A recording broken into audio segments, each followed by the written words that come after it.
Chapter 1. The inn's firewood room, warm as spring.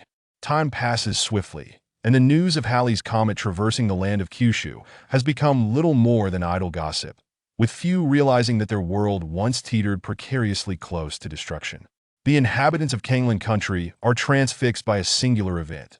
The Ascension Conference of the Lingjian Sect, which has been suspended for nearly a century, is to take place next month, and nobody knows which talented individual will ultimately prevail. The so-called Ascension Conference is essentially a grand ceremony for the recruitment of new disciples by various cultivation sections. It offers an opportunity to join a sect and embark on a path of enlightenment, directly aiming for the immortal way, thus splitting the lives of mortals and immortals. However, we are no longer in the age of ancient myths in the current cultivation world. Only the 5 top-tier sects are deemed worthy enough to call their gatherings Ascension Conferences. At the forefront of these is the Shengjing Xianmen, which dominates the central state, followed by Kunlun Xianshan, reputed as the cradle of cultivation Wanfa Men, noted for housing the largest collection of cultivation texts and often referred to as the Museum of Cultivation, the formidable Jiuzhou, occupying the military stronghold of Junhuang Mountain, and lastly, the Lingjian Sect, governed by an enigma, lacking both wealth and heritage, yet inexplicably included among the 5 great sects by the Alliance of 10,000 Immortals. The Lingjian Sect, sparsely populated and discreet in its operations, holds little influence compared to the aforementioned titans, and indeed, many first-rate factions surpass it. Yet the dazzling reputations of the 5 major sects blind all who gaze upon them, and it is true that the cultivation world has not witnessed an Ascension Conference for quite some time. 3 years ago, the announcement of the Lingjian Sect's Ascension Conference spread throughout Kyushu, welcoming any youth under the age of 12 to participate. Regardless of background, this is a stark contrast to the other sects, which emphasize ancestral lineage. Consequently, aspiring youths flock from distant villages, affluent clans, and even royal heirs, lured by the intoxicating promise of immortality that renders all worldly pursuits utterly mundane. As the countdown to the conference dwindles to just over a week, Lingxi Town, nestled at the foot of Lingjian Mountain, has become a veritable hive of activity. Typically home to only a few hundred residents, its population has surged beyond 10,000, transforming it into a bustling thoroughfare. With only a handful of inns available, even public restrooms have been converted into makeshift accommodations, as tents spring up in every conceivable space. Such proximity breeds inevitable friction, particularly at the sole reputable establishment, the Rujiao Inn, which has become a fierce battleground. Bang! 3 figures were violently expelled from the inn's entrance, landing unceremoniously on the ground. 2 tall individuals, blood streaming from their noses, shouted furiously, "You little wretch! Our master is the Grandmaster of Kanglan. How dare you treat us with such disrespect?" Assisted to his feet by the 2, a boy with short, curly brown hair, clear sign of his status as a young master, wiped the blood from his face, staring incredulously at the innkeeperess within, who wore a mocking grin. When Bao had never suffered such indignity, not even his father had ever struck him, let alone being slapped soundly by an innkeeperess. The innkeeperess appeared to be no more than 14 or 15, clad in a coarse robe and a greasy apron. Yet her demeanor exuded an audacious confidence akin to that of royalty. "Is your Grandmaster truly so formidable? Even if the Emperor himself were to visit, he would be treated similarly. I have said we are fully booked. Do you not comprehend human language? The Crown Prince of Daming is waiting in the woodshed. Do you think the native of a minor country like yours can just demand a room? Are you not asking for a slap to the face? Does Kanglan lack basic decorum?" A strong sense of national pride ignited within when Bao, as he bellowed, "How dare you insult our Kanglan? Do not think that just because you dwell in Lingxi Town, we are intimidated. You, cease your ruckus before my doorstep." Before when Bao could finish, the innkeeperess' brow furrowed, and with a sudden flicker of motion, she executed a swift kick that rendered the 2 bodyguards, despite their commendable skills, unable to react. They watched helplessly as their young master was kicked like a rag doll, tumbling down the slope like a sack of sand. Though the innkeeperess was a businesswoman who did not strike with malice, her powerful kick, while intentional, left when Bao, feeling no severe pain. However, his entire body throbbed, leaving him momentarily incapacitated as he rolled uncontrollably down the narrow path outside the inn. Eventually assisted back to the inn's entrance by his bodyguards, when Bao returned, battered and bruised, with a burning desire to see the innkeeperess punished. Yet he held his tongue, begrudgingly accepting defeat. What choice did he have? Lingxi Town served as a vital conduit between the Lingjian Mountain and the mortal realm, with every blade of grass and tree fiercely protected by the mountain's watchful authority, especially the innkeeperess. Recent days had not been without those who challenged this authority notably. The head bodyguard of the Prince of Yenzhou, who made a scene after indulging in too much drink, only to find his head severed by a passing cultivator from Lingjian, while the prince was dispatched back to his homeland never to return. Compared to the vast territory of Dian, Kanglan truly seemed like an inconsequential nation, and the son of the Grand Master could not compare to a crown prince. When Bao's heart swelled with resentment and regret. Prior to their arrival, he had been cognizant of the rules governing Lingxi Town that prior to the conference, participants were not allowed to bring family members, and that only 2 bodyguards were permitted. All were expected to adhere to the town's regulations. If not for their arduous journey, which had rendered them dizzy, and if the innkeeperess did not present herself so comically unrefined, yet unassailably fierce, they would not have found themselves in this predicament. It remained uncertain whether Lingjian Mountain was aware of this incident, but it undoubtedly cast a shadow over their future. The 2 bodyguards exchanged tentative glances, and when Bao let out a sigh, realizing they were silently urging him to apologize. Yet as the son of the Grandmaster, his status surpassed even that of the Crown Prince of Kanglan. How could he bow to a mere village girl? Standing before the inn's entrance, when Bao took several deep breaths, attempting to quell the storm within him, he ignored the scornful glares from his equally noble peers who, deprived of their elders' restraint, had become ruthless competitors during this tense gathering and forced a smile as he stepped into the inn. Yet his smile faded almost instantly. The innkeeperess, still smiling, wore a far more genuine expression, and her gaze was directed at an inconspicuous youth, seemingly of the same age, around 11 or 12, who donned simple attire, unremarkable except for an air of calmness and composure. "Very well. One premier room for you. Please wait while I have it prepared," she announced.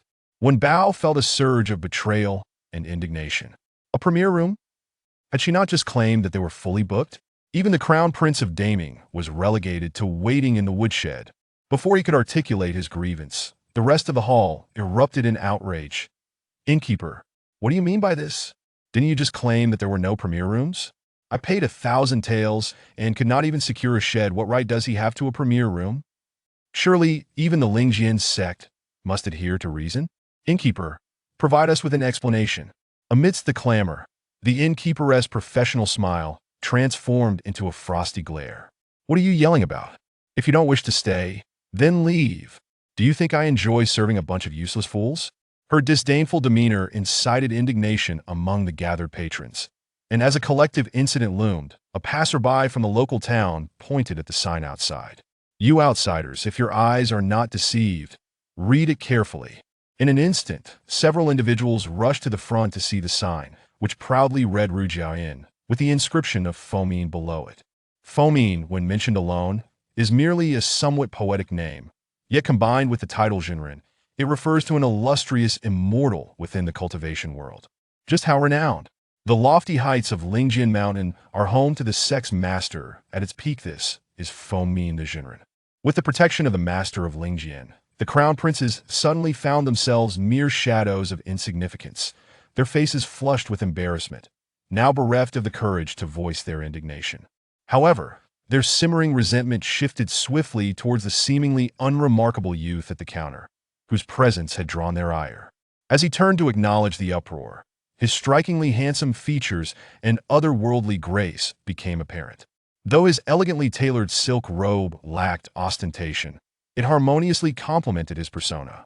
But the noble youths were not lacking in allure. After a brief moment of astonishment, their resentment reignited. Raising an eyebrow, the youth sensed the tension in the air and cleared his throat. "It's not as you imagine." After a pause, he continued, "I share no inappropriate relationship with the innkeeperess." At this proclamation, a singular thought fluttered through the minds of nearly all present. Could there be a scandal between him and the innkeeperess? This remark somewhat assuaged the frustrations of the royal youths, for, if there were an illicit relationship, what could be done? However, the innkeeperess blushed fiercely, her temper barely contained. Fortunately, The youth deftly redirected the conversation. Lingxi Town is currently hosting an activity in conjunction with the Ascension Conference, one of the rewards being vouchers for accommodation at the Rujian. At that, the innkeeperess nodded in affirmation. Indeed, this young man arrived with a legitimate voucher. You lot should be silent and leave him be. A moment of silence enveloped the hall before someone challenged her again. The event held in Lingxi Town was clearly detailed on the flyer at the town's entrance. I read it thoroughly, and it never mentioned anything about accommodation vouchers. Another echoed, we've all received the rewards. You speak of mere trinkets like wooden carvings and talismans. There has never been mention of vouchers. Given the crowd here, why should only he receive one? The innkeeperess dismissed their inquiries with a disdainful scoff, resting her chin on her hand, her expression one of contempt for those deemed unworthy of consideration. Yet the youth responded patiently, the vouchers are hidden rewards, they're not distributed outright. The challenger scoffed, then enlighten us on how we might obtain them. Oh, the process is as follows. First, you need to converse with the elder at the town entrance who distributes pamphlets.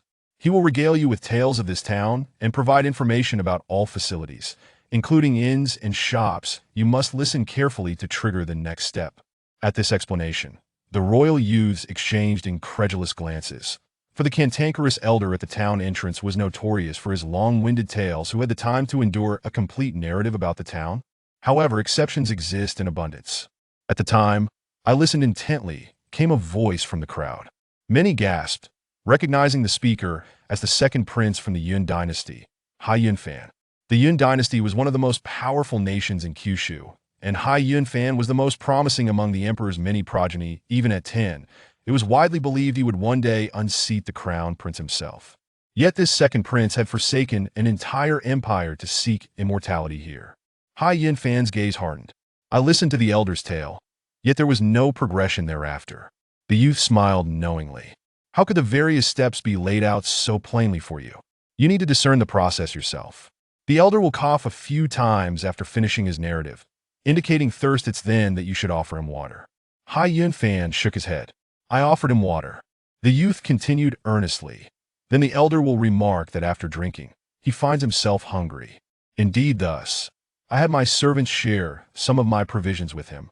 The elder will express gratitude, yet it is clear he was not satisfied. The youth elucidated. Hai Yunfan frowned. Then what? Next, you must inquire if there is anything troubling him. The elder will state there is none, only that he suddenly recalls the layered cake at Liu's in the east of the town. Then do I buy him a layered cake? Will he present me with a voucher? It's not that simple. You'll need to head to Liu's pastry shop, where the proprietor will inform you that they have sold out. Should you delve further, you will learn that the tea house owner bought 10 servings all at once. You must then visit the tea house, where the owner is currently engaged in a chess match with a customer. Do not interrupt him with talk of the cake, but rather subtly aid him to win, and you may receive a free serving of layered cake.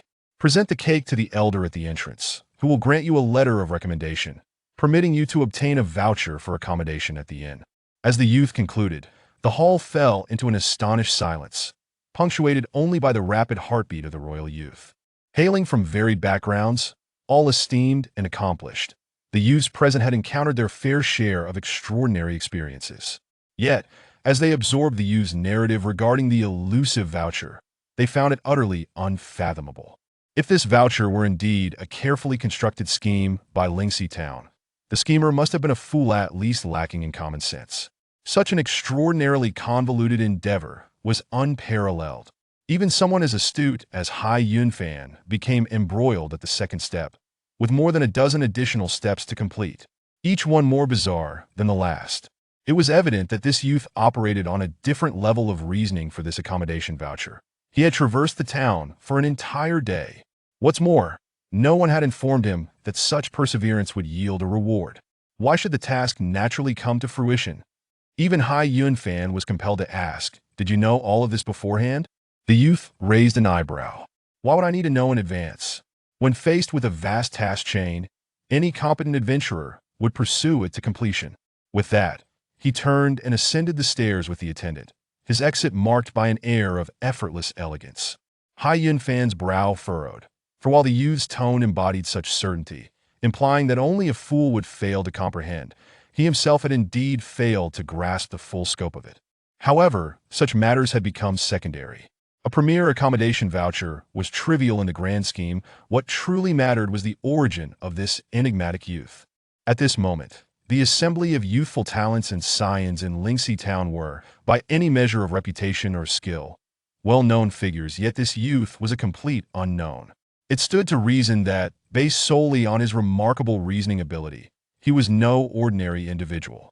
Realizing this, Hai Yunfan became increasingly aware of the youth's inscrutable depth.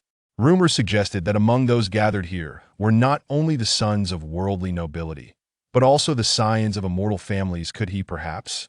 Hai Yunfan stood close to the counter, stealing a glance at the registration book and catching sight of the youth's name. Wang Lu. I have never heard of him, he murmured. Wang Lu? Among the discerning royal youths, the name quickly circulated in hushed whispers. Could it be the Wang family from Lingjian State? I've heard they're a peculiar lot that would certainly fit.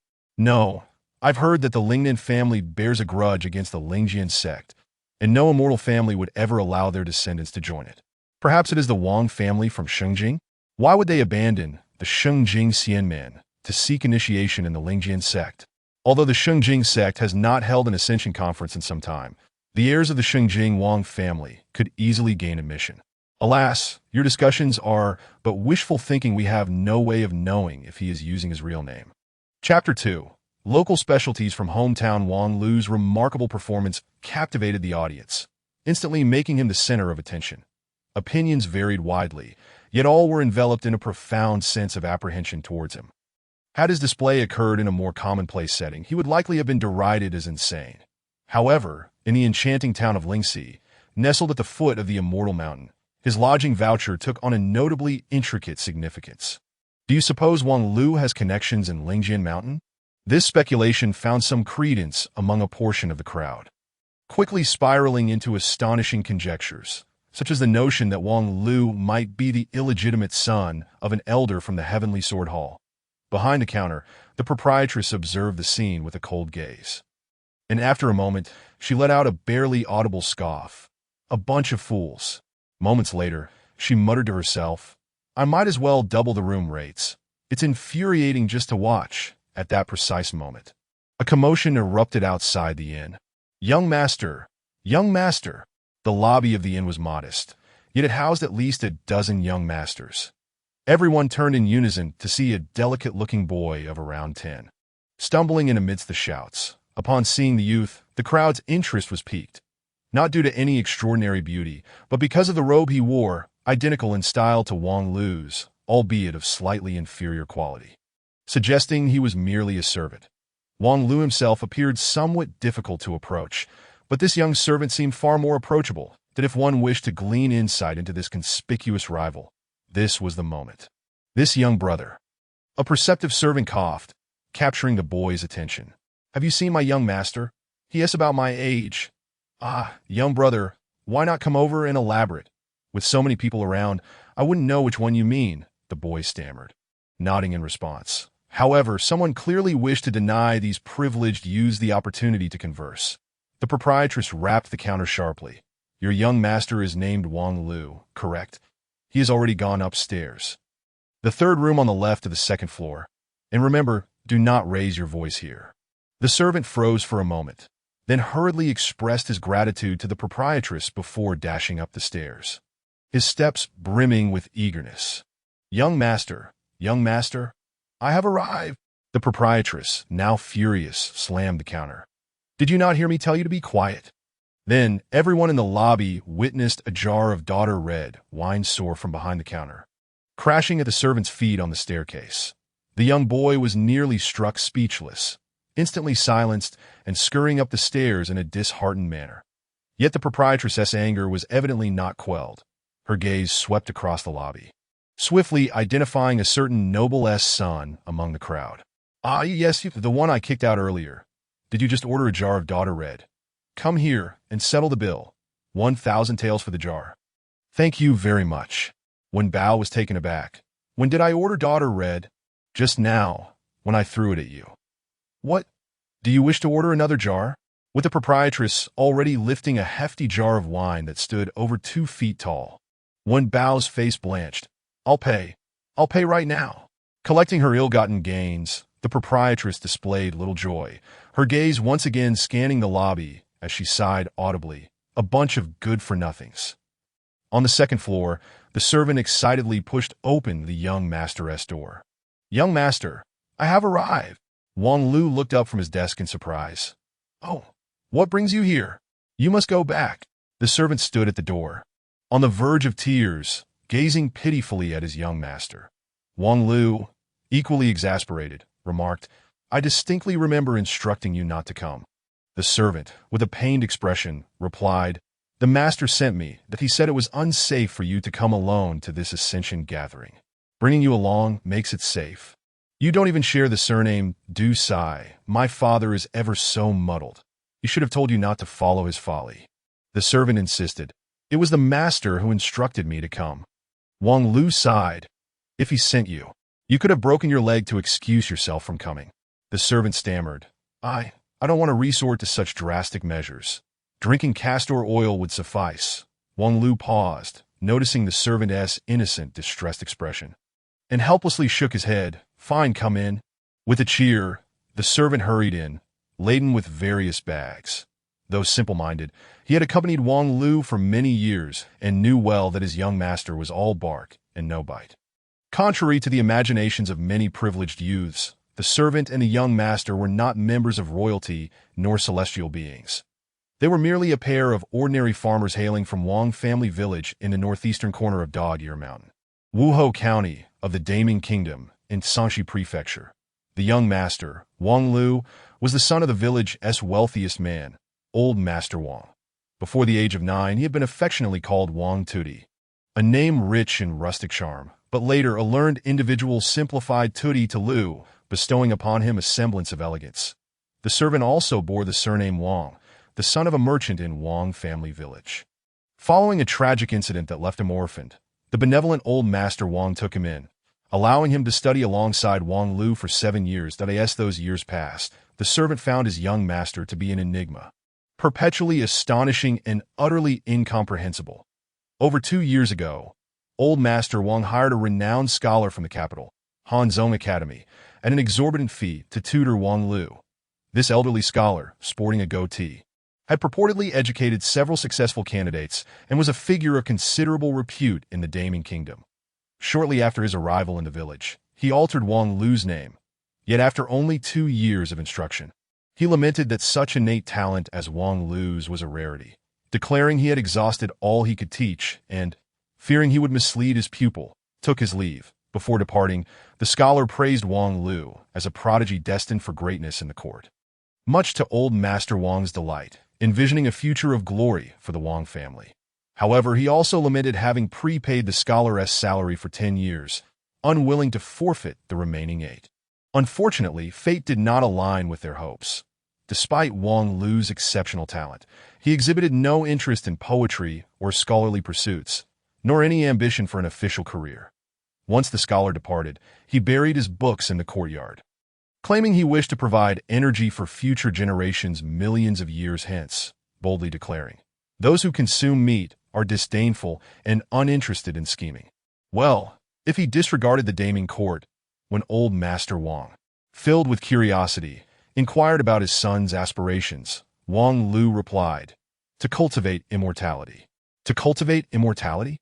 Old Master Wang was nearly rendered incapable of functioning. The path of immortality was notoriously arduous. The age-old adage held true: mortals and immortals tread divergent paths. And for an ordinary person to glimpse the mysteries of the celestial realm was no small feat. Merely the initiation of cultivating one's spirit would leave the vast majority despondent at the threshold. Only those fortunate enough to possess the blessings of heaven and earth, the few chosen ones granted the privilege of cultivation, were deemed worthy, a privilege known as spiritual roots that in the entirety of the 9 provinces. Individuals with spiritual roots were as rare as a phoenix feather, and in the past century, sightings had become exceedingly scarce, approaching extinction. It was rumored that one required 10 lifetimes of merit to acquire even a low-grade spiritual root. Old Master Wang, through a lifetime of virtuous deeds, had risen to become the wealthiest man in Wang family village. Yet he was still several lifetimes of merit away from that ethereal qualification for the path of immortality.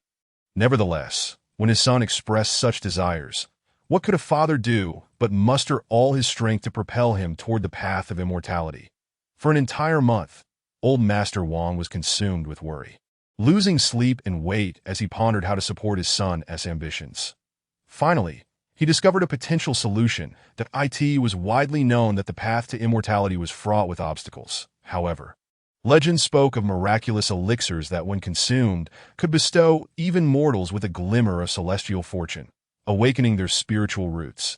Such elixirs could now be purchased with silver, and the village's second wealthiest man, Wang Dafu, had previously spent a fortune to send his son, Wang Xiaohu, to the Seven Stars Sect for cultivation.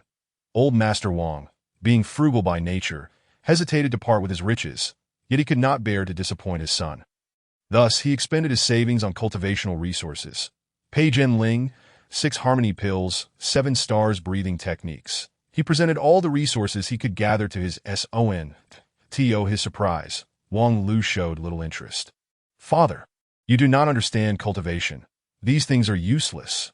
Old Master Wang, indignant, retorted, "I spent thousands of taels. How could they be useless?" Wang Lu remained silent for a moment, touched by his father's concern. Yet the next day, he sold the entire collection at a 50% markup to the neighbor Wang Dafu and Wang Xiaohu, effectively saving face for his father. For the next few months, Wang Lu did not mention the path of immortality, and the family assumed the matter had concluded. Perhaps Wang Lu's enthusiasm for cultivation had diminished. However, a month ago, news of the Ascension Conference at Lingjian Mountain swept through the village, reigniting the fervor. "Father, I wish to attend the Ascension Conference. Lend me some funds." "What gathering is this?"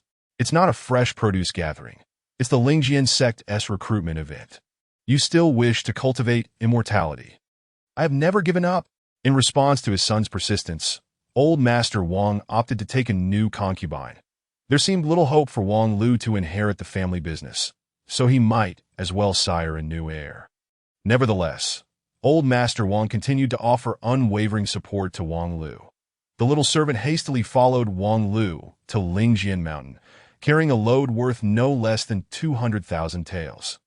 A substantial sum even for the affluent Wang family. To ensure his son could successfully ascend to immortality, old Master Wang spared no expense, driven by paternal affection that left the little servant both envious and moved. In the room, Wang Lu eyed the servant's bundle with suspicion. "What is this?" The servant grinned sheepishly, unwrapping the package to reveal a porcelain vial. "Young master, look, high-grade Peijian Ling." Wang Lu slammed his hand on the table. "What? More of that rubbish. Get rid of it at once. It's infuriating to even look at." The servant gasped. "How can you throw it away? The master paid a premium for this. It's different from last time. This is high-grade." "High-grade? Young master, you are aware that for a mortal to pursue the path of immortality, one must consume the ascension powder. After 45 days of nurturing, a spiritual root may be developed. However, if supplemented with the primordial essence, the process can be significantly expedited, and the quality of the spiritual root will be more stable. With only 1 week remaining until the Ascension Conference, only the finest primordial essence can ensure that you possess a spiritual root. Young master, oh, and here is the complete text of the 7 stars breathing technique, obtained from the 7 Stars Sect." Wang Lu let out a sigh.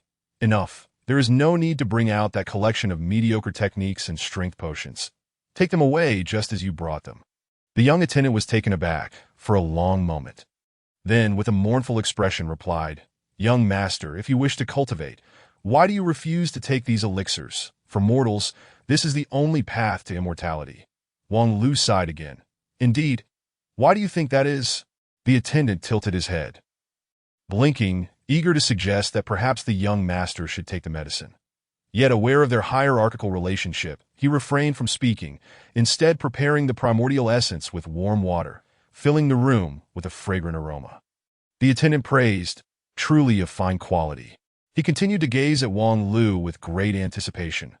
Back in the village, the young attendant had used this method to entice the neighbor's dog, with great success, though then he had used bones. Eventually, Wang Lu spoke. "Wang Zhong," the attendant quickly nodded. What is it, young master? Indeed, for a mortal to cultivate, there is but one path, but when did I ever claim to be immortal?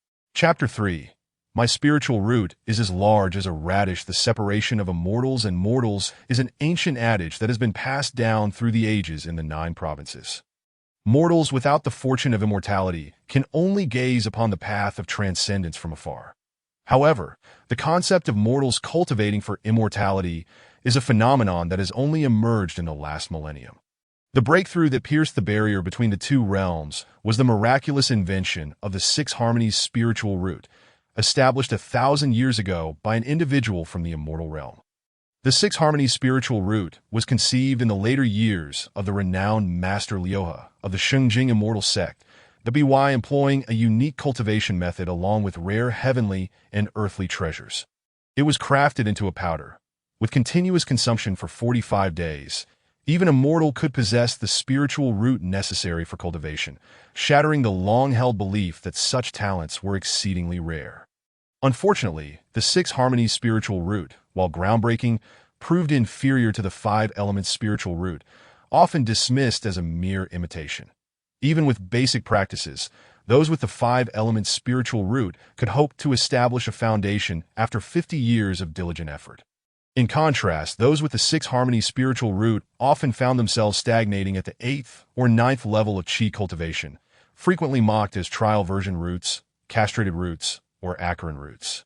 This artificial spiritual root defied millennia of established norms, causing quite a stir, yet its inherent shortcomings meant it could never be held in high esteem.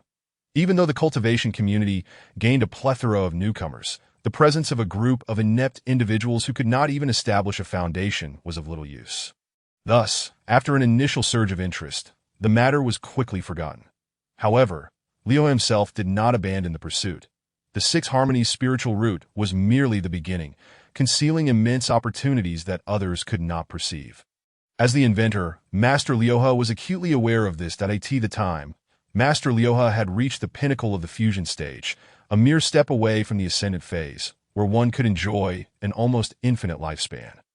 Yet, despite being on the brink of entering the immortal realm, he devoted the last 100 years of his life entirely to the creation of artificial spiritual roots. This dedication led to the development of the 7 wonders spiritual root, the 8 treasures spiritual root, the 9 formations spiritual root, and the 10 directions spiritual root, each increasingly potent until they could rival the dual attribute composite roots, second only to the heavenly and earthly spiritual roots, and a few rare variations deemed exceptional. With these advancements, artificial spiritual roots finally secured a foothold in the cultivation world and gradually gained acceptance, ultimately transforming the entire landscape of cultivation. Master Liuhe's name thus shone brightly throughout the ages, ranking alongside the legendary Emperor Qin, who unified the 9 provinces, and the illustrious Emperor Desheng, who led the battles against the demons, becoming the only true immortal who never ascended. That a millennium has passed, and artificial spiritual roots have become commonplace in the cultivation realm. Among 10 cultivators, 8 or 9 possess artificial roots, with golden core and nascent soul practitioners not uncommon. Even in the divine transformation realm, many have reached significant heights over the past 1,000 years. However, this does not imply that cultivation has become overly accessible. The Lingjian Immortals Sect has been at the forefront of the artificial root revolution for 1,000 years, yet the cost of premium roots remains astronomical. Artificial roots merely address the question of whether mortals could cultivate. Convenience is another matter entirely. Of course, over the course of a millennium, the cost of artificial roots has significantly decreased from its initial exorbitance. Yet it has not fallen to a mere few 100,000 taels of silver for a smooth path to success. Such a price only applies to the 6 harmonies roots. Indeed, the Ascension powder, which the Elder Wang treasures dearly, is none other than the 6 harmonies powder. Once consumed, it guarantees the acquisition of the 6 harmonies spiritual root, thus rendering one forever severed from the path of cultivation, except for shoddy sects like the 7 Stars Sect. No reputable orthodox sect would accept those with 6 harmonies roots, not even as laborers. Moreover, the Lingjian Sect remains one of the rare ancient sects in today, as cultivation world, as the name suggests. They adhere to ancient methods of cultivation, the explanation of which is quite intricate. Simply put, artificial spiritual roots are not permitted. Indeed, the Lingjian Sect does not accept artificial roots, not even the legendary 12-story tower spiritual root, which is said to rival natural composite roots and be comparable to earthly roots. Members must be naturally gifted, possessing the chance bestowed by heaven and earth, known as organic cultivators. The reasoning is straightforward. Artificial roots are, after all, flawed, and in comparable realms, they are somewhat inferior to natural roots. Presently, on the continent of the 9 provinces, while there are many proficient cultivators with artificial roots, true masters are few and far between. Consequently, many high-ranking sects hold reservations about them. However, the Lingjian Sect's obstinacy has recently become a subject of ridicule rather than admiration, as there is a clear truth. Quality cannot compensate for quantity. Even if artificial roots are slightly weaker at the same level, possessing tenfold numbers can offset all quality deficiencies. In the cultivation world, survival of the fittest prevails. The strength of artificial roots is apparent, if others utilize them while you do not. It is a self-destructive choice. Within sects, systems can differentiate between organic and inorganic cultivators, yet to entirely banish artificial roots is an act of fundamentalism. Thus, the recent decline of the Lingjian Sect comes as no surprise. Though ranked among the 5 major sects, its actual influence may be less than that of the second-tier Wanxiang Sect or Lingjian Sect, were it not for the increasing scarcity of sects opening their doors. The Lingjian Sect's Ascension Conference would not have garnered such popularity. Nevertheless, among the talented youth gathered in Lingxi Town, more than half possess artificial roots, as the Lingjian Sect clearly stated during the conference. Those under 12 years of age, with no prior cultivation, are exempt from other conditions. Consequently, many speculate whether the Lingjian Sect has finally come to its senses after 1,000 years. Yet, Wang Lu does not believe such fortune to be possible. If the Lingjian Sect truly had awakened, why not simply host the Ascension Conference to select disciples? Find a few individuals with decent character and intelligence, feed them a miraculous elixir, and watch as new stars ascend within the sect. Moreover, when did I ever claim to be immortal? The young attendant Wang Zhong was not a fool. Upon hearing the young master's words, he could hardly believe it, yet he began to comprehend. "Young master, do you possess a spiritual root?" Wang Lu scoffed dismissively. Wang Zhong, utterly astonished, inhaled the fragrant aroma of the primordial essence wafting through the room, feeling utterly foolish. Meanwhile, in the inn's main hall, the factions from all corners of the land found a rare moment of peace under the proprietress's imposing presence. Just then, an old man driving a creaking ox cart arrived, entering the inn with a jovial expression. "Proprietress, here is the firewood you requested." Yet, the proprietress paid him no mind. "Fine, I understand. Move the goods to the back kitchen, and settle the bill at the end of the month." With that, she waved him off, her demeanor as a businesswoman truly heartwarming. Unfazed, the old man approached the counter. "Proprietress, 2 bowls of warm wine and a plate of fennel beans." The proprietress shot him a glare, her fierce gaze sending shivers down the spines of many onlookers in the hall. The old man, however, maintained a cheerful demeanor as he placed down 9 coins, staring at the shabby copper coins. The proprietress did not kick him out, but accepted the coins, promptly bringing out 2 bowls of wine and a plate of fennel beans. The prices left when Bao, who had spent 1,000 taels of silver on a barrel of wine, utterly dismayed. Clearly, the old man and the proprietress were familiar with each other. The old man drank his wine and exchanged pleasantries about trivial matters in town. The proprietress, though displeased, listened quietly. Meanwhile, the keen observers in the hall, having witnessed Wang Lu's accommodation voucher incident, perked up their ears, hoping to uncover new leads. But as the old man finished his drink and wiped his mouth in preparation to leave, no one had gleaned any insightful information. Hai Yun Fan wore a grim expression when Bao appeared bewildered, and a few others wore contemplative looks, attempting to fish in murky waters. Just as the old man turned to leave, he suddenly twitched his nose.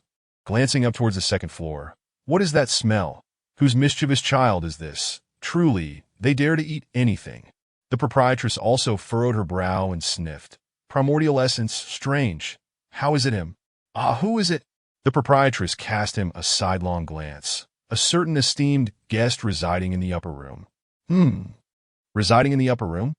Which upper room? The proprietress scoffed disdainfully. "I have many upper rooms here." Then she frowned.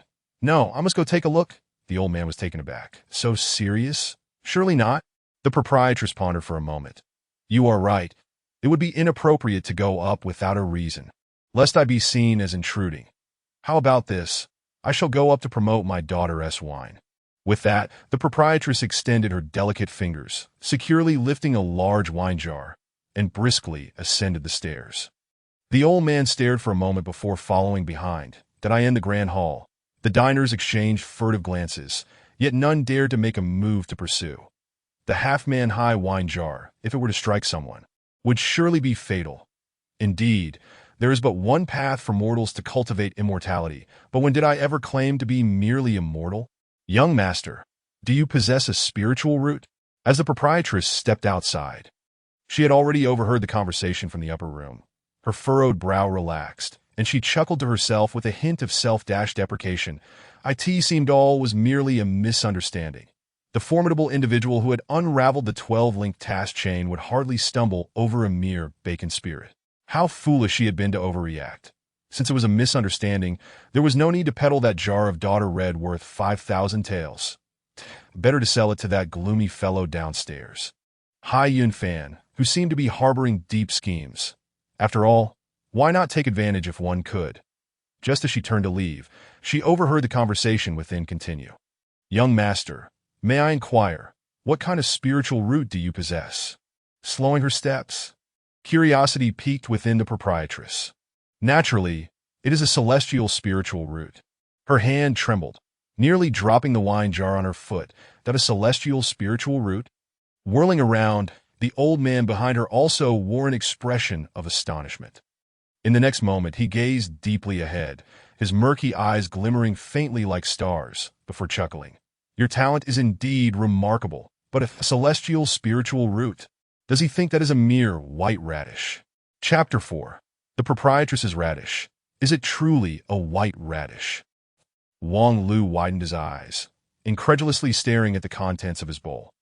The foremost scion of Wangjia village, the unparalleled hero who had deciphered the 12-linked task chain of Lingxi town, was reduced to a dinner of a single boiled radish. He cast a suspicious glance at his attendant. Must it be so frugal? Wang Zhong, feeling utterly wronged, replied, Young master, you cannot blame me for this. Just venture outside and see for yourself. The prices at this inn are utterly insane. A single boiled radish costs 10 taels of silver. Wang Lu paused for a moment. 10 taels is merely 10 taels. We, the affluent, are not short on funds. The problem is, the proprietress has imposed a purchase limit. 1 radish per person. Did you not inform her that we are esteemed guests residing in the upper chambers? Wang Zhong vigorously nodded, filled with indignation. I did. Otherwise, she would have quoted 500 taels for each. Is that not heavier than the radish itself? Has the price of silver plummeted to such an extent recently? Wang Zhong retorted, the proprietress is indeed clever. She thinks everyone is a fool. Now, the patrons in the hall would rather starve than buy her radish, especially since there are other places in town to procure food. Then why did you buy this 10-tael radish? Do you truly believe we are flush with cash? Wang Zhong continued to defend himself. The prices elsewhere in town have skyrocketed now. Gold and silver are as common as dirt. 10 taels for a radish is already a fair price. Wang Lu frowned. Fairness does not constitute a meal. I abhor radishes. Wang Zhong, exasperated, said, If you won't eat it, I will. I am still hungry. Wang Lu ignored his attendant's complaints. I desire meat. If radishes cost 500 taels, then meat must be 5,000 taels a dish. We barely possess enough silver for half a dish. Is that so? Wang Lu pondered for a moment, glancing down at the radish in his bowl, and suddenly asked, Will the proprietor be able to sell this radish? Wang Zhong shrugged. Of course not. Only a fool would buy it. If that is the case, then our dinner is assured. Wang Lu's eyes brightened, his fingers tapping eagerly on the table, his expression growing more animated. Young master? Wang Zhong tilted his head, utterly perplexed. Haha, it seems we shall likely have meat for dinner tonight. With that, Wang Lu seized his bag and rose to leave. In the hall below, the proprietress wore an impatient expression. The kitchen had boiled over 100 radishes, and as it stood, not a single one had been sold. save for the one being offered at the paltry price of 10 taels. Although the noble patrons of the inn were inept, they were not foolish.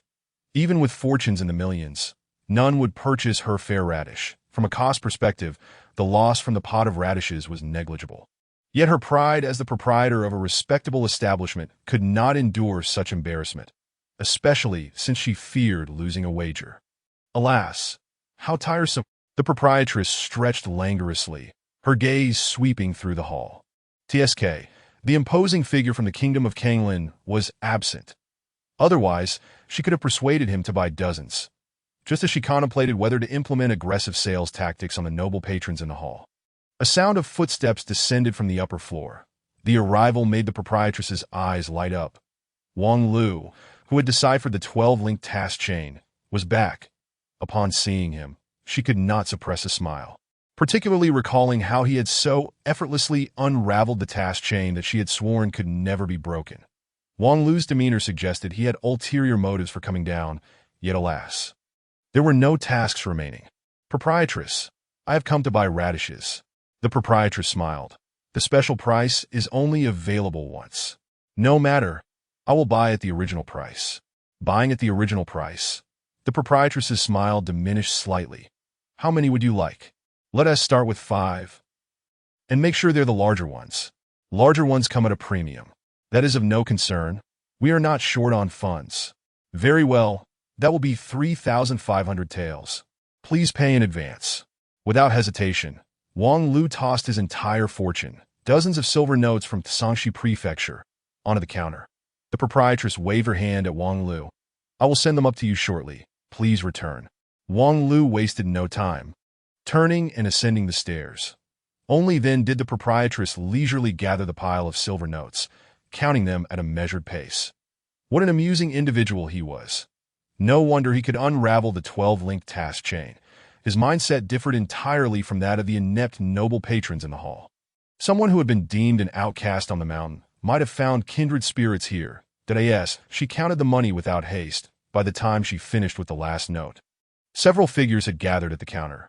They were all attendants or guards of the young masters, wearing forced smiles that were anything but genuine. Proprietress, I have come to buy. Proprietress, your radishes, my young master desires. Without lifting her head, the proprietress interjected. 1,000 taels per radish. How many do you wish to purchase? The attendants were taken aback. Was it not 500 taels? The price has gone up. Buy if you wish. The attendants turned back to consult their masters, and without exception received affirmative replies. If it were simply a case of being swindled, spending extra would be wasteful. But if it could yield even a hint of celestial fortune, then 1,000,000 taels of silver would be but a trifle. It became evident that the absurd prices set by this peculiar inn had their reasons. Much like the unfathomable task chain at the town's entrance, that in Lingxi town, opportunities abound. The noble patrons in the hall were already in a state of hesitation and observation. And now, seeing someone take the lead, they naturally surged forward. Even that rustic fellow from the mountains could produce several thousand taels. The others could surely muster even more. Then let us buy 2 radishes for now. I want 5. I want 10. Damn. My young master has booked the whole place. Soon, a mountain of silver notes from various realms piled up at the proprietress's counter, not to mention the 100 radishes boiling in the kitchen. Even subsequent batches had been fully reserved. These noble patrons might lack in other respects, but they possessed an abundance of wealth, enough to make the proprietress's hands weary from counting. For a business person, such a windfall was a joyous occasion. Yet, as the proprietress counted the thousands upon thousands of taels in profit, her smile in the face of customers with nearly infinite purchasing power was far less sincere than before. Alas, what a bunch of fools!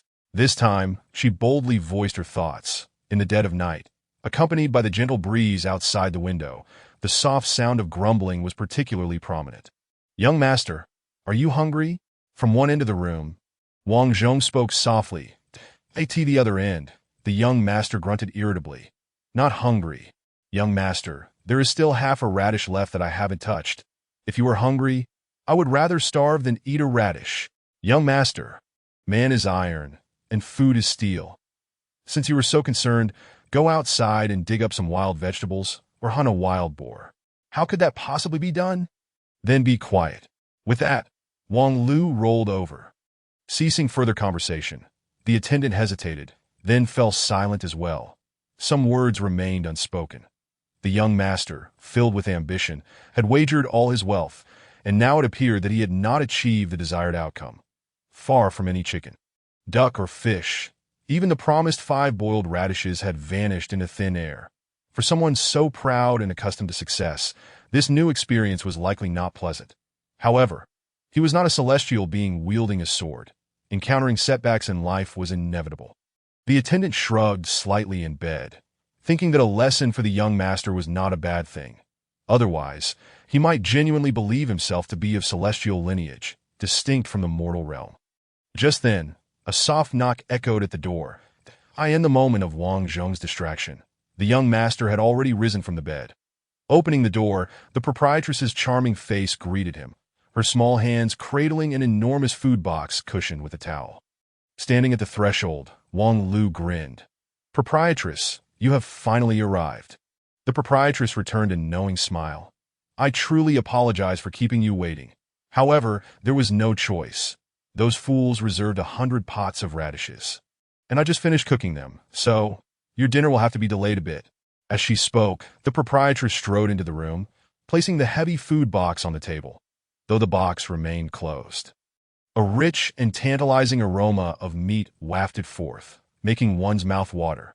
Wang Lu could hardly contain his excitement as he opened the food box.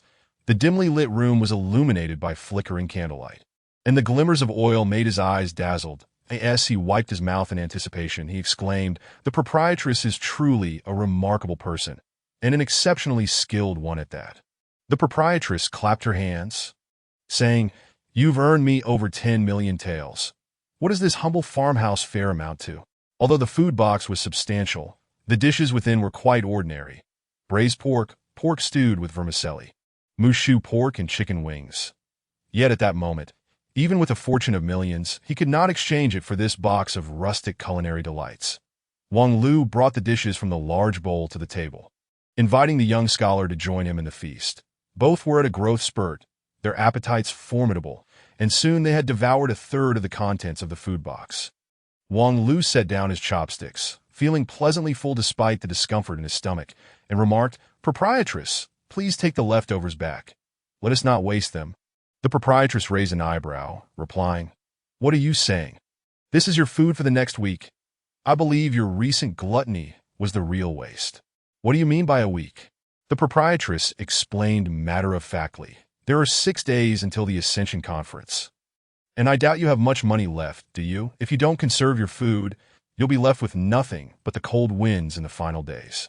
Wang Lu stood in stunned silence for a long while before incredulously questioning, "Proprietress, what do you mean? Shouldn't you be covering our accommodations and meals from now on?" How could that be? You're thinking too much. Setting aside the money I earned for you, I just handed over 3,500 taels. That can't be wrong, can it?" The proprietress scoffed. "With the current prices in town, do you really think you could buy this box of food for 3,500 taels? Spare me the complaints, if you ration it. The leftovers will last you 6 days. Consider those fools who spent tens of thousands only to be left gnawing on radishes. At least you'll have meat until the very last day." The proprietress suddenly recalled something. "Oh right, upon closer calculation, you did overpay me, so I'll return the excess."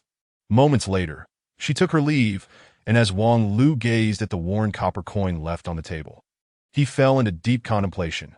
Chapter 5. The resurgence of the junior brothers. 6 days slipped by in a blink, and the Ascension Conference loomed near. During this time, Lingxi Town had witnessed an abundance of events. Tales of a mountain lad's adventures in the inn spread throughout the town, and the proprietress's golden radish gained notoriety. Young talents from far and wide began to converge upon the town in search of celestial opportunities. 6 days later, the extent of the fortunes unearthed remained known only to those who sought them. As for the instigator of it all, he comfortably resided within the inn for 6 days, choosing not to venture out. The task chain at the town gate was approached purely out of curiosity from the outset. Wang Lu had not pinned his hopes on any fate. With his heavenly root, what need had he for serendipity in his cultivation? Of course, from another perspective, having traded all his possessions for a box of food and left with but a single coin. Wang Lu had little choice unless he was willing to wash dishes for the proprietress. Then on the morning of the conference, Wang Lu was awakened by the commotion outside. The Ascension Conference has begun. The Golden Bridge is about to descend. Countless voices called out, their shouts gradually swelling as they surged towards the town's outskirts. Wang Lu opened his eyes to find the sunlight outside somewhat blinding. With a sigh, he roused the young scholar, prepared to change and wash up. Ready to embark on his journey at the front desk during checkout, the proprietress inexplicably kept laughing. And even when Wang Lu returned the food box to her, she waved her hand generously, saying, "It's nothing, consider it a gift." Wang Lu longed to inquire if, given such generosity, could he possibly have his 3,500 taels refunded? Of course, that was out of the question. Clutching the tattered copper coin in his hand, Wang Lu left the inn, a radiant smile on his face, along with the hefty food box, blending into the tide of people heading towards the grand opening at the mountain gate. Outside Lingxi town, the majestic mountains were bathed in a soft golden light. And amidst the ever-present clouds, a golden bridge descended from the heavens. One end pointed to the ground while the other connected to the ethereal Lingjian mountain, the clouds obscuring the bridge's middle, shielding the mortal gaze from the celestial dust above.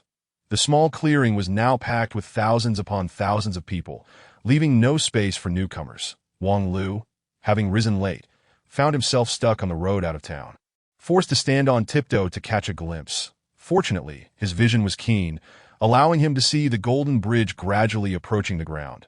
Beside him stood two young cultivators clad in black and white robes, performing sword gestures, their feet steady on flying swords, guarding either side of the bridge with poise. From a distance, the celestial practitioners appeared no more formidable than ordinary mortals, surrounded neither by vibrant clouds nor accompanied by ethereal music. Yet their presence far surpassed that of earthly monarchs in the crowded space. As the golden bridge touched down with a subtle thud, silence fell upon the throng. Countless gazes converged upon a single point. Whether they were sons of emperors or heirs of cultivation families, all were rendered speechless in that moment. In the stillness, the Lingjian cultivator smiled and spoke, his voice carried like a breeze into the ears of all present. "First, my junior brother, and I would like to extend a warm welcome on behalf of our sect to everyone attending the Lingjian Sect's Ascension Conference." The two then began to clap casually. But the overwhelming aura of the celestial practitioners stifled any response, plunging the scene into an awkward silence. The elder brother cleared his throat, somewhat embarrassed, and continued, "I won't indulge in idle chatter. I trust you have gathered sufficient information about our sect prior to your arrival and in town. So I shall refrain from reiterating. More will be revealed to you as you ascend to appropriate heights. And here, I wish you all the best in discovering your own destinies on this path to ascension." At this point, someone finally spoke up. "For the Ascension Conference, do we simply ascend this bridge until we reach the top?" The elder brother replied, "All I can say is, I hope each of you gives your utmost effort along the way. As for reaching the summit, do not indulge in excessive hopes. What position must one reach to be deemed qualified? Surely there must be some criteria." The elder brother answered, "You will naturally come to understand when the time comes." "When the time comes?" "Isn't that a bit irresponsible?" The elder brother smiled without a word, while the junior brother's expression turned cold. "If you don't wish to participate, you may leave. No one is begging you to stay." The questioner turned crimson with indignation, but dared not continue the dispute. The elder brother then spoke robustly. "Next, please proceed along the golden bridge into the mountains. Generally, this path to ascension poses no danger, but should you encounter any accidents or find yourself stuck, you may call for help, and our fellow disciples will arrive promptly." The junior brother added, "However, if anyone seeks to meet their demise intentionally, we will certainly oblige." The elder brother remarked, "I apologize, my junior brother has not been in the best of spirits lately." "I am in excellent spirits. You should be quiet. You ought to be quiet. Drawing lots could lead you to draw the short straw, and yet here I am, forced to run errands for you. And you still have the audacity to..." As the elder brother and junior brother became the center of attention for the multitude, he hastily changed the subject. "I hereby declare the Ascension Conference officially commenced." With that, The two brothers swiftly ascended, clearing the entrance to the golden bridge. In the next moment, a surge of people surged forth, young masters and their attendants alike jostling to board the bridge. Though the bridge spanned several meters wide, it could not accommodate such a crowd, resulting in a cacophony of cries and shouts. Worse still, many among those who stepped onto the bridge stumbled and fell, creating utter chaos. The Lingjian brothers were taken aback, quickly descending to separate the throng. Yet by now, hundreds were rolling on the ground in agony. The brothers exchanged glances, their expressions grim, especially the elder brother, who looked particularly embarrassed. "I apologize. I forgot to mention that after the conference commences, no one except those who meet the criteria may ascend the bridge. Therefore, all accompanying personnel must return." Thus, it was no wonder that the attendants were jumbled together like dumplings. Amusingly, many of the young masters also found themselves tumbling down the bridge. At this moment, the junior brother's voice turned icy. "Let me reiterate, anyone under 12 or untrained who steps onto the bridge, merely to fill the ranks, must leave at once." Those young masters who fell from the bridge suddenly found themselves deeply embarrassed. Many of them were indeed 13 or 14, yet had attempted to pass themselves off as younger. Now exposed, despite their desire to explain, who among them would dare to speak up in the face of the Lingjian cultivator's scowl? Not even the two brothers, who had failed to provide prior notice, could be blamed for the ensuing chaos. Naturally, with over 10,000 people present, there were always those who stood out. One individual near the bridge shouted indignantly, "I am clearly only 11 years old. Why can't I ascend the bridge?" The junior brother immediately countered, "How do you know you're 11? Were you able to keep track of the days from the moment you were born?" The individual's bravado faltered. "Well, of course, my family told me." "Then your mother must have miscalculated." The young man nearly spat blood in frustration.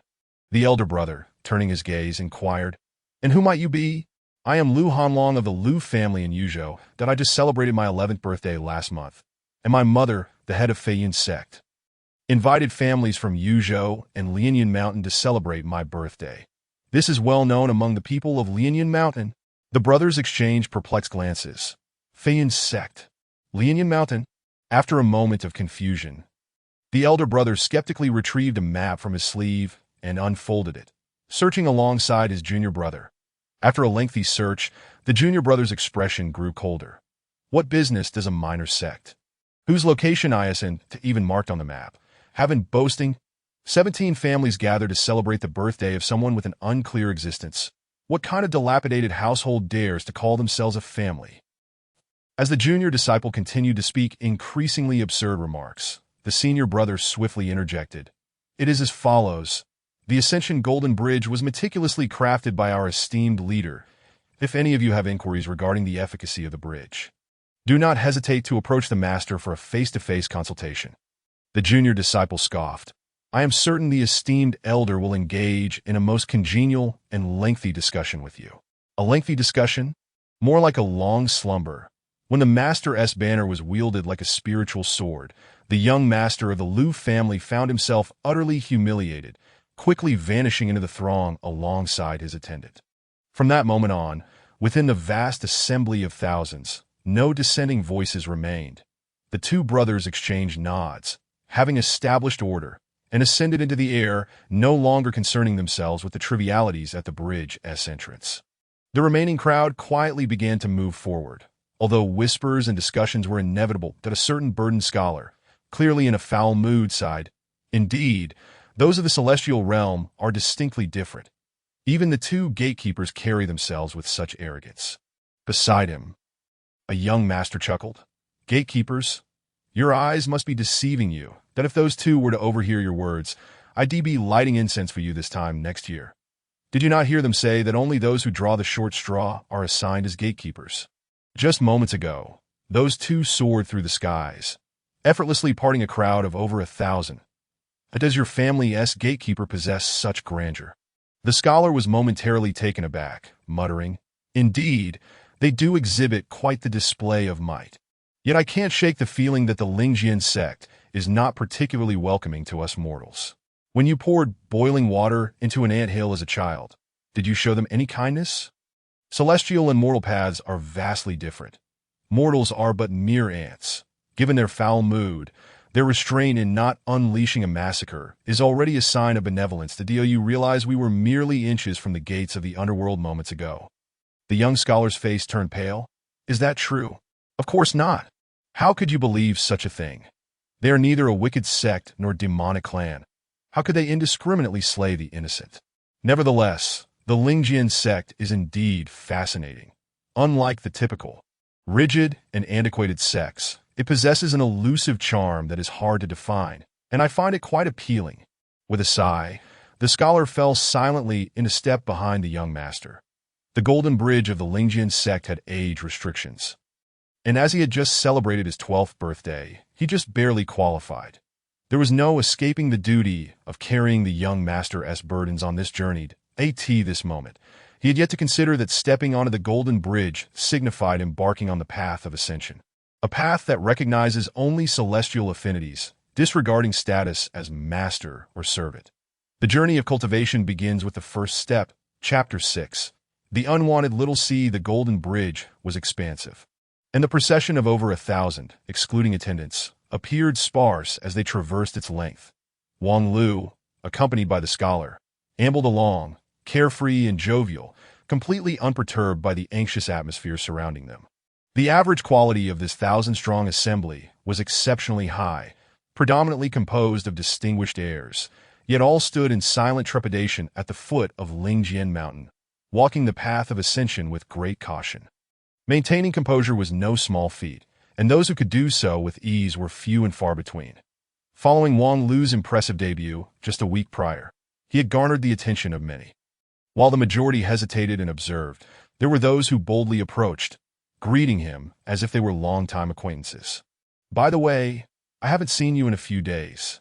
Wang Lu was happily conversing with the scholar when he was unexpectedly interrupted. Momentarily taken aback, he turned. "Do you owe me money?" The individual was equally taken aback. "Not at all." "Then what necessity do I have to engage with you?" "It seems not. So why the lamentations? Is this merely small talk?" On a side note, who are you? The person forced a smile. Truly, the affluent are often forgetful. He then clasped his hands in greeting. "I am Hai Yunfan, a resident of Yunzhou, that we crossed paths 7 days ago in the lobby of the Rujian." Wang Lu furrowed his brow, seemingly straining to recall. "Oh, you are that youth who inquired about my mission strategy. What do you wish to convey?" "I do not presume to offer guidance, but I am curious. Everyone here is tense.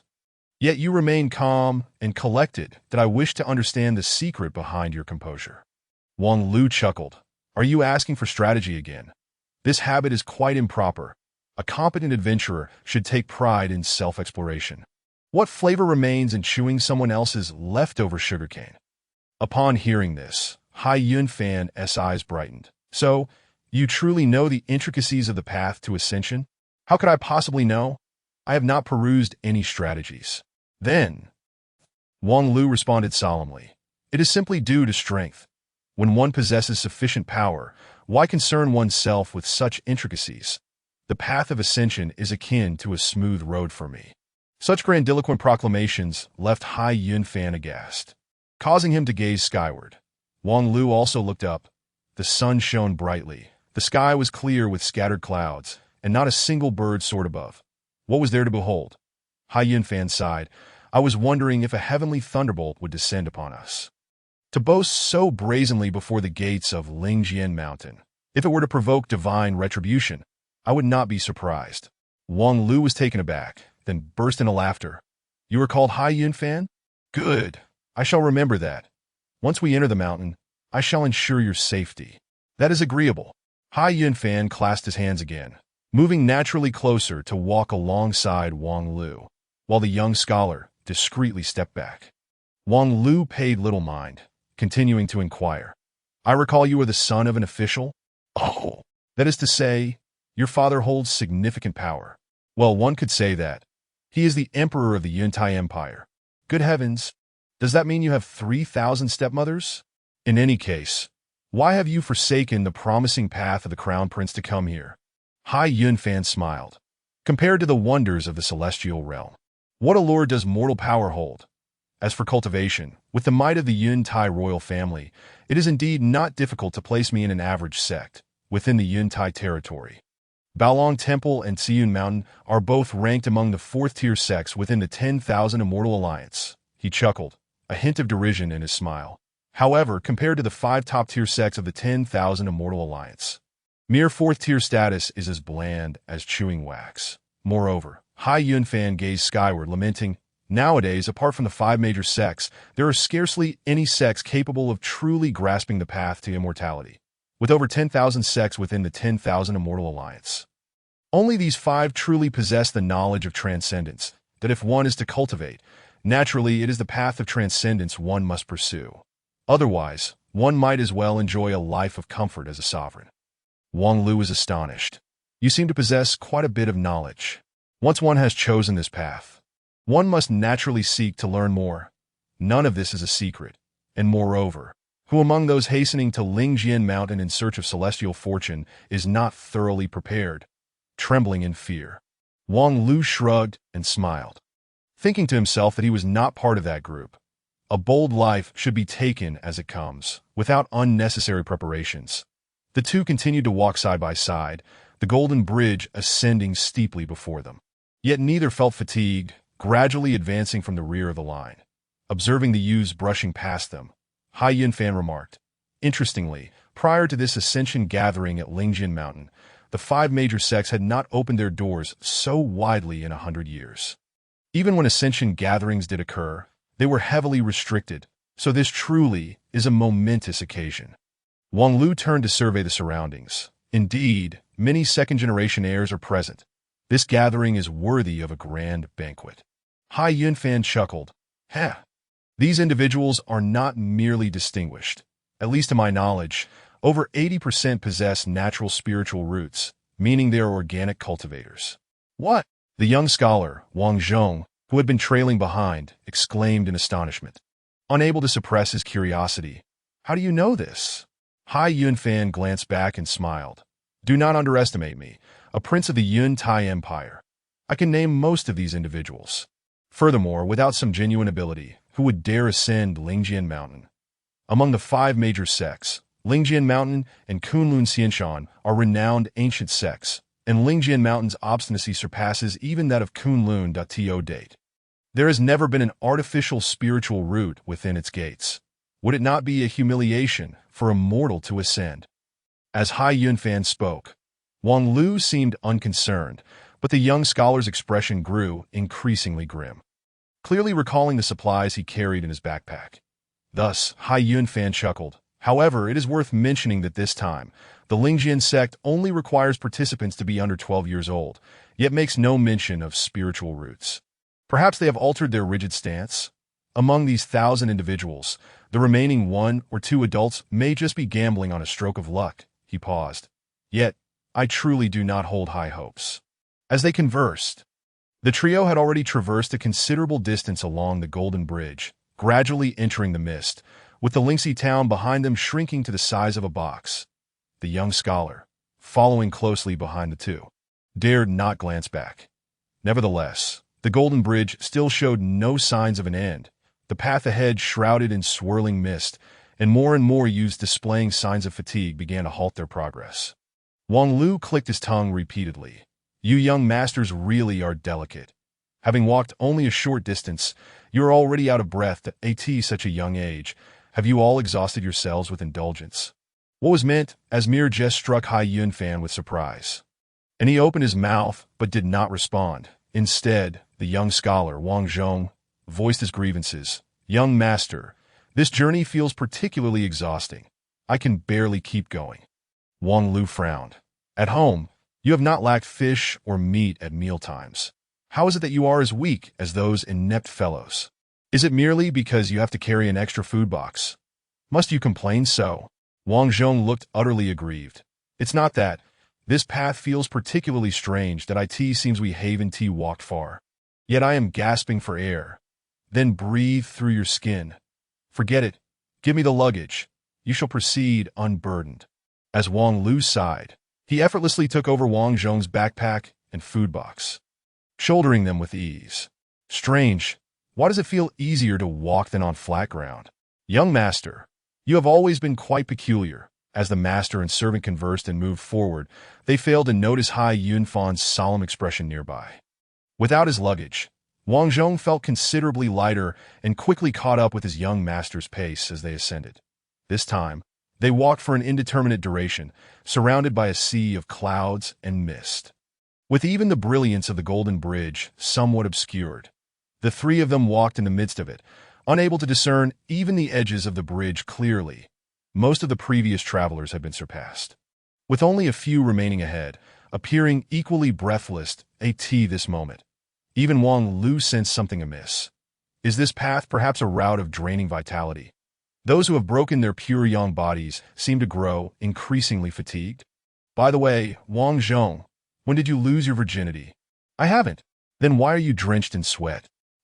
Truly, you must have broken it. Wang Zhong, you are impressive. The scholar was nearly on his knees. Young master, please stop saying that. Hai Yunfan, observing from the side, smiled and remarked to Wang Lu.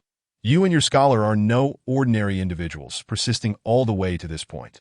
What is so extraordinary about this? If the villagers cannot traverse the mountain paths, they're no better than pigs. Besides, as a scholar, why should you rely on your young master to carry your baggage? Who is truly the master here? Hai Yunfan shook his head. Your standards are rather high. Well then, I have thoroughly enjoyed our journey together, but as is the nature of all gatherings, we must part ways here.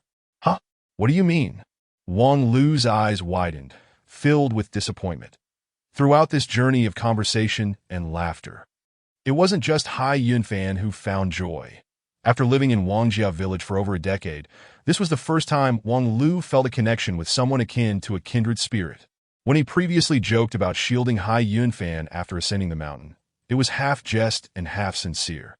Despite being an unrefined country bumpkin, Wang Lu did not regard Hai Yunfan, a noble prince, as a stranger.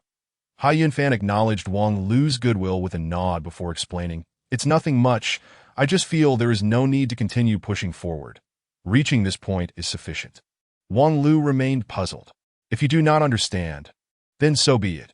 In any case, I have found a position that suits me, and from here on, Hai Yunfan approached Wang Lu and whispered, "Be cautious of your scholar, despite bearing the name of loyalty. He seems to possess a rebellious spirit." Just then, a gust of wind swept by, prompting Wang Lu to shut his eyes. "What did you say?" But when he turned around, Hai Yunfan had already vanished. Inquiring with Wang Zhong, he too indicated his confusion. The surrounding mist thickened, rendering visibility beyond 5 meters nearly impossible. Wang Lu stroked his chin. Could it be that he has already drifted away with the gentle breeze? Ascending to immortality. Never mind, let us continue walking. I wonder when this will come to an end.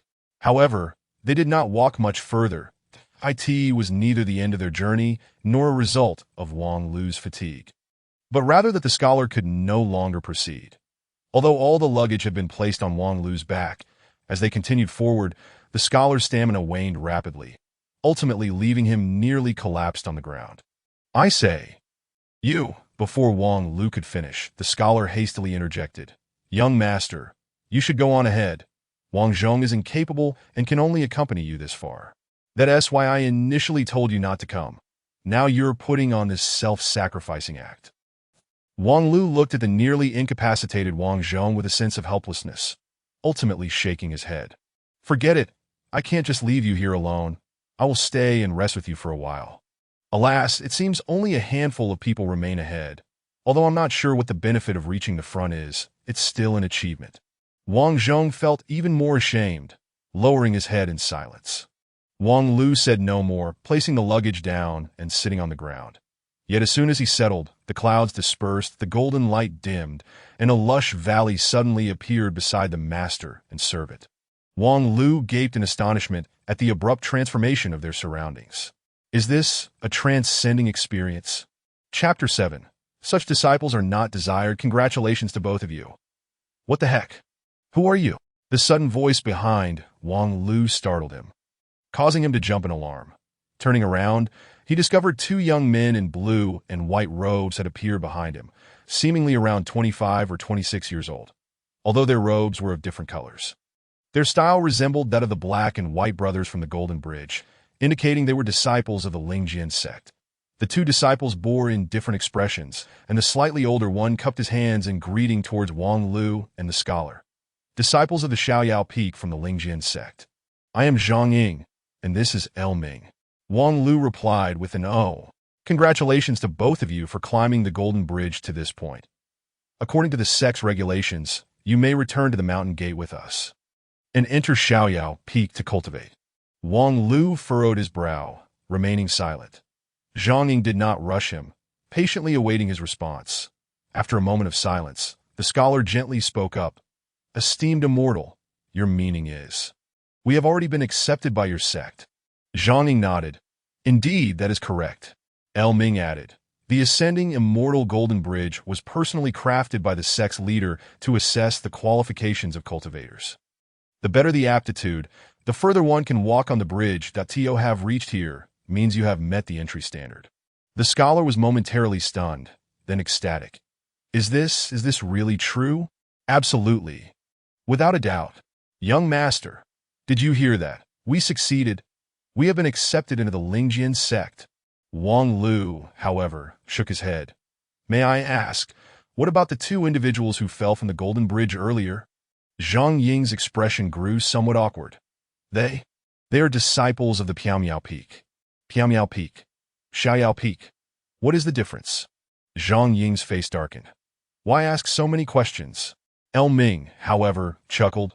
Brother, there's no shame in admitting this. From the outside, Lingjian Mountain appears as a solitary peak. But in reality, it comprises multiple peaks.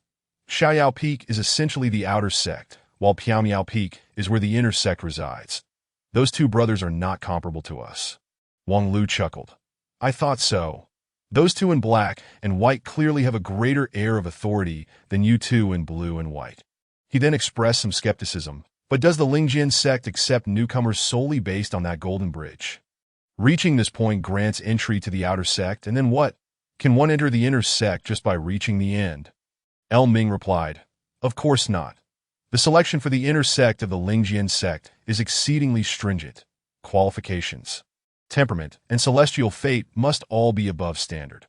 Otherwise, even if one possesses a heavenly spiritual root, they likely wouldn't attract the attention of the Piaomiao Peak Master. Wang Lu muttered, Damn. Huh. Wang Lu laughed. It's nothing. So for us newcomers, what does it take to enter the inner sect? Zhang Ying snorted. Want to enter Piaomiao Peak? That's simple. Just follow the path straight ahead, and if you can reach it, the Peak Master will certainly accept you. Wang Lu looked in the direction Zhang Ying pointed. Ahead, a dense fog obscured the path through the long valley. How much further? El Ming grinned. That depends on fate. It may be far or close at hand. For the road to ascension is unpredictable. Zhang Ying asked, What do you plan to choose? Will you return with us to Xiaoyao Peak or continue along this path of ascension?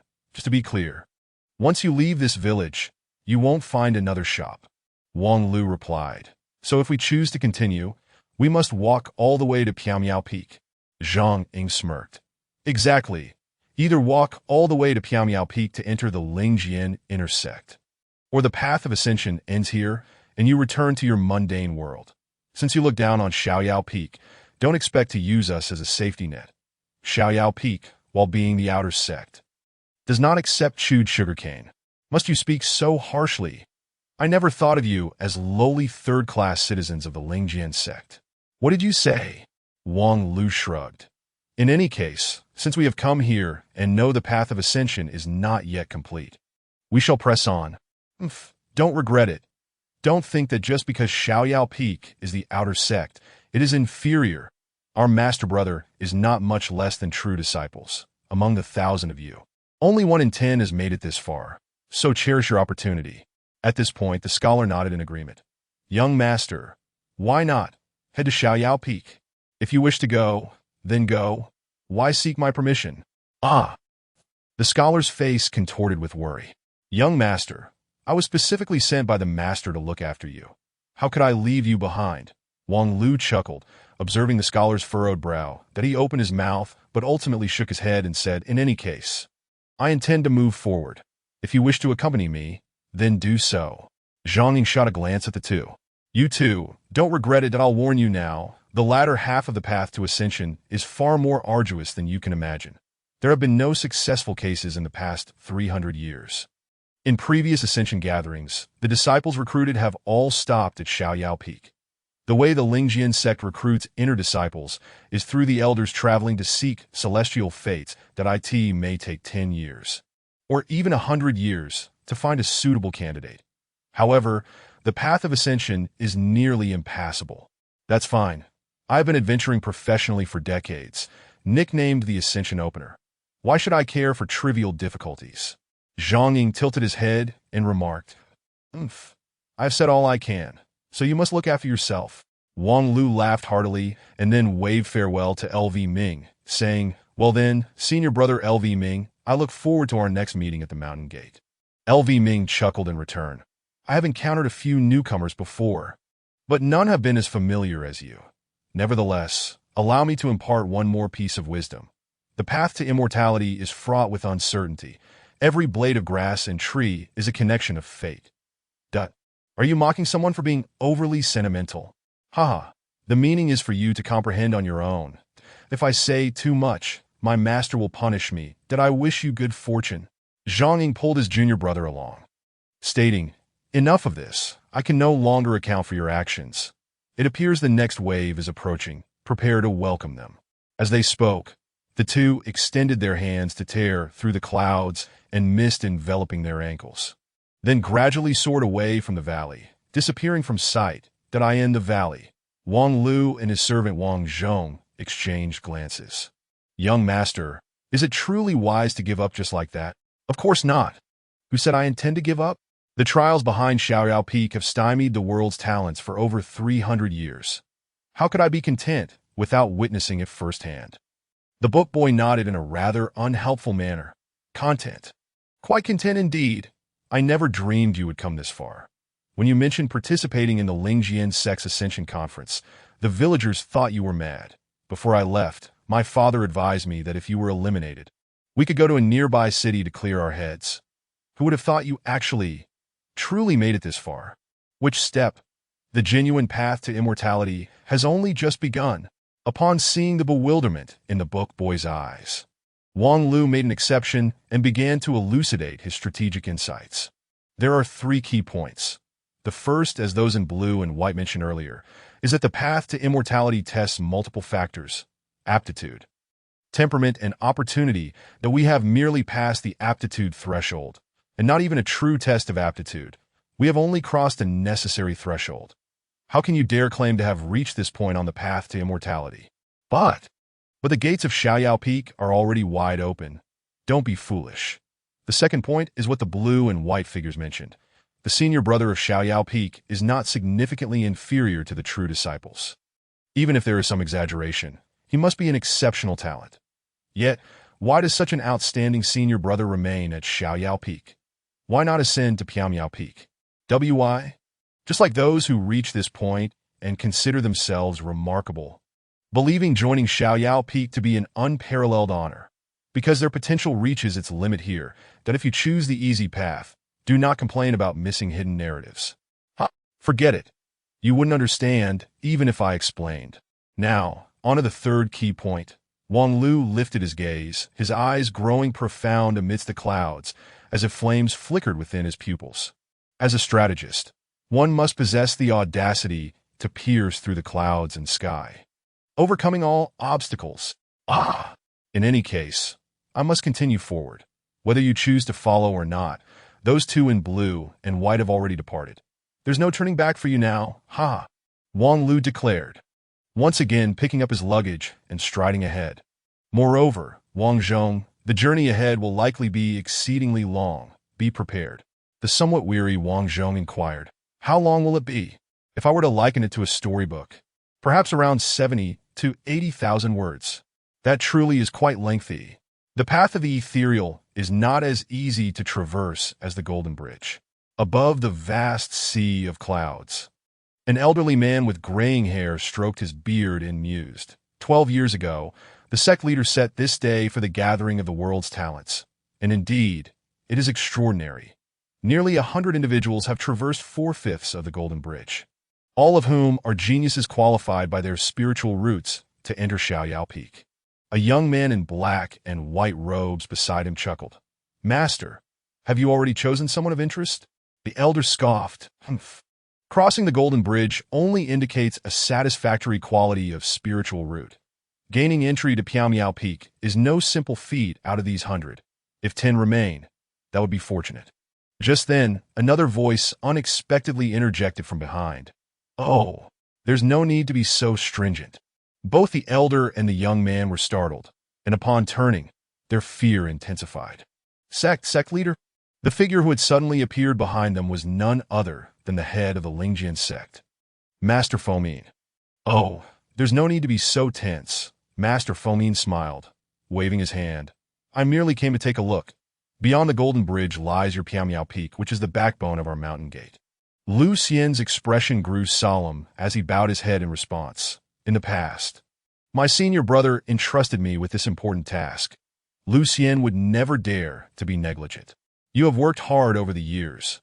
Witnessing the current grandeur of Piaomiao Peak, it is truly difficult to imagine the scene from back then. However, since we have organized this conference, there is no need to be overly demanding of the newcomers that if there are suitable candidates, accept them. Lu Xian felt somewhat troubled. Senior brother, that would be against the rules. Rules are contingent upon circumstances. The Lingjian Sect has been dwindling for too long. Do you not think it is time to liven things up? To be honest, I do not think so. 1/5 junior sister is more than enough excitement. Let us not speak of her. I asked her to assist in designing the Ascension Conference, and instead, she turned it into a chaotic mess. My mind has been nearly shattered these past few days. I recognize the child. Their aptitude is quite good and merits close attention. As he spoke, the master pointed at the clouds, and 2 figures materialized from the mist, vividly resembling the master and servant from Wang family village. Lu Xian was astonished. Senior brother, you hold them in such high regard. Well, their performance on the Golden Bridge was indeed commendable. The Golden Bridge is merely a trivial trinket, not to be taken too seriously. Senior brother, you are too humble. The Ascension Golden Bridge can accurately control the influx of innate spiritual energy. The higher the quality of one's spiritual root, the easier it is to naturally receive spiritual energy, making it easier to traverse the bridge. However, the further one goes, the stronger the resistance becomes. When the resistance equals the assistance, one can determine their optimal position, although one can expend energy to press on. If one consumes too much energy on the Golden Bridge, there would be no need to continue on the path ahead. The principle is simple, yet the design is truly ingenious, serving as an excellent preliminary assessment of aptitude. Given the performance of these 2, they surely deserve your special consideration, senior brother. Actually, it's not just me. It's Xiao Ling, who has taken a liking to one of them.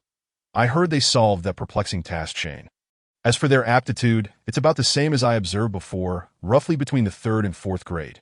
Not too shabby. Then, no worries, we will adhere to the rules of Piaomiao Peak. How far they go will depend on their own abilities.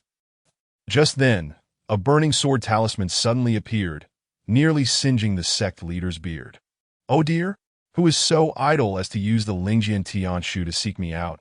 It's you, what are you doing? Is it the end of the law era? Is the demon clan invading? What? Overtime pay. You want overtime pay for hosting an Ascension Conference. Have you no shame? Forget it, we can discuss it in person. Oh dear, this is infuriating. My primordial spirit is about to collapse. Master Fengyin took a few moments to calm his rage, but when he turned around, the clear skies within his line of sight revealed that the clouds surrounding the mountains had been completely dispelled. The young Lingjian cultivator wore a look of astonishment, while Lu Xian displayed a respectful expression. The sect leader's cultivation is unparalleled. Just a fraction of his residual power was enough to break the cloud formation of Piaomiao Peak. I am thoroughly convinced that it's merely breaking the first layer. Besides, a mere transformation into divinity counts for little in the 9 provinces. 10 years ago, at the conference of the Wanxian Alliance, several council members were already at the integration stage. Is this a display of power? What nonsense. I simply slept from start to finish. Enough idle chatter. I must take my leave, or else my junior sister will burn a few more talismans, and I will go bankrupt. Junior brother, I entrust the Ascension Conference to you. Do not mind what I said, just follow the rules. After the sect leader finished speaking, he transformed into light and vanished. Lingjian sighed, his gaze piercing through the lower layers of the cloud formation of Piaomiao Peak. Spotting the master and servant traversing the canyon, that Tob noticed by both the sect leader and Xiaoling. Although the sect leader stated to adhere to the rules, such treatment in itself has already broken the rules. Let us pay close attention to those two. I hope they will not disappoint me. Then, let us prepare the logistical support. The black and white robed cultivator nodded and was about to depart. Oh right, remember to tell your junior brothers to bring sufficient spirit stones and sword manuals. Sai, also bring the mahjong. For this Ascension Conference will likely take quite some time. Let's not make it too dull. Master? Remember to invite your uncle Zhou Ming. Last time, they from Tongming Peak won over 10 magical treasures from us. This time, let me help you win them back. Master. Chapter 8. Junior brother, you truly understand me. This road is truly long as hell. In the narrow valley, both master and servant were somewhat breathless. Wang Lu wiped the sweat from his brow. Alas, I can no longer feel the abundant assistance from the Golden Bridge. It seems my luggage has become a few pounds heavier. The book boy sighed. What assistance are you speaking of, young master? Have you lost your mind? Indeed, I am so fatigued that I am losing my wits. Henceforth, you shall carry the luggage. As he spoke, Wang Lu suddenly became animated, pointing ahead and exclaiming, Look, the surrounding mist is thickening again. This clearly signifies our entrance into a new map. The attendant, as usual, was bewildered. What do you mean by entering a new map? Wang Lu elucidated. Surely, you do not believe that the path to immortality is merely a straightforward line. There will undoubtedly be numerous challenges designed to assess a person's various qualities along the way. If it were merely a matter of innate talent or knowledge, a golden bridge or a paper examination could suffice to gauge one's depth. However, how does one evaluate a person's character or destined fortune? A written test, an answer sheet, a personality assessment. If the Lingjian Sect intends to thoroughly evaluate newcomers, it must create sufficiently intricate scenarios along the path to immortality. These scenarios could be typical environments or independent realms akin to dungeons. And the mist surrounding us likely serves as a transitional buffer for the map change that I completely fail to comprehend what you were saying. Young master, yet Wang Lu seemed unconcerned with whether the attendant understood. Continuing his explanation, the Lingjian Sect is renowned for its ancient traditions, and its selection of disciples is exceedingly stringent. Moreover, with the dwindling population, it is generally the elders of the sect who descend the mountain to seek disciples. The sect is not suited for a mass-production style of ascension convention. Thus, this grand opening of the gate has attracted such a multitude. However, being an ancient sect means that even a mass-production ceremony will not indulge in negligence. The necessary procedures will undoubtedly be in place. And they are likely more complex than most can imagine. Upon hearing this, the attendant could no longer contain himself. How do you know so much about the Lingjian Sect? The young master had only arrived in Lingxi town a day prior, having spent the week cooped up indoors. Where could he have gathered such a wealth of information? Was he truly a reincarnation of the star of literature, born to know? Of course, it was during the quest chain. Did you think I was merely running errands in town that day? I paid careful attention to the task descriptions at each quest point. Nowadays, many players are overly eager for quick rewards, showing little regard for the text beyond the quest objectives and rewards. Unaware that the truly valuable information lies precisely within the task descriptions. For instance, when I completed the final phase, the old man at the entrance mentioned that this was the first time in a century that the Lingjian Sect had held an ascension convention. Lacking experience. Yet precisely because of this inexperience, the effort invested would be substantial. Even he, a retired elder, had been summoned back to oversee the town. The amount of intelligence contained within this is astonishing. But who among the common folk could possibly hear such things? Those young masters might wish to inquire, but if they do not even undertake the tasks, why should the information be shared with them? Is it because you possess wealth? In a town where 500 taels cannot buy a single carrot, what value does money hold? The attendant could not grasp the young master's sentiments. Yet the disdain for others evident in his tone was strikingly clear. This formidable confidence had been experienced many times in Wangjia village, and it was astonishing to witness it remain unaltered upon the path to immortality. The young master was indeed the young master. There was no denying it. According to Wang Lu's assertions, the mist on either side of the valley served as a buffer for the map transition. Beyond that mist lay new trials critical to entering the inner sanctum of the Lingjian Sect. The Miao Peak. Although the attendant did not truly understand the distinction between Xiaoyao Peak and Miao Peak, the young master seemed to place considerable importance on it surely. There could be no mistake the expanse of the mist was far broader than anticipated. Initially thought to be a mere transient buffer, as the two wandered through the mist for an indeterminate length of time without finding a clear path forward, even Wang Lu began to hesitate. Young master, could we be lost? Nonsense. It has been a straight path from the beginning. Do tell me where we might have strayed. The attendant wiped the sweat from his brow, rendered speechless. Wang Lu, burdened with baggage, though he had consistently maintained his training, now felt only weariness. Thus, despite his unyielding confidence, he slowed his pace, beginning to survey his surroundings. The visibility within the mist was less than 3 meters, beyond which everything was obscured. Wang Lu only recalled that before entering the mist, they had been traversing a valley less than 10 meters wide, and thereafter had continued straight ahead. Wang Zhong. Let us turn right. That way leads to a cliff. Not necessarily. The attendant paused for a moment, then followed Wang Lu as he turned right, expecting to collide with a mountain after only a few steps. Oh, how strange. I remember the valley on either side being quite lengthy before we entered this mist. How is it now we are no longer in the valley? The map transition has occurred without our awareness. I had thought the mist was merely a buffer, but it appears to be part of the map itself. As Wang Lu spoke, he bent down, pinching the dust beneath his feet. Young master, is there something wrong with this soil? How would I know? I am not a geologist. Wang Lu replied, brushing off the dust from his hands. I had thought I might discover some clue within the soil, but it seems that is not the case. Wang Zhong's anxiety began to heighten. Young master, could there be any danger? Once Wang Lu lost his certainty, the mist around them seemed to grow menacing, as if it could swallow them whole at any moment. This path to immortality was clearly not intended for a mere attendant from Wangjia village. There is no danger, but neither are there clues. Then are we to be trapped here? Of course not. The absence of clues is, in itself, the greatest clue. That I have mentioned that the path to immortality is meant to test a person's overall qualities. Thus, luck, or what one might call destined fortune, is also a crucial element. I have experienced this during the quest chain. Those who cultivate immortality place great emphasis on fate.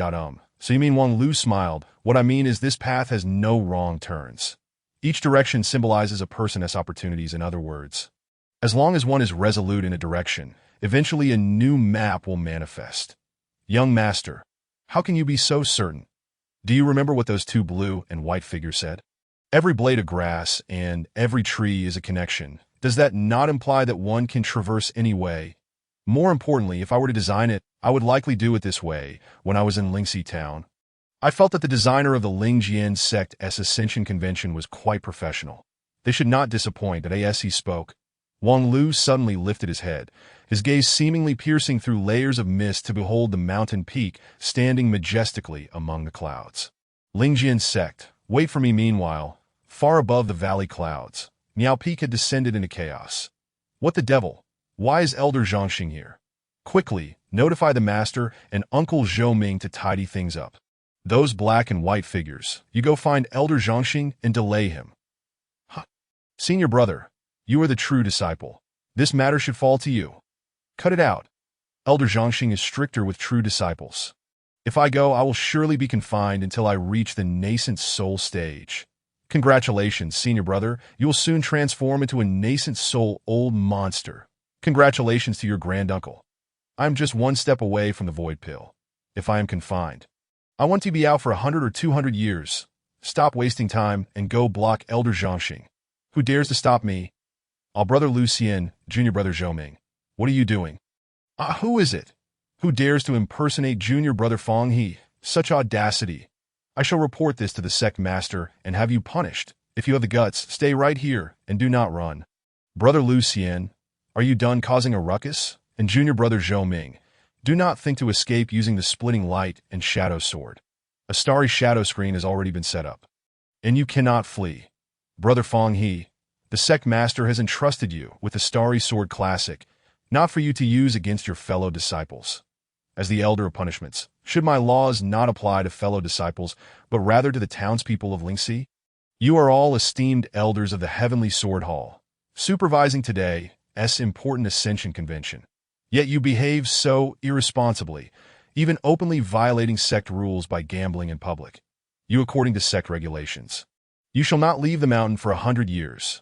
What the heck could this possibly be the version of sect rules? As the elders of Miao Peak were embroiled in a heated argument, a beam of sword light suddenly pierced through the clouds, transforming into a black and white disciple who landed on the pinnacle platform. The disciple's expression was grave, seemingly oblivious to the overturned mahjong table and the red-faced, shouting elders and coldly stated, "Report to the elders. Someone has already emerged from the Yunbo map." What? So soon?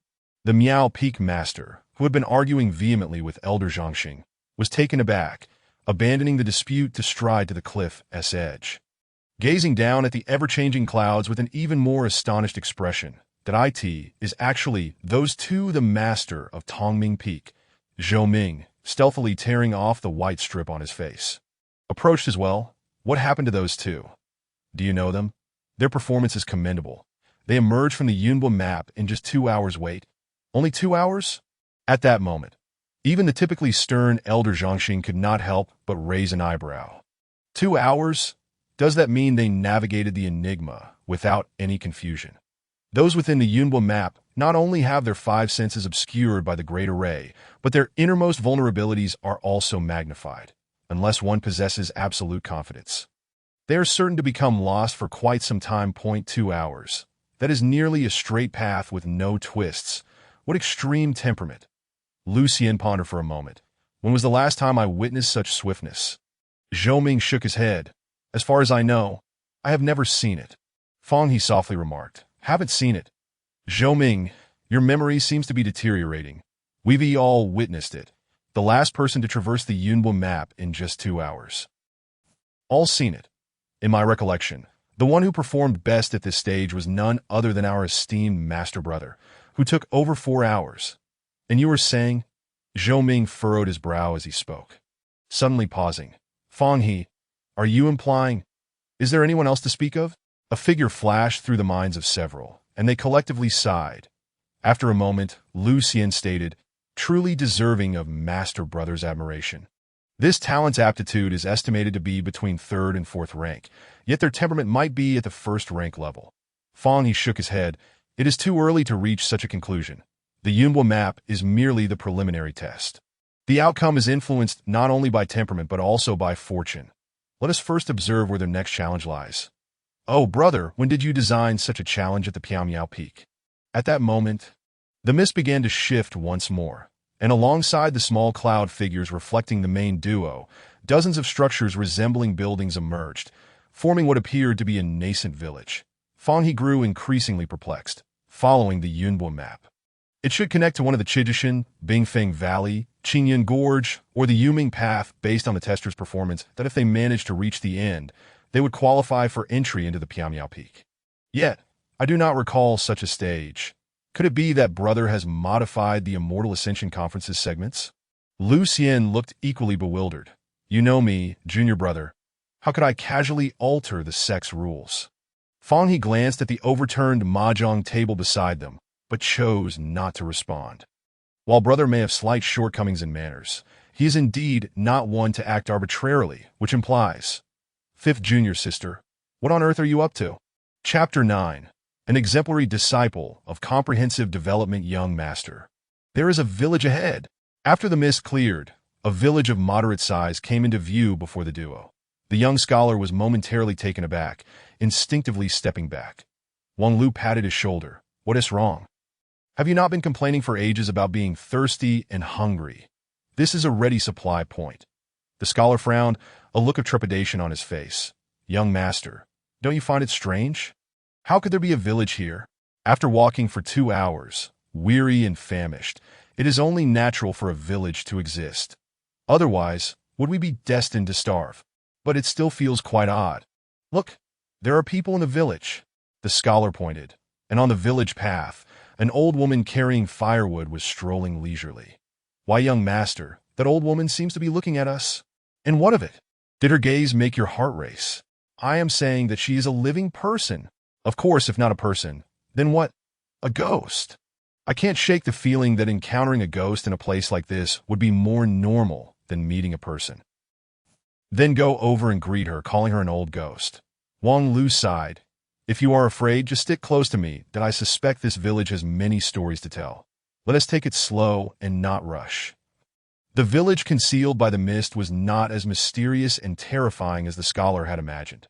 After conversing with the villagers, they learned the village was named Taoyuan, where residents had lived in seclusion for hundreds, even thousands of years, indifferent to worldly affairs. Within the Celestial Mountains, resources were abundant, and their lives had been prosperous and leisurely for centuries. The villagers of Taoyuan were warm and hospitable on the very afternoon of their arrival. The village chief hosted a banquet for the duo in his home, and most of the villagers gathered there. The atmosphere was lively, with Wang Lu and the young scholar indulging in the sweet wine brewed from mountain spring and wild fruits.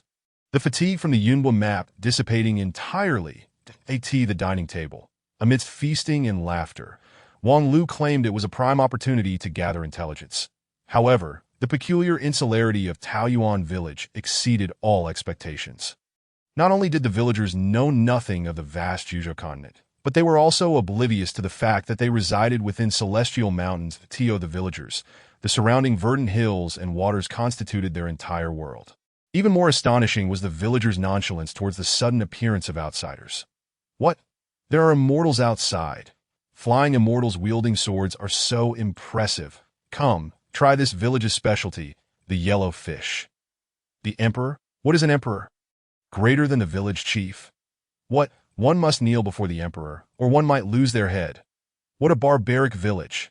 Come, try my wife's steamed buns instead. Wang Lu's experiences were largely similar, even with attempts to steer the conversation.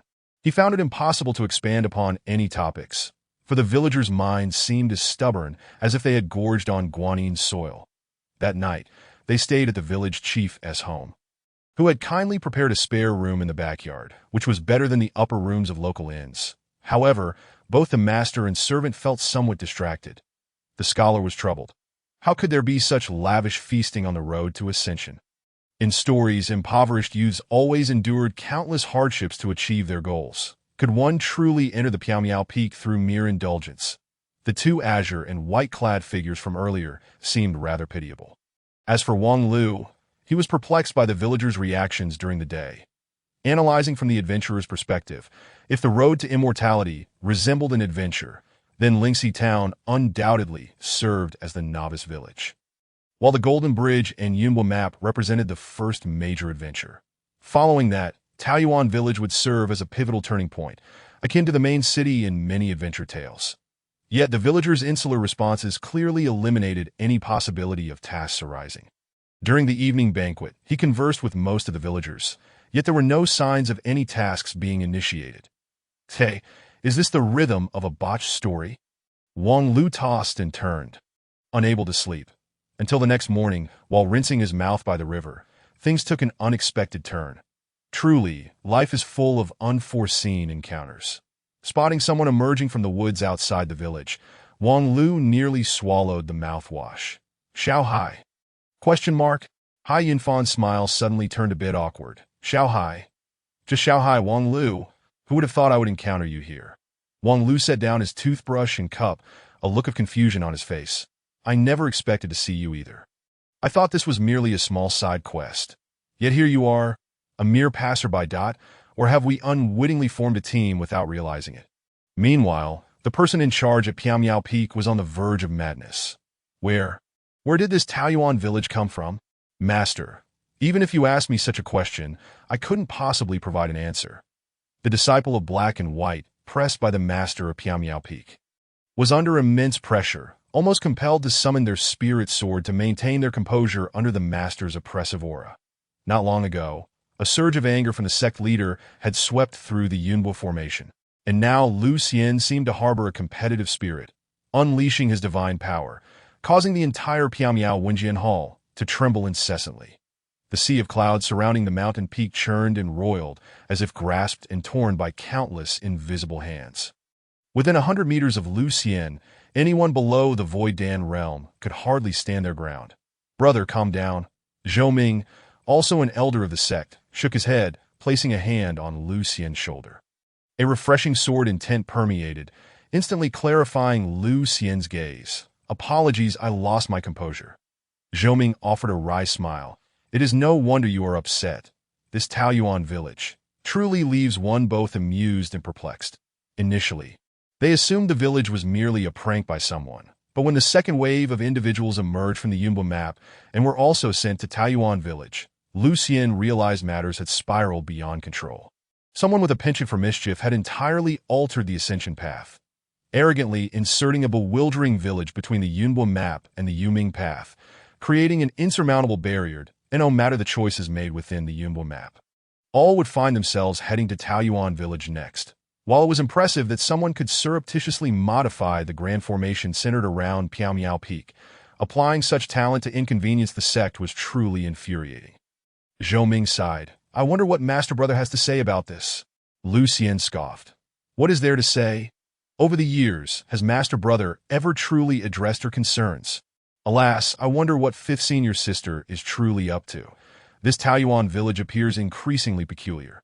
Lu Xian's patience waned. "Perhaps it is merely another incomprehensible prank." "Skay, you consider my genius design merely a prank. Your taste in dismissing my efforts is as unyielding as ever." "Oh, it's you." Upon hearing that familiar voice which had haunted his nightmares countless times, Lu Xian's renowned calm demeanor shattered, and his sword glimmered with a brilliance capable of moving mountains and filling seas, striking out fiercely. Zhou Ming's eyes brightened. What a powerful strike born of indignation.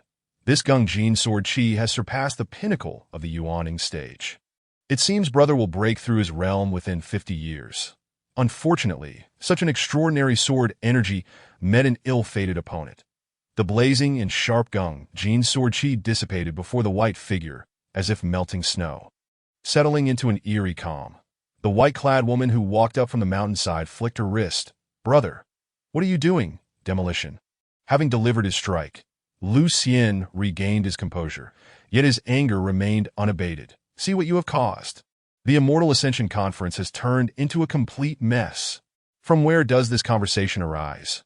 I have devoted myself tirelessly to ensuring the efficacy of the Ascension Conference, and I am preparing for this Peach Blossom Village.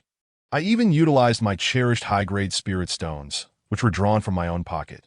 Just a moment ago, my request for overtime compensation was flatly rejected by my senior brother." Lu Xian retorted angrily. "Who is to bear the cost of your reckless folly? You must understand that although the Lingjian Sect has not held an Ascension Conference for many years, the procedures were established hundreds of years ago, each step refined through countless trials, before he could finish." He was ruthlessly interrupted. "A procedure hammered countless times by mediocrity remains merely mediocre. The Yunbo map determines direction, while the Qiji Mountain and the Underworld Path dictate altitude. The concept is commendable and indeed capable of assessing a person's various qualities. Yet, you have practiced cultivation for hundreds of years and are renowned as a Yuaning elder.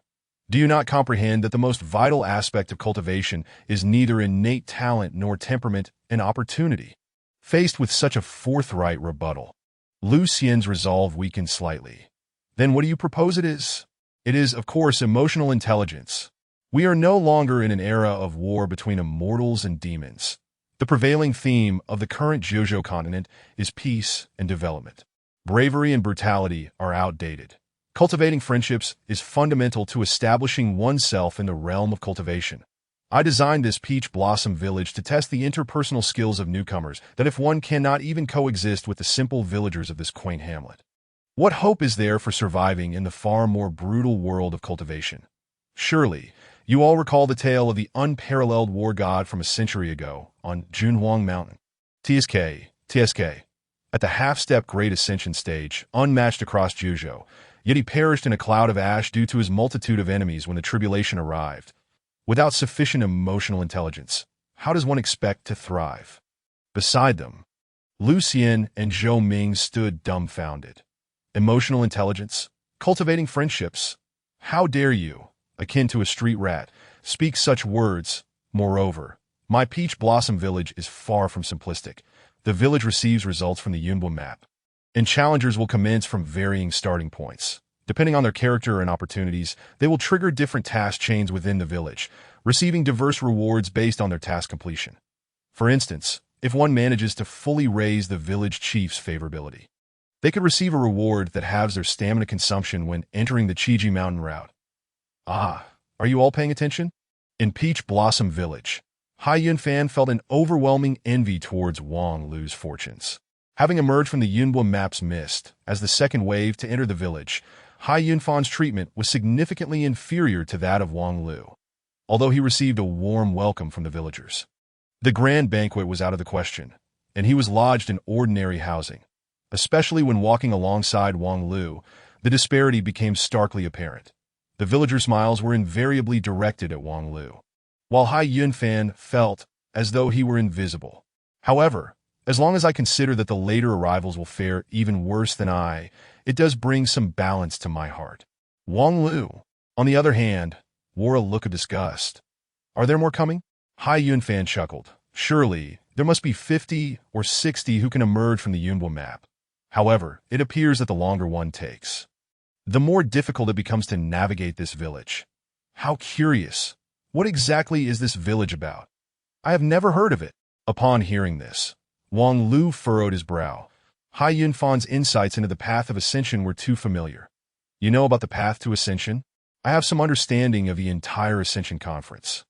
Wang Lu, would you be interested in hearing more? Not at all. Hai Yunfan was not surprised by this response.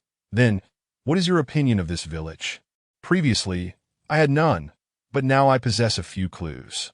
However, I must wait a while longer to confirm. Hai Yunfan nodded. Then I must rely on you. I truly lack confidence in achieving good results here. Wait, what do you mean by relying on me? I have no intention of supporting you. We are friends after all. Haha, we shall be friends for life. Chapter 10. Do you believe I will report you? Shortly after Hai Yunfan entered Peach Blossom Village, the third batch of guests arrived. Unsurprisingly, although Hai Yunfan possessed remarkable talent, the Ascension Conference gathered the elite of the world. Aside from Wang Lu, there were several individuals with talents comparable to Hai Yunfan's. Thus, while he and Wang Lu were engaged in pleasant conversation, it was evident that Peach Blossom Village was about to experience quite a commotion. What on earth is this place? Shouldn't there be Qiji Mountain and Icewind Valley behind the Yunbo map? Why has an inexplicable village appeared? This is not what was promised. That afternoon, 3 newcomers appeared in the village, all hailing from distinguished cultivation families, each belonging to families of at least 3rd rank or higher, boasting illustrious lineages. Even Hai Yunfan approached the 3 with caution. These individuals not only hailed from prestigious backgrounds and possessed exceptional talents, but they had also established a mutual assistance agreement among themselves. Forming a formidable alliance, they represented the greatest challenge Hai Yunfan had anticipated. Had it not been for the unexpected arrival of the extraordinary Wang Lu, he would have been compelled to devise strategies to contend with the trio. However, now, it seemed he need not worry about it. Observing the 3 companions walking outside the village, Hai Yunfan smirked inwardly. Soon enough, there would be a spectacle to behold that on one side stood the enigmatic mountain recluse Wang Lu, while on the other loomed the arrogant cultivation aristocrats. This small village could hardly accommodate both factions, and their inevitable encounter would surely spark a cataclysm. Perhaps this was a deliberate act by the Lingjian Sect? Nevertheless, that was of little concern to him. For now, he would simply hide and watch the drama unfold. The anticipated spectacle did not keep Hai Yunfan waiting long. You move out of here. In the backyard of the village chief's residence, the youth from the Xie family of Yuzhou's Tenjiexi pointed a finger at Wang Lu, his face contorted with disdain as he made his demand. Meanwhile, Wang Lu, munching on a farm fresh ear of corn, looked puzzled as he mumbled. Who the hell are you? Are you sick? Xie Qianlong's anger surged, his brows furrowing. Dare you disrespect me? Do you know who I am? Wang Lu slapped the corn down. I wouldn't know if you didn't tell me. You really are unwell, aren't you? Xie Qianlong instinctively reached into his inner pocket as if to retrieve something, but paused for a moment to regain his composure. I am the 14th descendant of the Xie family from Yuzhou's Tinjiexi. Greetings, descendant. What brings you here? The veins on Xie Qianlong's forehead throbbed. I have already stated it once. You must move out of here. Move out? Why? Because I require you to vacate. Tisk, it's quite bold of you to simply declare I require you to a grown man. Xie Qianlong could no longer restrain himself and prepared to take action. Just as his two companions entered impatiently, young Master Xie, why are you so slow? Does that brat not recognize a good deed? Xie Qianlong halted his movements. You two should not intervene. Wang Lu resumed gnawing on the corn, increasingly perplexed by the trio's intrusion that he turned to Hai Yunfan, who had followed behind them. Little Hai, what is the situation with these three? Hai Yunfan cursed his bad luck inwardly, never expecting to be caught by Wang Lu while hiding behind a tree. He had intended to observe from the sidelines, but now found himself thrust onto the stage as an actor. With Wang Lu revealing his presence, Hai Yunfan stepped forward confidently and greeted the three young aristocrats, young Master Xie, young Master Yun, young Master Li. The trio was taken aback. Hai Yunfan, is it truly you? Wang Lu was similarly surprised. Little Hai, it seems you hold no standing in their eyes. Hai Yunfan silently cursed. Of course. This is within the realm of the immortal mountains, not subject to the dominion of mortal emperors, and with the three of them united, I, the mere second prince of the Yuntai Empire, could hardly claim any significance. You may seem dull at times, but you are particularly astute when it comes to creating awkward situations. Yet, Hai Yunfan was no fool. Young as he was, he possessed considerable cunning. Maintaining a smile, he ignored Wang Lu's inquiry and stated, what young Master Xie means is that he wishes for you to vacate the village chief's residence. Wang Lu turned from Xie Qianlong to engage with Hai Yunfan. Why? Hai Yunfan glanced at the three young masters, who clearly did not intend to elaborate further to Wang Lu, and realized that having reached the stage, he could only participate. Clearing his throat, he began to explain, it is quite simple, really. Young Master Xie and his companions hail from renowned and illustrious cultivation families. While you, dear Wang, though possessing astounding potential, ultimately come from the wilderness. Upon hearing this, Wang Lu grew impatient. I'm not interested in marrying their mothers or becoming a stepfather. Why bring up family status? Well, it is because you, with your humble origins, currently occupy the finest position in the village, while young Master Xie and his companions appear to be relegated to ordinary dwellings. This, one might argue, is somewhat illogical. Having made his point, Hai Yunfan added, of course, I am merely the messenger. These views do not necessarily reflect my personal beliefs. With the matter laid bare, Hai Yunfan resumed his role as the narrator, falling silent as he awaited Wang Lu's response. Wang Lu's reaction was a prolonged silence. Xie Qianlong, unable to contain his impatience, exclaimed, Brat, what do you want? Wasting our precious time will cost you dearly. Wang Lu smirked. I understand now. You are the type who, unable to thrive within your family, have run away seeking to prove your worth through fortuitous encounters. Little Hai, your information is thorough that if I am not mistaken, these so-called young masters must be struggling within their respective families. Correct? Hai Yunfan forced a smile, pondering how to articulate such an offensive sentiment.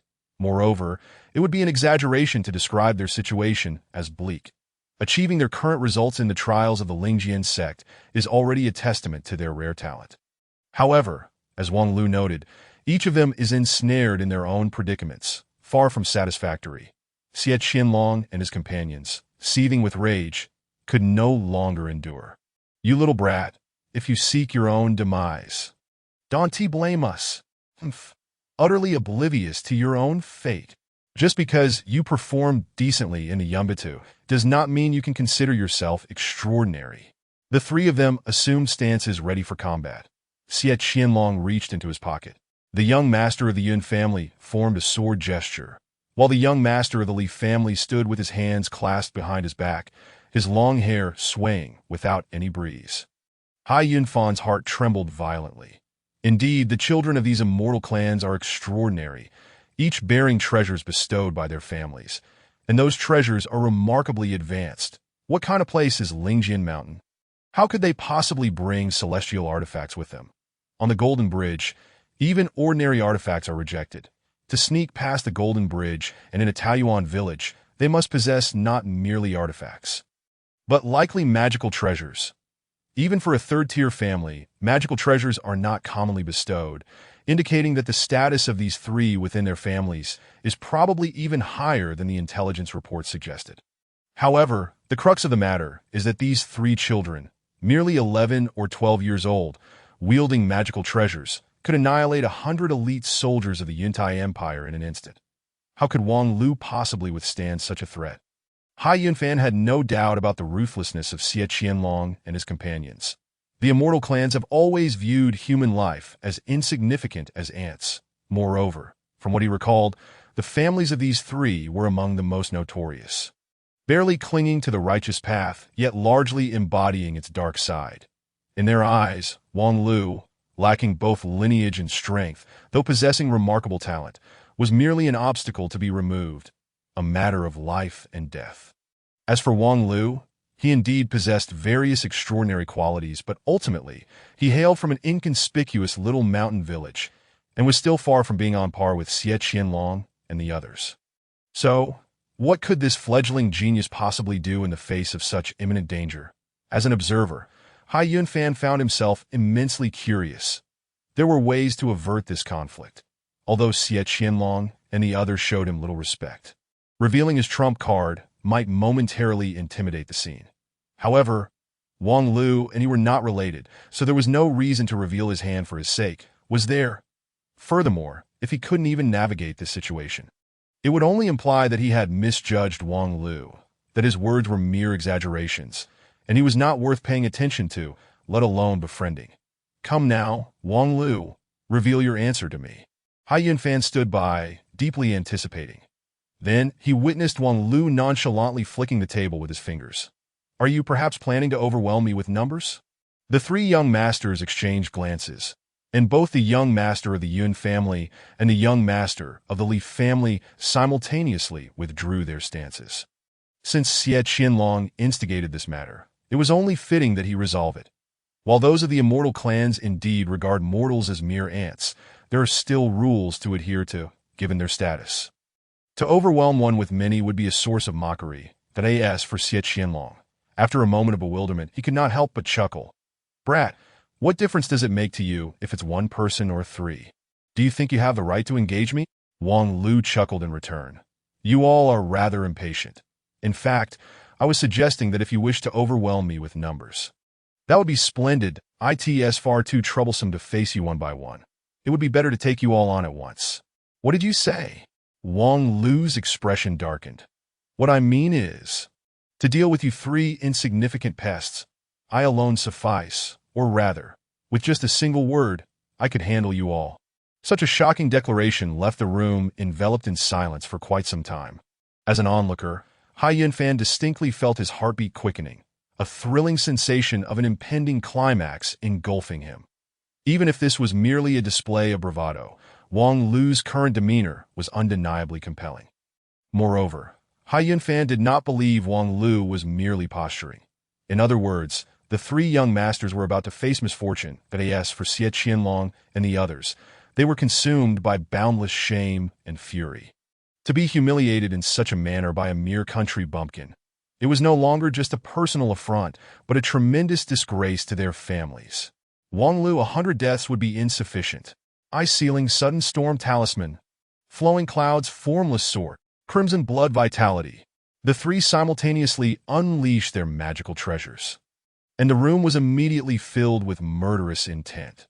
Though the three had yet to formally embark on their path of cultivation, possessing little to no cultivation prowess, they relied on the powers sealed within their family's treasures, which could only exert a fraction of their true might. Yet it was sufficient to subject Wang Lu to 1,000 torturous deaths. Wang Lu's only response was a single phrase. Village chief, there are troublemakers. Before the words had fully left his mouth, a shadow burst through the window, lunging towards Xie Qianlong and the other two, that the shadow moved as swiftly as lightning, its fists and feet creating countless phantoms aimed at the three. accompanied by an odd sound effect. Ah! Bang, bang, bang, bang, bang, bang, bang, bang, bang. In an instant, blood spurted from their noses, and before they could activate their magical treasures, they were knocked to the ground, unconscious. The shadow incapacitated the three and swiftly exited the window without lingering for a moment, leaving behind Wang Lu and his stunned companions, as well as a profoundly astonished Hai Yunfan. Then, Hai Yunfan distinctly heard Wang Lu's dismissive voice. A few props from the lower tier dare to challenge me. A master of the reporting tier, utterly oblivious to their own demise. Chapter 11. A broken toy, without regret in the back courtyard villa of the village chief. Blood flowed like a small river. The crimson hue rendered Hai Yunfan momentarily dazed, his throat dry as he asked, Wang Lu, might I inquire if you would be willing to explain what just transpired? Although he could conceive of a dozen possibilities in hindsight, his ability to think had diminished to the brink of human capacity due to overwhelming shock. Wang Lu, while searching for a mop and broom to clean up the 3 heaps of refuse, replied, What happened? Isn't it obvious? The valley hero residing in Taoyuan village successfully disrupted the organized and premeditated actions of a small band of thugs, safeguarding the peaceful existence of Taoyuan village. Valley hero? Do you know that person from earlier? Perhaps he goes by the name of Lei Feng. To be honest, I do not know him, as there was no need to know him. Hai Yunfan regained some composure, asking, Because you already anticipated this would happen? Not too early, merely a few hours ago. When I heard the village chief mention that no fights had ever occurred in Taoyuan village, I realized this was a peaceful area. A peaceful area? Hai Yunfan appeared puzzled by the term. His brow furrowed tightly. In his recollection, it seemed rare for any sect's ascension gathering to establish a peaceful zone. At least among the 3rd and 4th tier sects of the Yuntai Empire, they relished in bloodshed, employing a method akin to raising poisonous insects to identify the most promising newcomers, which proved to be quite effective. Thus, the Lingjian Sect's tender care for newcomers during the Ascension gathering was perplexing. For a moment, Hai Yunfan even questioned whether the Lingjian Sect genuinely wished to recruit new talent. Nevertheless, as one of the 5 extremes of the myriad Immortal Alliance, they would not jest with the world. It must be said, the Lingjian Sect had indeed distinguished itself with its low profile and smooth demeanor over the years, rarely exhibiting the overt arrogance of the Xingjing Immortal Gate. Perhaps their sect style truly was one of innocence and kindness. Innocence and kindness. Little Hai, open your eyes. I haven't even wiped the blood from the ground yet, and you're waxing poetic about innocence and kindness. As he gazed at the 3 unconscious figures bleeding from their noses, Hai Yunfan truly fell into deep contemplation. Noticing his stubbornness, Wang Lu explained, Actually, the rules of the Lingjian Sect are quite simple. Fools must die. Where is this? Feeling a clear chill wash over his forehead, the young master of the Xie family from the Xie clan awakened from his stupor. His head throbbed painfully, his nose felt as though it had been broken, and in his dazed state, his vision was somewhat blurred, but he could vaguely see a rotund figure before him, splashing cold water on him. Who are you? Ah, me? I am Wen Bao, son of the national master Wen Zhong of the Kanglan Kingdom. The man's voice sounded somewhat anxious, yet there was a hint of pride in his tone regarding his lineage. This struck Xie Qianlong as absurd. This fat pig takes pride in his background. A 3rd-rate small nation, and a chieftain-like native truly considers himself a person? Does he not realize that even the 2nd prince of the Yuntai Empire must bow before the immortal clans? Yet this pig dares to flaunt his lineage before him? With such thoughts, a surge of anger welled up within him, and the humiliation of his earlier defeat by Wang Lu resurfaced. His fingers delved once more into his clothing pocket, feeling the magical treasure bestowed by his family.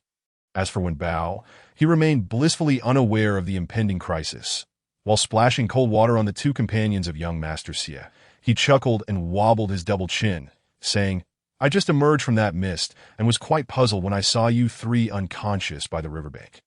Is the upcoming trial particularly challenging? I think we should join forces. Our chances of success might be greater.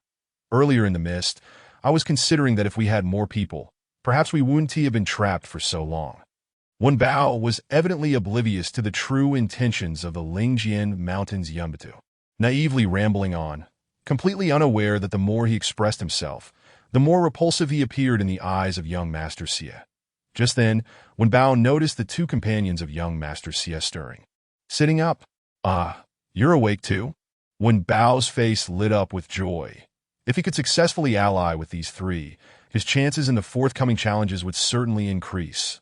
Initially, he had rashly declined the invitation from Xiaoyao Peak, resolutely continuing down this path of ascension, only to regret it countless times within the Yunbatu.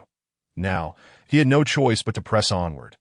However, after a fleeting moment of joy, a wave of astonishment washed over Wen Bao as he distinctly perceived the malicious glares cast by young Master Xie and his two companions. Although he had just regained consciousness from his faint, his pallid complexion belied the sinister intent lurking in their eyes, sending a chill down his spine. What is the matter with you? Aren't you planning to work together? If so, I shall take my leave, he stammered, despite his clumsiness. Wen Bao sensed that remaining any longer would surely lead to dire consequences, prompting him to rise and depart. Want to leave? Do you think you can? Xie Qianlong stood tall. Intending to unleash the freezing storm talisman he had prepared for Wang Lu, eager to vent the pent-up fury within him. Likewise, Yun and Li were equally intent on using Wen Bao as a sacrificial pawn. The disciples of the Blue and White Sect at the foot of Xiaoyao Peak had made it abundantly clear. On the path to immortality, life and death are at the mercy of fate. Those who provoke the wrong individuals are deserving of their fate, even if it leads to their demise. Moreover, in the ruthless competition of ascension, killing rivals had become an almost unavoidable malady in the cultivation world, even among the righteous sects of the Wanxian League. It was not uncommon for disciples to turn on each other during events akin to the Ascension Conference. Those born into illustrious families were particularly aware of this grim reality.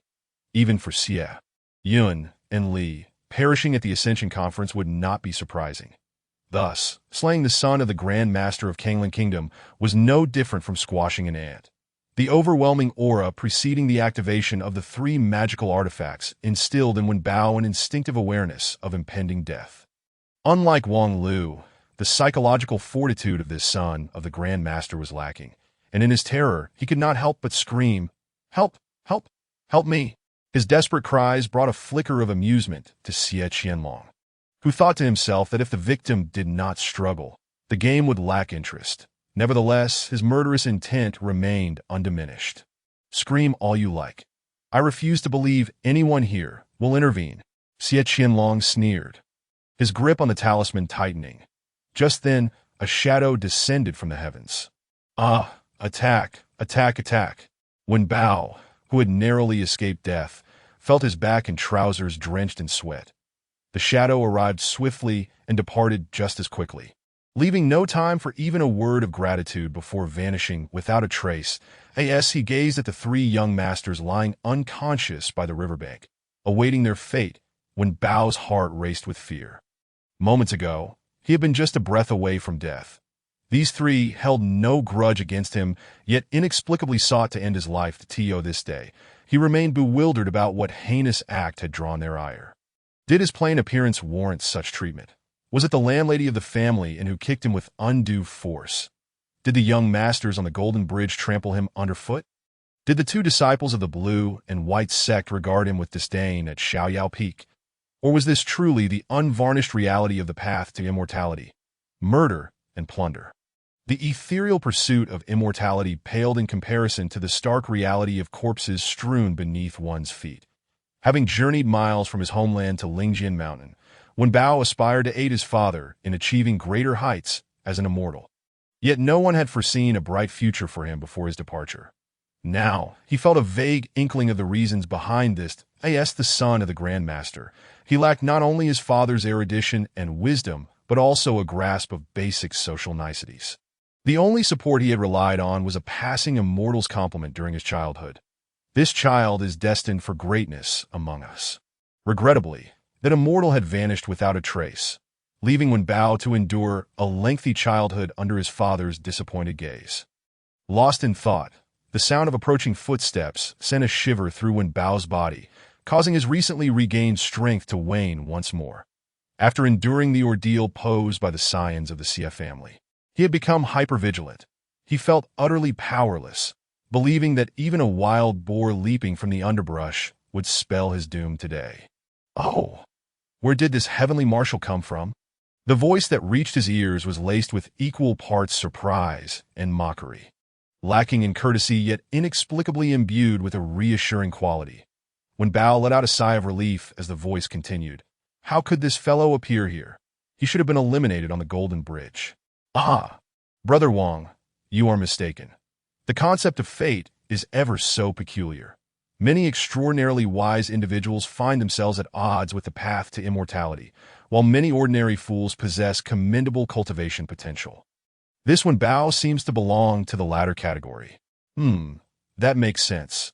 The previous three worthless scions were but pea-sized in intellect, yet they hailed from prominent families, leaving one pessimistic about the future of the cultivation world. Ha! Merely third- or fourth-rate families. They are nothing of consequence. As the two individuals approached, they engaged in lively banter, scrutinizing Wen Bao from head to toe. Wen Bao, in turn, assessed the two while his memory was rather unremarkable. He recognized them. One was the second prince of the Yuntai Empire, while the other was the sole youth who had taken up residence in the inn's upper chamber in any case. They were both formidable figures beyond his reach. Suppressing the dryness in his throat, when Bao inquired, "May I ask you?" However, Wang Lu and Hai Yunfan completely disregarded him, continuing their conversation. "Xiaohai, this fellow was the seventh to enter Taoyuan village, and his performance is quite commendable." Hai Yunfan pondered for a moment. "The seventh place isn't particularly impressive, but considering you and your family's scribe occupied 2 slots, the ranking itself holds little significance. Moreover, he exited the Yunbo map in just over 10 hours, which is commendable. He possesses a character worthy of praise, contrary to his foolish exterior." "A good character, you say?" "Xiaohai, you are too naive. Just because he swiftly exited the Yunbo map does not imply exceptional character. I suspect he simply panicked and fled in tears after losing his way." "Surely not." "Why not? As the ancients often said, a pig rushes forth with reckless bravery, indicating that for him, a single-minded charge is his forte." Wang Lu's conjecture was absurd, yet Hai Yunfan, reading Wen Bao's expression, reluctantly concluded that Wang Lu might indeed have struck upon the truth that it appeared there truly existed a bewildering method of success. But then again, this too was a form of destiny. The cultivation world was not devoid of those who, lacking talent, temperament, and even intellect, still achieved remarkable accomplishments. So, was it possible that this Wen Bao before him might one day become an unparalleled figure in the cultivation realm? While lost in contemplation, Wang Lu interjected, "Xiaohai, weren't you always curious about the strategies for Taoyuan village? We now have an excellent demonstration material at hand." "You mean Wen Bao?" "Of course. This fellow lacks intelligence and courage. He is the perfect candidate for navigating Taoyuan village." "Ah? Why is that?" "Because no one would care if he fails. Ha ha ha." Chapter 12. The battlefield between Granny and Granny number 2, bringing Wen Bao back home, required little effort from Wang Lu. After narrowly escaping death by the river, Wen Bao had lost all confidence in the path to immortality. Now, he merely wished to survive until the end and was grateful for it. Thus, when Wang Lu cheerfully proposed, "Are you interested in collaborating with me to conquer Taoyuan village?" Wen Bao did not hesitate to agree. Firstly, he genuinely had no other options. The state of his wet trousers was testament to the peril of traversing the path of immortality alone. Secondly, what if there was a chance to succeed? Deep within, Wen Bao's yearning for the path of immortality had not extinguished. What puzzled him was why someone like Wang Lu, a favored son of heaven, would seek his collaboration. Did he possess any advantages beyond his ample physique? "Ah, your plumpness is an advantage. Heavier individuals are generally harder to break." "Ha!" Wen Bao was taken aback with fear. "Do not be alarmed, at least in this challenge. The designers did not intend for anyone to lose their life. The village's design is not meant for us to compete through sheer brute strength. Lingjian Sect seeks to evaluate a far more crucial quality." Wen Bao felt somewhat bewildered. A more crucial quality? This question had also lingered in Hai Yunfan's mind. When various sects recruit disciples, they primarily consider talent, temperament, comprehension, and opportunities. What more could be required? Just then, Wang Lu began assigning tasks to Wen Bao. Fatty, I have a favor to ask of you. Huh? Wen Bao replied in astonishment. What do you want me to do? First, strike up conversations with everyone in the village. Ask for the specifics. Ask them if they need assistance. Remember to be friendly and sincere. Finally, report back to me on what you've learned. It is quite simple. ISNT it. After dispatching Wen Bao, Wang Lu treated Hai Yunfan to lunch. The two chatted leisurely at the dining table, calm and unhurried. During the meal, Hai Yunfan had a moment of realization. The key lies in the people. Indeed, wealth, relationships, laws, and land. Interpersonal relationships rank second. That it's just that no sect has ever set up such a test before. Wang Lu was somewhat astonished. Never before, at least as far as I know, no sect has genuinely prioritized this aspect. The path to immortality is ultimately a lonely one. Becoming overly entangled in personal relationships can hinder one's cultivation. Most sects seem to adhere to this notion. Wang Lu scoffed at this. Isn't that absurd? The cultivation world isn't a place where anyone can muddle through. Even if personal strength dictates everything, prior to attaining such power, one cannot escape the necessity of interpersonal relations. Unless one is the legendary Tiandao, immortal, descending to the mortal realm. There are no invincible individuals in this world. To be by the way, Xiao Hai, don't you plan to accompany Wen Bao to try your luck? You might stumble upon an A-level mission. Ho, let it be. Brother Wang, you haven't even made an appearance, have you? Surely, there must be some reason behind it. Wang Lu replied, Of course, without sufficient experimental material, I cannot confidently discover the perfect strategy, which is why I suggested whether you might step forward to help me clear the way. Once I obtain the perfect method, I shall be sure to express my gratitude. Hai Yunfan was immediately struck by Wang Lu's loyalty, yet what piqued his curiosity even more was Wang Lu's notion of a perfect strategy. Where there is perfection, imperfection must also exist. In other words, in Taoyuan village, every word and action must be approached with caution. Otherwise, one could easily make a mistake. Wang Lu chuckled. Indeed, this aligns with the characteristics of the immortal path. A single misstep on the path of cultivation is irretrievable. It's designed to be quite realistic. As they conversed, Wen Bao returned. Oh, back so soon? Hai Yunfan was momentarily taken aback. It had only been a little over half an hour since Wen Bao was kicked out of the house by Wang Lu. Could something unexpected have occurred? Brother Wang? Wen Bao hesitated at the door, awkwardly addressing Wang Lu as Brother Wang. What's the matter? Did you encounter an especially powerful plot twist? I just stepped out for a bit when a lady stopped me, saying I looked remarkably like her deceased grandson. And she went on and on. In the end, she stuffed me with a lot of snacks and invited me to her home for dinner tonight. I couldn't carry too much, so I came back first. As he spoke, Wen Bao revealed a massive bundle. Unwrapping it unveiled a mountain of snacks that filled the table, a medley of enticing aromas wafting through the air. The small scholar, tidying the dining table, turned and recognized the treats. Ah, these are Madame Lu's exclusive snacks. They are quite troublesome to make and are rarely sold. Only those with particularly close ties receive a piece or two. This, Wang Lu sighed. It seems Madame Lu regards Wen Bao as her own grandson. This chubby fellow truly is fortunate. He has triggered a high-level quest that, if I recall correctly, Madame Lu had quite the ambiguous relationship with a village chief in her youth. The small scholar gasped, Young master, please don't speak carelessly. Madame Lu is a respectable person. Respectable people are incapable of infidelity. Whose logic is that? What an infringement on human rights your statement is. Huh? Did you not notice at last night's banquet? The village chief and Madame Lu were exchanging glances, only to be interrupted by the chief's spouse who unleashed a tirade. This is a crucial detail. The scholar was left speechless at the banquet. He was too busy warding off drinks. The dizzying effects of the farmhouse rice wine left him no time to observe the antics of some old men and women. Wang Lu then smiled at Wen Bao. Congratulations. This is likely a Class A quest, enough to shake the main storyline of Taoyuan Village, that if you can successfully navigate this. Although he was unfamiliar with the concepts of Class A and Class B quests. Wen Bao's eyes still sparkled at Wang Lu's grave tone. If I can make it through? You will gain an additional grandmother who excels at making snacks. So, I ask you to strive onward for the sake of your grandmother." With that, Wang Lu raised his foot to kick. That evening, more and more individuals emerged from Yunbo map. Naturally, after more than a day of wandering, most were utterly exhausted. However, unlike the warm welcome bestowed upon Wang Lu upon his arrival, the villagers' reception towards these newcomers was markedly colder.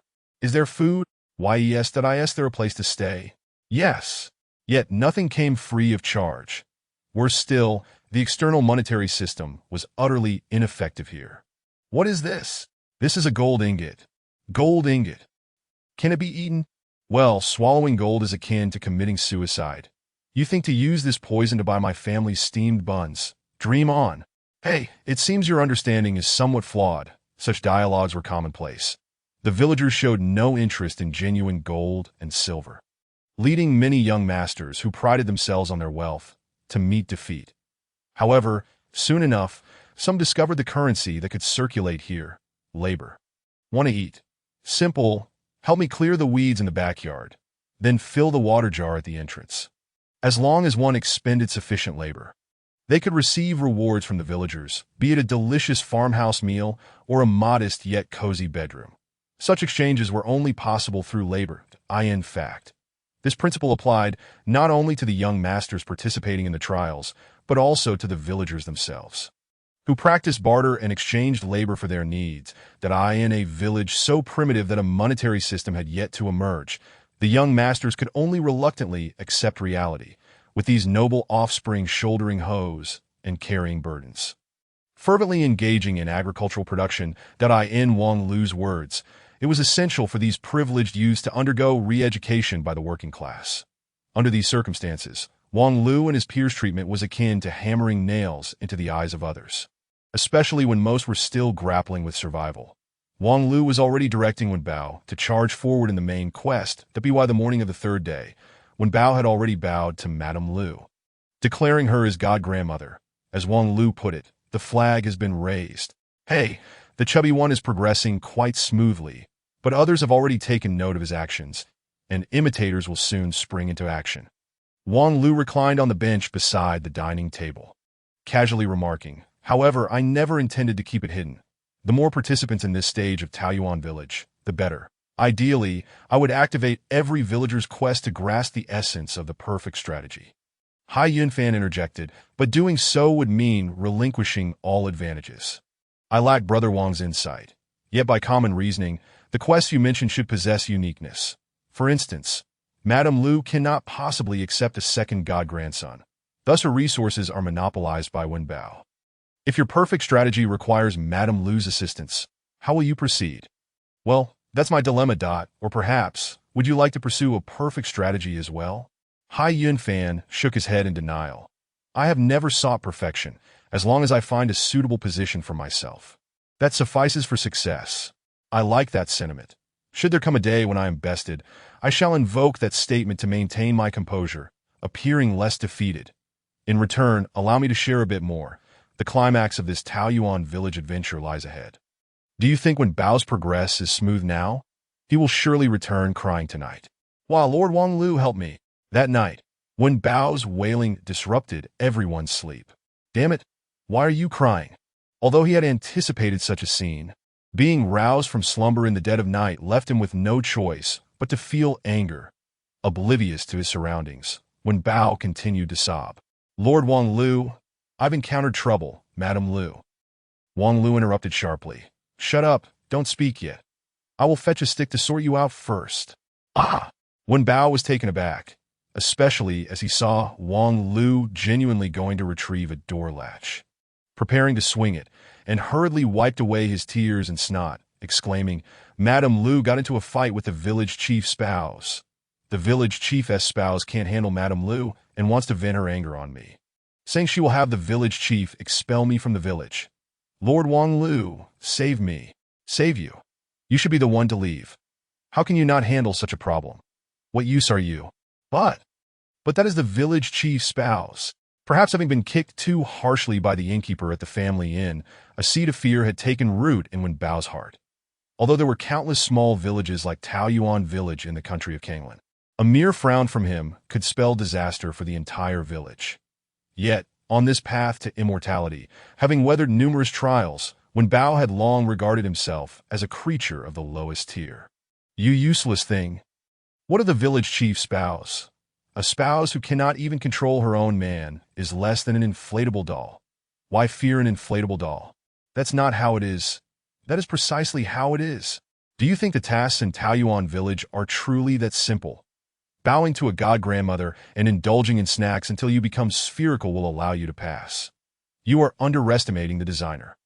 Let me tell you, only by sheer luck do you encounter such confrontational scenarios at a considerable stage in the quest. My incompetent little scholar started dueling with the village's young rascals a few days ago. Wen Bao was left in stunned silence. Indeed.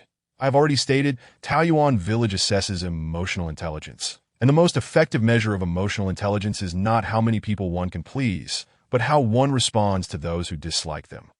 I would like to add, I suspect the designer of this Taoyuan village is not particularly well liked in Lingjian Sect. Just as Wang Lu finished speaking, he suddenly paused, looking up at the sky. Perhaps it was an illusion, but he felt as though many were cheering for his words from the clouds above. Well said. We have long awaited her tribulation. Shaking his head to dispel the illusion, Wang Lu continued, if you follow Madame Lu's path, the greatest challenge will be the village chief's spouse. Resolve this conundrum, and you will have effectively completed the main quest, allowing you to proceed to the subsequent stages. Therefore, wipe your nose and get out of here. With that, Wang Lu once more lifted his foot. Chapter 13. The perfect solution to family disputes. After once again dismissing Wen Bao, Wang Lu's expression turned somber. What is it? Is something amiss? Behind him, Hai Yunfan's relaxed voice drifted into his ears. Wang Lu merely snorted coldly in response. Nothing is wrong, it's just that the situation is slightly more troublesome than anticipated. I initially thought the villagers were rather simple-minded. But it seems a few key figures possess quite a high level of intelligence. To put it simply, the task in Taoyuan village should involve increasing the favorability of specific villagers, but the process will inevitably involve confrontational scenarios, such as when Bao's adversary being the village chief's spouse. I had assumed that the tasks, including the confrontational elements, would be rather straightforward, but it appears that high-level characters exhibit a great deal of flexibility. Not the mindless types that can be easily manipulated. Although I don't quite grasp it, it seems you are implying that most tasks actually have simpler solutions. Wang Lu replied, of course in lower-tier tasks. Increasing favorability is quite easy if one can discern the patterns. For instance, there is that scholar in the village whom I have tasked Wang Zhong to pursue, as long as he consistently excels in class and avoids conflicts with his classmates. He will ultimately succeed. Now, there are also tasks triggered by the Steam Bun Shop. Working there and contributing sufficiently can lead to success as well. However, the situation with Wen Bao is quite different. Gaining Lu Dinyang's favor is not something that can be achieved merely by uttering a few auspicious phrases. Wen Bao is fortunate to have triggered a grade A task, but I fear his intelligence and emotional quotient may not suffice to complete it. Hearing you say that makes even me a bit apprehensive. However, on another note, the principle that greater difficulty yields greater reward should hold true. Right? Indeed, that principle is consistent throughout.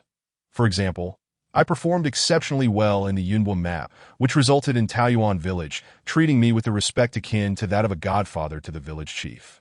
Thus, if I achieve a perfect evaluation in this level, I should be able to obtain corresponding rewards in the subsequent challenges. Hai Yunfan nodded. According to customary practices, the locations following Yunbo map include Qi Ji Mountain, Ice Wind Valley, and several others, each of which serves as a crucial juncture on the path to ascension, that if what Brother Wang says is true, the results here will affect the starting point of the next level. Then I suppose it is time for me to take my turn. After watching for so long, you finally wish to step into the fray. These past few days, I have listened to Brother Wang explain the strategies for this village. I should have some grasp of it by now.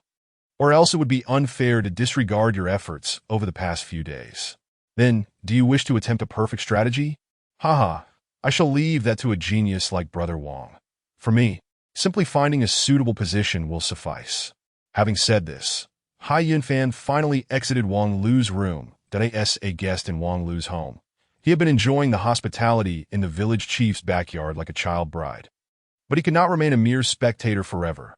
Watching Hai Yunfan depart, a smile returned to Wang Lu's face. Thanks, K. Little Hai is finally stepping into the spotlight. There will be a good show ahead. Hai Yunfan's entrance caused a moderate stir in Taoyuan village. Aside from the established hierarchy of Wang Lu and his servant, Hai Yunfan was the first trialist to emerge from the Yunbua map and enter Taoyuan village, achieving results that surpassed those of the three young scions from prominent families, leaving many astonished that on the path to ascension, there are many formidable individuals. While the legendary heavenly roots may be rare, there are indeed several with earthly roots and extraordinary roots that in comparison. The second prince of the Yuntai Empire is not particularly remarkable. Before his ascent, the sects of the Yuntai Empire had already assessed him, and his performance on the Golden Bridge was hardly impressive. His qualifications were slightly above average, with a peak 4th grade spiritual root barely qualifying as 3rd grade. However, after the Yunbua map, Hai Yunfan made a remarkable turnaround, establishing himself as a leading figure among the trialists that in the eyes of those in the know. This was sufficient to elevate his evaluation by several tiers. Which is more important, spiritual root attributes or intelligence and temperament? This remains a matter of debate within the cultivation world, but currently, more than half of the elders in the Celestial Alliance possess spiritual roots below the 3rd grade. Thus, while Hai Yunfan's 3rd grade spiritual root may seem lackluster, paired with the exemplary temperament he displayed in the Yunbua map, it sketches a promising future comparable to that of the Celestial Alliance elders. Such a character would be valued in any sect, especially considering that for the past 2 days, Hai Yunfan had been hiding in Wang Lu's room, conspiring with the acknowledged first mysterious figure for quite some time. Now, Hai Yunfan's entrance signified not only his own presence, but also represented Wang Lu behind the scenes. The combination of the two would inevitably cause a ripple effect. The trialists halted their actions, beginning to observe the ensuing changes. However, Hai Yunfan did not create an immediate uproar. That evening, he simply strolled through the village, casually conversing with the villagers. This was not an unusual step. Most previous trialists had done the same, as they were uncertain where their fortunes lay, opting to cast a wide net in conversation with everyone to gauge reactions and formulate their next plans. Clearly, Hai Yunfan's fortunes were not as dramatic as Wen Bao's. Throughout the night, while a few villagers showed interest in him, they were essentially characters of the most mundane sort, leaving Hai Yunfan evidently dissatisfied. The humility he displayed in front of Wang Lu was a sign of respect for the strong. Yet Hai Yunfan had never underestimated himself. He stated that as long as he found the right position, it would suffice, but his position clearly extended beyond mere grade B or C tasks. However, after a night passed, Hai Yunfan unsurprisingly realized that he did not possess Wen Bao's luck. His so-called fortunes could not simply fall from the sky, but had to be actively pursued. Thus, early the next morning, despite having not slept a wink, Hai Yunfan appeared invigorated as he knocked on the village chief's door amidst the astonished gazes of many. According to Wang Lu's classification of tasks in Taoyuan village, the village chief undoubtedly represented a grade A or even higher task. After all, if Wen Bao had merely become embroiled in the romantic entanglements between the village chief's spouse and her rival, that was already a solid grade A task. How much more significant would it be to approach the village chief himself? The village chief did not harbor any particular favoritism towards Hai Yunfan, but that was hardly of concern. Hai Yunfan entered the chief's residence in the early morning and did not emerge until the afternoon, proceeding directly to the backyard where he found Wang Lu. Ah, little Hai, you spent quite a while in the old man's room. What did you gain? The serious demeanor Hai Yunfan had maintained throughout the day finally cracked a smile. Not bad, as you said. I have already made a crucial breakthrough. Did that old man facilitate your breakthrough? Truly remarkable. Little Hai, a handsome youth like you is destined to become a master of the harem. While I am unsure what you are insinuating, I can assure you that you have misunderstood, that I merely wish to confirm something with you. Seeing the gravity in Hai Yunfan's tone, Wang Lu also set down the chicken leg in his hand. Speak. My task is likely to interfere with Wen Bao, and potentially more people. I trust you won't mind. Elaborate. Hai Yunfan explained. To be direct, I have intervened in the village chief's family dispute that I spent the entire morning gaining the village chief's trust. And I am confident I can control the subsequent developments. Wang Lu's eyes widened in disbelief. Little Hai, you are truly impressive. At such a young age, you are already mediating emotional disputes for the elderly. You are destined to become a harem king. He's merely the village chief of a small village. Inducing him is not particularly challenging. However, I need to confirm the next steps with Brother Wang. Currently, due to Wen Bao's unexpected appearance, the long-sealed conflicts between He Lushur, the village chief's spouse, and Lu Dinyang have suddenly erupted. That my task now is to calm their quarrel, allowing the village chief to continue living peacefully. But the methods for achieving this peace are quite diverse. Wang Lu nodded approvingly. Little Hai, you are gradually grasping the essence of strategy. Too kind. I have merely thought of a few approaches. The simplest one is to persuade He Lushur to let go of the grievances from her youth. After all, regardless of what the village chief did in the past, it has been so many years that He Lushur and the village chief have relied on each other. While Lu Dinyang is merely a minor interlude, a spice in their lives. Wang Lu chuckled. But if you truly do that, a perfect evaluation will only yield a score of 60. Hai Yunfan replied, because the village chief has not truly let go of Lu Dinyang in his heart. He is quite averse to He Lushur's bickering. And Lu Dinyang is not one to willingly accept solitude. Wang Lu continued, but all of this is merely personal desire, lacking legitimacy. Hai Yunfan stated, thus a more effective approach would be to coerce and entice Lu Dinyang to withdraw voluntarily. After all, this matter originated because of her, that if she is willing to let go, the village chief's life can genuinely return to tranquility. However, this increases the difficulty significantly and conflicts with Wen Bao's task, should Dinyang truly withdraw. Her long-held wishes would remain unfulfilled, and Wen Bao, as her godson, may very well suffer collateral damage. Wang Lu affirmed, indeed, grade A tasks may very well conflict with one another, or rather, such conflicts are inevitable, making coordination and communication among trialists a test in itself. However, it is fortunate that your target of interference this time is Wen Bao. There is really nothing too harsh you can do. Aha! Wait, does Wen Bao hold no value in your eyes, Brother Wang? Wang Lu raised his hands in exasperation, saying, this has nothing to do with me. I am merely contemplating the issue from your perspective. In your eyes, he holds no value whatsoever, which is why you offered him such considerate advice. Furthermore, addressing Wen Bao's dilemma is not as simple as it seems.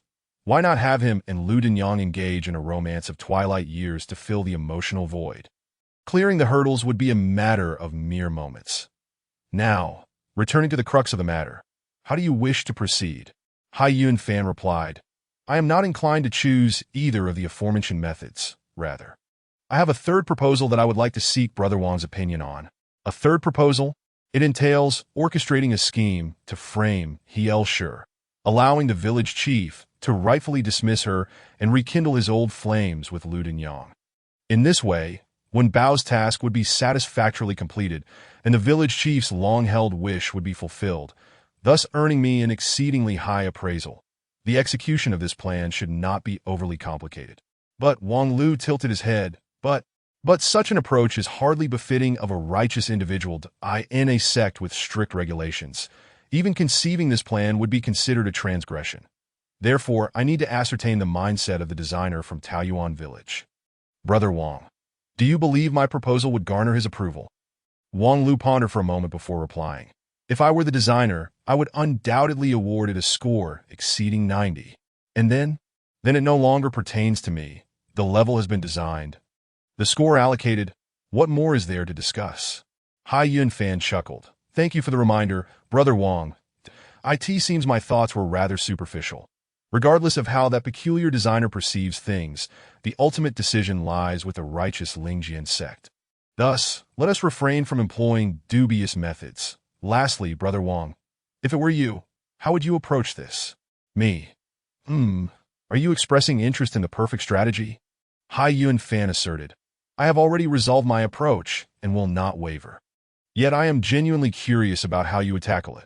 Hai Yunfan's inquiry was sincere. His royal lineage instilled in him a sense of pride that prevented him from merely parroting another's ideas, even if that individual was the remarkable Wang Lu. However, he found himself intrigued by the prospect of deeper strategies, a testament to his willingness to learn. Wang Lu, without any intent to conceal, replied, "It's quite simple. Persuade He El-Shur and Lu Dinyang to engage in a romantic entanglement, allowing the village chief to enjoy the benefits of their companionship." What does that expression signify? Is there a flaw in my proposal? Each of the three individuals would lose an adversary while gaining a confidant, setting aside decades of grudges. And while they still possess vitality, they could relish the final years of their lives together, thus perfectly resolving all conflicts. Chapter 14. The ambitious youth endures burdens as Hai Yun Fan exited the back courtyard. His disheartened demeanor caught the attention of many, sparking a flurry of speculation. The prodigy, who had garnered immense attention, sought a breakthrough through the village chief, a fact that had ceased to be a secret. Currently, the village was teeming with trial participants, numbering between 20 to 30, most of whom had tried their luck at the village chief's home, yet none had encountered such fortuitous circumstances. Hai Yun Fan's swift success was not surprising. What astonished onlookers was his evident despondency following his conversation with Wang Lu, suggesting that Hai Yun Fan had been humiliated by the enigmatic figure in the back courtyard. Regrettably, the fully immersed Hai Yun Fan paid no heed to the opinions of others. Accomplishing the task at hand superseded all else. He did not select any of the three proposals previously discussed with Wang Lu. Instead, he opted for the most laborious yet thorough approach that he engaged in conversations with the village chief, He El-Shur and Lu Dinyang, employing remarkable rhetoric and various tactics to achieve his goals. Under his persuasion, the village chief relinquished his inappropriate desires towards Lu Dinyang and began to reassess the silent contributions of his long-suffering wife. Tears streaming down his face, that He El-Shur forgave the village chief's past transgressions, reflecting upon her own impatience. Even reconciling with Lu Dinyang, that a S for Lu Dinyang, she focused on managing her pastry shop, dedicating her entire attention to her newly adopted grandson, Wenbao, and ceased to dwell on the grievances of her youth. Hai Yun Fan accomplished all this in nearly 3 days. In just 3 days. Decades of animosity dissipated, and the trio of the village chief and the two women became like puppets under his deft manipulation, following the script he had set forth. This 12-year-old prince showcased his unparalleled ability to sway the hearts of men. Observers could not help but marvel. At least in this trial, Hai Yun Fan's performance was unparalleled. Unless one resorted to artifacts and methods akin to cheating, surpassing his achievements was simply unattainable. Such an extraordinary performance was duly rewarded. Having extinguished the flames of discord in the back courtyard, Hai Yun Fan significantly boosted the village chief's favorability towards him. Now, when he visited the village chief's home, he was treated even more favorably than Wang Lu, almost becoming the village chief's adopted grandson.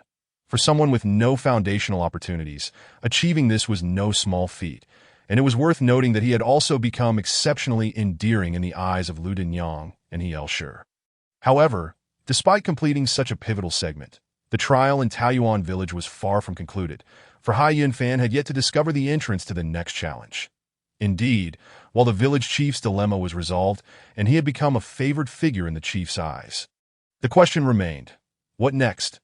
No one knew that if accumulating favor with the village chief was arduous, then those trial participants who opted for simpler tasks had managed to elevate their favorability to nearly maximum levels.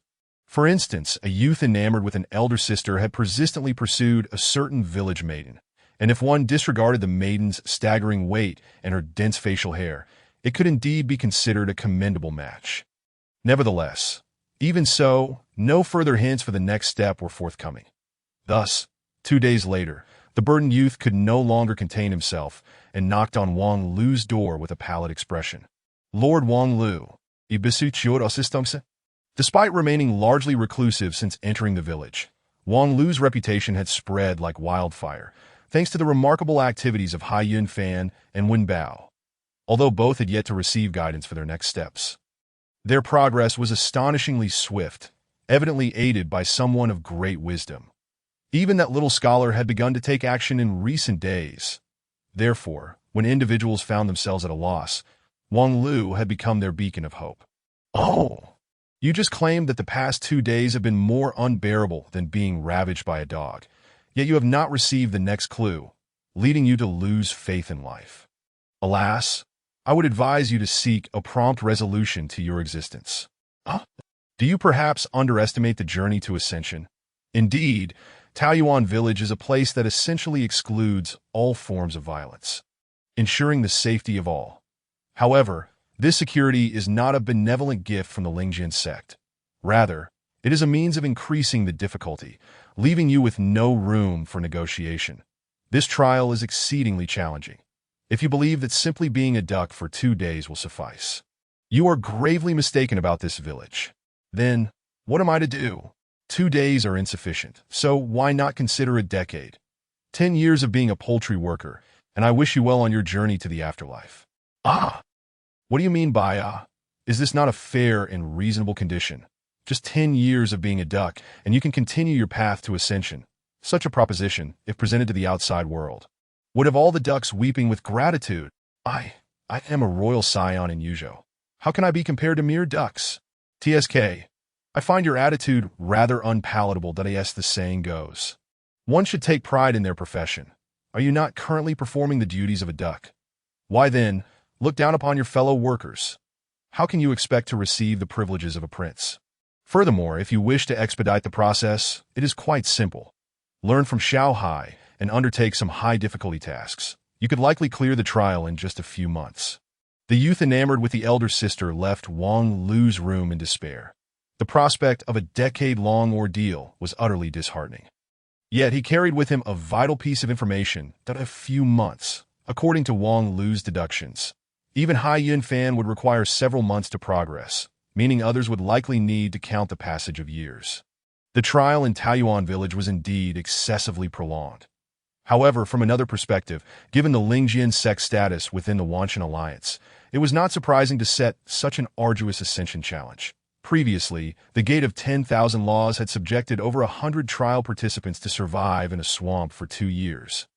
While Kunlun Immortal Mountain was renowned for its legendary 30-year selection process, wherein all trial participants were eliminated. Upon learning of the astonishing length of Taoyuan Village's trial, most participants inevitably slowed their pace, realizing that there was ample time ahead, and thus, there was no need to rush. Consequently, Hai Yunfan's unwavering dedication stood out remarkably.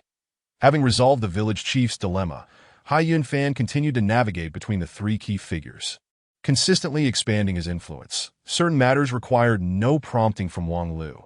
He understood that the so-called favorability had no limits to the village chief and others.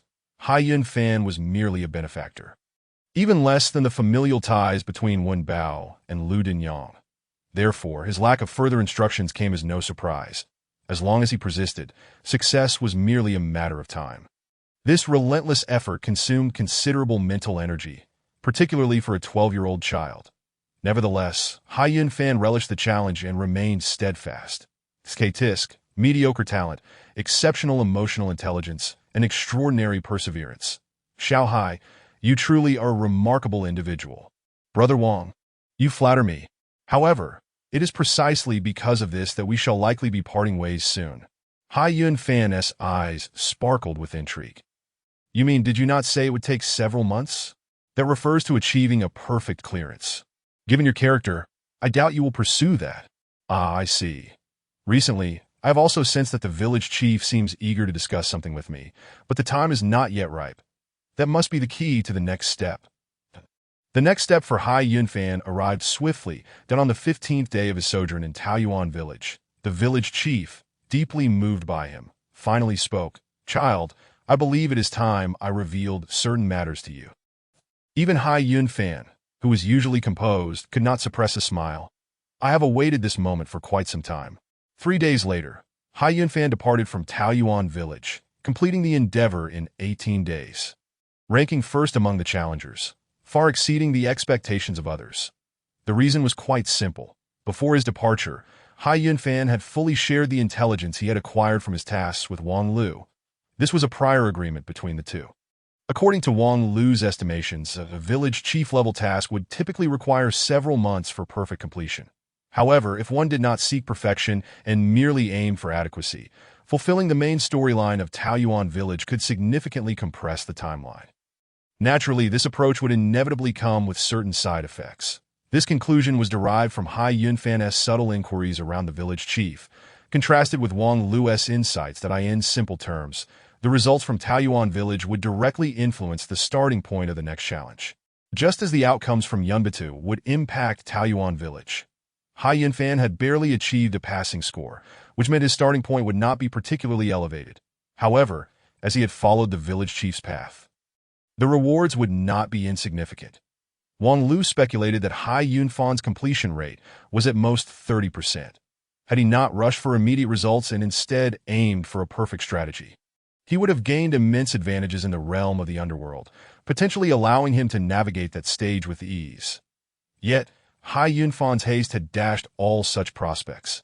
Nevertheless, for the majority of challengers, this side effect, when viewed from a different perspective, was undoubtedly a tremendous boon. A premier sect, Lingjian Sect's path to ascension, particularly in regions such as Icewind Valley and the Red Ridge Mountains, was notoriously arduous. It was said that there had been no successful cases in the past 3 centuries.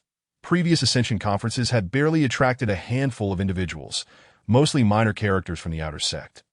Like those from the Carefree Peak, the Lingjian Sect continued to recruit elite disciples in the traditional manner, with elders journeying out into the world in search of celestial opportunities that could take 10 years, or even 100, to discover a promising talent.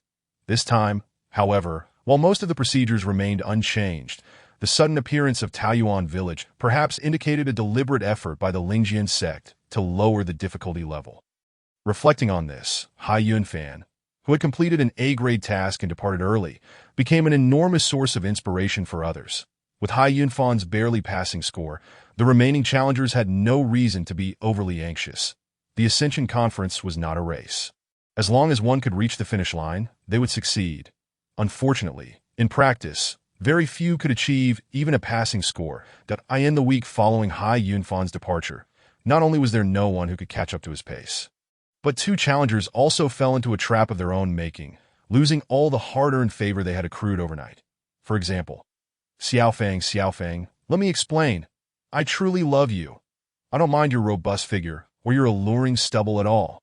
You must believe me, I have no feelings for Xiaolan. I don't care about hands like delicate shoots and skin like at all. Xiaofang, please forgive me. You heartless scoundrel, get lost. Chapter 15. The Foolish Father Who Eloped with His Daughter. Taoyuan Village found itself in the throes of a resource crisis. 2 weeks had passed since Hai Yunfan's departure, and by now, most challengers had been living in Taoyuan Village for a month. A month may not seem long, but it was sufficient for most to find their footing, with the exception of a few failures akin to a certain prince from another nation. The others were quietly accumulating completion rates, awaiting the moment to emerge from their dormancy and make a decisive breakthrough. As a month elapsed, the strategies for conquering Taoyuan Village had been largely deciphered by the challengers, although they lacked the silent rapport with the designer that Wang Lu possessed. Those who reached this stage were all elite peers, exceptionally intelligent, and through gradual exploration and accumulation, they began to reap substantial rewards. According to the challenger summaries, there were 120 villagers in Taoyuan Village, theoretically enough to be divided among over 20 challengers. Most opted to focus intently on one individual, striving to maximize their favor, which would trigger special tasks after reaching a certain threshold. Completing these tasks would allow them to leave Taoyuan Village. Once triggered, these special tasks would not reappear, such as those offered by the village chief, Aunt Lu, or the village girl Xiaofang, who could only consume 10 buns at each meal, making it impossible for any other challengers to capture her attention or receive special tasks from her. Special tasks served as a passport. Once completed, challengers could smoothly depart Taoyuan Village, yet the completion rates would vary significantly. However, several A-grade tasks had either already been nearly fully completed or were rendered unapproachable by incompetent challengers, leaving little room for intervention. Similarly, B-grade tasks were in high demand, and only miscellaneous C and D-grade tasks remained available. This was akin to a thunderclap for those who had emerged from Yumbida later and could not secure higher-tier tasks. Yet, despair not. When quality was insufficient, quantity could compensate. Completing 10 C-grade tasks could equate to a single B-grade task, and if one could manage 20 or 30, perhaps even A-grade tasks would not be out of reach. Those who had already secured A-grade tasks naturally sought more, unwilling to lag behind. Thus, although there were 120 tasks in Taoyuan Village, the competition among over 20 challengers quickly led to resource depletion. Tragically, this competition not only failed to equalize resources, but exacerbated the wealth gap. Those who had exited Yumbita early and were fortunate enough to acquire A-grade tasks found themselves thriving in the scramble for lower-tier tasks, amassing dozens in a single round, while a few unfortunate souls couldn't even secure a single task, facing the grim prospect of being trapped in Taoyuan Village in the wake of such a resource crisis. Conflicts were likely to erupt at any moment, and people couldn't help but recall a certain individual, the mysterious figure who had remained hidden in the village chief's courtyard, never intervening or claiming any tasks. What on earth was he waiting for? How strange! What could this child possibly be waiting for? High above the clouds, Lu Xian, who had been staring vacantly at the cloud cover for nearly a month, let out a long yawn. Punished for organizing gambling, this trusted elder had been stationed here to keep watch, remaining as still as a stone for 20 days, aside from meditating and absorbing the spiritual energy of heaven and earth. He could only pass the time observing the happenings in Taoyuan Village. Fortunately, the stories unfolding in this village were indeed intriguing, and he found little to complain about, particularly the tale of the prince and Xiaofang, which nearly made him laugh uncontrollably during his meditation, almost leading him to lose his focus. However, as an audience member, Lu Xian harbored a slight dissatisfaction. What on earth was that mountain village lad, whom the sect leader had cautioned, up to? Having achieved astonishing results in Yunbitu, had he completely relaxed and settled for mediocrity in Taoyuan Village? The distant observation from above could not capture the finer details. But Wang Lu's month-long absence from the village was glaringly evident. That servant-like figure beside him had already completed his tasks well ahead of time, now boasting a completion rate that ranked among the top 3 in the village. Being adored by numerous scions of noble families, treated like a star, and enjoying a status far superior to that of his complacent master, that if this continued, the trajectory of development was all too predictable. One could only wonder what thoughts the young Wang Lu harbored. "Good morning, senior brother," lost in thought. A voice so irritating it nearly shattered his nascent soul echoed beside him. Lu Xian was immensely relieved that his ethereal heart had just undergone a round of spiritual nourishment, allowing him to promptly summon his icy resolve and suppress the anger boiling within. "Oh, fifth junior sister, what brings you here?" "Nothing much, just came to see you." The woman in white, as she spoke, gracefully approached Lu Xian's side. 20 days have passed. Have you been moved by my brilliant design?" Lu Xian searched his heart and indeed felt a tinge of surprise. This village did not harbor true human beings. Every villager was a puppet conjured by an extraordinarily sophisticated array. Yet their performances far surpassed those of ordinary puppets, with a select few, like the village chief, exhibiting traits remarkably akin to real people. Of course, this was not an extraordinary feat. The grand array of the Lingjian Sect's mountain gate was 1,000 times more powerful and complex than this. However, considering fifth junior sister's cultivation level and her area of expertise, her accomplishments in array formation were particularly astonishing. Yet astonishment was all it was. To speak of being moved would be an overstatement. Do you realize how much trouble you've caused everyone? The entire Ascension Conference has turned into a chaotic mess because of you. No, I believe the entire Ascension Conference has been elevated because of me. No one needs your so-called elevation. Senior brother, you being mischievous again. You claim to disdain it. Yet the elite chosen from the challenges I designed are still ones you can't resist, aren't they? That lad from a week ago. Can you honestly say you weren't moved?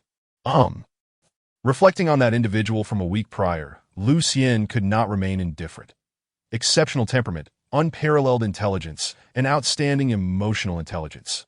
Although his spiritual root grade was somewhat lacking, in the context of the Lingjian Sect, it paled in comparison to his several advantages that if such a disciple were properly guided, he would not be inferior to those few prodigious talents within the sect that it had been many years since the Miao Peak had produced a prodigious disciple. And Lu Xian indeed felt a pang of desire. But what does this have to do with Taoyuan Village? Hai Yunfan has already achieved remarkable results in Yunbitu. Well, At least you've managed to eliminate those inferior products produced by those noble families. Humph. Lucian scoffed, not bothering to deny it. Indeed, he looked down on Xie Qianlong and the other two disciples from the immortal cultivation families, but by the universally recognized standards of the cultivation world, the trio were indeed promising talents. Admittedly, they were somewhat cold and ruthless, but such traits hardly constituted flaws in the realm of cultivation. Fortunately, they were filtered out by Taoyuan Village. Otherwise, if they had been admitted, it would have posed a considerable headache. However, for Lucian to acknowledge the utility of Taoyuan Village would be akin to directly refining his nine-color yuaning. The master of Piao Peak deftly shifted the topic, inquiring, "Does your Taoyuan Village impose any penalties for those who are lazy and unmotivated?" Lazy and unmotivated. The fifth junior sister's eyes widened as she surveyed the clouds overhead, ultimately fixing her gaze on a certain individual, her expression shifting. "Senior brother, you have misjudged this time. This fellow is anything but lazy. Speaking of which, I heard from Xiao Ling that someone has disrupted my task chain in Lingxi Town. Could it be him?" TSK. The working class is indeed filled with remarkable talents. Even a humble farmer can break my task chain, but passing this hurdle won't be so easy. Let us not mention anything else. Your little bookkeeper seems poised to rebel at any moment. That I wonder what you think of that. Just as everyone awaited Wang Lu's next move, he was met with an unexpected surprise. "Young master, I believe my tasks are nearing completion." In the room, the little bookkeeper looked anxious, akin to a destitute youth presenting himself to his father-in-law, burdened with an unexpected pregnancy. Wang Lu maintained his calm demeanor cultivated over the past month, browsing through the village chief's collection of books while asking, "Which task?" The bookkeeper hesitated, then replied, "All 8 tasks are nearly complete. As you instructed, young master, I distributed the progress evenly and managed to enhance the connections among the task characters. Indeed, achieving twice the results with half the effort, making it easier to grasp the progress. Very good, and then?" The little bookkeeper paused, having formulated a great resolve to reveal his thoughts, yet the words choked in his throat. Wang Lu glanced at him. "Since the tasks are nearly complete, why not finish up the remaining work and be on your way? What's the point of lingering here?" The bookkeeper was taken aback. "Young master, After a moment of silence, he continued, "Young master, although I do not know what you are waiting for, as your bookkeeper, it is illogical to leave you behind while I move forward." Wang Lu chuckled derisively.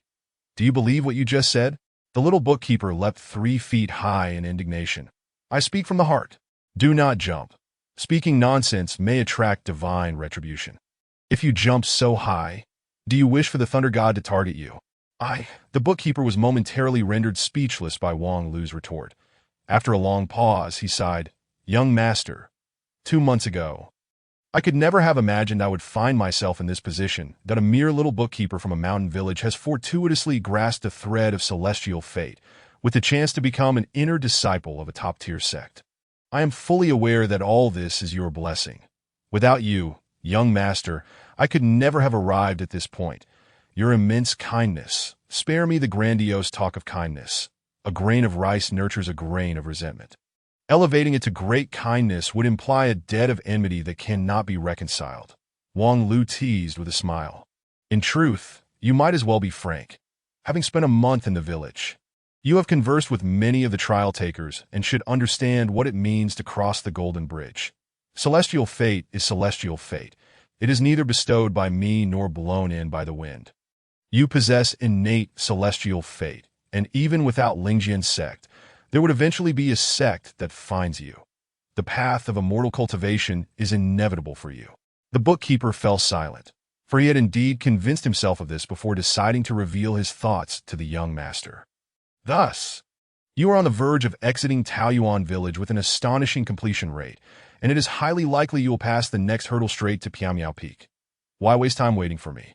The path to ascension has always been fraught with uncertainties, and nothing is ever guaranteed. Besides, you must have arranged to travel with someone else, no?" The bookkeeper's heart sank. Indeed, the young master seemed to possess an uncanny awareness of the affairs of the world, even without leaving his abode. Wang Lu, despite remaining indoors, seemed to grasp all the village's gossip. The bookkeeper had indeed made a pact with a certain trial-taker, a prince of noble birth and remarkable talent, who had recognized the bookkeeper's potential and spared no effort in forging a connection, quickly winning over Wang Zhong. The reason for the bookkeeper's departure was simple. First, apart from Hai Yunfan, no one had yet left Taoyuan village. They would still be considered part of the first wave. Second, while Wang Lu was enigmatic and unpredictable, a month without action indicated he might have exhausted his talents. Moreover, his wonders were his own, not the bookkeeper's. Whether to remain a lifelong bookkeeper or to become a dignified Wang Zhong, I believe you should consider it. The outcome of that contemplation was the scene before them. However, unlike the bookkeeper's anxious worries, the young master was utterly unconcerned about his defection, even seeming to have anticipated it for quite some time. Your feigned indecision is quite unbecoming. I truly do not care whether you are here or not. So please leave without any psychological burden. Wang Zhong's face flushed crimson, yet he refrained from uttering another word, silently kneeling before Wang Lu, bowing 3 times, before straightening up and departing. After the bookkeeper left, Wang Lu could not help but chuckle. A few bows, and he suddenly feels justified. Indeed, he has turned the tables. Xiaohai, you were right. This lad is indeed not of good stock. Wang Lu's smile gradually turned self-deprecating. How foolish of me to assist him in concocting such a convoluted strategy. As he spoke, he raised his arm, sending 100 or so sheets of paper, filled with writing, scattering across the desk like flowers in the wind. They floated gracefully, yet none knew the true value of each sheet, comparable to gold. After following me for 7 years, he could mistake even the protagonist's halo. I truly am an unskilled teacher. Alas, I now understand the feelings of a foolish father whose daughter elopes. Forget it. No need to dwell on that. My preparations are thorough. It's time to take action. With that, Wang Lu stepped down from his bed and pulled down a veil that had been hiding a wall. Had Wang Zhong been there at that moment, he would have been utterly terrified.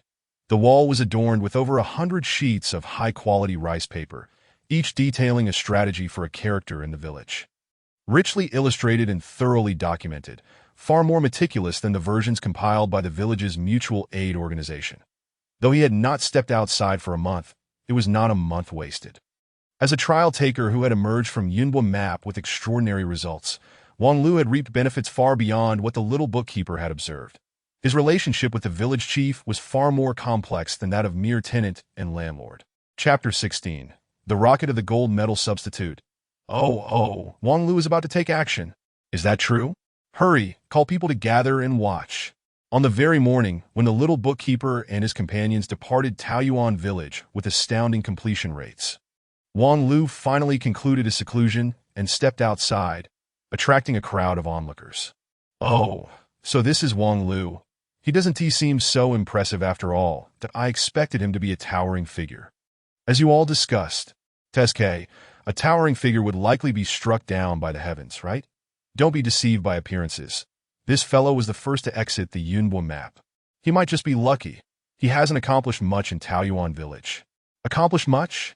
The first to leave the village, Hai Yunfan, completed his tasks under his guidance. Chasing after speed. How high can his completion rate be? What a waste of the village chief's A-level task. Moreover, all the exclusive tasks in the village have already been triggered.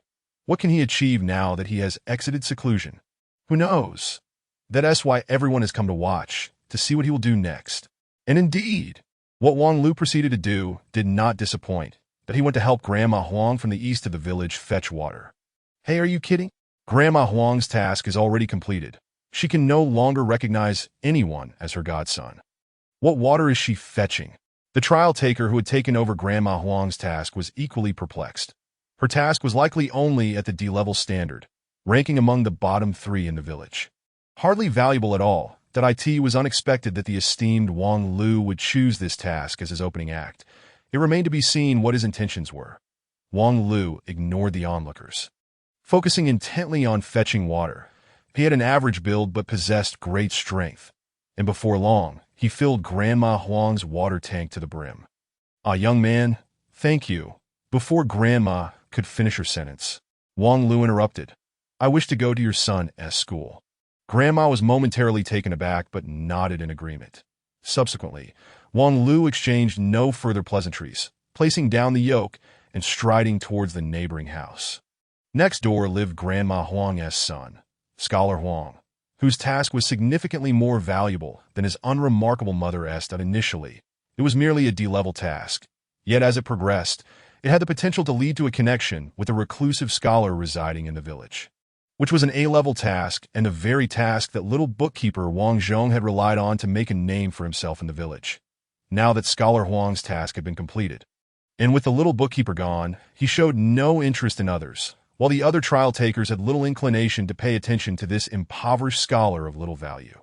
Now, as Wang Lu boldly approached the school, the trial takers speculated on how he would open the dialogue. Could it be that there is a hidden task associated with this scholar? Surely not. If that's the case, wouldn't the other villagers also have hidden tasks? Wang Lu has secluded himself for so long. Does he possess the confidence to unlock hidden tasks? Then, without hesitation, Wang Lu strode into the schoolhouse, presenting a stack of papers before Huang Xiaozai before the latter could utter a word. "Teacher, here is today's homework." At that moment, the onlookers outside were utterly perplexed. Wang Lu had neither bowed in reverence nor paid tuition. Logically, he should have been expelled the moment he entered the school. Yet, not only did he swagger in, but he also boldly proclaimed his intention to submit homework. When had he even composed it? However, today, Huang Xiaozai was teaching poetry, so it was likely that the papers contained verses of a similar nature. Huang Xiaozai accepted the papers without question, and upon examining them closely, he gasped, "Did you truly compose this poem? Who else could it be?" Wang Lu replied with a smile, "Do you not recall the lines, 'The waters of the yellow river come from the heavens, rushing to the sea and never returning'? Have you read similar verses before? These poems are imbued with genuine emotion, passionate and stirring. How could a child of 11 or 12 possess such sentiments? I am exceptionally gifted, a manifestation of the literary star." Wang Lu chuckled, gazing at Huang Xiaozai as if he were a simple village dog. Such absurd reasoning would not deceive even an 8 or 9-year-old. Yet Huang Xiaozai pondered for a moment before shaking his head with a sigh. "Alas, I have already taken a closed-door disciple. Otherwise, I would surely take you under my wing." Wang Lu continued to chuckle, completely disregarding the scholar's lament. "I have a favor to ask of you." Huang Xiaozai, with a serious demeanor, replied, "Speak freely. I wish to acquire that sweat towel of yours." Wang Lu gestured towards the towel on the desk, used for wiping sweat. Huang Xiaozai was momentarily taken aback. "You want this?" "Indeed." Without waiting further, Wang Lu reached out to take it and walked away. Huang Xiaozai, being a peculiar individual himself, soon dismissed the incident from his mind and resumed reading aloud to the children in the classroom. As if nothing had transpired, the onlookers were not surprised. Most villagers in Taoyuan exhibited such behavior, appearing dull-witted like livestock except when a task was triggered. The oddity was Wang Lu, striding confidently with a shabby scholar's towel. What could he possibly intend to do? Huang Xiaozai was neither a maiden of virtue, nor was his towel anything but sour and unsightly. What amusement could it bring? Consequently, the crowd watched as Wang Lu swaggered towards the residence of another notable figure. And upon reaching the doorstep, several onlookers exclaimed in surprise, "Xiao Feng! This is Xiao Feng's home." Others exchanged glances. The village girl Xiao Feng was a legendary figure in Taoyuan, with a square face and a bushy beard. Standing 8 feet tall with a waist of equal measure, she could consume 20 steamed buns and 10 plates of beef in one sitting, and outside her home lay 2 stone locks weighing over 100 pounds, which she would dance with before and after meals as a form of entertainment. Such a robust character. Anywhere else she would be a heroine, yet in Taoyuan, she was merely the village girl Xiao Feng, renowned for her passionate quest for true love, with a singular task revolving around the theme of fidelity. Many trial takers deemed her tasks legendary, surpassing even the highest grades that a prince of a certain kingdom sacrificed everything for a liaison with her, only to suffer a devastating defeat due to a single misstep. Yet here stood Wang Lu, seemingly emboldened as he approached her doorstep. Alas, had that prince not activated the task beforehand, Wang Lu's talents might have truly allowed him to complete it, though the mere thought of it churned his stomach. Regardless, Wang Lu now found himself without opportunity. Consequently, he knocked on the door, declaring, "Xiao Fong, I have Huang Xiaocai's sweat towel." No sooner had he spoken than the door swung open, revealing the village girl Xiao Fong, clutching a greasy pig leg, her voice resonating. "What did you just say?" Wang Lu replied with a grin. "I will exchange Huang Xiaocai's recently used, unwashed sweat towel for a bowl of your secret steamed meat." "You want my steamed meat? Fine, hand over the towel," Xiao Fong said, reaching out for the towel, her arm quivering. Whether from excitement or the looseness of her flesh was uncertain. Wang Lu made no attempt to stop her as she seized the towel, which she then cradled in her hands like a treasure, eagerly inhaling its scent at a tea that moment. A trial taker who appeared to be a beggar, exuding an air of defeat, suddenly exclaimed, "Wait a moment, Xiao Fong has a crush on Huang Xiaocai." The crowd turned to look. It was none other than the prince who had recently suffered kidney failure after being caught straddling two boats by Xiao Fong. His words carried a degree of credibility. Moreover, the straightforward manner in which this village girl expressed her feelings was unmistakable, easily understood by everyone present. Xiao Fong seemed unable to wait to do something with the towel, her small, beady eyes glistening with excitement as she hurried towards the inner room, carelessly discarding the pig leg she had been holding. However, this village girl was genuine. A few minutes later, she emerged with a large jar, her face beaming with joy. "You truly delivered the real deal." "Thank you." Wang Lu accepted the jar, feeling its weight, which was substantial. This jar of steamed meat was as substantial as Xiao Fong herself.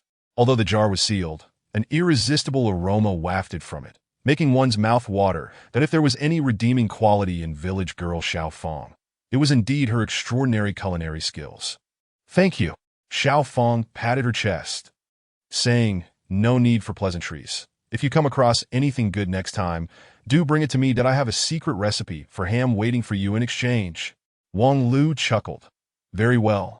With your word, I shall bring you the scholar's undergarments." Xiao Fong's nostrils flared. "Huh. If you can bring Huang Xiaocai's undergarments, I would give you my life." "Your life is unnecessary," Wang Lu politely declined, then began the laborious task of carrying the meat jar away. This time, he had not ventured far when he knocked on another household's door. Following the same routine, Wang Lu exchanged a platter of steamed meat for a piece of exquisite silk, then traded the silk for several boxes of cosmetics, and subsequently exchanged the cosmetics for pastries. These trades yielded both gains and losses, yet Wang Lu remained unfazed, mechanically repeating the actions. Knock on the door, present his offering, and request another item. Thus, he proceeded from one grateful household to the next. Throughout the day, Wang Lu tirelessly traversed the village, knocking on the doors of 120 homes, bringing warmth to 120 individuals, ultimately returning home with a boxed meal from the Taoyuan Hotel. During this time, a dozen individuals paused their quest to follow Wang Lu in circles. Initially, they were puzzled, unable to discern the purpose of Wang Lu's leisurely stroll. By noon, even the dullest among them wore expressions of astonishment. Having lived in Taoyuan for a month, no one was unaware of the significance of favorability, a term pioneered by Wang Lu and popularized by Hai Yunfan and others throughout the village. Every villager possessed a favorability score, which directly correlated to a trial taker's task completion rate. Wang Lu's morning of bartering, viewed from a merchant's perspective, was exceedingly unprofitable, yet from a trial taker's standpoint, he had epitomized the essence of excellence. The sole task for trial takers in Taoyuan was to amass favorability, and Wang Lu had mastered this to perfection. Apart from necessary dialogues, he uttered not a single extraneous word, and often his conversations with villagers defied logical norms. Yet they unfolded smoothly, leading to mutual satisfaction. The explanation was singular. Wang Lu grasped the task's logic, pinpointing the optimal methods for enhancing favorability, achieving the highest scores with the simplest of strategies. Even more impressive was his ability to connect the tasks of 120 individuals into a seamless chain, completing them in one go. Over the course of the day, 120 people expressed their gratitude towards Wang Lu. Had their individual tasks not already been triggered, no one would doubt that Wang Lu could indeed activate 120 unique tasks that in terms of individual favorability, he might not have surpassed those trial takers who specialized in singular villagers.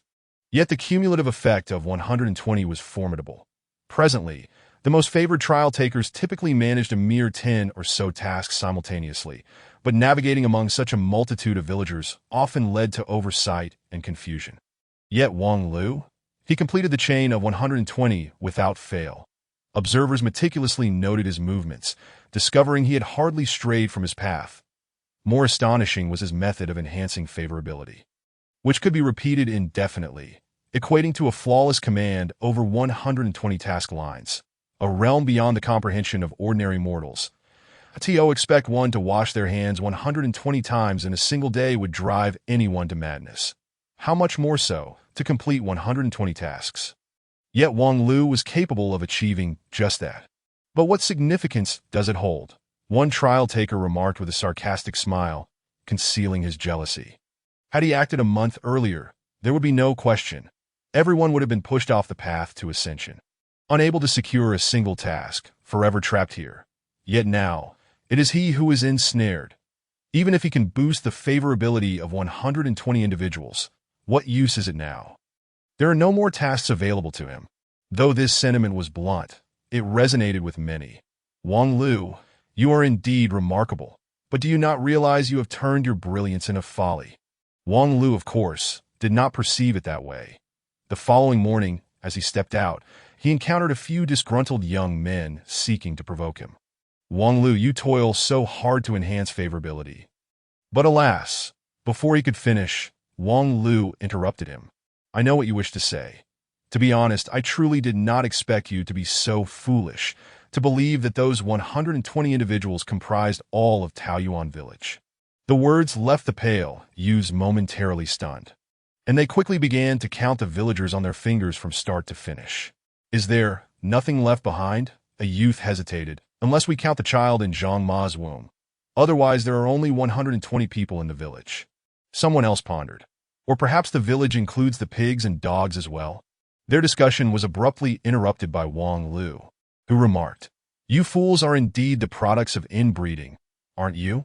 Although the young masters were not well-versed in technical terms, they recognized this as an exceedingly harsh insult, their faces flushed with anger. What did you say? They shouted back, ready to charge at him for a fight to the death. Wang Lu, with his arms crossed and chin raised, regarded them as one might observe wild dogs mating in the village. However, just as the young masters swung their fists, a shadow descended from the heavens. Ah, fight, fight, fight. Chapter 17. The Importance of Compulsory Education. Ah, fight indeed. This shadow appeared like a specter, only to vanish just as mysteriously, lingering in the people's sight for but a fleeting moment. The next instant, the young masters lay sprawled on the ground, unable to rise. Despite being thoroughly beaten, they understood Wang Lu's intentions.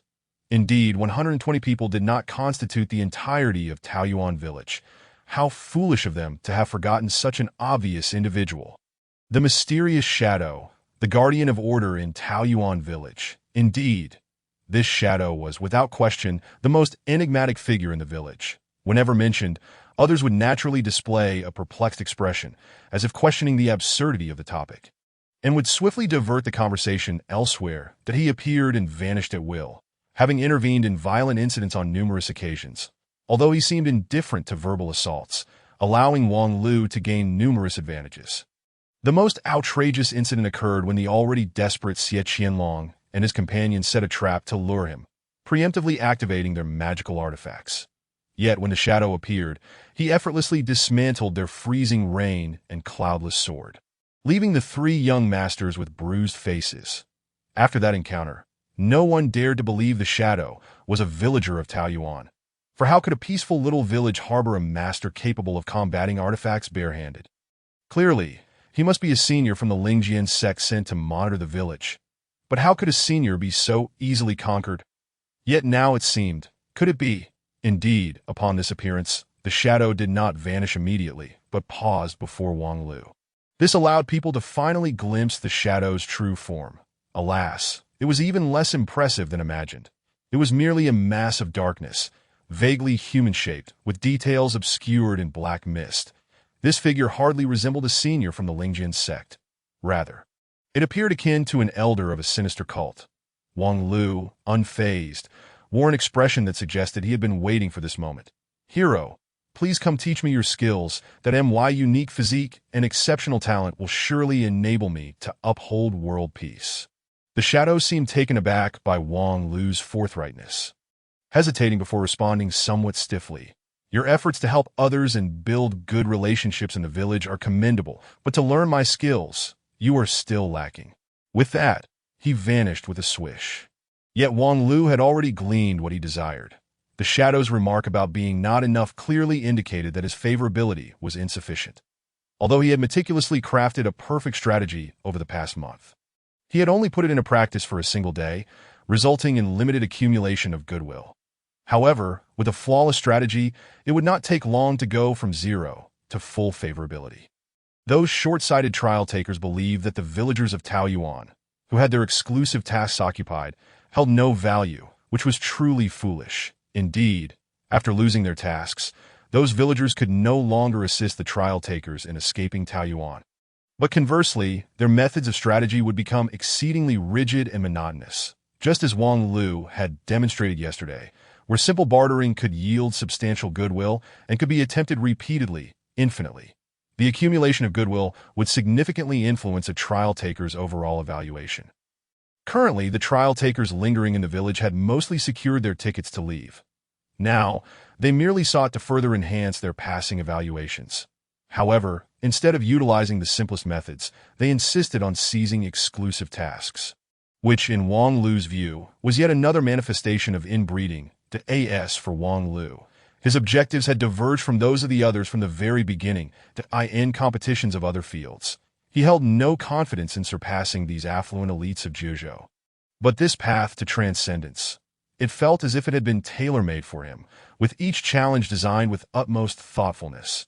Thus, if he was to undertake this, he would do it to the best of his abilities. With a clear goal in mind, Wang Lu's next step was to repetitively execute his strategy until the shadow triggered the next task. This repetition lasted for half a month. During this time, an increasing number of trial takers chose to depart, primarily because they had nearly exhausted all that could be done in Taoyuan village. Merely doing more did not guarantee better results. For instance, a certain prince who fancied elder sisters suffered a crushing defeat at the hands of a village girl. Taoyuan village served to test emotional intelligence, and this was indeed reflected. Those who persisted until now were primarily adept at navigating social situations, yet each had their limits, with some unable to please themselves. On the other hand, it was disheartening to witness Wang Lu effortlessly winning the favor of all. Those with lesser psychological resilience might resort to retaliatory actions against society, ultimately harming themselves and others. After half a month, aside from those destined to remain in the village in solitude, most had already departed, including the clumsy Wen Bao, who, despite having secured a Class A task with Hai Yunfan's assistance, had nearly botched it but had nonetheless accumulated sufficient completion to leave with a beaming smile alongside Lu Dama. Left in the village were only a few hopeless failures in their quest for transcendence, and Wang Lu. Perhaps it was due to Wang Lu's prolonged stay, or perhaps those who understood had already moved on to the next challenge, but whispers and rumors began to circulate in Taoyuan village targeting Wang Lu. Or perhaps it was more akin to mockery, to is the first of Yunbit is so remarkable. Has he won the favor of the village chief, relishing in occupying the chief's courtyard?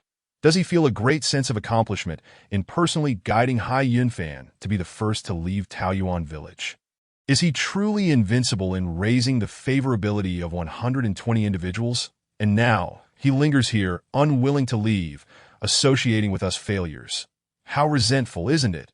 He deludes himself, allowing 120 opportunities to slip away, foolishly hoping to grasp that non-existent hidden task, only to entrap himself, ruining his bright future, severing his path to transcendence.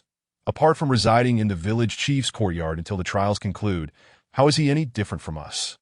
In response to such malicious and contemptuous remarks, Wang Lu did not feign a lofty demeanor, but rather boldly approached the village square, passionately engaging in combat against the rumors. His method of confrontation was remarkably straightforward. "Fool, your mother was ravaged by a dog." With this succinct phrase, Taoyuan village fell into a stunned silence, dozens of astonished eyes fixated on him, unable to fathom how this figure, usually portraying a lofty persona, could utter such vile words. Yet, To Wang Lu, the essence of cursing was simply this. Beyond the sharpness and incisiveness of sarcasm, the most lethal remarks were those involving family, universally applicable and outrageously effective in inciting anger.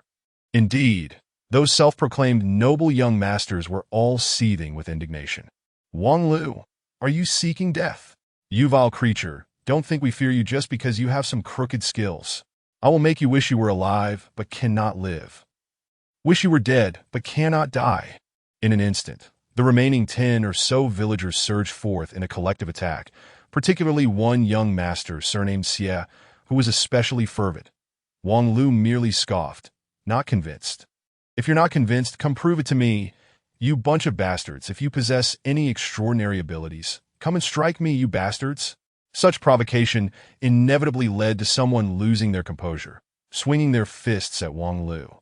And then, the shadow descended from above. Ah, fight, fight, fight. As the crowd fell, Wang Lu smiled at the shadow and said, I've been waiting for you. The shadow, somewhat irked, replied, Your mouth, indeed, is filled with foulness. I did not come here to be your bodyguard. Wang Lu nodded. I know. You are here to teach me your skills. And we filled the favorability of 120 people. At this point, Wang Lu couldn't help but sigh. Ever since entering Taoyuan village, he had suspected there would be a hidden task, as he felt an unspoken connection with the designer, that if he were to create it, a hidden task would be inevitable. However, he never anticipated that this task would be so troublesome. The favorability of 120 individuals had to be maxed out to trigger the next step. Just think, were it not for being the first to leave Yunbatu, having the privilege to stay in the village chief's home, and having access to the chief's top-notch intelligence, it would have been impossible for him to discover such a streamlined strategy. And without that streamlined approach, even the most socially adept socialite could not simultaneously please 120 villagers. The difficulty was exceedingly harsh. Nevertheless, the greater the challenge, the higher the reward. Wang Lu was exceedingly curious about what kind of reward this hidden task would yield. However, your ability to be kind to others. I have indeed witnessed it, the shadow remarked, glancing down at the fallen trial takers, but this is still insufficient. Wang Lu frowned. Insufficient. To learn my skills, there is a tuition fee. Tuition fee? The shadow chuckled. My demands are modest, merely a single coin. Wang Lu laughed in response. Your tuition fee is indeed quite artistic. A mere coin is hardly a challenge. I shall procure it for you. In the Ru Jia Inn of Lingxi Town, Wang Lu had nearly exhausted his entire fortune, yet there remained a few scattered silver and copper coins. However, when he produced his purse, the shadow shook his head. What use is outside currency to me? I seek only the currency of this mountain. Wang Lu's expression darkened immediately. Currency of the mountain. Where would such currency be found here? Taoyuan village, despite its tranquility, possessed a rudimentary barter system that was almost laughable. Let alone gold or silver coins, there were not even shells to be found. Bartering was the predominant method of exchange. Wang Lu stood there in a daze, while the shadow patiently awaited his contemplation. The currency of the mountain. It was evident that this mountain referred to Lingjian Mountain, where the Lingjian Sect had its own monetary system. Yet it felt too distant from him. Besides, what other currency could possibly exist on Lingjian Mountain? Wait a moment. Could it be? A sudden jolt of clarity struck Wang Lu, an epiphany illuminating his mind. He opened his purse and extracted a single copper coin from among a dozen others. This particular coin was given to him as change by the innkeeper's wife, and since it originated from Lingxi Town, it might very well be considered currency of the mountain. Perhaps, indeed, upon seeing the copper coin, the shadow extended his hand. Wang Lu scrutinized the shadow's movements. Curiously, despite the shadow's speed resembling that of lightning, even shattering treasures in its wake, its current motion seemed to lag slightly compared to an ordinary person. Odd. Exceedingly odd did I in his mind, the adventurer's insight flickered incessantly, yet failed to reveal a definitive image. Wang Lu furrowed his brow, his fingers clutching the coin, turning pale from excessive pressure. In the next moment, it seemed he heard the shadow let out a faint sigh, prompting him to make a swift decision. Wang Lu retracted the coin. The shadow looked astonished. What? I apologize, but this copper coin is a cherished relic from my deceased wife. holding profound significance for me. The shadow paused momentarily, uttering an unintelligible murmur. In the next instant, a fist came crashing towards him without a sound. What nonsense about a deceased wife? Chapter 18. The Victory of the Squirrel Gang. As the saying goes, a single coin can thwart even the mightiest of heroes. Wang Lu. In self-deprecation, mused that as a self-proclaimed expert adventurer, he had indeed been stymied by a mere coin. His hesitation at the critical moment was largely instinctual, yet he did not regret it, for he believed he had made the right gamble. What value did the innkeeper's copper coin truly possess? Wang Lu could not articulate it, but it surely extended beyond mere equivalence to a simple Taoyuan village, right? Truth be told, prior to the Shadow's mention of a single coin, Wang Lu had perceived the copper coin as just an ordinary piece of currency. Yet this almost coercive tuition fee had awakened his vigilance that I end many games. Oh no. In numerous adventures, there exists a trope where items obtained at the beginning can yield remarkable effects if retained until the end. This copper coin appeared to fit that category of miraculous artifacts. Should it be carelessly expended midway, one would undoubtedly lament in despair at the finale. The more he contemplated, the more Wang Lu felt his hypothesis was sound. Yet the pressing question remained. The obstacle of the single coin must be overcome. Where could he procure a coin from the mountain? Naturally, this was a straightforward issue. He could simply approach the village chief. His favor with the chief was already maxed out. Thus there was nothing to prevent him from speaking up. Money. However, upon hearing Wang Lu's request, the village chief furrowed his brow deeper than the ocean's depths.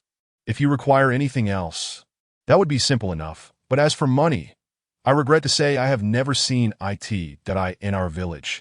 Exchanges are strictly through barter. We have never possessed what you refer to as a standard equivalent.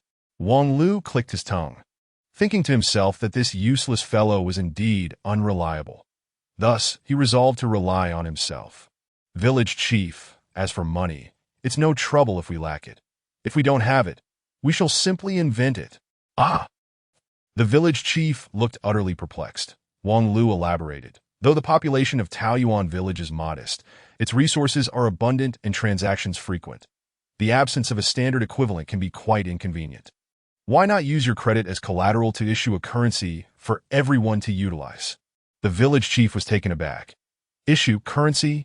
Precisely. Using shells or precious metals? Or if you find it troublesome, simply print it on paper. After all, it would be backed by credit.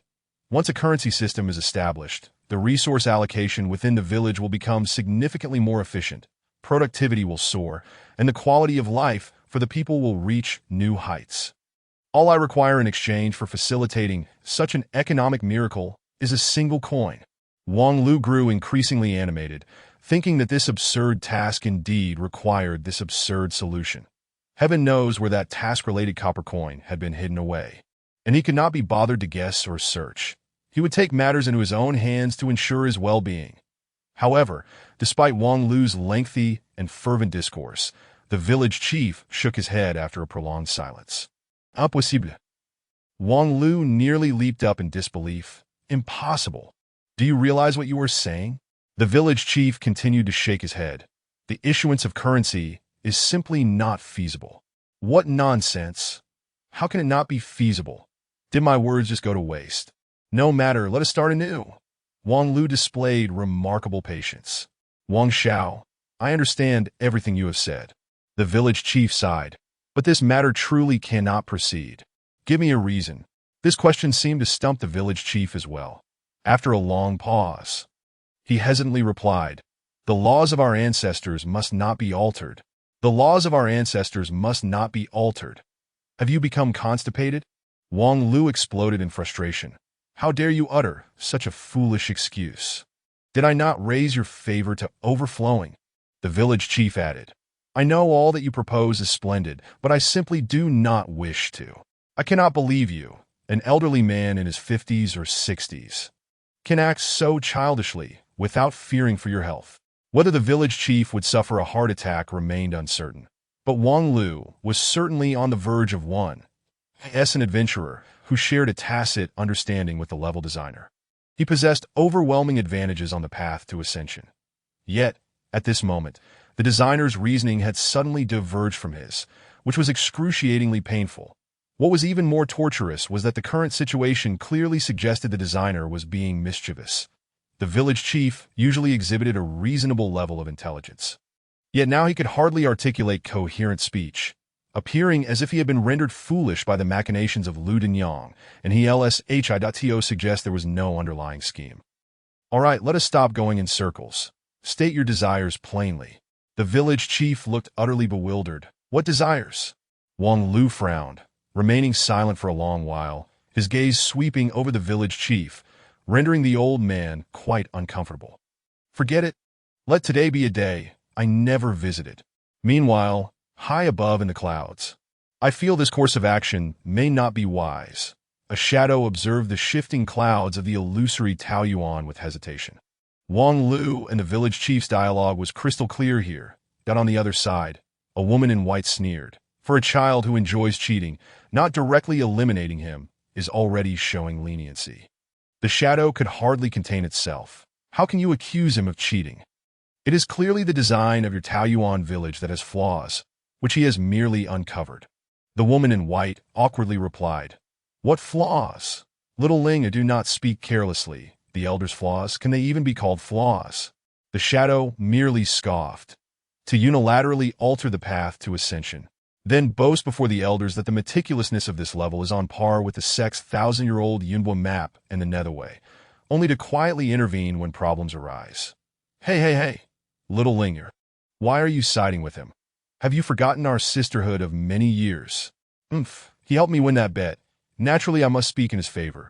Besides, I must say if you cannot handle the game, do not play. As an elder of the Tianjian Hall, do you lack even this little bit of responsibility?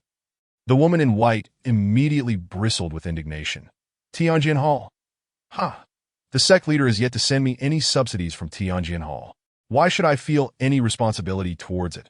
I am simply being a cheat. I will only return to being a proper righteous person when I receive my bonus. Though the Lingjian Sect is vast, you are probably the only one who would dare utter such words. The shadow could not help but be impressed by the woman's shamelessness. Meanwhile, the woman in white had already commanded the village chief to force Wang Lu out, clapping her hands in laughter. I shall see what tricks you have left this time. Then a cold voice from behind her sounded. I am eager to see how you plan to explain this to Elder Zhangxing. The smile of the woman in white froze instantly, and as she turned around, her smile became exceedingly strained. Oh dear, is that you, senior brother? Your esteemed presence is a most unwelcome surprise. Your esteemed presence is a joke. Is it? I thought it was my home. My tendency to get lost is worsening. Would you care to lend me a few thousand spirit stones to remedy this? Before curing your tendency to get lost, you should first remedy your audacity. Previously, altering the path to ascension was tolerable, but now, tampering with the ascension map while I am away is unacceptable. TSK, you may as well forget about your salary this year. You must be joking. Moreover, you claim to be an elder of Tianjian Hall, yet have not received any subsidies. This is indeed problematic.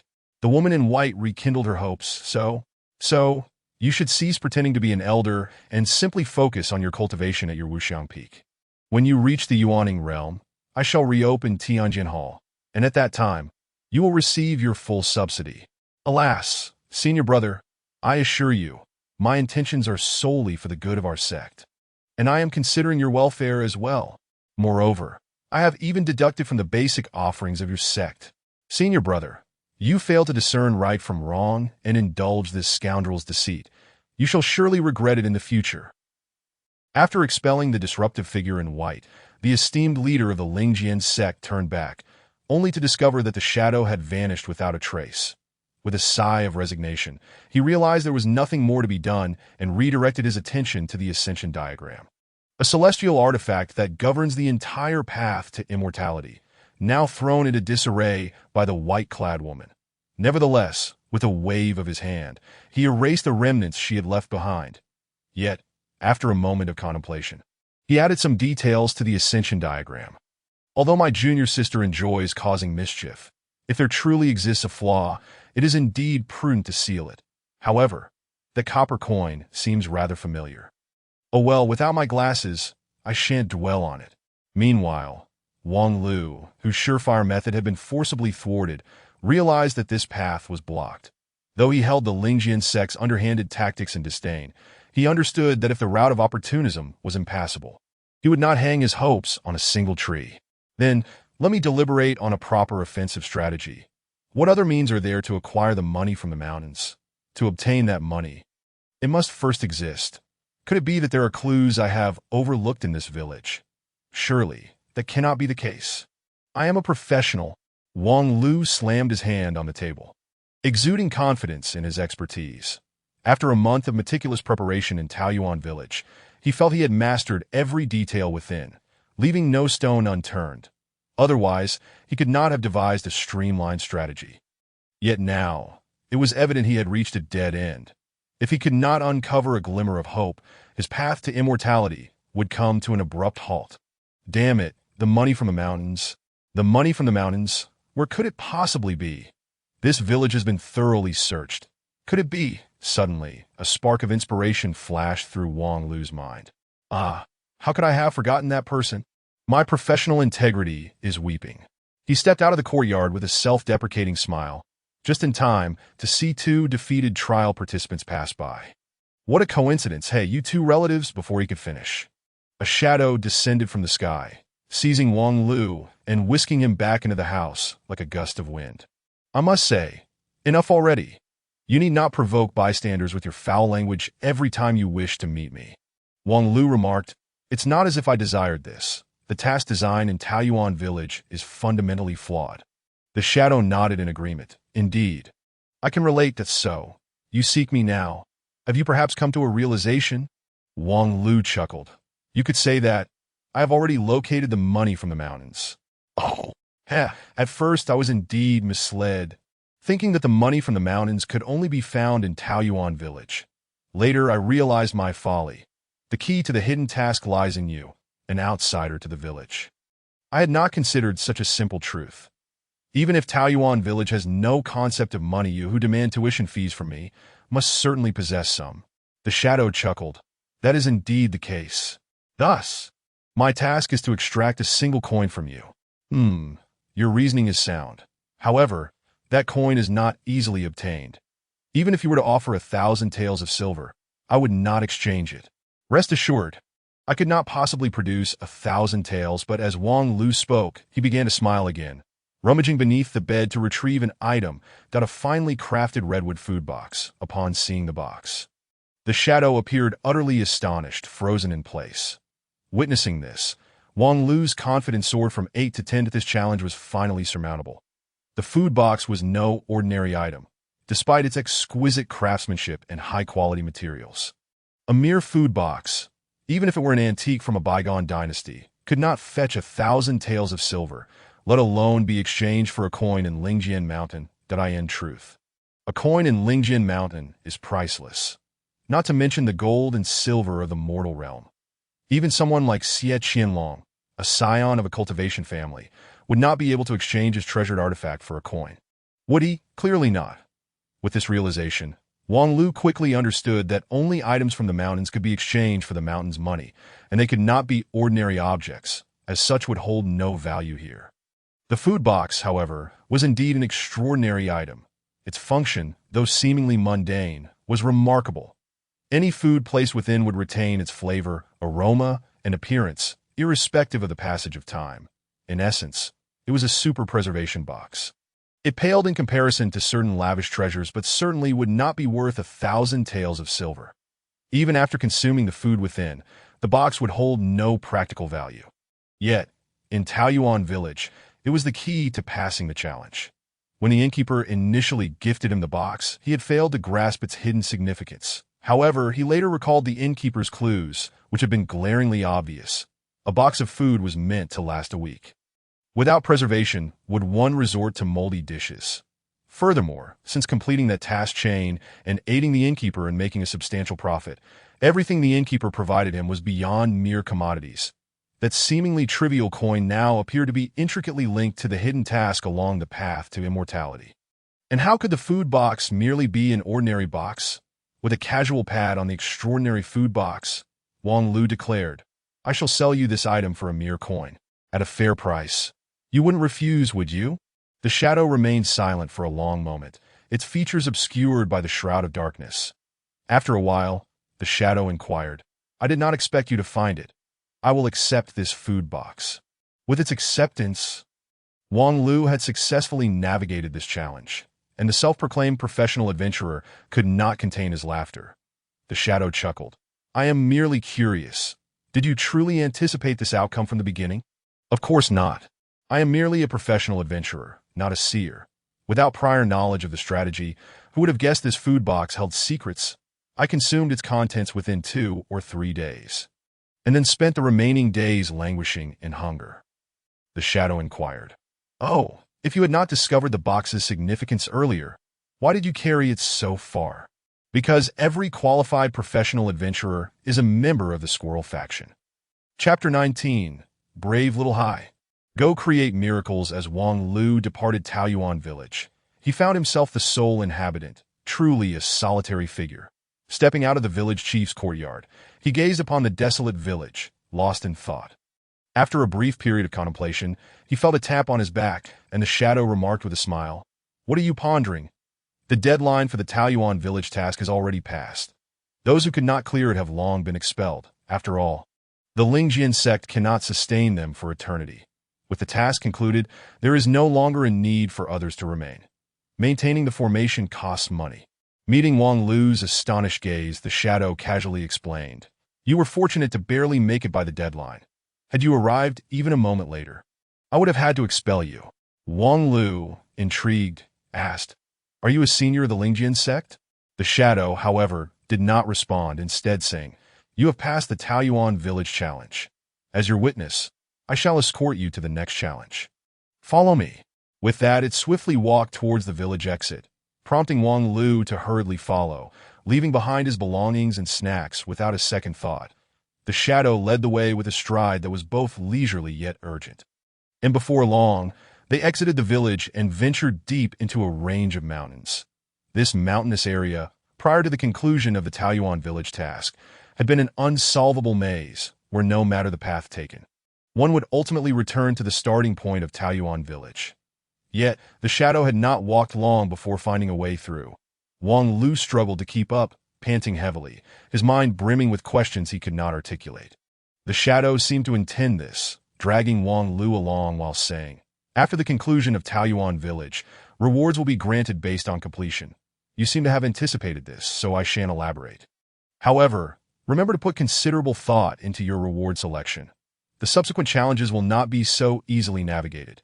The Lingjian Sect has not recruited a qualified talent through the Ascension Convention for hundreds of years. At this juncture, the shadow abruptly halted, turning with a smile. Do your best. I genuinely look forward to seeing you on the mountain. With that, the shadow vanished in a flash, revealing a narrow gap in the mountainside. Wang Lu assessed the gap, grateful for his average stature. Having not eaten before setting out, he was still able to squeeze through. The gap narrowed at the entrance before opening into a spacious cavern. Hidden within the mountain, where a shaft of mottled sunlight streamed through an opening above, illuminating the interior. Utilizing the sunlight, Wang Lu scrutinized the cave several times, shaking his head with a smile, compared to the somewhat flawed yet heartfelt design of Taoyuan village. This cave seemed rather lacking in sophistication. At its center stood a wooden box, perfectly aligned, beside which stood a blank sign that it seems that this is the task reward from Taoyuan village. Wang Lu, employing a rapid assault strategy, has conquered a nearly impossible hidden mission. Theoretically, the reward level should be extraordinary. Although this wooden chest appears quite dilapidated, the treasures within are undoubtedly of high caliber. Unless the Lingjian Sect completely disregards integrity and resorts to absurd excuses like data overflow to shirk their obligations. While lost in thought, words suddenly appeared on the blank sign. Task status statistics. Number of participants, 120. Total favorability, 12,000. Average favorability, 100. Key task, the Impossible Completion Series. Task completion rate, 100. Comprehensive score. The final score's digits, due to the limited area of the wooden plaque, were too crowded and small to decipher, but one could surmise it was an astronomical figure. The settlement of Taoyuan village should autonomously proceed according to the rules established by the designer. Yet it seems the designer never anticipated an adventurer of Wang Lu's caliber to emerge. Nevertheless, the absence of data overflow was indeed a relief. After providing the comprehensive score, the wooden plaque suddenly sank into the ground, while the nearby wooden chest began to stir, swaying gently and emitting intriguing sounds. After a stick of incense had burned, the chest opened on its own, and its contents erupted forth like a geyser, dazzling the eyes with a riot of colors. High above in the clouds, an elder black and white disciple, who had been fixated on the changing cloud patterns, could no longer withstand the tedium and stretched languidly. Alas! This Ascension Conference is likely to be in vain. A younger black and white disciple, who appeared considerably younger, inquired curiously, "Senior brother, why do you say that? I see several top-ranked participants making reasonable progress." The elder black and white scoffed. "What good is progress? They wasted so much time before the second-to-last creature. And as for the guardian creature at the final checkpoint, I reckon only Hai Yun Fan stands a glimmer of hope, while the others should not harbor any illusions." The younger black and white was even more astonished. "I recall that the creatures in places like Qiji Mountain, Icewind Valley, Qingyun Peak, and Yuming Path are only of level 6 or 7, which may pose a challenge for mortals, but surely they should not be insurmountable for them, as they have all received rewards from Taoyuan village. And some possess extraordinary talents." The elder black and white patted his junior's shoulder. "You are still too young, junior brother. It has been centuries since anyone from our sect has successfully traversed this path to ascension. Do you think those remarkable records, which have made our sect the laughingstock of others, can be accomplished merely by the level 6 or 7 creatures along the mountain path? So far, you, I, and other senior brothers have all been gathered by our masters and uncles during their travels. Honestly, junior brother, although your talent and temperament are indeed exceptional, exceeding even my own, I assure you that if you were to attempt this path, you would not reach its end either." The junior brother clearly felt some discontent, but refrained from voicing it.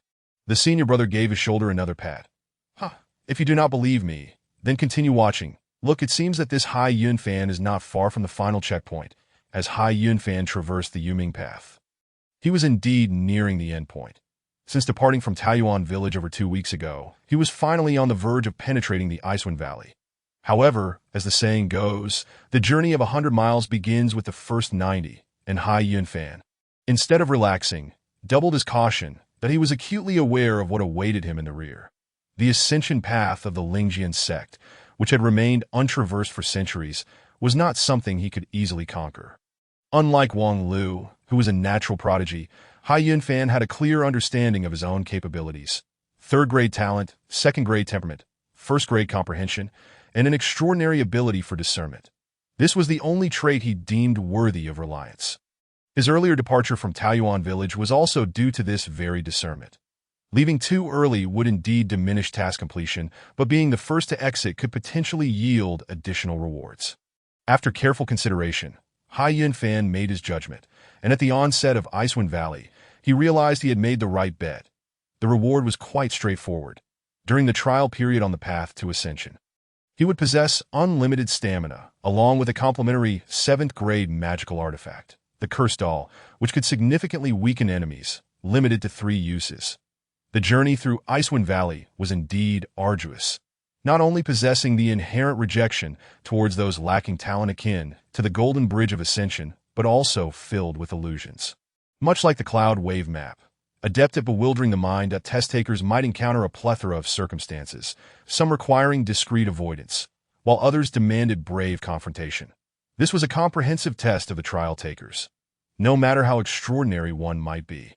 Any deficiency in quality could lead to failure along the way, and among these, the most crucial quality happened to be the ability for discernment and judgment, knowing when to advance and when to retreat. A remarkable ability might only be partially realized, which would be futile on the path to ascension.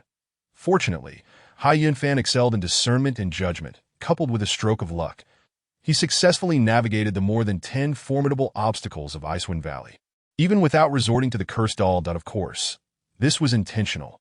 In previous encounters with danger, he had even been nearly cornered by a passing creature, Yet the doll remained tucked away at the bottom of his chest. He understood that to pass the final trial, he must conserve this invaluable resource. Others were unaware, but Hai Yunfan knew that whether in Icewind Valley or Qiji Mountain, a formidable creature would ultimately be assigned as the guardian. One of such power that no one had been able to conquer it in centuries. Fortunately, the Lingjian Sect had arranged for Taoyuan village on this path to ascension, allowing trial takers to bolster their strength through task rewards. For instance, this cursed doll, if its 3 weakening effects were stacked, might indeed offer a glimmer of hope for success. With this thought, Hai Yunfan stepped into the final gorge of Icewind Valley, where the winding path continued. He maintained his composure, keeping his nerves taut, until he rounded a corner and finally beheld the guardian creature. Upon seeing the scene before him, Hai Yunfan furrowed his brow, plunged in a deep contemplation. How peculiar. What kind of creature was this? Measuring 10 zhang in length, covered in ice shards, and vaguely resembling a giant southern elephant. Though well-read, having perused the records of Tsangshi creatures numerous times, familiar with the descriptions of level 1 and 2 creatures, he could not recall having encountered this particular breed. To be honest, I have always suspected that our sect's ancestors made a blunder. High above in the clouds, the elder Black and White cautiously spread some gossip. The younger disciple, filled with curiosity, asked, "What blunder?" I suspect that when they designed the path to ascension, they inadvertently miswrote the rules for the final trial, intending for the guardian creature to be of level 2, rank 9, but ended up writing it as level 3, rank 9, a mere stroke of a pen, or rather a single character's difference. Upon hearing level 3, rank 9, the junior disciple could not help but exclaim, "A level 3 creature? Even if it is merely rank 9, isn't that close to a foundation-building cultivator?" The senior brother earnestly corrected him. "That refers to a foundation-building cultivator of an ordinary sect, that in our Lingjian Sect. A cultivation level of 1 or 2 in Qi training would suffice to deal with a low-level level 3 creature." The junior brother, somewhat despondent, replied, "But one must at least possess the cultivation of 1 or 2 in Qi training. How can a group of individuals who have yet to begin their cultivation contend with it? Even with family heirlooms, it would be challenging." The senior brother irresponsibly shrugged his shoulders. "Who knows? That is precisely why no one has been able to traverse it for centuries that a level 3 creature, TCH. A single level's difference likely escalates the difficulty tenfold, and level 3 rank 9 is merely the baseline. Encountering creatures of rank 7 or 8 would not be surprising. This time, Hai Yunfan is fortunate to encounter a rank 9. Which is why I said that apart from him, there is little hope for anyone else." Just as he spoke, the clouds began to stir again, and the senior brother's eyes sparkled with excitement. "Oh, it has begun!" The junior brother hurriedly leaned closer. Ah, such a decisive reaction. He immediately deployed the cursed doll, using it 3 times in a row. The senior brother nodded. "A very wise choice, although it is merely a 7th-grade artifact. Theoretically effective only against level 2 creatures and below. If it is indeed a level 3 rank 9 creature, using it 3 times may indeed reduce its level." The junior brother expressed concern. "But even if it is downgraded, it would still be at the level of rank 1 or 2. Surely, even 100 elite soldiers would find it difficult to contend with." The senior brother reassured him. "Do not worry.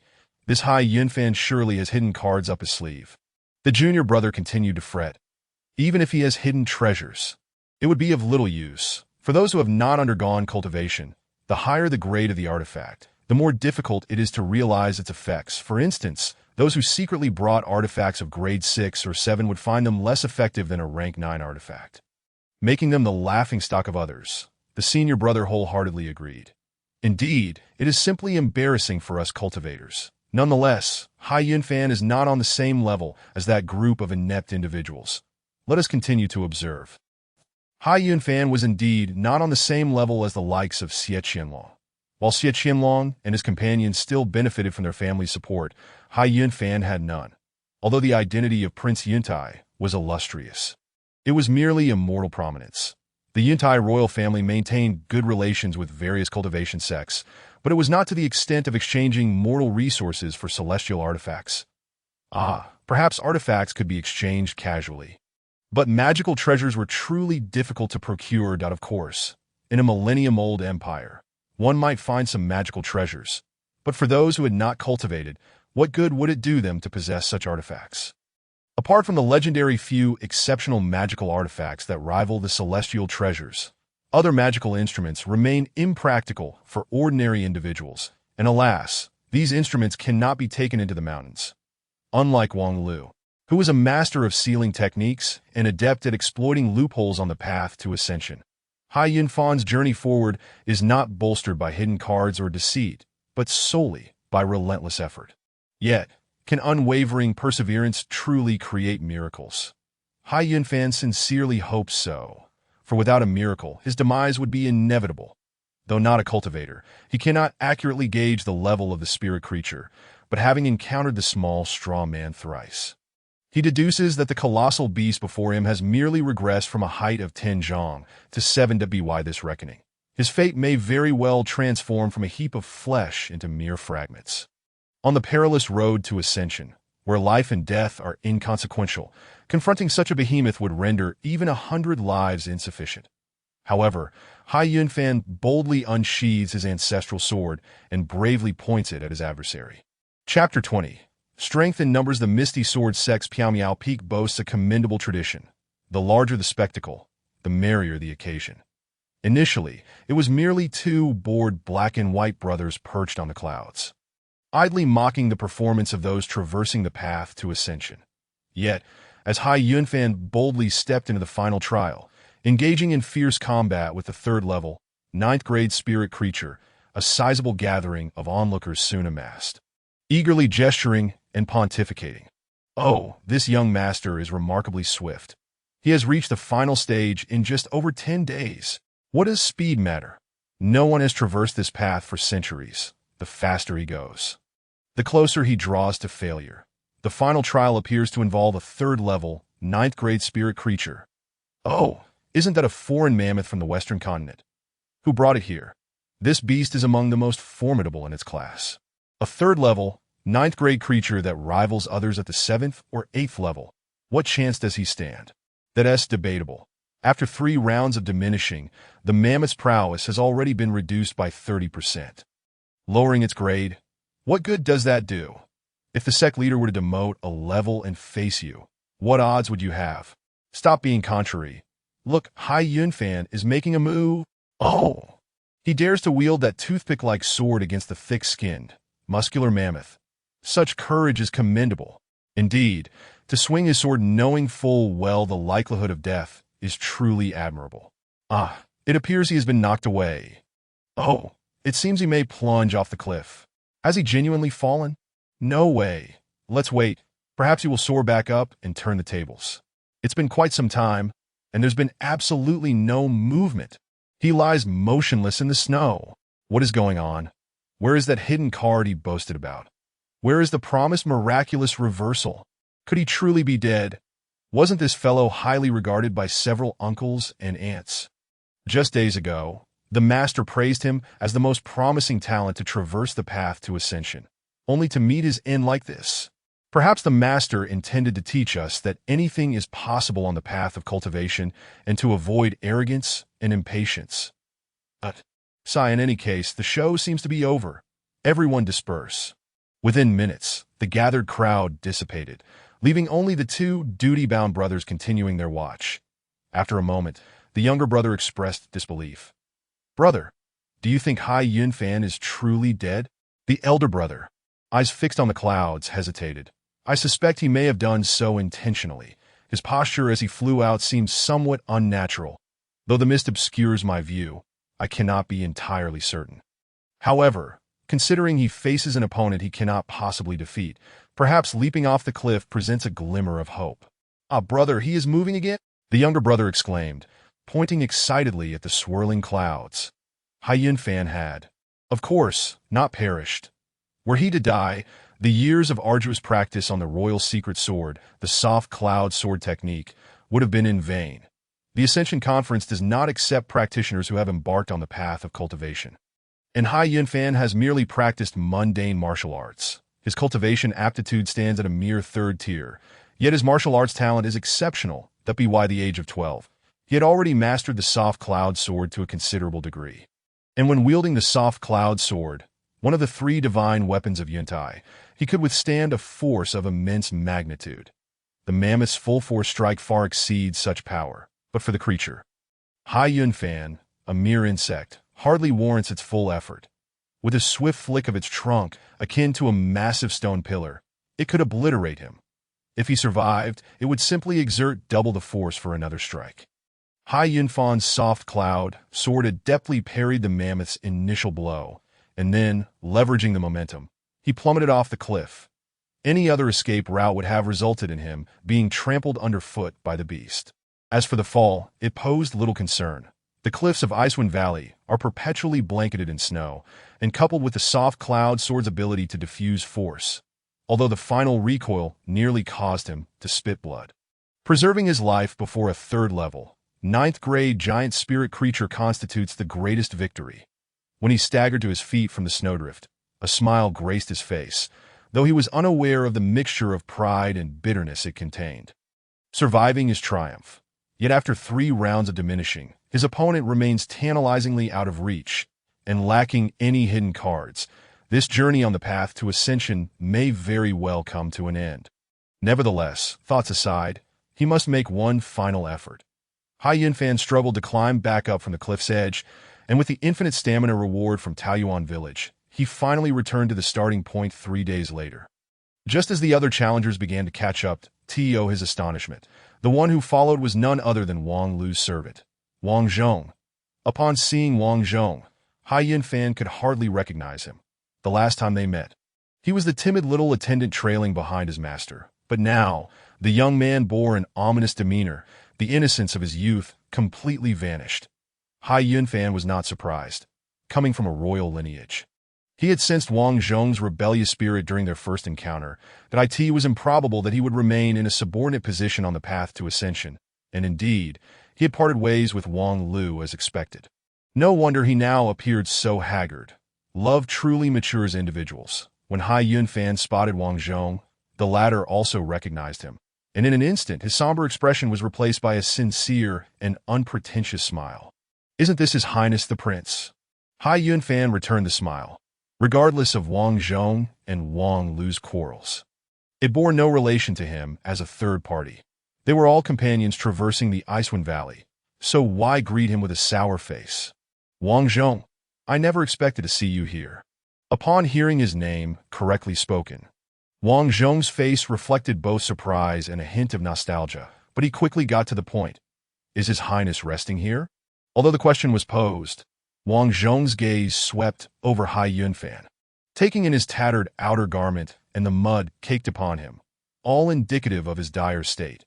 Furthermore, having departed from Taoyuan Village for so long only to be caught up by later challengers, the implications were clear. Hai Yunfan did not conceal anything, recounting his setbacks candidly, and with each word, Wang Zhong's expression grew increasingly grim. Throughout this journey, Wang Zhong had also faced considerable hardship.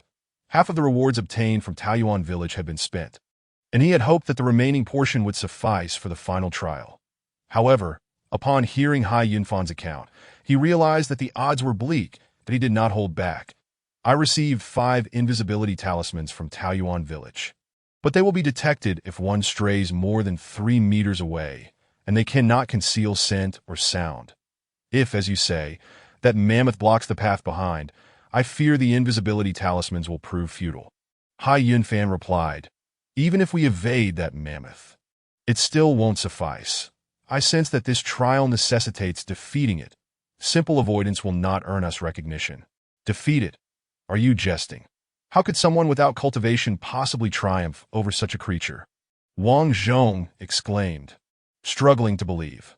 Hai Yunfan explained, "Utilizing the forces of the environment may be feasible, such as luring it to plunge off the cliff, seeking nearby spirit creatures to engage in combat with it, allowing challengers to reap the benefits, or perhaps seeking a breakthrough within such extreme natural conditions. There are always methods." Wang Zhong chuckled, not responding to the suggestion.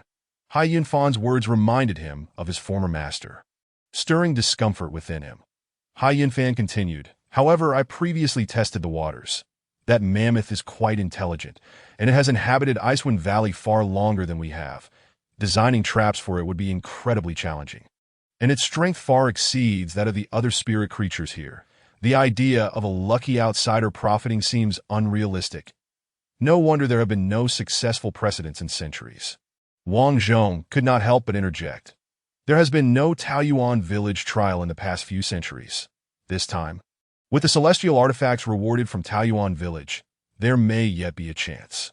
Hai Yunfan found it somewhat amusing. Is it solely reliant on your invisibility talismans? Of course. I'm not alone. I have a few friends behind me. Hai Yunfan was finally taken aback. The path following Taoyuan village had 4 or 5 routes, and approximately 13 or 14 individuals had passed through. Averaging it out, there should only be 3 or 4 people on any given path. However, Wang Zhong's tone suggested that the number of individuals on this Icewind Valley route seemed particularly high.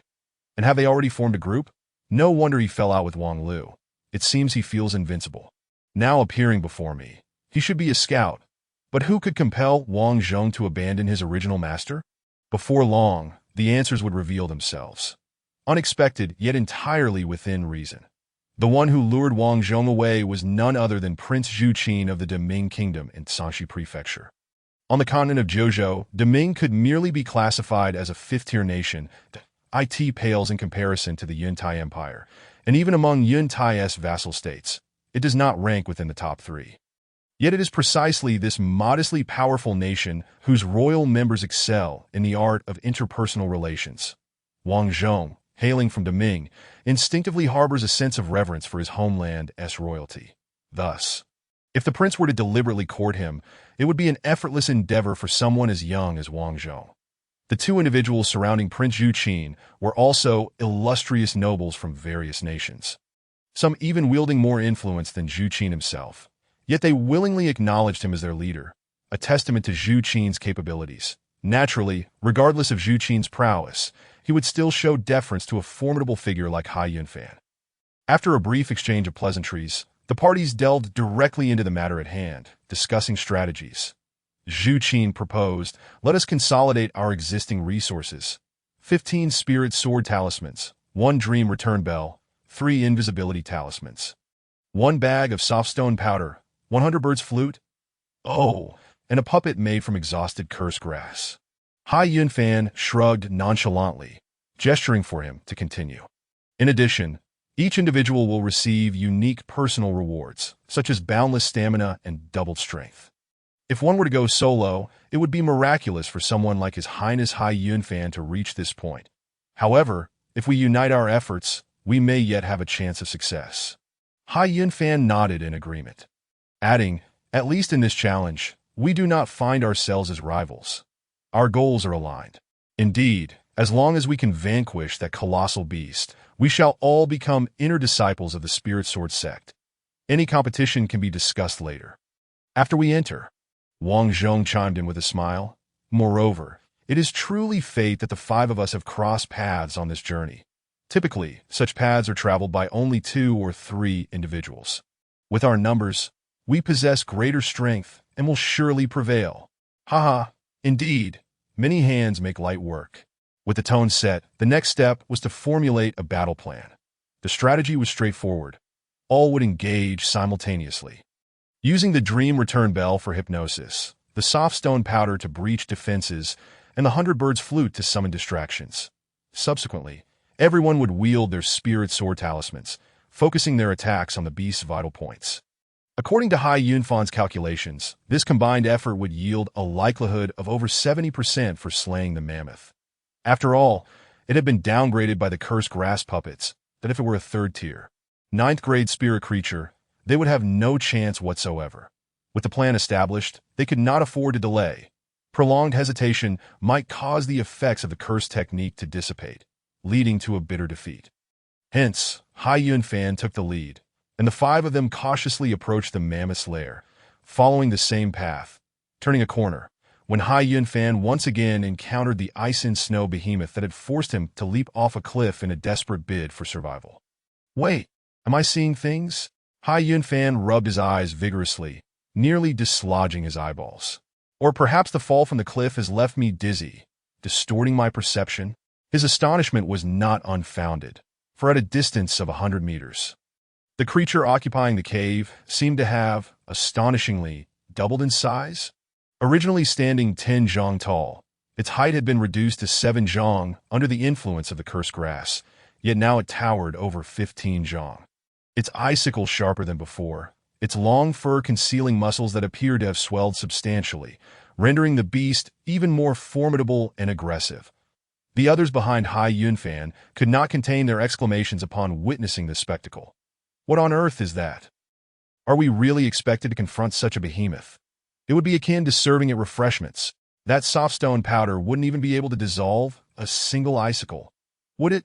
Can that spirit sword talisman even tickle it?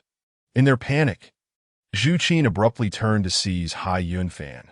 Did you not claim that beast had been weakened by at least 30%? Hai Yunfan could only manage a wry smile, inwardly cursing. What reason would he have to deceive them? Would he gain any advantage by jeopardizing his teammates? Surely, common sense would not lead to such folly. This was evidently a case of an anomalous transformation. Such transformations in the realm of cultivation are not unheard of, a spirit creature inadvertently consuming heavenly treasures. Years of arduous training culminating in sudden enlightenment, or even the resolution of long-standing afflictions could result in a meteoric rise in their prowess overnight. There have been instances where a fox spirit, having practiced for a millennium, transformed from a third-tier minor demon into a sixth-tier nine-tailed fox overnight. Thus, this Western mammoth's growth from 7 zhang to 15 zhang could be considered a reasonable outcome. However, it should be noted that the fox spirit's transformation was facilitated by a lovesick nascent soul cultivator who willingly sacrificed her own cultivation to engage in dual cultivation with him. Who among the Spirit Sword sect would willingly engage with this grotesque creature? Please step forward for all to behold. The cause of this transformation was evidently something else entirely. What in the world is going on? On the clouds, Lu Xian, the master of Miao Miao Peak, was seething with rage. Which wretched fool has tampered with the Ice Wind Valley? Is a third-tier, ninth-grade mammoth not fierce enough? Must it be elevated to a third-tier, third-grade beast, capable of crushing a foundation establishment cultivator underfoot before you are satisfied? Do you harbor such disdain for newcomers? In front of Lu Xian stood a multitude of disciples clad in black and white, their gazes fixed on the ground, silent and unmoving. Although the peak master was hurling insults, it was clear he was not directing them at his own people. In this Ascension Conference, the only one with the authority to alter the Ascension map, aside from the sect leader, appeared to be that individual.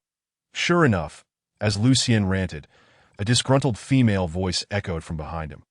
Brother, you are speaking nonsense again. That I've noticed that ever since you achieved the golden core stage and birthed your nascent soul, your temperament has become increasingly volatile.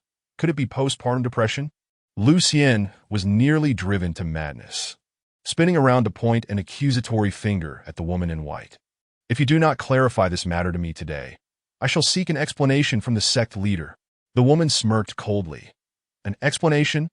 Very well, I shall provide you with one. I did indeed modify the Ascension map, but my alterations only served to make it more user-friendly. Lu Xian was momentarily taken aback by her blatant audacity, trembling as he turned to point at the clouds. A third-tier, third-grade beast. This is your idea of user-friendliness? The woman, undeterred by the disgrace, instead wore a triumphant smile. Indeed, when Hai Yunfan faced it alone, the mammoth was a third-tier, ninth-grade beast. Now that they have formed a group of 5, it is only natural that the beast's strength should be adjusted slightly. As the saying goes, many hands make light work. Lu Xian was utterly exasperated. So you're saying that the more trial takers there are, the stronger the spirit creature becomes? Chapter 21. Oh goodness, the absurdity of the woman's reasoning about the strength in numbers nearly made Lu Xian spit blood. Yet, the situation did not end there, as he heard the woman boast again. I have now included the settings for Ice Wind Valley, Red Ridge Mountain, and Qingyan Peak under the principle of strength in numbers. The Ascension map will completely eliminate the possibility of a swarm tactics approach, making the functionality more refined and the user-friendliness unprecedented. So, what do you think? Are you convinced? Indeed, One could hardly contest the logic. Yet, to resist would surely lead to a heart attack. Lingjian struggled to suppress his fury, the icy battle intent cascading through the Jade Mansion, cooling the frenzied workings of the Miao Miao immortal heart. Junior sister, I will not concern myself with this any longer. Should any issues arise, you shall explain them to senior brother Zhang, or the sect leader. Lingjian flicked his sleeves and departed, leaving his disciples exchanging glances, bewildered, before turning to observe the fifth master, who appeared to be in high spirits. Soon, under the guidance of several senior brothers, they collectively scurried away, leaving behind 2 disciples assigned to keep watch, who remained anxiously in place. The fifth master paid no heed to them, standing alone at the cliff's edge, gazing at the shifting clouds. The obscuring mist rendered it impossible for ordinary disciples to perceive the true forms behind the clouds. However, to this elder's discerning eyes, the scene revealed far more. Yet before long, the woman shook her head in disappointment. TCH, a bunch of rabble. The power increase after team formation is still inferior to that of the spirit creature. What utter uselessness.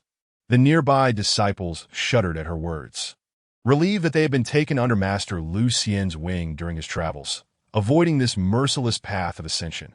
Though the leap from 3rd tier, 9th grade to 3rd tier, 3rd grade might seem modest, the intensity had increased by at least 3 or 4 times. While the number of trial takers had only quadrupled, according to the fifth master, it seemed one would have to exceed a linear relationship to satisfy her. Surely, this was a jest. One could not simply tread upon the 7 stars formation. After a brief observation, she lost interest, declaring, "This batch holds no promise." She then turned to leave, while the black and white disciples exchanged glances, both wearing bitter smiles. The junior brother remarked, "Fifth Master's expectations are quite perplexing. I find these individuals to be quite capable.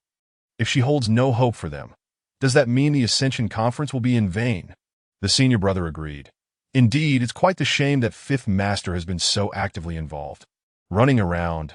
In my 20 years of initiation, I've never seen her so invested in one matter, but if not a single candidate is selected, it would reflect poorly on her." As they conversed, a voice suddenly came from behind them. "Oh, you need not worry. Surely someone will succeed. Damn it, that's a force of nature we can't even hope to hinder."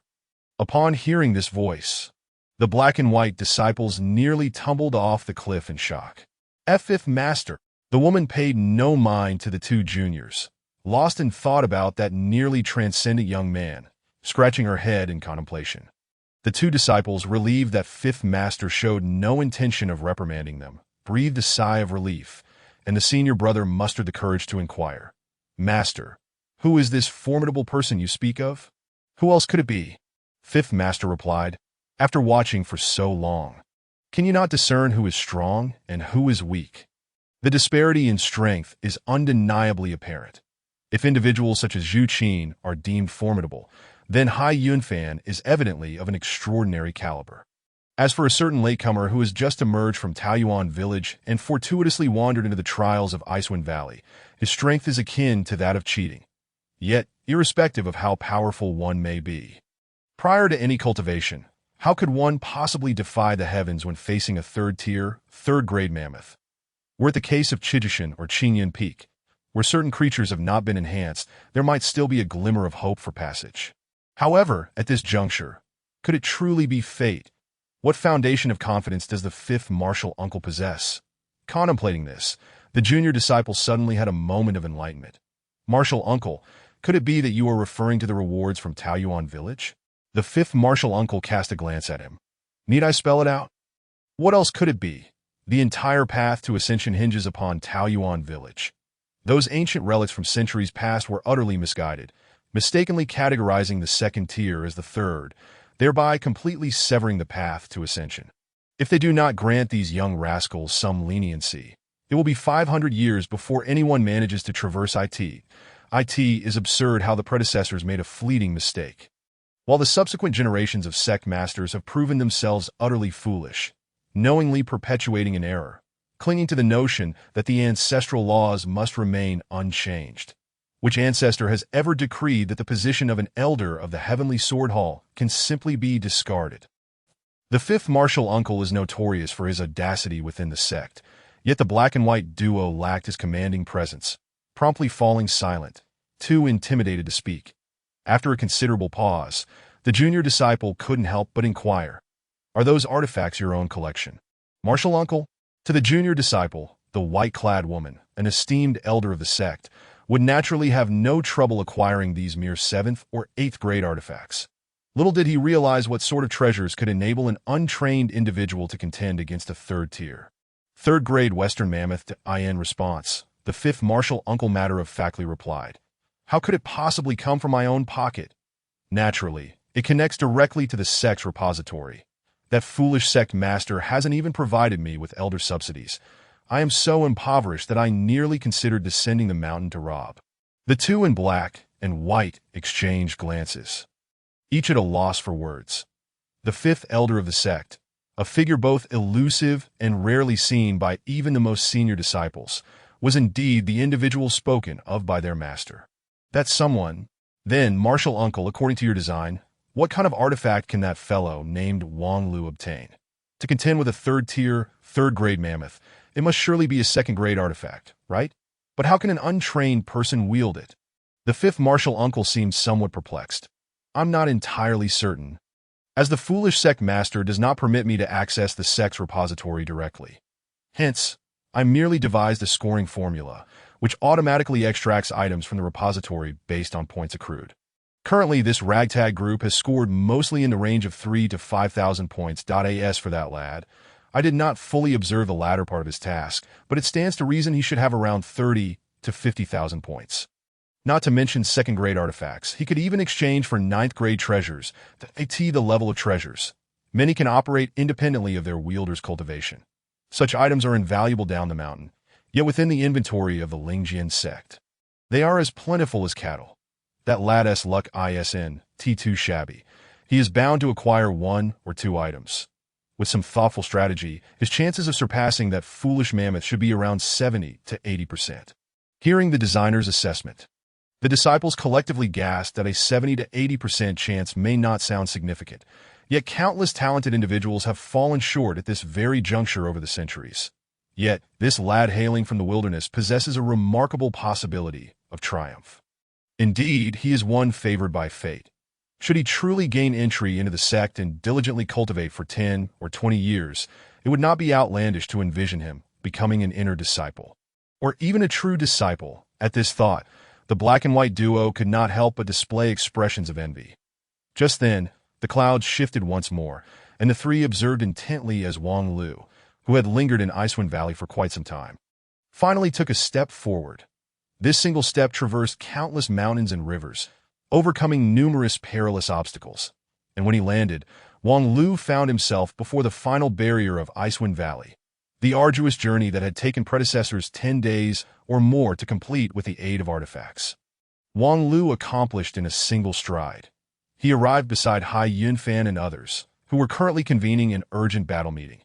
This step not only startled Hai Yunfan and his companions to the brink of mental collapse, but also left the disciples in the clouds slack-jawed.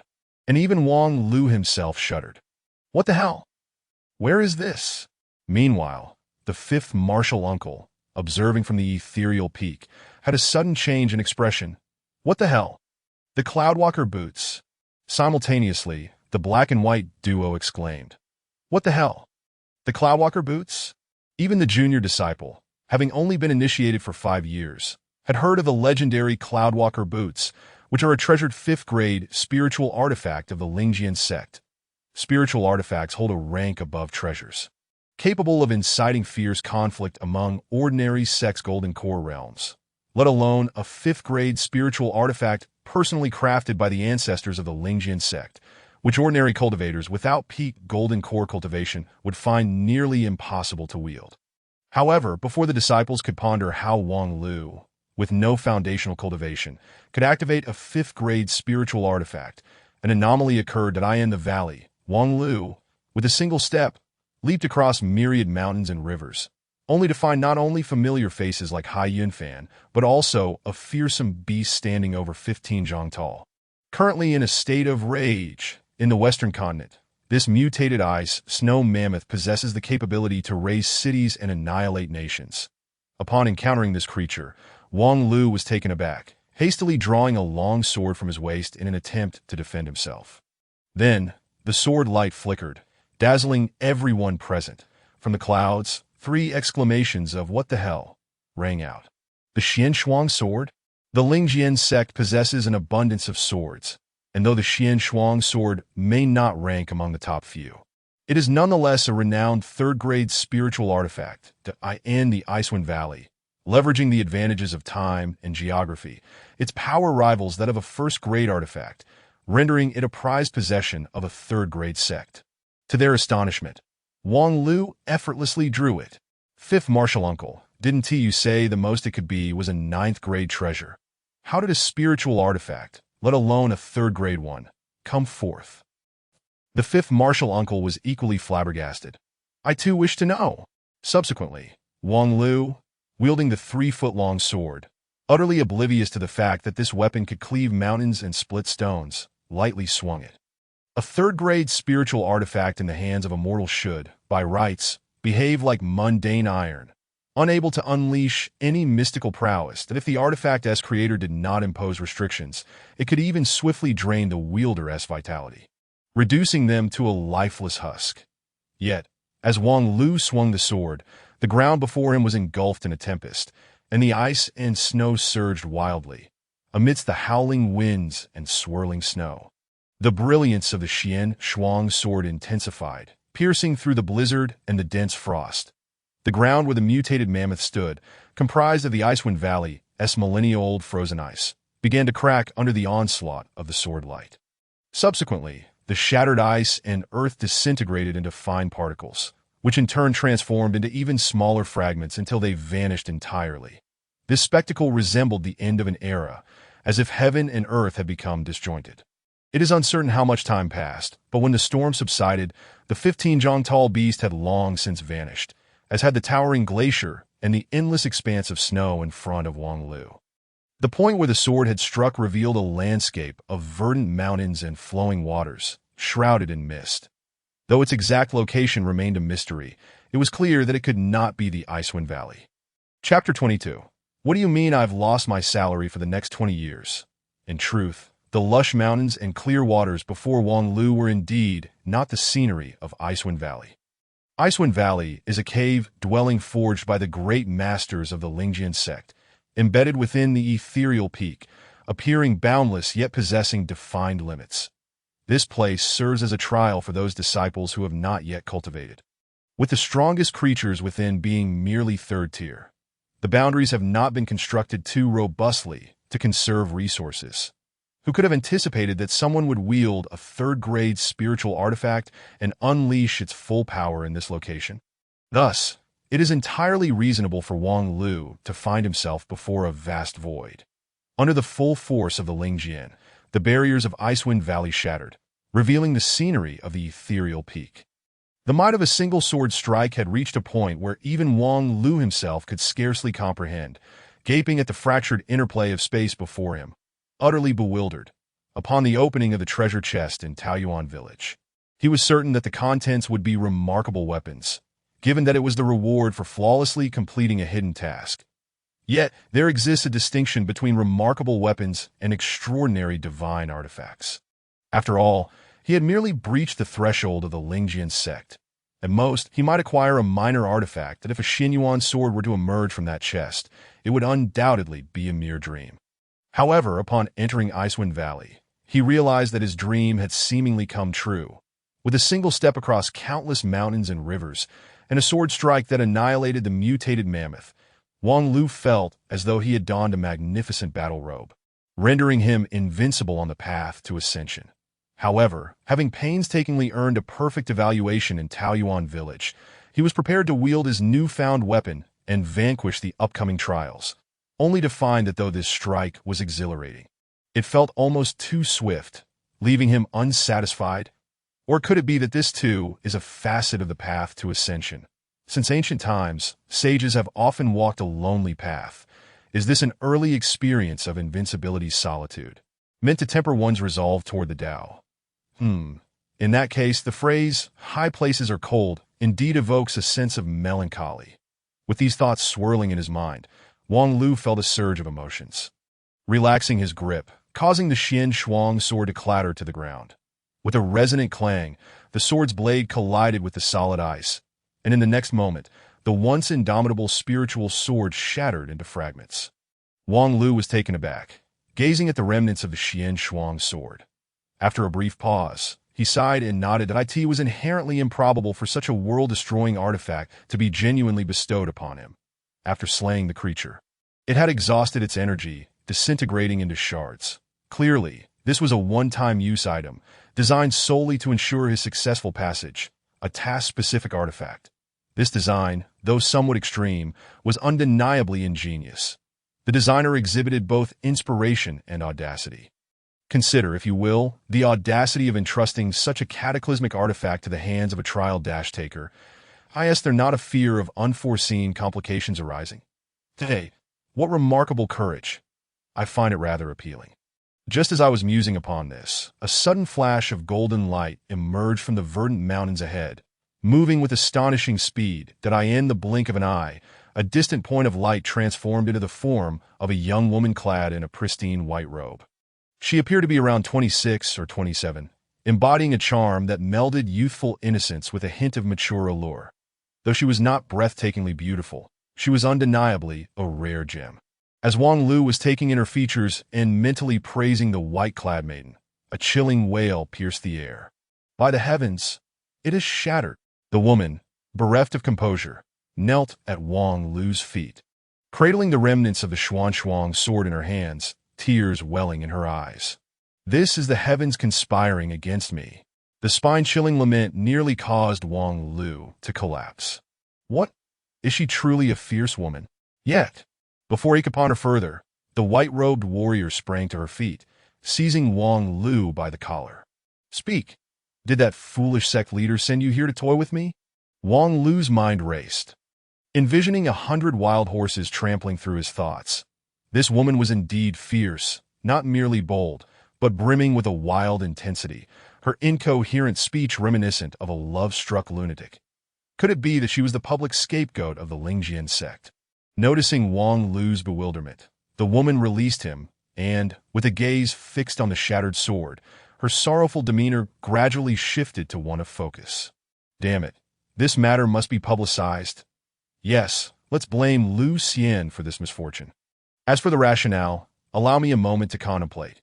Wang Lu feigned ignorance of her musings and inquired, May I ask, esteemed elder, with the guardian creature of the Icewind Valley vanquished and the path to the mysterious peak opened, does this mean I have passed the trial? The woman paused, then responded with a sardonic laugh. Indeed, you have passed. Not just you, but this time, everyone is damn well passed. As she spoke, a cacophony of shattering and cracking echoed from the distant mountains, revealing new openings that exposed fiery lava, ethereal mists, and shadowy phantoms. Clearly, these were the paths leading to the final trials of the Ascension Road. Qiji Mountain, Qingyun Peak, and Yuming Path, now interconnected, collectively unveiling the route to significance. The white-clad woman remarked coldly, Impressive indeed. You've managed to breach 4 major domains with a single strike.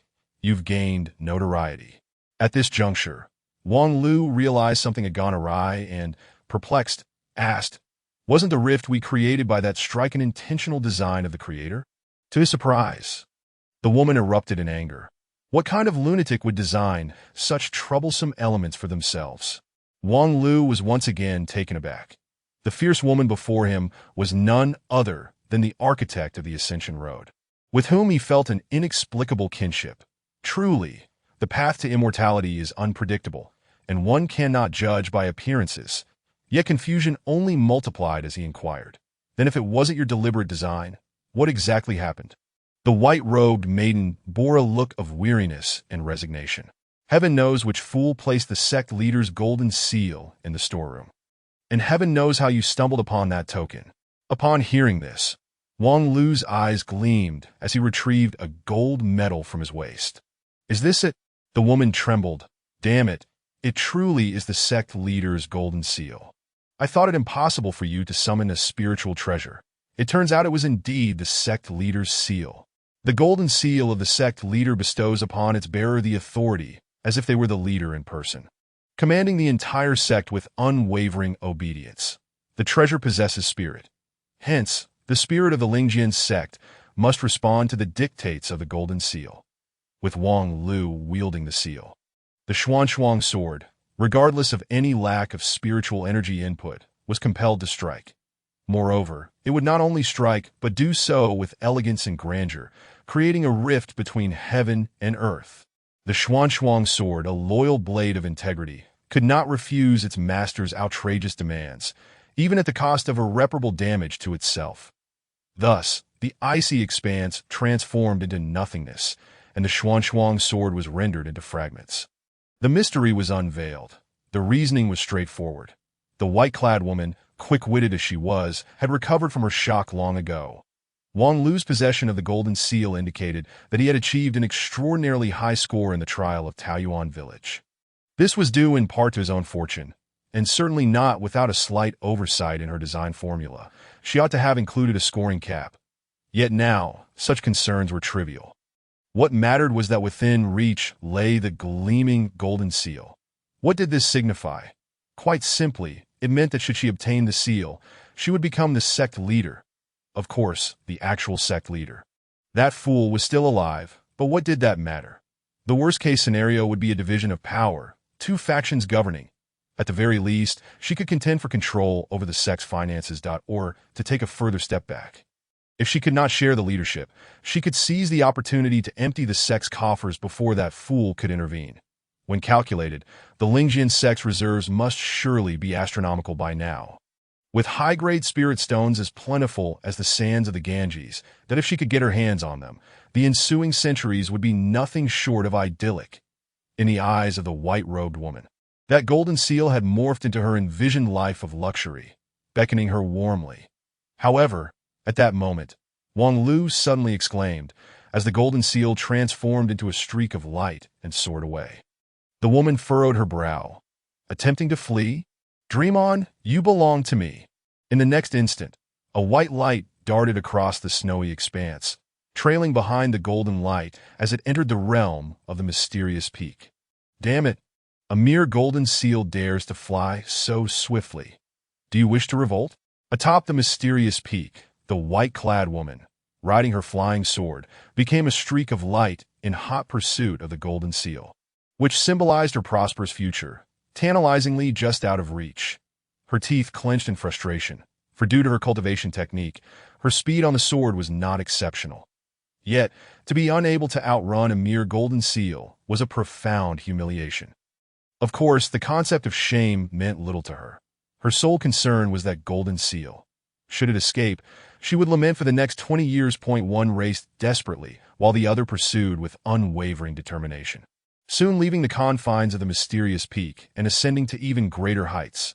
Time passed, and it seemed the golden seal's speed had slackened slightly. The white-clad woman felt a surge of hope. Thinking, indeed, human determination can triumph over the heavens. Although the golden seal flew like the wind, it was bound to succumb to her indomitable will. The leadership of the sect will rotate. Today, it shall be mine. Just as she reached out her hand to grasp the golden seal, a powerful hand intercepted her, seizing the seal first. The white-clad woman glared. A bold thief? What audacity! Who dares to take from me? Greetings, sect leader. It has been a while. Before her stood the expressionless figure of the sect leader, who regarded her coolly and remarked, Indeed, it has been a while. What brings you here? The woman chuckled, slowly extending her hand towards the golden seal. I seem to have misplaced an item and was searching everywhere for it. I didn't expect you to find it for me. I am immensely grateful. I will certainly be more careful in the future and won't misplace things again. The sect leader sighed, retrieving the golden seal into his robes while saying, What you misplaced was your integrity. Well then, I am busy, so I shall keep this brief.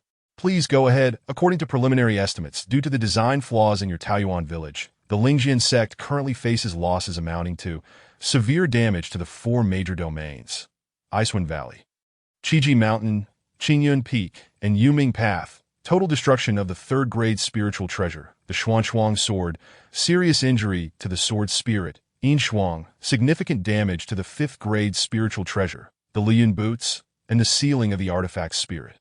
Liyun, along with various other mishaps, totaling a loss equivalent to 200,000 high-grade spirit stones. This is the internal price with a one-fold discount, so don't bother haggling with me, based on your current contributions. This amounts to approximately 20 years' worth. Therefore, for the next 20 years, you will have no contributions. Sect leader, your jest is rather terrifying. Is it? Then you ought to reflect on your heart. I am not joking. Sect leader, you are forcing me into a corner. Junior sister, reflect honestly. Is your current state truly my doing? In any case, if you do not pay me my salary, I shall descend the mountain to rob. Well, if you truly intend to expand our sect's coffers, I will be most pleased that if you require it, I can grant you a privateering license. What the hell, sect leader?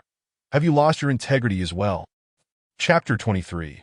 An unforeseen bounty. The Lingjian Sect had not held an Ascension Conference for over a century. Yet upon its commencement, it yielded an astonishing harvest. 17 trial takers departed from Taoyuan village, embarking on the final stretch of their journey. Thanks to Wang Lu, 15 of them successfully passed the trial, with only 2 unfortunate souls having given up early. Even Hai Yunfan, Zhu Qin, and Wang Zhong managed to emerge from a frozen abyss after the rift in the heavens, persevering all the way to the finish line. With a single stroke of the sword, the 4 great caverns were pierced through, and thus the entire path to ascension was abruptly severed, granting unconditioned passage to all. This unexpected boon was utterly dizzying. However, on the other side, the Spirit Sword sect was in a tumultuous uproar that if the previous issues, such as those concerning Taoyuan village, were mere trifles, this bountiful harvest now posed a significant and painful dilemma. Even the leader of the mysterious peak found himself unable to render a decisive judgment, leading to an uproar that reached the Star Peak of Lingjian Mountain, where the sect leader resided. At the summit of Star Peak, within the small meeting room of the sect leader, 9 elders of the Heavenly Sword Hall currently gathered. The Grand Elder, who also served as the current sect leader, Fomin, occupied the foremost seat, yet at this moment, he was lost in silent contemplation, remaining wordless. The second elder, Lu Xian, seethed with indignation, repeatedly striking the armrests of his chair with a roar. I warned you all against allowing that woman to run amok. That fool's mind is utterly deranged. Yet you insisted on indulging her, believing in her so-called humane innovations. And now, look what has happened. How do we resolve this situation now? The expressions of the other elders varied. Yet none wished to involve themselves in the current debacle. Only a lively young girl, seated at the end of the table, smiled and attempted to mediate. Second senior brother, do calm down. After all, she is a teacher to the inner disciples. We must maintain our composure. Moreover, blaming fifth senior sister now will yield no benefit. Upon seeing the charming smile on her face, Lu Xian found it difficult to explode in anger. He merely shook his head in complaint. Junior sister, it is easy for you to say, as the burden of this matter does not fall upon you. The girl continued to chuckle. He, who told you to be the master of Mysterious Peak. I am merely the master of Carefree Peak, that if you ask me, you might as well accept all of them. After all, our Spirit Sword sect is dwindling, and having these 15 newcomers would certainly bring some liveliness. Lu Xian's brows furrowed, his eyes widening in protest. Junior sister, do not jest. Mysterious Peak has endured for over a century, with only 34 inner disciples. To suddenly add 15 newcomers would surely throw everything into disarray. The original plan was to have a mere 10 or so reach the end. We would then selectively choose 3 to 5 more. And now, due to that woman's meddling, we find ourselves with no way to conclude this. The sixth elder, Lu Li, who had remained in silent meditation, slowly interjected. Let us not stray from the point. The sect's resources cannot sustain an additional 15 inner disciples, while the Spirit Sword sect enjoys a certain level of prosperity. We cannot afford to squander our resources. Lu Xian nodded vigorously, turning to his junior sister, Hua Yun. See, even junior brother Lu Li agrees. What do you have to say now? The young girl stuck out her tongue, with the one in charge of the finances speaking up. What can I say? If I angered brother Lu Li, this year our Carefree Peak's budget would be slashed. and I would be out of luck. Lu Li, both amused and exasperated, replied, Junior sister, when have I ever cut your budget? Whenever you ask for money, have I ever denied you? Last time I wanted to buy the Starry Aurora diamond. You didn't approve, did you? What sense is there in using public funds to buy jewelry for oneself? Ahem. At this moment, the Grand Elder, who had been silent, finally spoke up. Enough bickering. This matter cannot simply be left to chance, yet we require a practical solution. You all agree that we cannot accept all 15 into Mysterious Peak, which I wholeheartedly support, but what comes next? We must devise a handling method. Several elders exchanged glances, feeling somewhat at a loss. Everyone had ideas, but none felt confident that they could satisfy everyone present. It was once again the sixth elder who spoke up. Based on my calculations, it is indeed unfeasible to integrate all 15 into Mysterious Peak. However, there is no issue with admitting them into Carefree Peak. The sect's resources can fully accommodate that. In any sect, the distinction between inner and outer disciples is as vast as heaven and earth, and for a sect like the Spirit Sword Sect, which adheres to an elite policy, this disparity is even more pronounced, 34 inner disciples compared to over 200 outer disciples, with resource allocation differing by more than tenfold. While the Spirit Sword Sect might support the expenses of 15 outer disciples, one particular junior sister, also the master of Carefree Peak, Hua Yun, was not pleased. What do you mean by that? You old fool, do you treat my Carefree Peak like a scrapyard? Lu Li quickly waved his hands in explanation. I am merely offering a suggestion from the perspective of sect resources. Do not misunderstand. Junior sister, only then did she, still discontented, take her seat and declare, if you ask me, given that we haven't successfully recruited anyone in over a century at the Ascension Conference, we might as well kick all 15 down the mountain.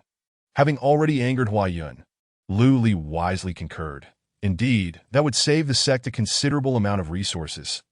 Do not propose such reckless ideas. To expel all 15. On what grounds? According to the rules, they have all successfully completed the path to ascension. Even having made it to Mysterious Peak, the Punishment Elder, Feng He, pointed an accusing finger at Hua Yun and Lu Li, visibly angry. If it were those cultists or some obscure minor sect, it might be excusable. But for our Spirit Sword Sect to act in such a manner is a disgrace to our ancestors. Hua Yun stuck out her tongue, unwilling to confront the elder whose authority was second only to the sect leader.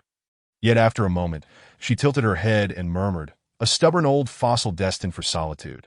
Feng He's ears twitched, his anger surging. Fortunately, the sect leader interjected just in time. We find ourselves in a predicament now. We cannot keep them. Yet we cannot reject them either. What shall we do? The second elder, Lu Xian, bluntly stated. Ultimately, it is the sect leader's excessive indulgence of fifth senior sister that has led us here. We request that you present a solution. If we are to discuss a solution, I do have one. It is quite simple. Since we find the number of these 15 excessive, let us personally sift through them, eliminating those who do not meet our standards. The Punishment Elder. Feng He frowned. Sect leader, this is against the rules. They have already passed their trials and should not face further obstacles. Rules are meant to be interpreted. I maintain that these 15 have yet to truly pass the path to ascension, as the final stage was forcibly interrupted by an external force, preventing them from completing their trials. Feng He was left speechless. This is sheer sophistry. Lu Xian readily applauded the sect leader's proposal. How is it sophistry? It is sound advice.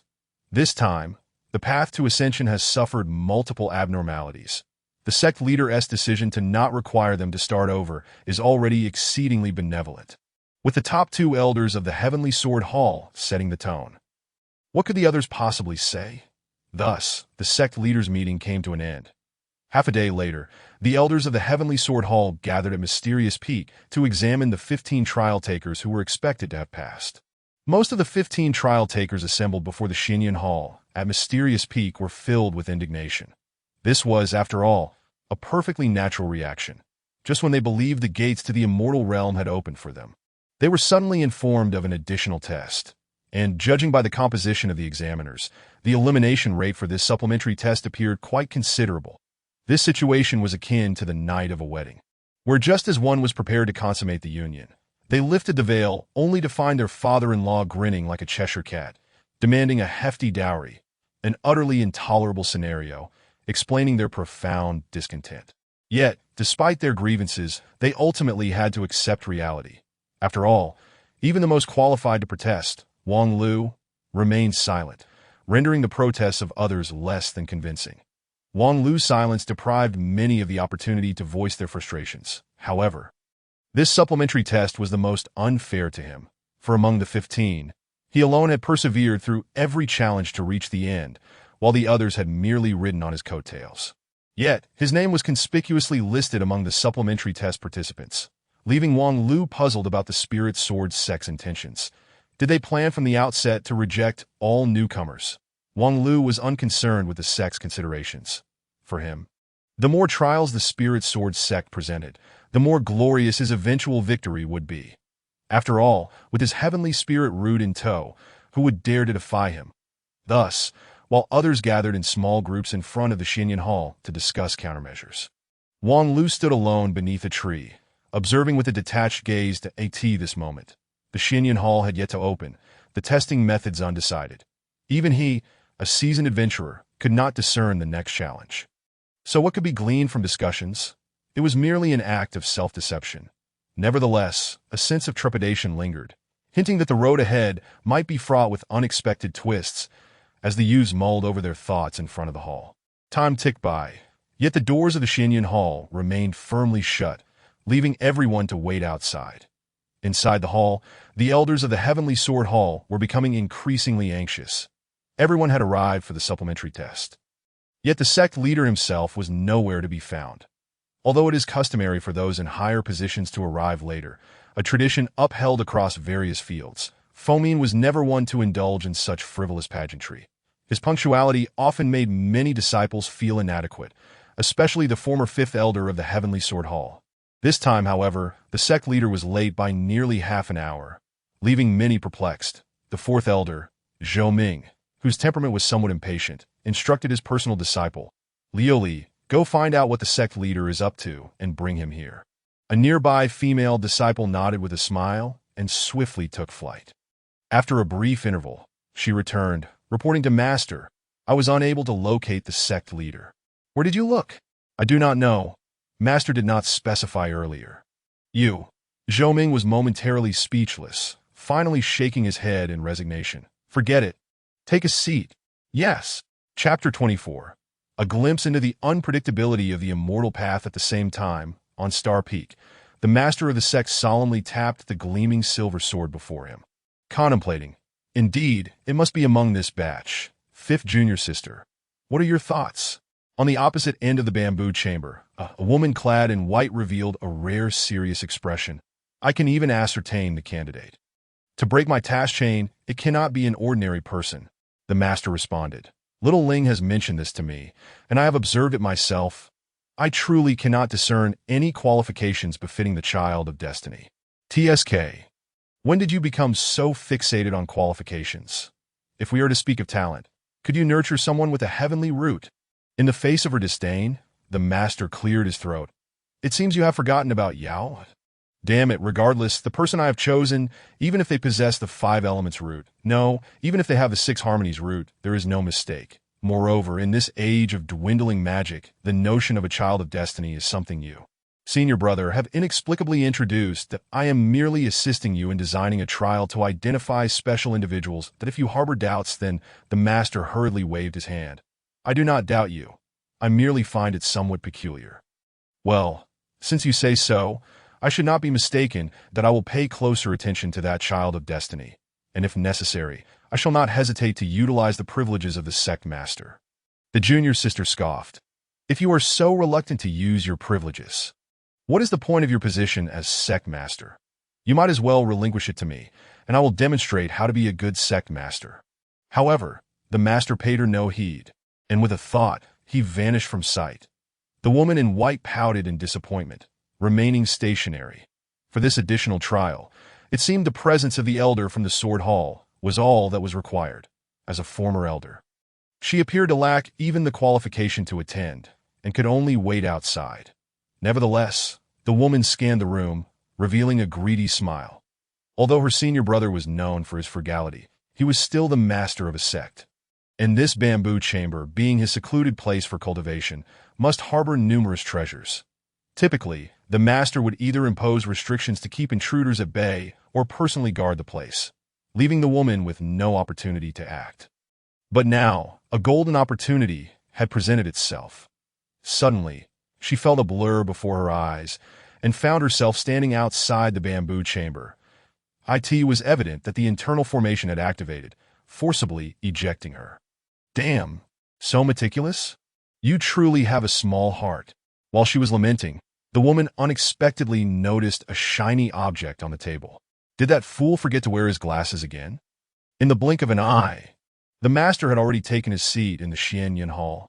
The elders all rose in unison. Greetings, Master Brother. There is no need for such formality, my junior brothers and sisters, that I apologize for my tardiness, the master replied, bowing slightly, though his direction was noticeably misaligned with where everyone stood. The second elder, Lu Xian, coughed lightly. Master, since everyone has arrived, shall we begin? Earlier, I discussed with the other elders, and we agreed that selecting 3 out of these 15 would suffice. The master mused to himself that even selecting 3 was excessive. Retaining the most crucial candidate would suffice. He had already confirmed that individual twice, once at the Ru family inn and once at the Ascending Immortals Golden Bridge. Unfortunately, during the Ascending Immortals Conference, he had been preoccupied with other matters. And after finally managing to find some time, he had been delayed by his junior sister.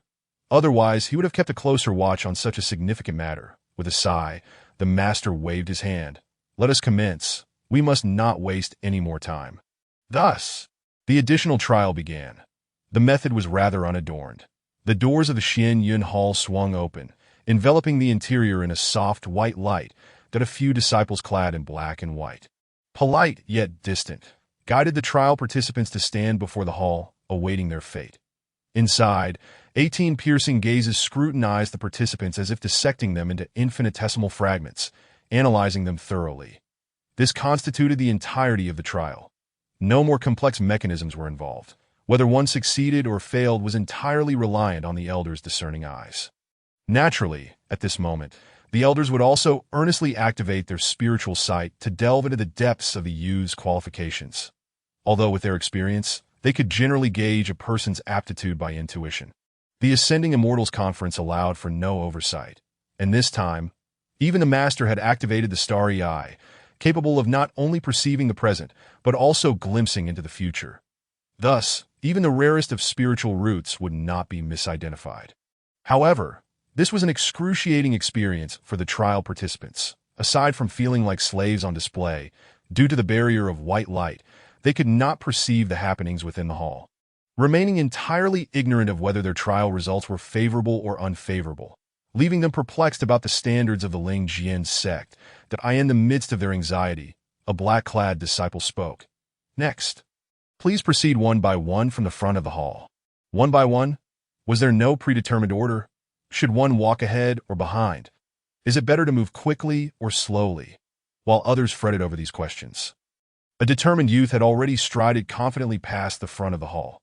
Yet, it was neither the anticipated Wang Lu nor the consistently outstanding Hai Yun Fan, but rather a prince from the great Ming Kingdom. Zhu Qin.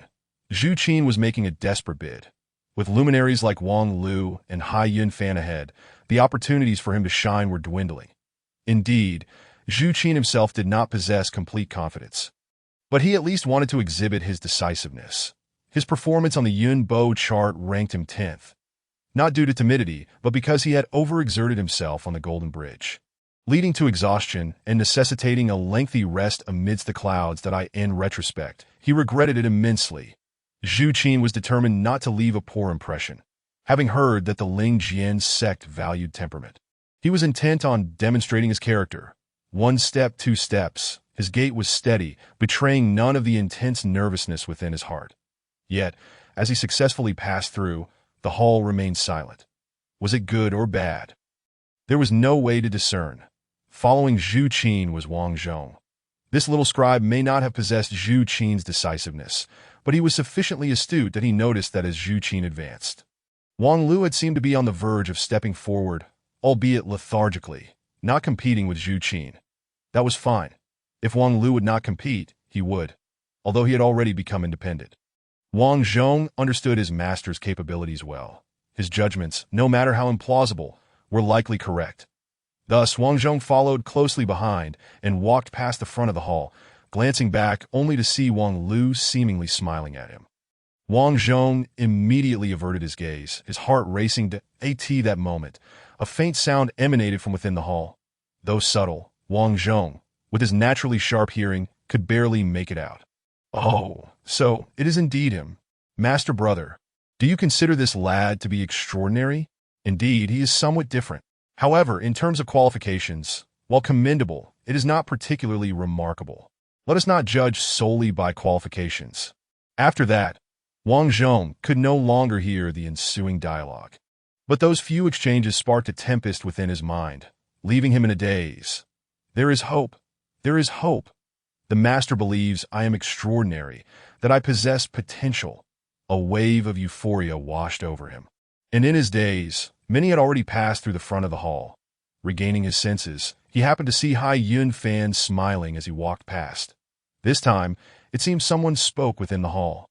Though Hai Yun Fan himself remained oblivious, Wang Zhong, however, heard it clearly. "Oh, what a pity! What a pity! Huh. It seems this prince from the Yuntai Empire is out of luck, indeed, back on the Golden Bridge." He had hesitated even earlier than Wang Zhong, revealing that his qualifications were insufficient to enter the Lingjian Sect. Although there was a tinge of schadenfreude in his heart, Wang Zhong did not show it. Exchanging nods with Hai Yun Fan as they passed each other. Then, he focused intently on awaiting the next trial participant, who would also be the final one, Wang Lu. Wang Lu had actually intended to go first. Not for any particular reason, but merely to finish early and alleviate concerns. However, having missed the opportunity to go first, he decided to wait until the very end, which was also agreeable for the dozens of eager eyes around him. Wang Lu paid them no mind, striding confidently past the front of the hall, exuding an unshakable composure. Afterward, the audience clearly heard a series of gasps emanating from within the hall. "What the hell? Oh my, this spiritual root is blinding. I have cultivated for over 100 years, and today I finally witnessed the divine. Hurry, let us make him a specimen. I wish to collect him. I want to eat meat." It is said to grant immortality. Just as the elders' unrestrained exclamations echoed out of the Xianyun Hall, leaving the trial participants outside dumbfounded, another voice within cleared its throat twice. "Everyone, please maintain silence. Do not be agitated." After that, the Xianyun Hall fell into utter quietude, yet the earlier tumult had stirred a tempest within the hearts of those before the hall. Damn it, this Wang Lu truly is not to be underestimated. What kind of place is the Lingjian Sect? One of the 5 top sects acknowledged by the Alliance of 10,000 Immortals. What have the people of the sect not seen? Yet, they were rendered uncharacteristically flustered by the spiritual root attributes of a mere country bumpkin. Is there no justice in this? Could this fellow truly be the offspring of a peasant? Is he not the illegitimate child left in the mortal realm by a certain immortal king?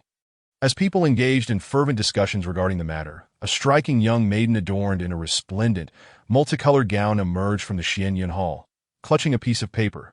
She recited, word for word, "Esteemed guests, please take a moment to rest, that we shall consolidate the opinions of the elders and select 3 qualified candidates in half an hour." Upon finishing her announcement, the maiden folded the note and turned back into the hall. Yet her gaze lingered on a particular individual for an extended time. That individual was naturally Wang Lu, and the curiosity reflected in her eyes was palpable, filled with an undeniable fascination that in stark contrast to her utter disregard for the others. This special attention evoked both envy and jealousy among the onlookers, who wished fervently to take her place at this juncture. No one doubted that Wang Lu would undoubtedly secure a position on the final list of 3 candidates determined by the Lingjian Sect. With a mindset akin to that of a seal, an extraordinary root attribute that defied convention, and a charmingly whimsical aura that captivated all, even the most discerning examiner could find no flaws. Throughout this, Wang Lu remained unperturbed, neither swayed by the gasps from within the hall, nor fazed by the gaze of the female disciple. He simply stood there, exuding an air of unwavering confidence. Just then, the radiant maiden emerged from the hall once more, holding another note. Those whose names are called, please follow me into the hall shortly, .as for the rest. She lifted her head, her smile as bright as a blossoming flower. You may as well wash up and retire for the night. The crowd before the hall held their breath, awaiting the verdict. Then the names were called: Wen Bao, Zhu Qin, Wang Zhong. In Chapter 25, Do Not Underestimate Collectibles, the maiden parted her cherry blossom lips, finishing the recitation of names from the list, stowing away the paper while maintaining that brilliant smile. However, the aspirants standing before the hall felt as if they had been struck by the frost sword, their spirits shattered and minds adrift. Each had speculated on the list of qualified candidates, but their conjectures had merely revolved around Wang Lu and two other fortunate souls, with Hai Yunfan receiving the highest acclaim, followed by Zhu Qin and Wang Zhong. Little did they expect the actual outcome to be so astonishingly contrary to their predictions. The biggest favorite was eliminated, and while Hai Yunfan could accept it, Wang Lu's exclusion was utterly unfathomable. Where was the justice in this? Shock overshadowed any joy. Zhu Qin and Wang Zhong, whose names had been called, were unable to even muster a smile. One gripped his leg tightly, while the other resorted to banging his head against a tree, causing the branches to rustle. Only Wen Bao, the first to be chosen, remained blissfully naive, clapping his hands in delight, exclaiming, "Oh, I made it!" Yet he soon gasped for breath and collapsed. As for the others, confusion and uncertainty prevailed. The list's arrival was so surreal that it was hard to believe it was genuine. Perhaps this was not the final list, but rather a test of psychological resilience. In fact, not only were the aspirants perplexed, but the elders within the Xianyun Hall were equally confounded by this list. While Hai Yunfan and Wang Lu's exclusion had its reasons, the inclusion of the three names was puzzling. Wen Bao and Zhu Qin aside, Wang Zhong's qualifications hardly seemed to meet the Lingjian Sect standards. His root attribute was decent, yet his other qualities fell woefully short. Yet, by some twist of fate, he had inexplicably won the favor of the sect leader.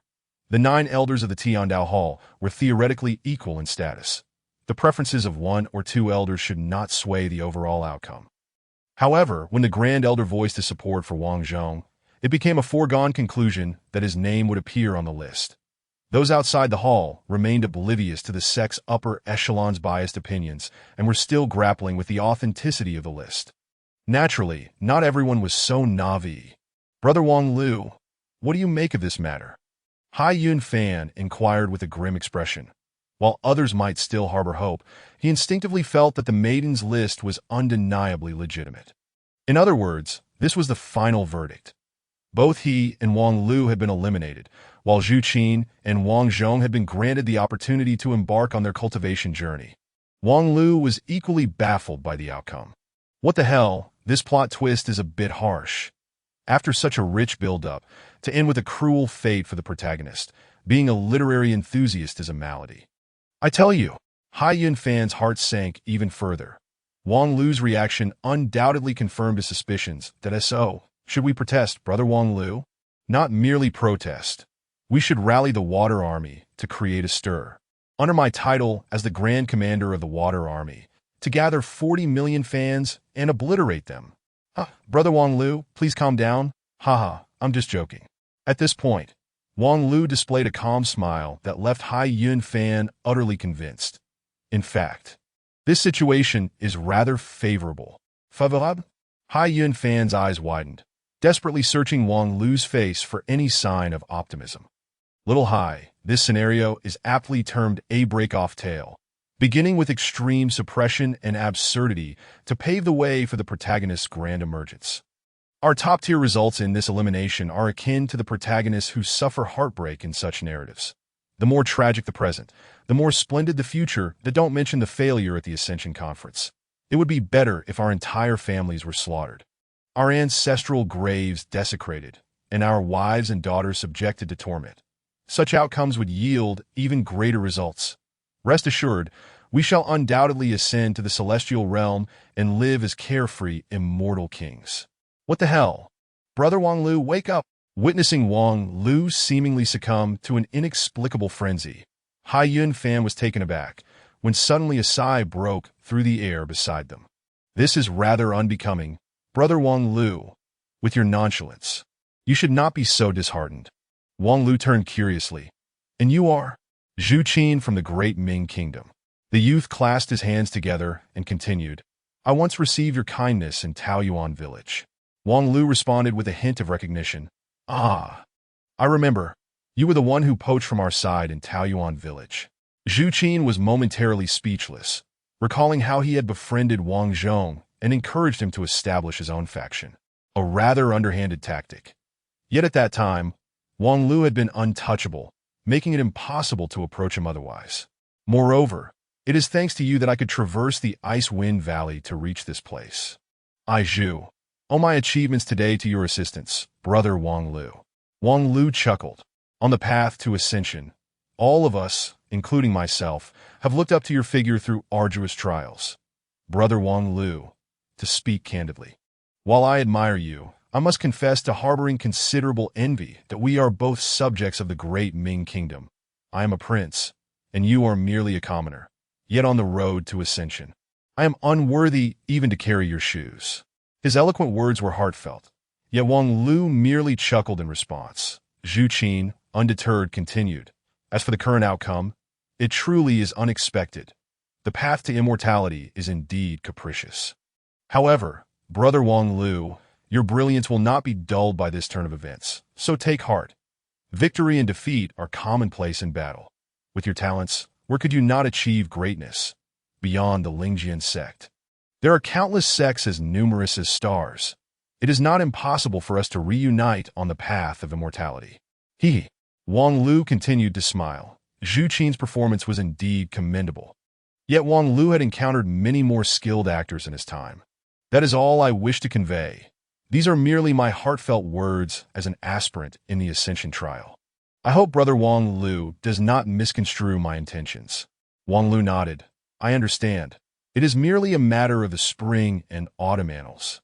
Zhu Qin frowned and could not resist saying, "By the way, Brother Wang Lu, should your path to immortality be obstructed in the future, consider taking up an official position in the great Ming Kingdom, that I have heard that you possess profound knowledge of the classics and exceptional talent. Although I may not inherit the throne in the future, I still hold some influence over matters in the great Ming Kingdom." Wang Lu laughed. "Are you trying to recruit me as a subordinate? Haha, if you are willing to share your soulmate with me, that would show some sincerity that I would be happy to assist you in your endeavors. How about this? Let me have your wife, or if you're too young to have one, I can reserve my spot for the future." Zhu Qin felt as if he had unexpectedly bitten into dog feces at a lavish banquet and was compelled to swallow it. Wang Lu was indeed Wang Lu, with just a single remark. He could turn Zhu Qin's heartfelt declarations into mere water flowing past. "Very well, Brother Wang Lu, I shall remember you." Then, just as everyone's attention was focused on Wang Lu and Zhu Qin, the striking maiden suddenly turned her head, seemingly listening intently to the elders' whispers within the hall. After a moment, she nodded a few times and turned back to Wang Lu and Hai Yunfan. My master has asked me to convey the reasons for your disqualification. Although the Lingjian Sect typically need not explain its decisions, your situations are quite unique. First, regarding His Highness Hai Yunfan, according to the Elder Spiritual Insights, your root attribute is that of gentle winds and weak waters, categorizing you as a composite root of the 3rd grade, that in terms of qualifications alone, you meet the requirements for the Piao Miao Peak, and your temperament and comprehension far exceed. Upon hearing this, Hai Yunfan could no longer contain himself and interjected, "Then why was I disqualified? Is it because others are more outstanding than I? Is there a shortage of slots in the Lingjian Sect?" The maiden was momentarily taken aback. Then, somewhat irritated, stamped her foot and said, "Please do not interrupt me. I painstakingly memorized my master's words, and now I've forgotten everything. You will just have to guess. I apologize." Hai Yunfan quickly admitted his fault. The maiden pouted, her ears twitching slightly, indicating that the elders were once again whispering. "Oh, the primary reason for your disqualification is that your root attribute does not align with the heart techniques of the Lingjian Sect. Gentle winds and weak waters belong to the extremely gentle category of composite roots, while the Lingjian Sect lacks suitable heart techniques to match." Hai Yun Fan blinked in confusion. Though it is not entirely impossible to cultivate, the heart techniques currently available to the Lingjian Sect would only allow you to harness about 80% of your potential, which is quite a waste. Hai Yun Fan found himself in a state of bemusement. In truth, I am not such a frugal person. The young girl spoke earnestly. It is not the same. A third-grade spiritual root is almost the baseline condition for ascension to immortality. Even the slightest compromise would render one unable to attain the great Tao, let alone an 80% discount. Hai Yun Fan furrowed his brow. The baseline for ascension, setting aside other matters, has anyone truly succeeded in ascending within the realm of cultivation? The girl replied, since the last era of the end of the Dharma, no one has. Although, theoretically, a third-grade spiritual root is sufficient for ascension, the path of cultivation is fraught with various obstacles that ultimately prevent one from reaching the destination. Thus, even those with heavenly spiritual roots have no precedent for ascension. Hai Yun Fan chuckled. Then why insist on ascension? The girl stated, because this is the Ascension Conference and the Lingjian Sect is a cultivation sect. What purpose would it serve to admit those who are utterly incapable of ascending to perform menial tasks, even though there have been no successful ascensions in the past several millennia? If we were to simply let things slide and succumb to stagnation, the Lingjian Sect would be indistinguishable from those mediocre sections. Our numbers may be few, but our ideals are grand. Her words left everyone in a state of shock. In recent years, not only in the realm of cultivation, but also among the informed people in the mortal world, the Lingjian Sect had been regarded as merely a name without substance, a model of inefficacy. Yet here was someone whose ambitions soared high. Hai Yun Fan was so moved he felt tears welling up. Goodness, this is going to be the end of me. However, given your exceptional qualities in other respects, it would be a pity to sever your connection to the immortal realm over this matter. Hence, we are considering writing a letter of recommendation to the Lingjian Sect, which is renowned for its extensive cultivation techniques. They will nurture any peculiar spiritual root and are far less selective than our Lingjian Sect, making them a more suitable choice for you. Lingjian Sect. Hai Yun Fan murmured, quickly weighing the pros and cons in his mind. If the recommendation letter from the Lingjian Sect were indeed effective, then from any perspective, the Lingjian Sect would be a superior option. Although not as formidable as the Jiuzhou Sect, it consistently ranks among the top 3 of the 5 major sects, alongside the Kunlun Mountain, and is adept at uncovering one's potential in cultivation, which is far better than receiving a mere 80% discount at the Lingjian Sect. The outcome of his contemplation was evident. Yet deep within, a flicker of hesitation lingered, the reasons for which were elusive. He simply felt that if he truly chose the Lingjian Sect, it would not be a mistake, yet in the distant future, there might be a tinge of regret. With such thoughts, Hai Yun Fan instinctively glanced at Wang Lu. Brother Wang Lu, if you, however, before Wang Lu could respond, the young girl from the Lingjian Sect continued. As for the other trial participant, their temperament and comprehension are simply impeccable, surpassing Prince Hai Yun Fan by several measures. Regarding the nature of their spiritual root, indeed, as you suspected, it is a heavenly spiritual root. A heavenly spiritual root? Furthermore, she added with an even brighter smile, it is the rarest type of heavenly spiritual root. The ethereal root. Ethereal root. Most present had never even heard of it. Well, I hadn't either until my master just told me. The ethereal root is said to have been possessed by the immortal Qin Shi Huang and the great ancestor Disheng. Qin Shi Huang unified the 9 provinces, while the great ancestor Disheng single-handedly turned the tide, leading to victory in the battle against the celestial and demonic forces. The names of Qin Shi Huang and Disheng ancestor, historically recognized as the most powerful cultivators, became figures of reverence after the end of a previous Dharma-ending era. The strength of their spiritual roots must have surpassed common imagination.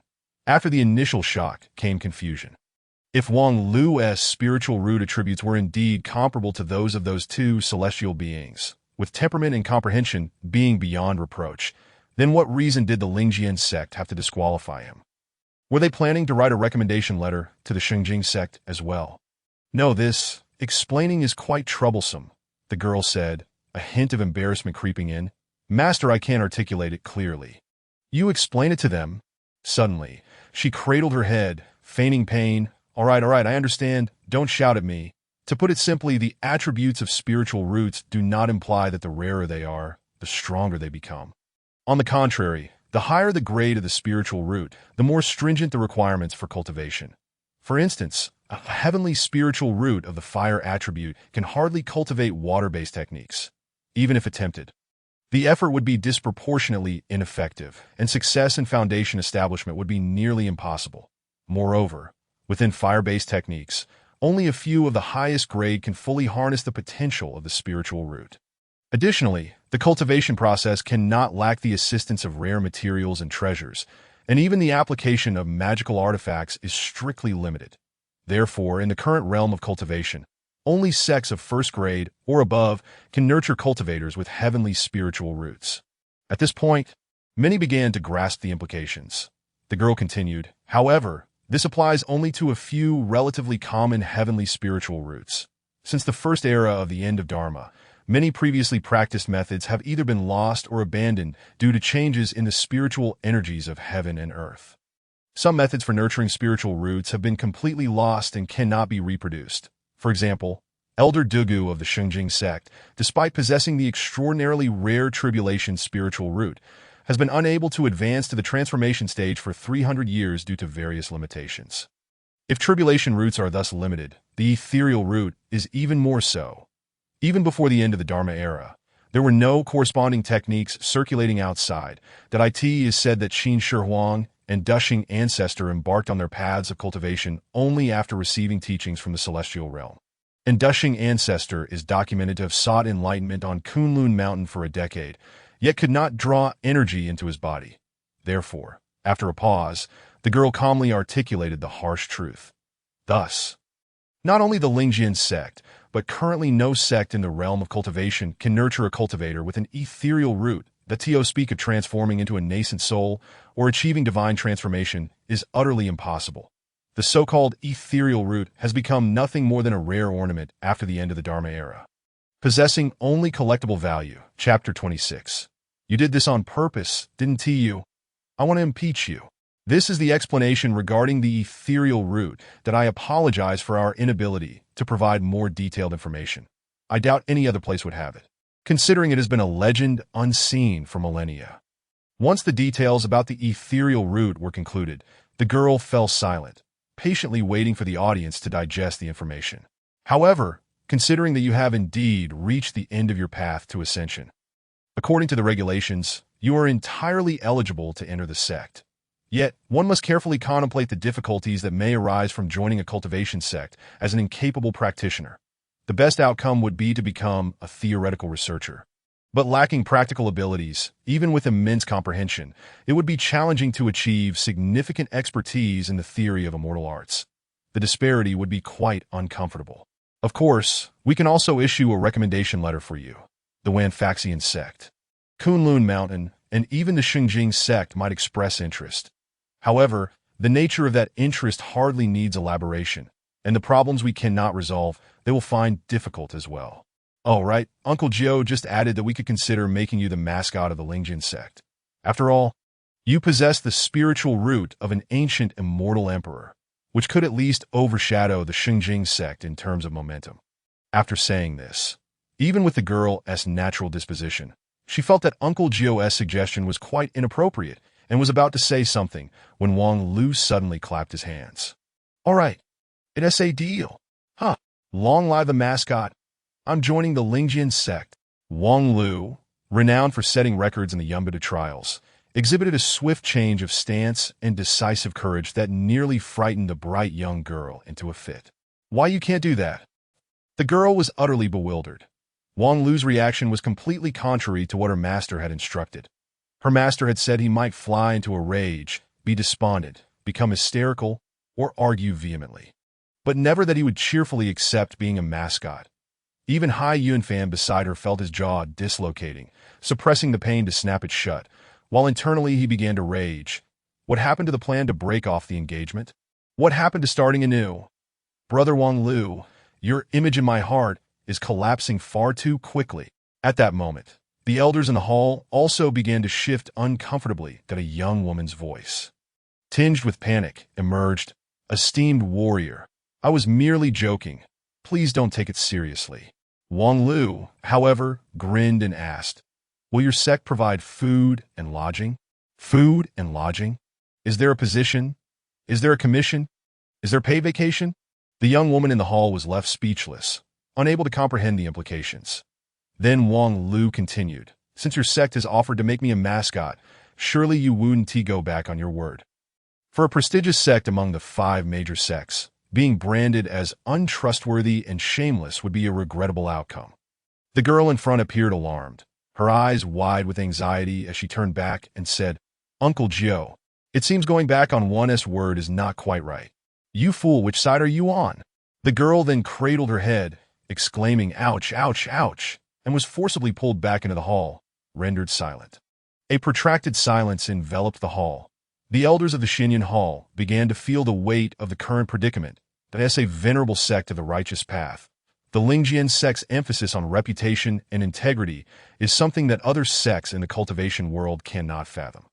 However, the matter of a mascot is too frivolous. One cannot simply compound an error, can they? After a lengthy pause, another voice emerged from within the hall, a female voice, more mature than that of the earlier 9th Master, laced with a hint of irreverence. Interesting. You wish to become the mascot of the Lingjian Sect. Wang Lu chuckled. I aspire to be the sect leader. You all must accommodate me. That is certainly out of the question, for I too wish to hold that position. Heh, though I am perplexed as to why these fools have overlooked your name from the list, being a mascot does have its merits. Our Lingjian Sect is a top-tier sect. The benefits of having a mascot are innumerable. Even if you are unable to cultivate, brandishing the Lingjian Sect's banner allows for unrestrained indulgence. Rest assured, that pig prince would not dare lay a finger on you, that in the future, you could freely indulge in the pleasures of the night without spending a dime. Alas, why are you all restraining me? I am merely speaking the truth. Soon, the hall erupted with the sounds of a scuffle, and the woman cleared her throat, saying, in any case, the advantages of being a mascot are boundless. The treatment would surpass that of an ordinary inner disciple. Yet, with no cultivation and lacking in charm, you cannot reciprocate the sect's generosity. Choosing you as a mascot would be a sheer waste of resources, offering no benefit whatsoever. Upon hearing this, Wang Lu could no longer suppress his laughter. It was not derision or a bitter laugh, but rather a reaction to the inexplicable connection he felt with the woman's words. It was as if he were listening to his own thoughts. Though her remarks seemed to be jest, Wang Lu easily discerned the deeper meaning behind her words. She was subtly reminding him of something of utmost importance. Yet, was there truly a need for such a reminder? As a seasoned adventurer, he was acutely aware that he held a trump card capable of turning the tide. Oh, I see. To become a mascot, one must first pay a membership fee, correct? The Lingjian Sect, being a cultivation sect, finds mundane gold and silver worthless. One must utilize the wealth from the mountains, yes? Luckily, I possess some. Here, take 50 cents. With a cold laugh, Wang Lu produced an object from his pocket, which jingled as it soared into the illuminated Xinyan Hall. As soon as the object appeared, chaos ensued within the hall. What on earth is that? How could he possess such a thing? Is that not the Shaoran ancient coin? Master, is this your illegitimate child? The 9 elders gaped in astonishment, fixated on the copper coin that had bounced into the hall. The Shaoran ancient coin, although it was merely an ordinary copper coin, unrefined by cultivators and devoid of any extraordinary value, its significance far surpassed that of any precious materials. This was indeed the Shaoran ancient coin, according to legend, the founder of the Lingjian Sect. The Shaoyan true man had left behind a few tokens in the mortal realm. He distributed several coins to those he held in great esteem, allowing the holders to make a request of him. Such tales are not uncommon in the cultivation world. Many sects have similar relics passed down through the ages. Now, thousands of years later, genuine Shaoyan ancient coins had long since vanished from history, leaving behind only replicas for posterity to commemorate the founder. However, the effect remained unchanged. Possessing this ancient coin enabled one to make any request of the Lingjian Sect, backed by the credibility of the sect leader. Fengyin True Man, although no one had ever truly utilized it, given Fengyin True Man's reputation, no one would doubt its efficacy.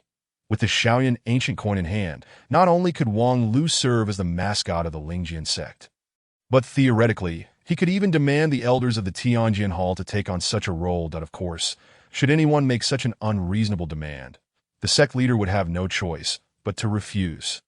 Unless the chosen mascot happened to be the former fifth elder, in which case the leader would surely acquiesce. Yet the pressing question was not the coin's power, but rather how it had come into Wang Lu's possession.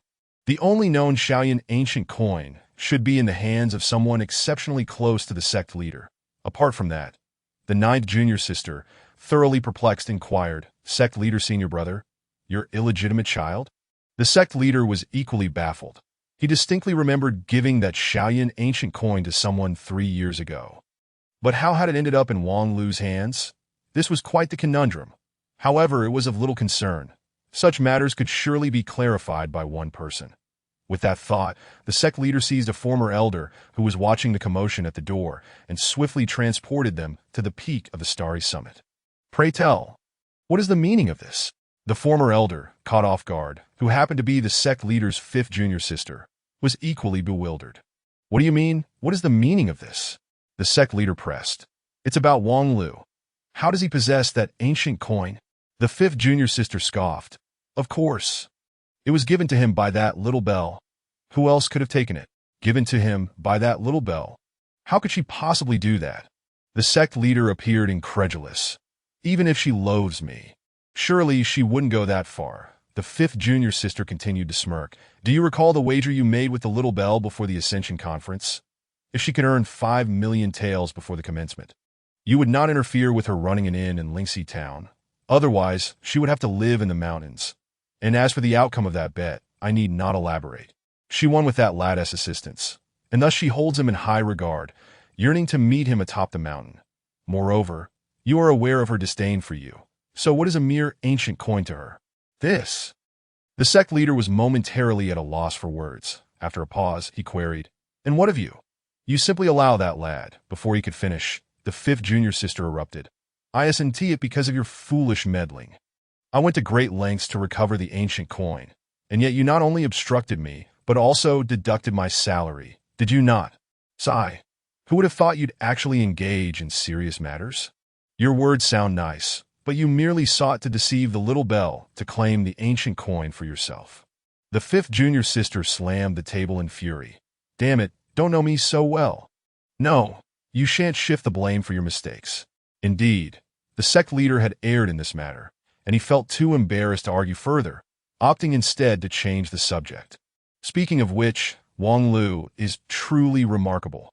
Compared to him, Wang Zhong lacks the demeanor of a destined child." What was intended as a mere diversion led to the fifth junior sister fixing him with an extraordinarily fierce gaze. Even with the cultivation level of Fengyin true man, he felt a twinge of unease. What is it? Who told you that Wang Zhong is the destined child?" Wasn't it you who said that?" "Nonsense. When did I ever claim that Wang Zhong was the destined child? Just look at his sorry state. It's evident that he could never be one. What a tragic fate it would be for him to be designated as such. I wondered why you were staring at him like a fool for so long. Turns out you took Wang Zhong for the destined child." The sect leader grew agitated. "What nonsense!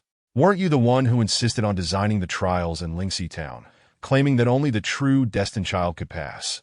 And then the fifth junior sister grew even more flustered. "Yes, that's right. And wasn't he that fool who managed to break the trials?" The sect leader's eyes widened. "What? Wasn't it Wang Zhong who broke the trials?" The fifth junior sister slammed her hand down. "That imbecile Wang Zhong! Where on earth did you come from? Speak, where is the real sect leader?" This time, the sect leader remained calm, quickly sifting through his memories and soon identifying the misunderstanding. "I must admit, I have never personally confirmed it. I merely caught a glimpse through the door. I found it strange that a legendary figure only possessed third-grade spiritual roots. At that time, I repurposed the Stellar to Yin technique, and in my haste, I failed to activate the Great Yin spiritual eye, mistaking Wang Lu for an ordinary person, thus believing him to be Wang Zhong. You fool! Knowing full well you are blind as a bat from practicing to the point of exhaustion, you went out without your glasses and didn't even dare to activate your spiritual eye.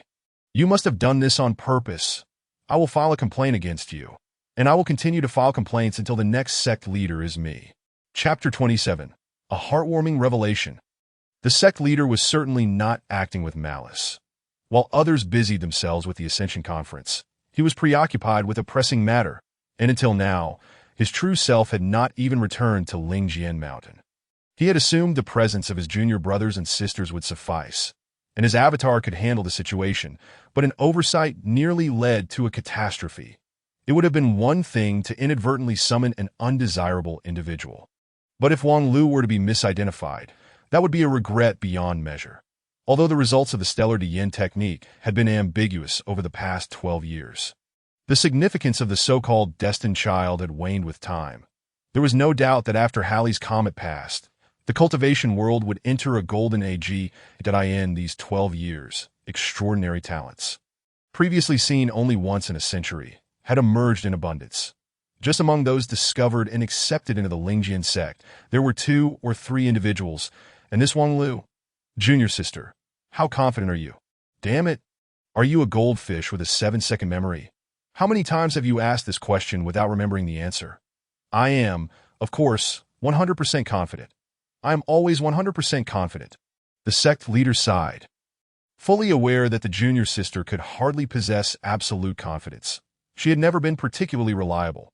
Nonetheless, it must be said that Wang Lu's extraordinary aptitude was indeed unprecedented. To claim he was the child of destiny would not be an exaggeration, possessing the ethereal root, a legendary spiritual root, rendered its collectible value beyond estimation.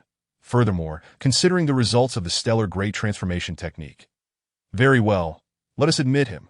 After all, ignoring other matters, he has indeed acquired the ancient coins of the Shaoyan. Once the two reached a consensus, they returned to the Xianyun Hall, where the other elders had long been growing impatient. Lu Xian inquired, "Senior brother, what should we do now?" The sect leader remained unperturbed in front of the elders, refraining from mentioning the colossal misunderstanding caused by his own blindness.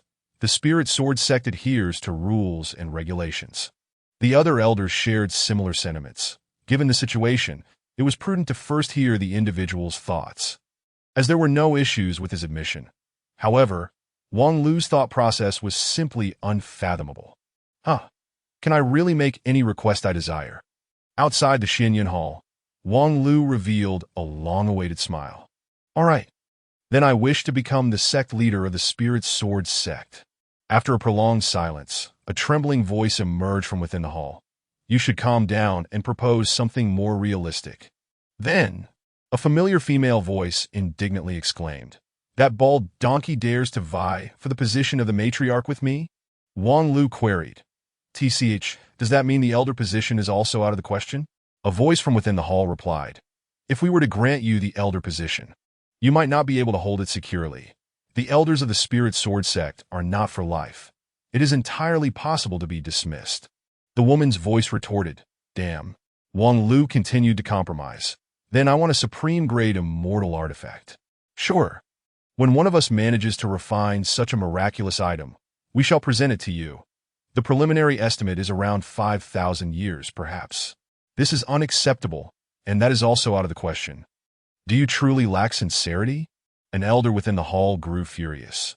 "Who exactly lacks sincerity here? It's not that you wish for the moon itself. If you keep making such unreasonable wishes, we shall revoke your wishing rights." Sigh. "In that case, I shall reluctantly settle for being a true disciple." The elders collectively gasped in astonishment. That a true disciple. To be frank, this condition appeared significantly more reasonable compared to the previous requests. Yet, it still posed quite a dilemma. The true disciples of the Spirit Sword sect were exceedingly limited in number. Unlike the so-called true disciples of other sects that were nearly commonplace, the true disciples of the Spirit Sword sect, as the term implies, bore the crucial responsibility of inheriting the sect's legacy. Conversely, only when the elders of the Tianjin Hall confirmed that someone could inherit their legacy would they designate that person as a true disciple. The strictness of this evaluation is beyond discussion. Each elder could only appoint a maximum of 2 true disciples, that if there were too many, the master would struggle to manage them all, and the value of a true disciple would be significantly diminished. In fact, throughout the history of the Spirit Sword sect, most elders only appointed one true disciple, remaining steadfast to that choice. The current elders of the Tianjian Hall also had no intention of breaking this rule, and most had already established their own true disciples, leaving insufficient vacancies. Wang Lu was clearly only suitable as a mascot, let alone inheriting the legacy. Admitting such a true disciple would only complicate matters. Thus, the elders exchanged glances, remaining silent, while secretly hoping for the spirit of self-sacrifice from others. The senior elder Fengyin, sitting at the head, covered his face with his hand, deeply moved by the selfless dedication of his junior brothers and sisters. Lu Xian, I recall you mentioned wanting to take Wang Lu as a true disciple. Lu Xian hastily waved his hand. Senior brother, you must have misheard. You know me well. I am already overwhelmed taking care of the inner disciples. How could I possibly spare time to accept a true disciple? Moreover, for me, the inner disciples are my utmost priority. My legacy is tied to them. This grandiloquent statement led many junior brothers and sisters to develop a newfound respect for the integrity of the second senior brother. The sect leader then asked, Feng He, what about you? The typically austere elder Feng Xing immediately responded, Senior brother, you know me. I am truly not adept at instructing disciples. Let us not even mention my previous true disciple, Elder Zhou Ming. The fourth elder added, Senior brother, you are aware of my situation. I already have a favored disciple, awaiting her to surpass the enlightenment realm to inherit my legacy. As for the other elders, each faced their own difficulties. In summary, while Wang Lu could become a true disciple, he could not be anyone's true disciple. It was not that the management team of the Spirit Sword sect lacked cohesion. Rather, the matter of true discipleship was of paramount importance. Not merely concerning the legacy of an individual elder, but also affecting the future of the entire sect, which must not be taken lightly. Furthermore, since the two who should be accepting disciples had yet to speak, the others were in no rush. Sigh, since everyone has their difficulties, I shall not press the issue. The sect leader sighed, and then turned his gaze toward someone who had been entirely uninvolved. Cough. Fifth junior sister, I recall you have yet to take on a disciple. The fifth junior sister, who had been idly perusing fashion news on a jade slip, was taken aback. Senior brother, do not put me in such a predicament. This matter has nothing to do with me. The sect leader replied. How can it be unrelated? Everyone has witnessed Wang Lu's performance on the path to ascension. He passed all the inhumane challenges you designed with ease, indicating a strong affinity between you two. I want no part of such a cursed connection. Seeing the fifth junior sister struggling fiercely, the sect leader quickly sent a spiritual message. Junior sister, please cooperate. Currently, only you and I are aware of the child of destiny, and this matter originated from us. We cannot force others into it. Huh? You can't compel others, so you come to pressure me instead. If you truly wish to take him as a true disciple, why not take him yourself? You only have one true disciple now. Taking another won't cause you to become pregnant. Junior sister, do not jest. I am not as carefree as you.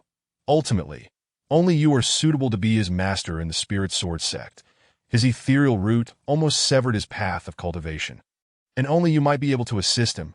Senior brother, you know me. My clumsy and vulgar wuxiangong is a disgrace to the Spirit Sword sect. After cultivating for over 100 years, I have only achieved golden core cultivation. I would rather not misguide anyone with it. Upon hearing this, the sect leader was infuriated. When did the universally acknowledged first golden core elder become humble? Aha! I am not being humble. I am merely putting on airs that a mere ethereal root pales in comparison to wuxiangong. The sect leader was gritting his teeth in frustration. So, what will it be? I refuse. Only the elders of the sect can designate a true disciple. I am currently a nobody, unable to even receive the monthly elder stipend, and having 20 years of back pay deducted that I am practically itching to sell meat for money. How can I accept someone as a true disciple? Fine, as long as you are willing to assist me, I will restore your elder position, doubling your monthly stipend and ensuring your offerings are distributed as usual. Moreover, I have been burdened with debts recently. Damn, the 20,000 spirit stones you owe me do not need to be repaid. Is that sufficient? Recently, I have my eye on a bottle of Xianin Dan. Fine, I shall buy it for you. Oh! And there is also a Zine sword that I adore. Damn, I think I should personally instruct him. Although the stellar sword cannon and the ethereal root may not align, since he is the child of destiny, he will likely find a way to overcome the obstacles. Senior brother, you are exceedingly busy. Do not overexert yourself that I feel that the Zine sword is not suitable for me anyway. Then it is settled. It is settled. The two reach an agreement. And in the blink of an eye, while the other elders continued to observe the situation, the former fifth elder, who had previously been the least noticeable, suddenly stepped forward. This rascal, leave his training to me? The crowd turned to look. Thoroughly pleased. Chapter 28. My master cannot be a fool. As for those unfortunate candidates, while they may not ascend to the status of a phoenix's tail, being a head among chickens is still a commendable achievement. Within the Lingjian Sect, they could at most hope to become inner disciples. However, in other sects, there exists a considerable possibility of becoming a direct disciple of the sect leader.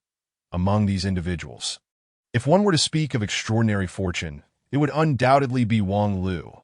After utilizing the ancient coin of Shaoyan, Wang Lu successfully joined the Lingjian Sect, and his identity is notably that of a direct disciple, far surpassing that of an ordinary inner disciple. Yet a question arises. His master appears to be somewhat of a fool. This is not the first encounter with the fifth elder of the Lingjian Sect. Their last meeting transpired at the conclusion of the Ascension Path, where Wang Lu pierced through the Icewind Valley with a single stroke of his sword, prompting the elder to fly over in a mournful state. Entangled in his affairs at that time, Wang Lu was unaware that the woman clad in white before him was an elder of the Tianjin Hall, nor could he foresee the intricate bond they would share in the future. The only impression he had was that this individual seemed to possess a rather muddled mind. Yet, fate played its hand. The ancient coin of Shaoyan granted him the title of a direct disciple. But it also bestowed upon him a rather dim-witted master, a stark reflection of the capriciousness of the path of immortality. After the conclusion of the Ascension Conference, when Bao and others were escorted away by several disciples, heading towards the area where the remaining inner disciples of Piaomiao Peak resided. Meanwhile, Wang Lu was left outside the hall like a stray dog, spending the afternoon languishing under a tree until dusk fell, when a woman in white approached him. Hello? The woman had never considered taking on a disciple.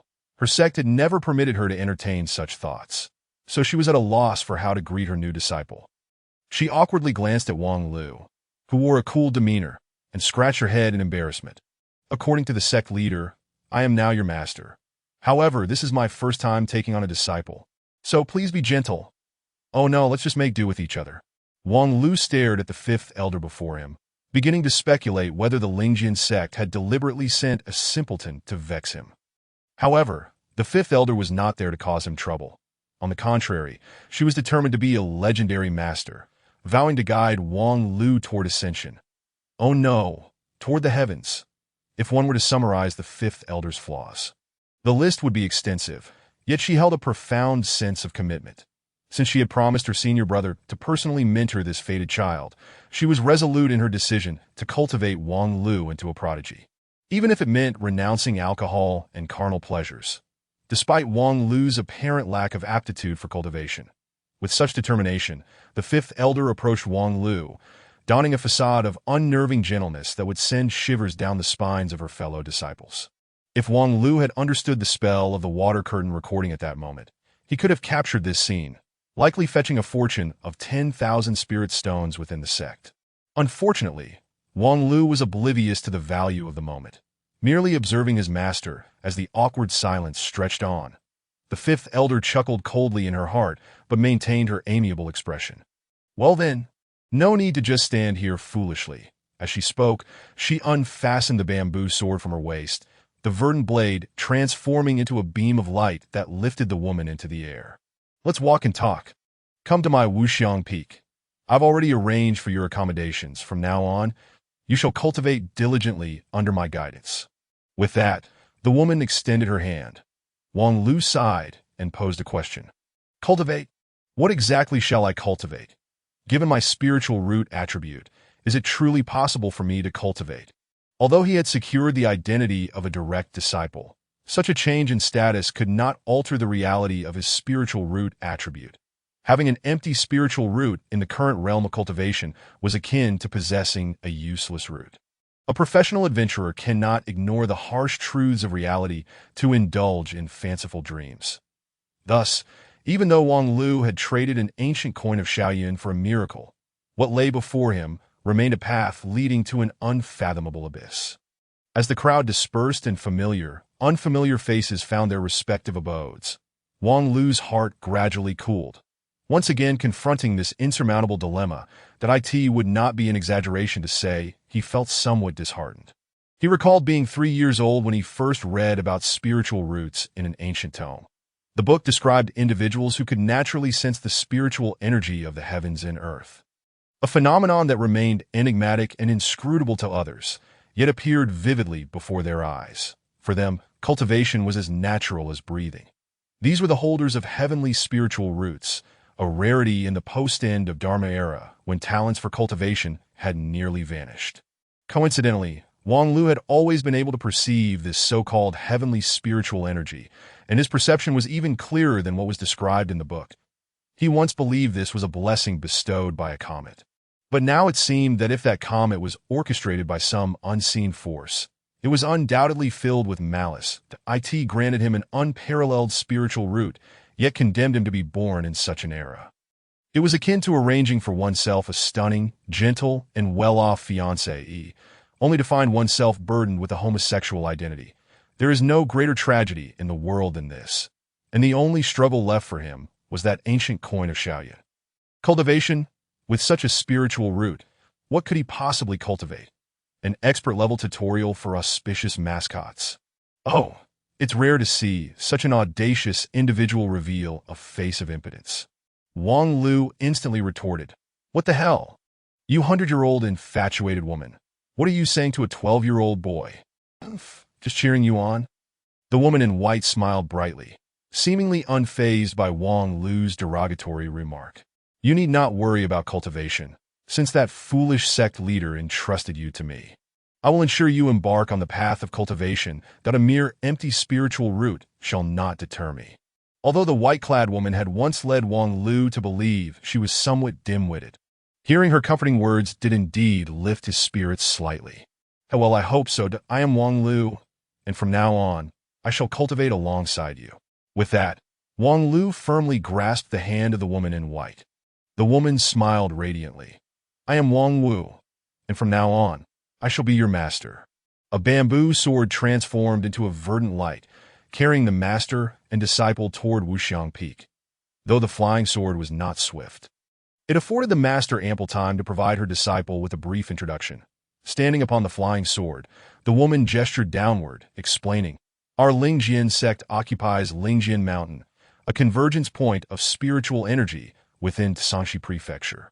From the outside, Lingjian Mountain appears straight as a sword, a solitary peak.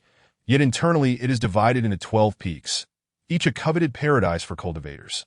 Among these 12 peaks, Xingchen Peak, Tongming Peak, and Piaomiao Peak are the most esteemed, with Wuxiang Peak following closely behind. However, currently, only you and I inhabit Wuxiang Peak, so a slight deficiency in spiritual energy should not be a cause for concern. It is sufficient for your needs."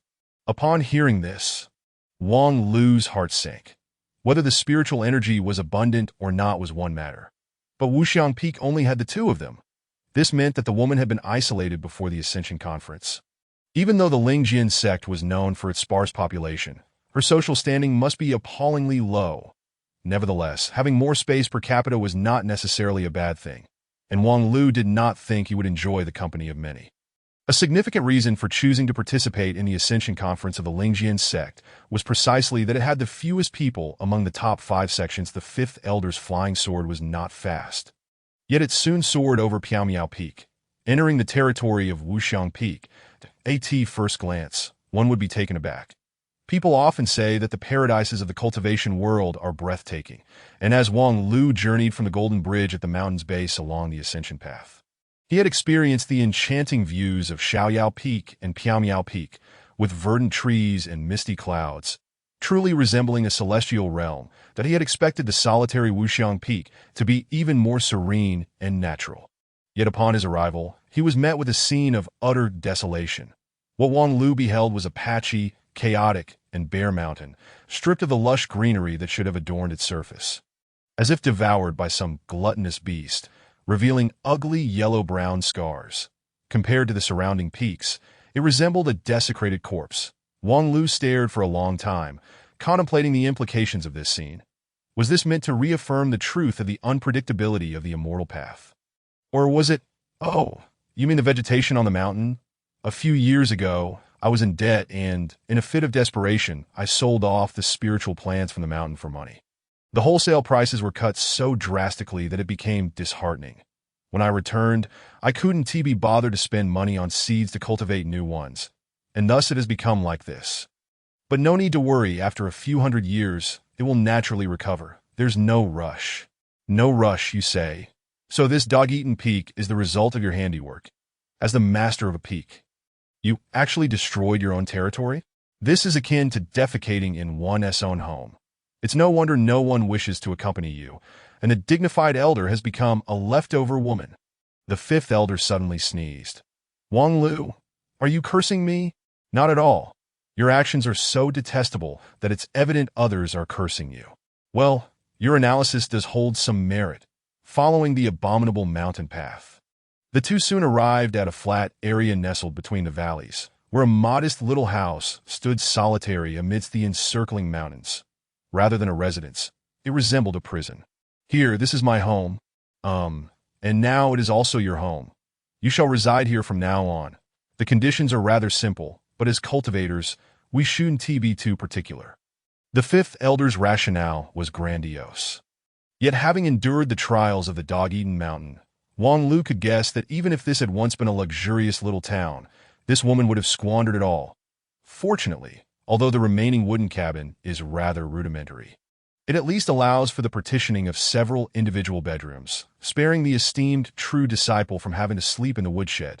After arranging Wang Lu's accommodations in the bedroom, Elder Wu pondered for a moment and suggested, "How about we start with some self-introductions?" Wang Lu's background was quite unremarkable. He was merely the son of a wealthy farmer from a mountain village in the great Ming Empire. Aside from having a rather unique spiritual root and an eccentric thought process, he paled in comparison to those prodigies born into affluent families who had experienced a wealth of knowledge at such a tender age. As for Elder Wu himself, he seemed reluctant to elaborate further. You already know my name. Currently, there are 10 elders in the Tianjin Hall of the Lingjian Sect, and I rank 5th, which is rather mediocre. I practice a self-created technique known as the Wuxian Gong, and this peak is named after it. Upon hearing about the self-created technique, Wang Lu couldn't help but feel puzzled, although he was not well-versed in the world of cultivation in the 9 provinces. Having only encountered a few thousand outdated words in an ancient tome during his childhood, he had often listened to storytellers recount tales of celestial beings riding swords that end this realm of cultivation. It was widely believed that the more ancient the practice, the more powerful it became. Legends spoke of cultivators from tens of thousands of years ago possessing incredible supernatural abilities, effortlessly moving mountains and filling seas. In comparison, the current renowned Wuxian Alliance could hardly boast of a few dozen capable of such feats. The Lingjian Sect, as one of the 5 top sects, may not have a long history, but its founding patriarch inherited teachings from ancient great cultivators and had accumulated significant knowledge over the millennia. So why was this esteemed elder Wu resorting to a self-created technique? Was it mere curiosity? Master, may I ask what realm you currently cultivate? The master chuckled generously. I am a golden core true person. Surprised, aren't you? Wang Lu was indeed taken aback. How could there be a Lingjian elder of such a low level? Even though a rustic individual might be unfamiliar with the intricacies of the cultivation world, he had been around Hai Yunfan long enough to retain some common knowledge. The current cultivation world was no longer the era of the end of Dharma, when Yuanian cultivators were as common as dogs. Throughout the 9 provinces, the number of experts above the transformation stage, excluding it, could be counted. Yuanian cultivators could dominate their territories with the title of Old Monster, but only in remote areas. Despite the decline of the cultivation world, there were still formidable individuals. The highest known cultivation level was that of He Tu Daoren, the head of the Shengjing Immortal Sect, who had reached the peak of the integration stage, with 1 foot in the major ascension realm, the tribulation of ascension lying just ahead. among the 5 major sects, the leaders of the Wanfazi Gate. Kunlun Immortal Mountain and Junwang Mountain were also at the integration stage, with only the esteemed Fengyin of the Lingjian Sect being slightly weaker, yet still a high-level cultivator of the transformation stage. With a headmaster at the transformation stage, one would expect the elders of the same generation to possess at least peak Yuanying levels. However, this Elder Wu, positioned in the middle tier of elders, with his golden core cultivation, was truly a glaring anomaly. Could it be that his abilities were halved during a particular period? Then, Master, what cultivation levels do the other elders hold? Unfazed by Wang Lu's skeptical gaze, Elder Wu replied, Yuanying, of course. Aside from that old fool of a headmaster, there aren't any transformation stage cultivators among the rest, that it's truly a disgrace. How could a golden core cultivator say such a thing with a straight face? Chapter 29. Stronger, sturdier, harder. However, Wang Lu took it in stride. After all, he was still a golden core cultivator, doubt if he were at a place like Xian Mountain or Bailong Temple near Xiaohai's home. A golden core true person could easily hold a position of power as an elder. Among those who had entered the mountain at the same time as him, the ones who had reached the Xiaoyao Peak were taught by more senior disciples, while Wang Zhong, Zhu Qin, and others who entered the inner door of the Piaomiao Peak nominally had the second elder Lu Xian as their master.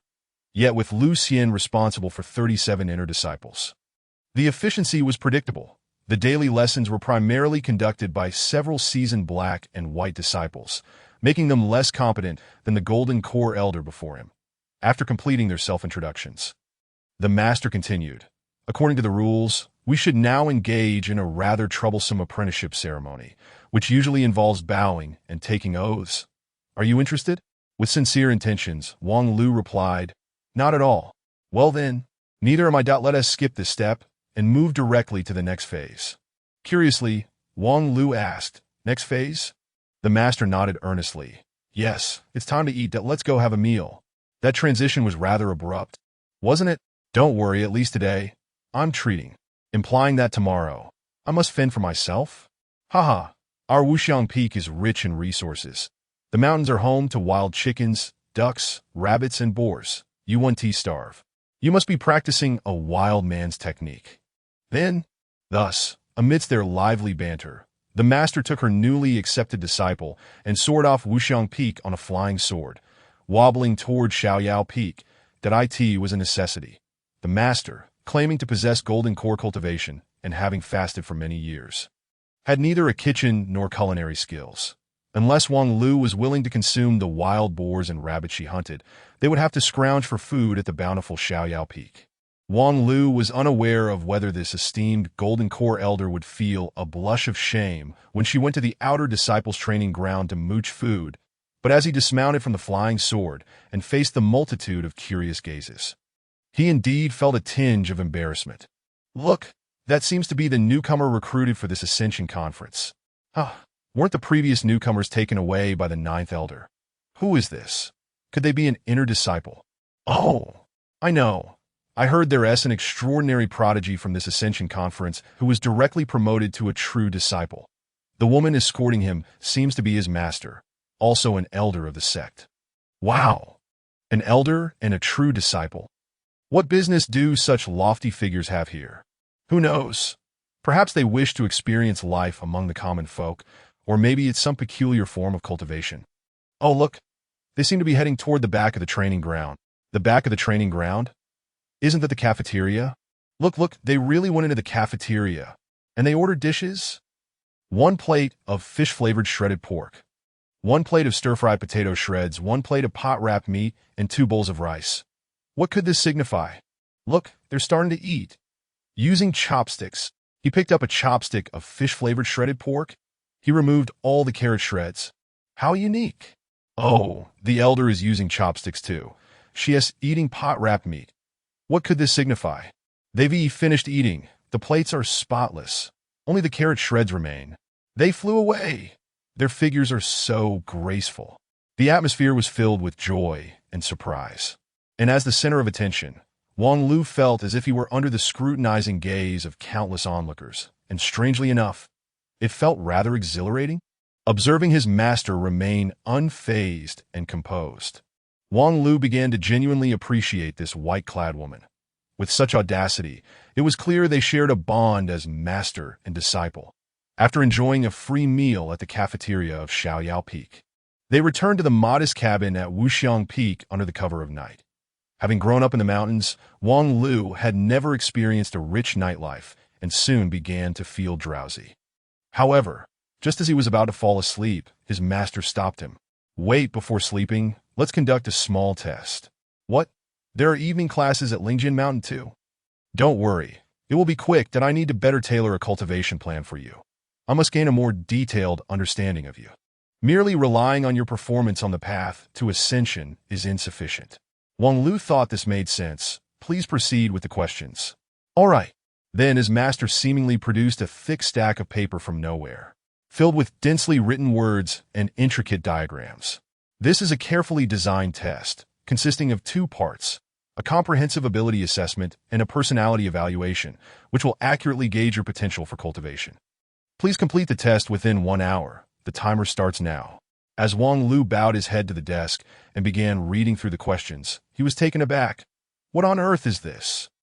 The first question of the comprehensive ability test read, "The truth of the Tao is beyond words.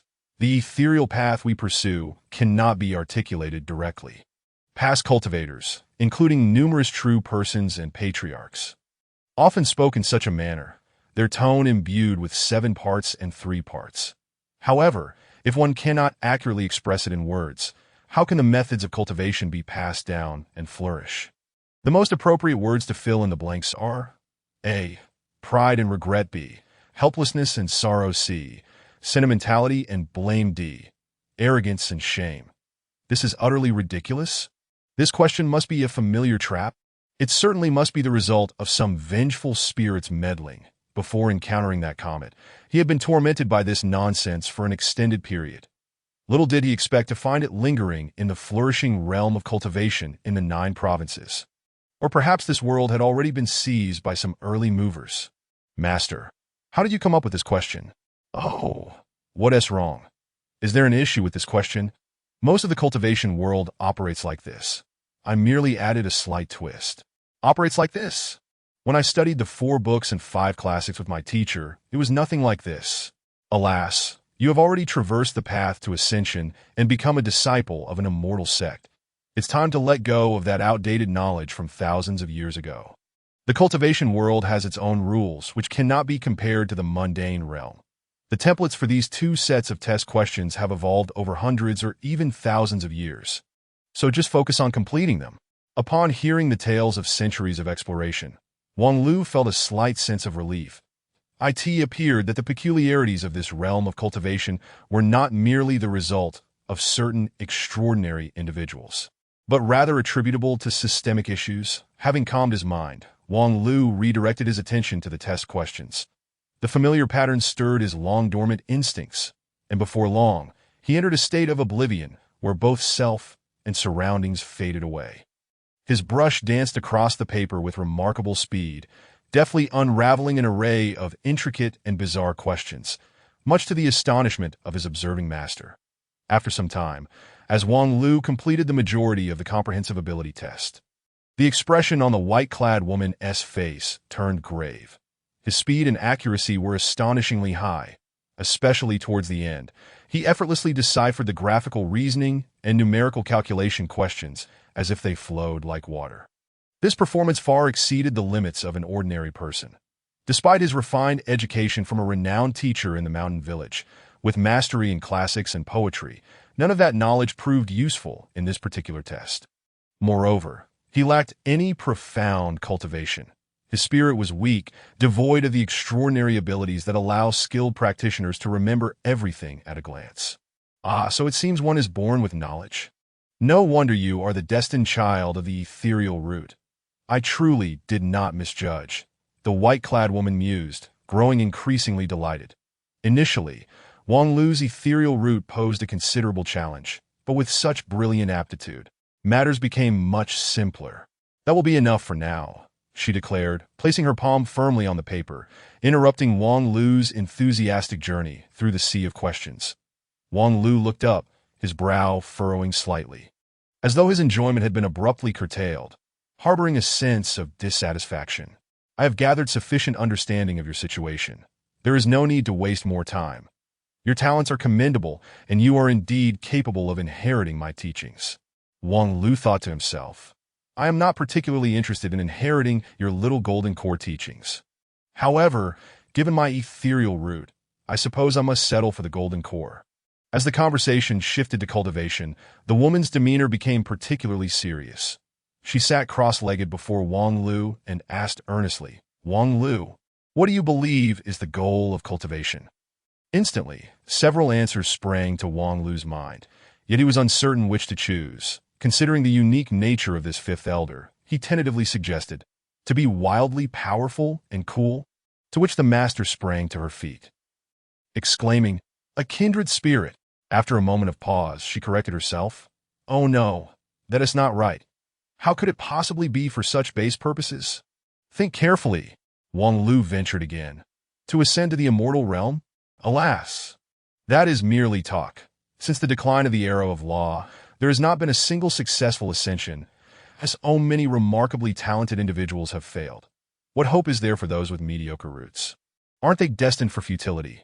What then is the point of their cultivation? Then for immortality. The oldest immortal in the cultivation world is the Antarctic immortal of Kunlun, who is 3,590 years old. Nicknamed the Tortoise of Longevity, his primary role is to be exhibited and studied. Do you truly believe that is enjoyable? Master, please just tell me the answer. However, the white-clad woman shrugged. In truth, I possess no definitive answer. There are countless cultivators and innumerable paths of cultivation. Even the Tao itself comprises 3,000 variations. Different individuals embark on different journeys, thus their objectives will naturally diverge. How can it be succinctly encapsulated? Then were you merely filling up space with words? No. What I intended to convey is that, regardless of your purpose in cultivation, to achieve it, a fundamental condition must be met. Being handsome? The white-clad woman let out a cold laugh. Master, please enlighten me. I promise not to disrupt. To traverse the path of cultivation for the long haul, to reach your ideal destination, the most crucial element is that you must be resilient. Wow, Master, how inappropriate to speak of such topics in front of a 12-year-old boy. When I say resilient, I refer to having a strong life force, robust cultivation, able to withstand the layers of tribulations. Just the heavenly tribulations encountered through the various stages of cultivation are enough to reduce a significant number of practitioners to ashes. Moreover, there are the ever-present human tribulations, which are even more insidious that do not be deceived by the existence of the 10,000 Immortals Alliance, which claims to unify the cultivation world across the 9 provinces. The crime rate in the cultivation realm has remained alarmingly high in recent years. Not to mention the nefarious sects. Even among the righteous sects, there are plenty of despicable individuals who stab their peers in the back. It is a common occurrence. Observing the indignant expression on his master's face, Wang Lu vigorously nodded. Yes, I can see that. In summary, the foremost priority in cultivation is to be resilient. Many extol the virtues of formidable offensive capabilities or unparalleled speed. All of that is misguided. If one cannot even preserve their own life, then all the embellishments are but fleeting illusions. Master's words hold truth. Wang Lu genuinely appreciated his master's perspective, particularly given her temperament and actions. Neglecting to cultivate the ability to protect oneself would indeed be unwise. Well done. It is no wonder I chose you as my disciple. You grasp the foremost truth of the cultivation world so swiftly. For now, you may rest. Tomorrow, I shall officially teach you the ways of cultivation. Chapter 30. High cultivation requires even higher virtue. As the sun rises and sets, and the seasons change, 2 fleeting years have passed in the blink of an eye. Once again, at Lingjian Mountain, at the same Wuxiang Peak, amidst the same dilapidated and ravaged terrain. The passage of 2 years has scarcely left a mark upon Wuxiang Peak. Yet, as the mountain breeze caressed him and the morning light filtered down, this tranquil place felt more vibrant than it had 2 years prior. In the valley embraced by mountains, a winding and slender path meandered through the landscape, where a youth clad in a red and white Taoist robe steadily jogged along, his pace unhurried yet remarkably steady. After more than half an hour, the youth had circled Wuxiang Peak and began ascending, returning to his starting point at a modest wooden cabin nestled on the valley floor. "Master, I have completed my morning exercises. May I request breakfast?" Silence enveloped the cabin. The youth sighed, pushing open the door to find a bowl of congee, a plate of vegetables, and a dish of meat, though all had long since turned cold, that is for his affable master, who provided all his meals and lodging. She was sound asleep in her bedroom, reeking of alcohol, resembling a cold, lifeless dog. The youth frowned, leaning towards the bedroom to sniff the air before cursing. "I can't believe this. Is that not the brew from the third-grade cold spirit spring? 500 spirit stones per jar. Is she really planning to run a tab with the sect leader this month? No wonder the food has been lacking in flavor recently. This scoundrel has indeed squandered my allowance on drinking." Cursing aside, after 2 years, the youth had long since adapted to his circumstances that he hastily consumed the tasteless breakfast, then retreated to his bedroom to prepare for his daily practice. The furnishings in the bedroom were simple: a bed, a table, and a stool, alongside an exceptionally conspicuous large wooden tub, filled halfway with clear water and floating herbs that added a fragrant aroma to the room. The youth removed his red and white robe and submerged himself in the tub, the chill of autumn having already seeped into the water. However, he remained unfazed, quietly soaking in the tub without uttering a word. The herbal bath was, of course, designed by his master, its purpose unclear, and the composition of the herbs equally so. As for its effects, they remained a mystery. Yet, it was an important lesson that his master had repeatedly emphasized, one not to be neglected. After a stick of incense had burned, the youth rose, dried himself, donned his red and white robe anew, and stepped outside. Having completed his training at Wuxiang Peak, his next destination was Piaomiao Peak. Wang Lu jogged along the rugged path of Wuxiang Peak until he reached the foot of Piaomiao Peak, where 2 young individuals clad in black and white Taoist robes stood guard at the entrance to the mountain, their stances as steady as pine trees. Having spent 2 years at Lingjian Sect, Wang Lu was well acquainted with them, recognizing them as disciples of Piaomiao Peak. They were stationed at the foot of the mountain performing routine tasks for their sect. Disciples with longer tenures in Lingjian Sect are often assigned similar duties, such as gathering medicinal herbs, guarding the mountain gates, and refining elixirs, a crucial aspect of their cultivation. These two had entered the sect several years before him and had both achieved foundational success. The slightly older one was even nearing the void core stage. By the standards of the cultivation realm, they could be regarded as talented masters, typically holding different statuses within the sect. However, according to the rules of Lingjian Sect, unless one has achieved the golden core, earning the title of real person, inner disciples must refer to true transmission disciples as senior brother regardless of their time of entry, just as outer disciples would address inner disciples. Thus, upon seeing Wang Lu donned in his red and white robe, both greeted him with respectful gestures. "Senior brother Wang Lu, are you intending to ascend the mountain using the shrinking earth array?" Wang Lu returned the greeting with a wave and smiled at them. Indeed, he then walked between them, and in a single step, traversed the long distance directly to the front of Tingyun Hall. Tingyun Hall, situated at a gentle slope halfway up Piaomiao Peak, served as a significant training ground for all disciples of Lingjian Sect. Whether inner, outer, or true transmission disciples, all gathered there to study essential courses. This was yet another surprise for Wang Lu upon ascending the mountain.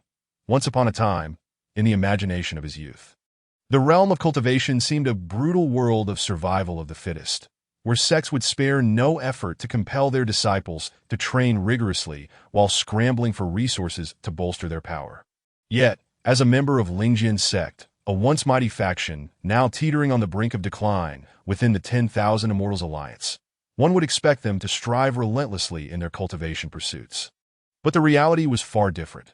Within mere days of his ascent, Wang Lu was assigned to Tingyun Hall, where he, along with his contemporaries in blue and white, black and white, received cultural education. The curriculum? It was a vibrant array, difficult to encapsulate in words. In addition to the most fundamental and essential literacy and reading skills, there exists mathematical logic, foreign dialects, the history of the 9 provinces, and the etiquette norms of the immortal cultivation world. According to the promotion by the Lingjian Sect, this is referred to as quality education. Nowadays, many sects in the immortal cultivation realm prioritize the cultivation level of their disciples, focusing solely on profound magical powers, often dedicating all their time to seclusion and meditation, or honing their skills. They neglect the comprehensive qualities of a cultivator. The term comprehensive qualities may sound vague, but its significance becomes apparent through a few examples. For instance, if someone were to ask you about the three ancient immortal nations, and you were to respond with Singapore, Malaysia, and Thailand, you might as well brace yourself for the punishment from the elder of punishment. Furthermore, the importance of etiquette courses is self-evident, that if a disciple boasts about the deliciousness of dog meat hot pot to a disciple from the true Master Sect, while serving pork stew to a devout practitioner, it would be nothing short of miraculous if they were not beaten senseless. Additionally, knowledge of the geography of the 9 provinces is crucial. When one ventures out into the world, knowing where certain resources are abundant, where ancient caves may lie hidden, and where formidable beings reside is indispensable. Failing to understand such matters could lead one to inadvertently stumble into a gathering of Kunlun slaves, only to be repeatedly overwhelmed by their dark-skinned companions, a fate that has befallen more than one individual. Presently, there exists a plethora of cultivators with high cultivation but low intelligence within the immortal cultivation realm. However, as one of the 5 absolutes, the Lingjian Sect holds itself to a higher standard.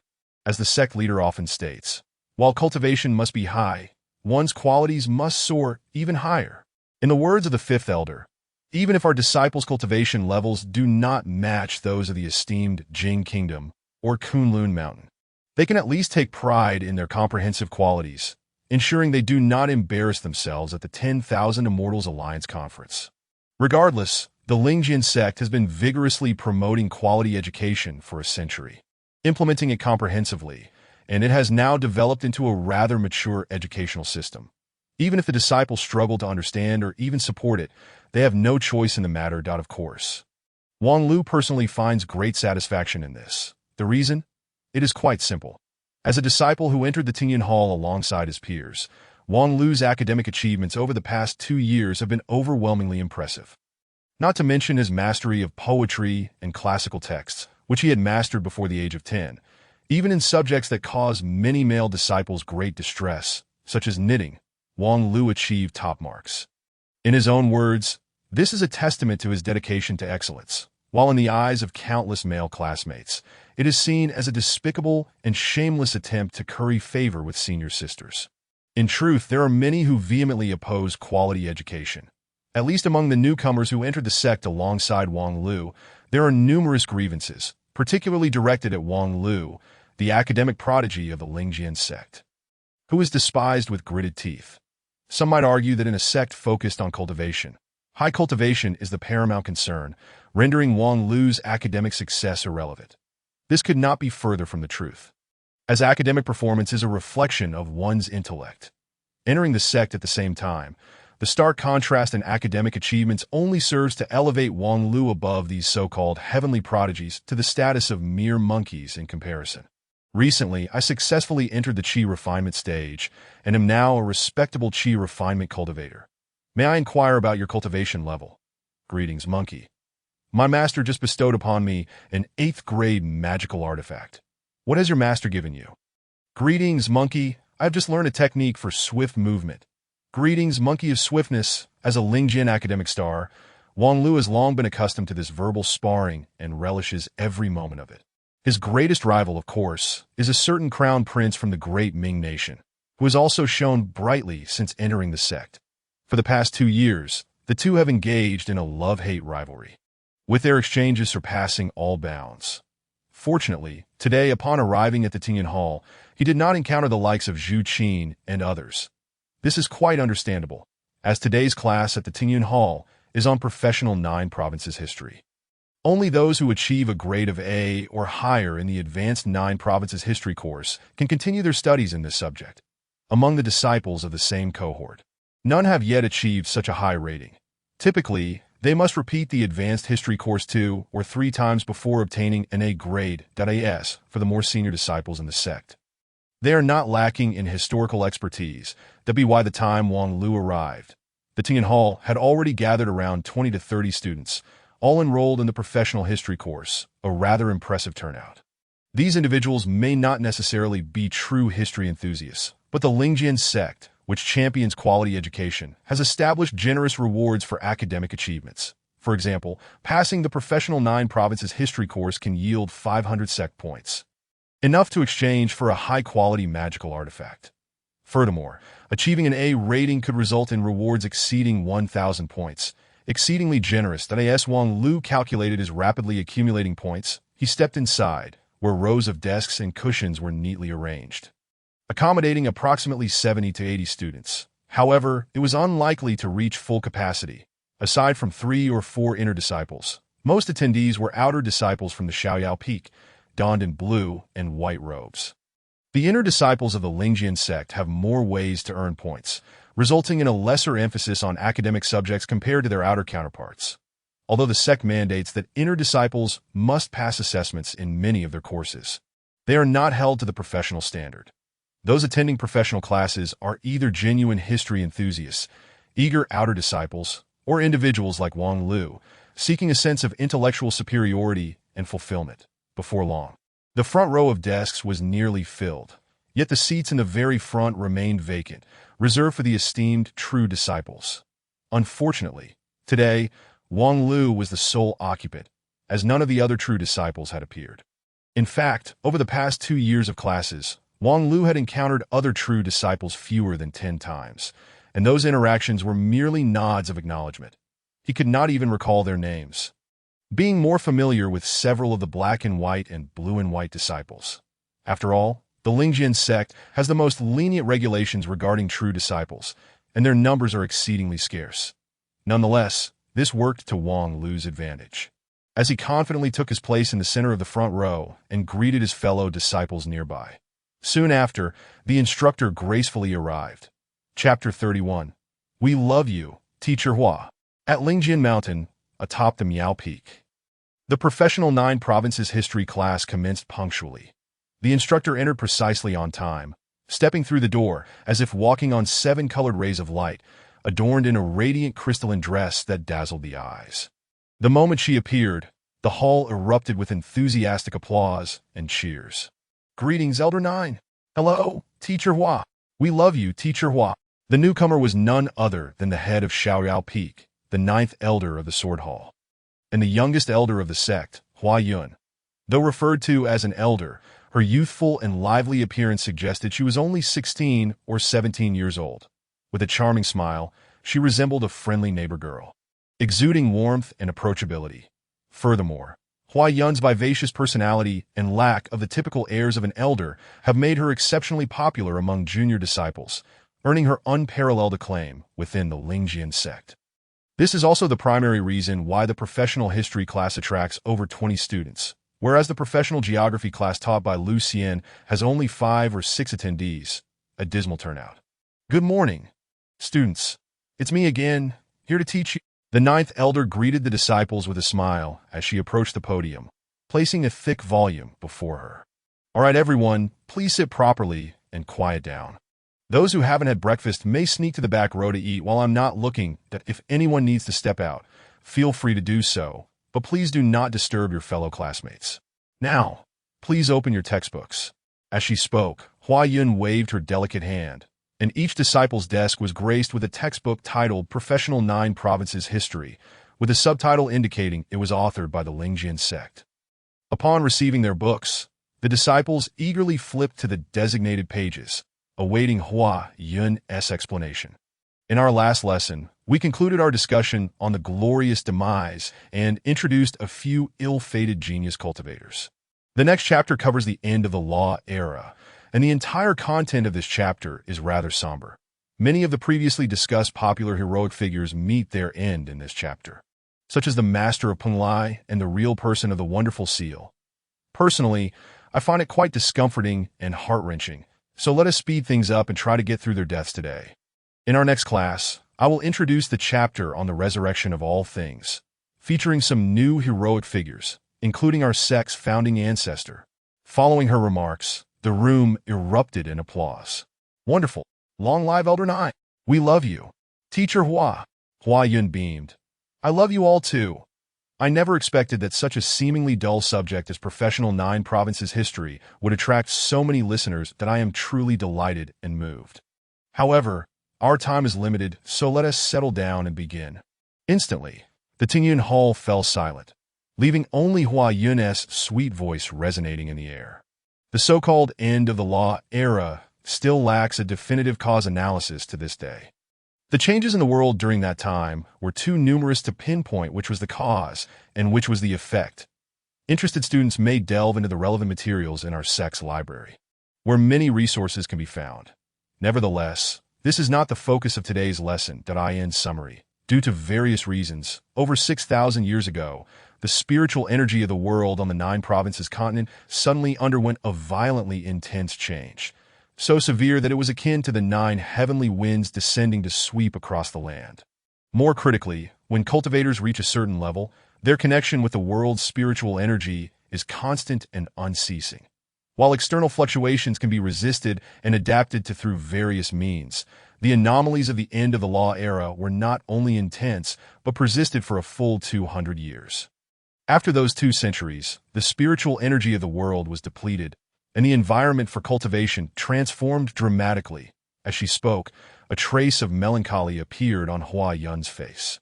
In the face of the celestial upheaval, even those practitioners endowed with extraordinary powers appear remarkably fragile.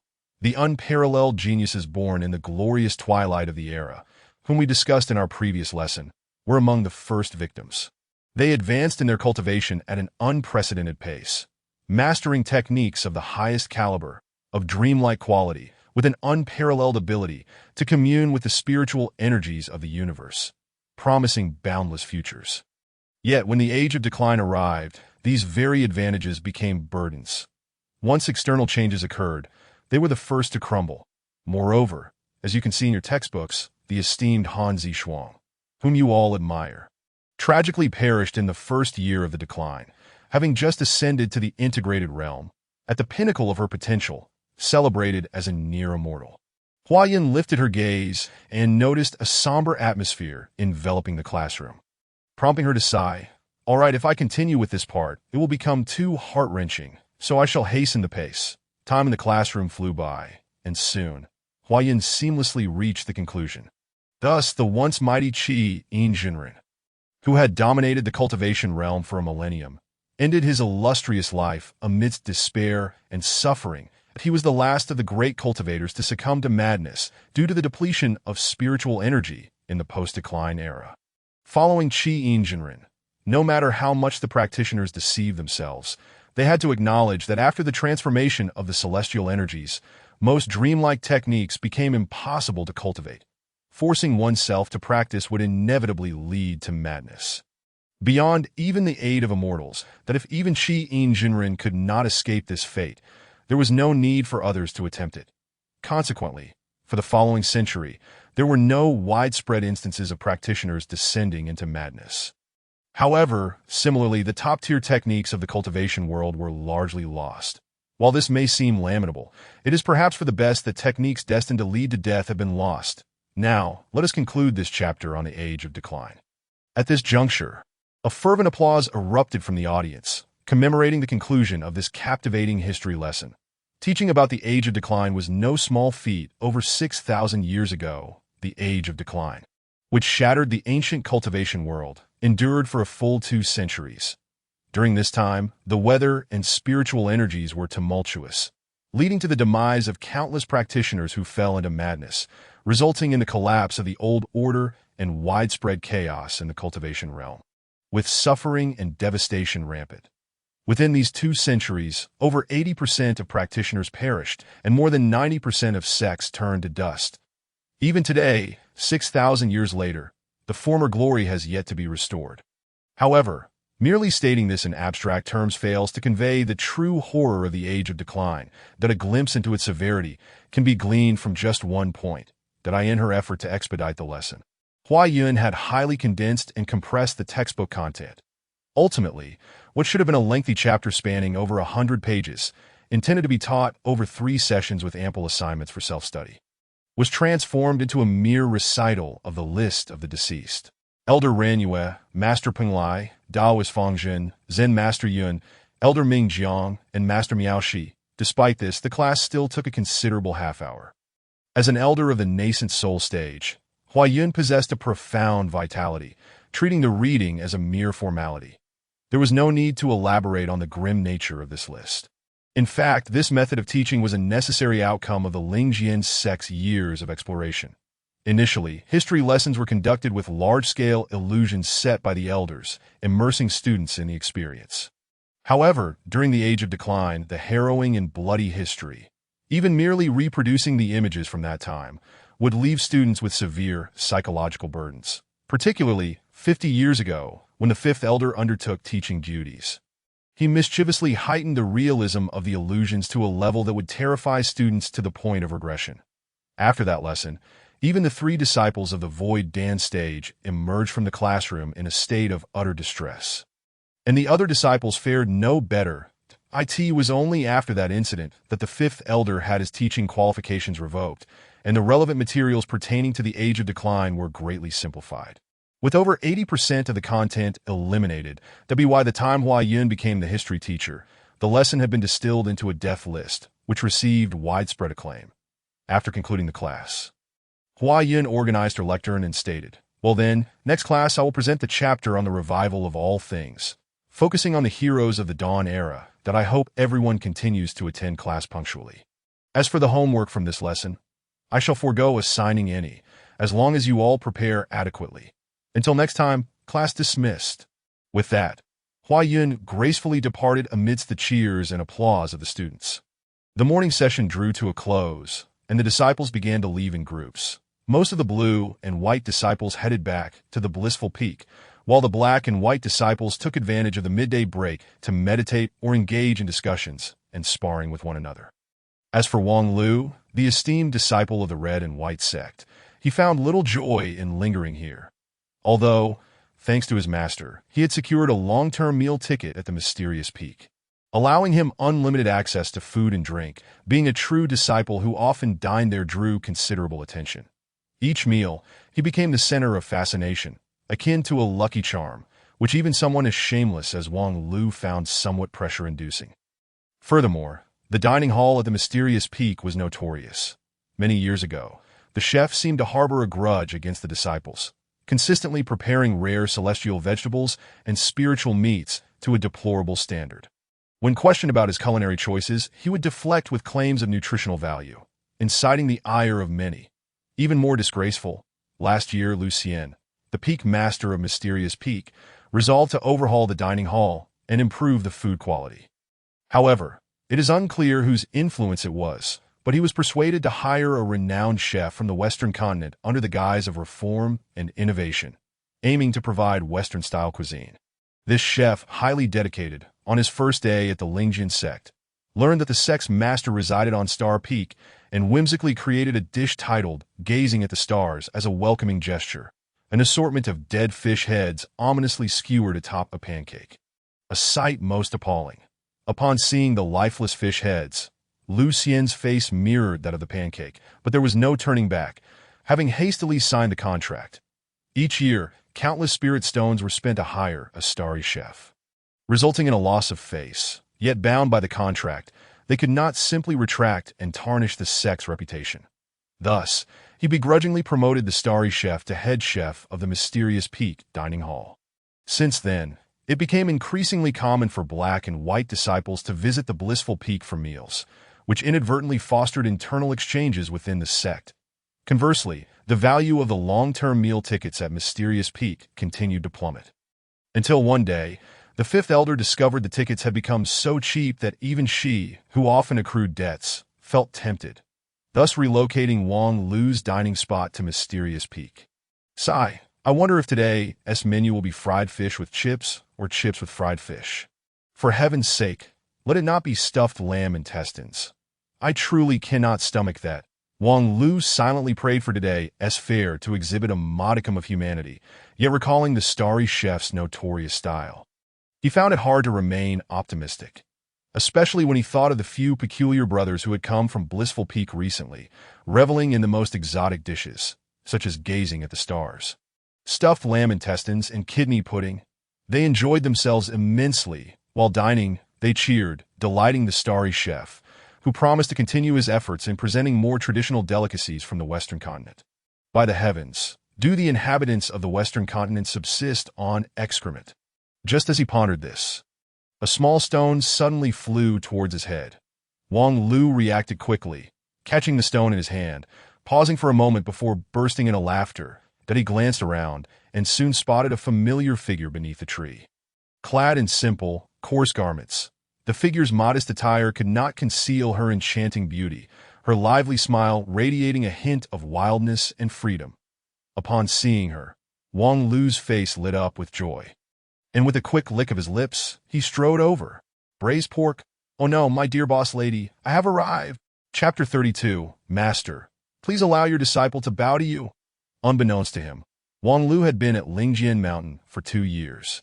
His life during this period seemed unremarkable, yet the divide between the celestial and mortal realms rendered this so-called tranquility a novel experience he had not encountered in the past 12 years.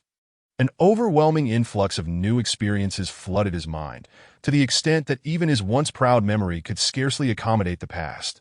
The leisurely life in Wangjia village had been reduced to mere symbolic reminiscences. Even the ascent competition that once brought him fame was gradually fading from his memory. However, the memory of the 3,500 taels spent on that box of home-style delicacies in Lingxi town remained vividly etched in his mind, akin to a bouquet of radiant flowers, much like the bright smile of the girl before him, never to fade. Hey, good afternoon, boss lady. Wang Lu greeted her cheerfully, his face beaming with warmth. Speaking of this boss lady, she was a remarkable figure. Her status far from ordinary, evidenced by 3 key points. First, her comings and goings within Lingjian Mountain were as effortless as traversing her own backyard. Though there were hundreds of townsfolk in Lingxi town, Wang Lu had only ever seen her cross the mountain gates 2 years ago. She had jokingly mentioned meeting Wang Lu again on the mountain, and now she truly appeared there frequently, proving her words were not mere jest. Second, the boss lady enjoyed immense popularity within the mountain, being familiar with most disciples, even eliciting smiles from the elders. Most astonishingly, her own mentor, the 5th elder, affectionately referred to her as Little Ling, claiming a deep sisterly bond. However, when inquiring in detail about the identity of the proprietress, everyone spoke vaguely. The elders clearly knew the truth but kept silent, while the disciples' responses perfectly highlighted the unyielding spirit of the Lingjian Sect. I see that the elders are all quite polite to her. How could we juniors dare to act recklessly? Thirdly, and most crucially, Wang Lu's trump card that turned the tide at the Ascension Conference 2 years ago, the Shaoyan ancient coin, was personally handed to him by the proprietress. The value of that ancient coin became abundantly clear to Wang Lu once he entered the mountains. By ordinary reasoning, unless this proprietress were the illegitimate daughter of the sect leader, it would be impossible to explain the origin of the ancient coin. However, 2 points defied explanation. First, how could the daughter of the esteemed sect leader come to run an inn in Lingxi town? Such a privileged background would be too peculiar, and moreover, after 2 years of acquaintance, Wang Lu had discerned that the proprietress bore no trace of celestial cultivation. She was entirely ordinary and bore no resemblance to the true master of the sect, who possessed a stellar spiritual root. Secondly, the 5th elder referred to her as a sister. If the proprietress were indeed the sect leader's illegitimate daughter, would the 5th elder not be lowering her own status? Given Wang Lu's understanding of his master, that was utterly impossible. Thus, the proprietress became an enigma of extraordinary origins. Fortunately, despite her mysterious background, she was a good person. Throughout 2 years of mundane cultivation life, this proprietress of the Lingxi town was a rare and exquisite embellishment. She would frequently ascend the mountain alone, bringing with her a full box of farmhouse delicacies to improve the meals of Wang Lu, who was suffering from the culinary torment of the Starry Sky chef. Therefore, upon seeing the proprietress, all of Wang Lu's mealtime woes vanished, and he hastily approached her under the tree, eyes sparkling at the sight of the food box in her hands. Grinning mischievously, the young woman sighed, "Your smile is likely to incite scandal." Nonetheless, she invited Wang Lu to sit beneath the tree and open the food box, revealing the same simple farmhouse dishes as 2 years ago. In a place like Lingjian Mountain, filled with celestial vegetables and spiritual meats. One could hope to taste unimaginable delicacies from the mortal realm. Of course, that would be in the cafeteria of Xiaoyao Peak or at certain elders' private kitchens. Yet at that moment, Wang Lu genuinely felt that the proprietress's farmhouse stir-fry was unparalleled. Enough. Even if you flatter me, I can't conjure up new dishes, nor can I exempt you from your meal fee. I came to find you today, too also. Before the proprietress could finish, Wang Lu, highly self-aware, had already pulled out a few bundles of spiritual herbs from his pocket and handed them over. The proprietress beamed. Good, in a couple of days when I exchange for silver, I'll come looking for you. Speaking of which, you've really been diligent. The mid-grade spiritual herbs on Wuxiang Peak are nearly exhausted by you. Wang Lu retorted. My worthless master has taken me around for 2 years without giving me a single cent for pocket money. And even the sect subsidies for true disciples have been withheld from me. What else could I do but fend for myself? Besides, if I don't use these spiritual herbs, am I to leave them for that fool? The breathtaking natural scenery of Wuxiang Peak is almost depleted by her. Anyway, once she dies, Wuxiang Peak will be mine, so it's only reasonable to preemptively claim a bit of my inheritance. You and your master truly share a deep bond, the proprietress remarked sincerely while gnawing on a pig's trotter. Wang Lu added, Alas, thankfully you also engage in the business of selling stolen goods. Otherwise, I would find myself unable to sell all these treasures I've unearthed on Wuxiang Peak. The proprietress chuckled. That's obvious. Lingjian Sect is, after all, one of the 5 extremes of the 10,000 Immortals Alliance. Within the sect, there is hardly any circulation of gold and silver currency. It's all spiritual stones and sect points. Wang Lu replied, But for a novice in the body refinement stage, even if you gave me high-grade spiritual stones, they are of no use to me. I might as well get some silver to descend the mountain and buy some mortal tools. The proprietress set down the clean bone she had been gnawing on and casually inquired, Speaking of which, how has your cultivation been lately? Wang Lu immediately countered, May I ask how business has been at the inn for you recently? We truly are kindred spirits in our mutual plight, the proprietress sighed. Just 2 years ago, I was a business elite making a fortune daily. No, earning millions daily. Who would have thought that now my doors are nearly barren and my fortunes have plummeted? Of course. 2 years ago was a once-in-a-century gathering of fools. You could catch them all with 100 pots of boiling water. Did you expect to exploit that indefinitely? By the way, have you kept in touch with your buddy? Wang Lu nearly spat his food all over the proprietress's face. What buddy? Don't slander my reputation, that I am merely pen pals with Xiao Hai. That rascal abandoned me to join the Wanfamin as a celestial practitioner. He entered the Qi refinement stage a year ago and just sent a letter yesterday bragging about breaking through to the 7th rank. His smugness is utterly detestable. The proprietress nodded in understanding. In just 2 years to reach the 7th rank of Qi refinement, Wanfamin truly is a curious place for spiritual roots, adept at unearthing all sorts of problematic roots. High Yunfan's soft breeze and weak water spiritual roots have been maximized to their potential. Comparatively speaking, our few inner disciples here are far behind.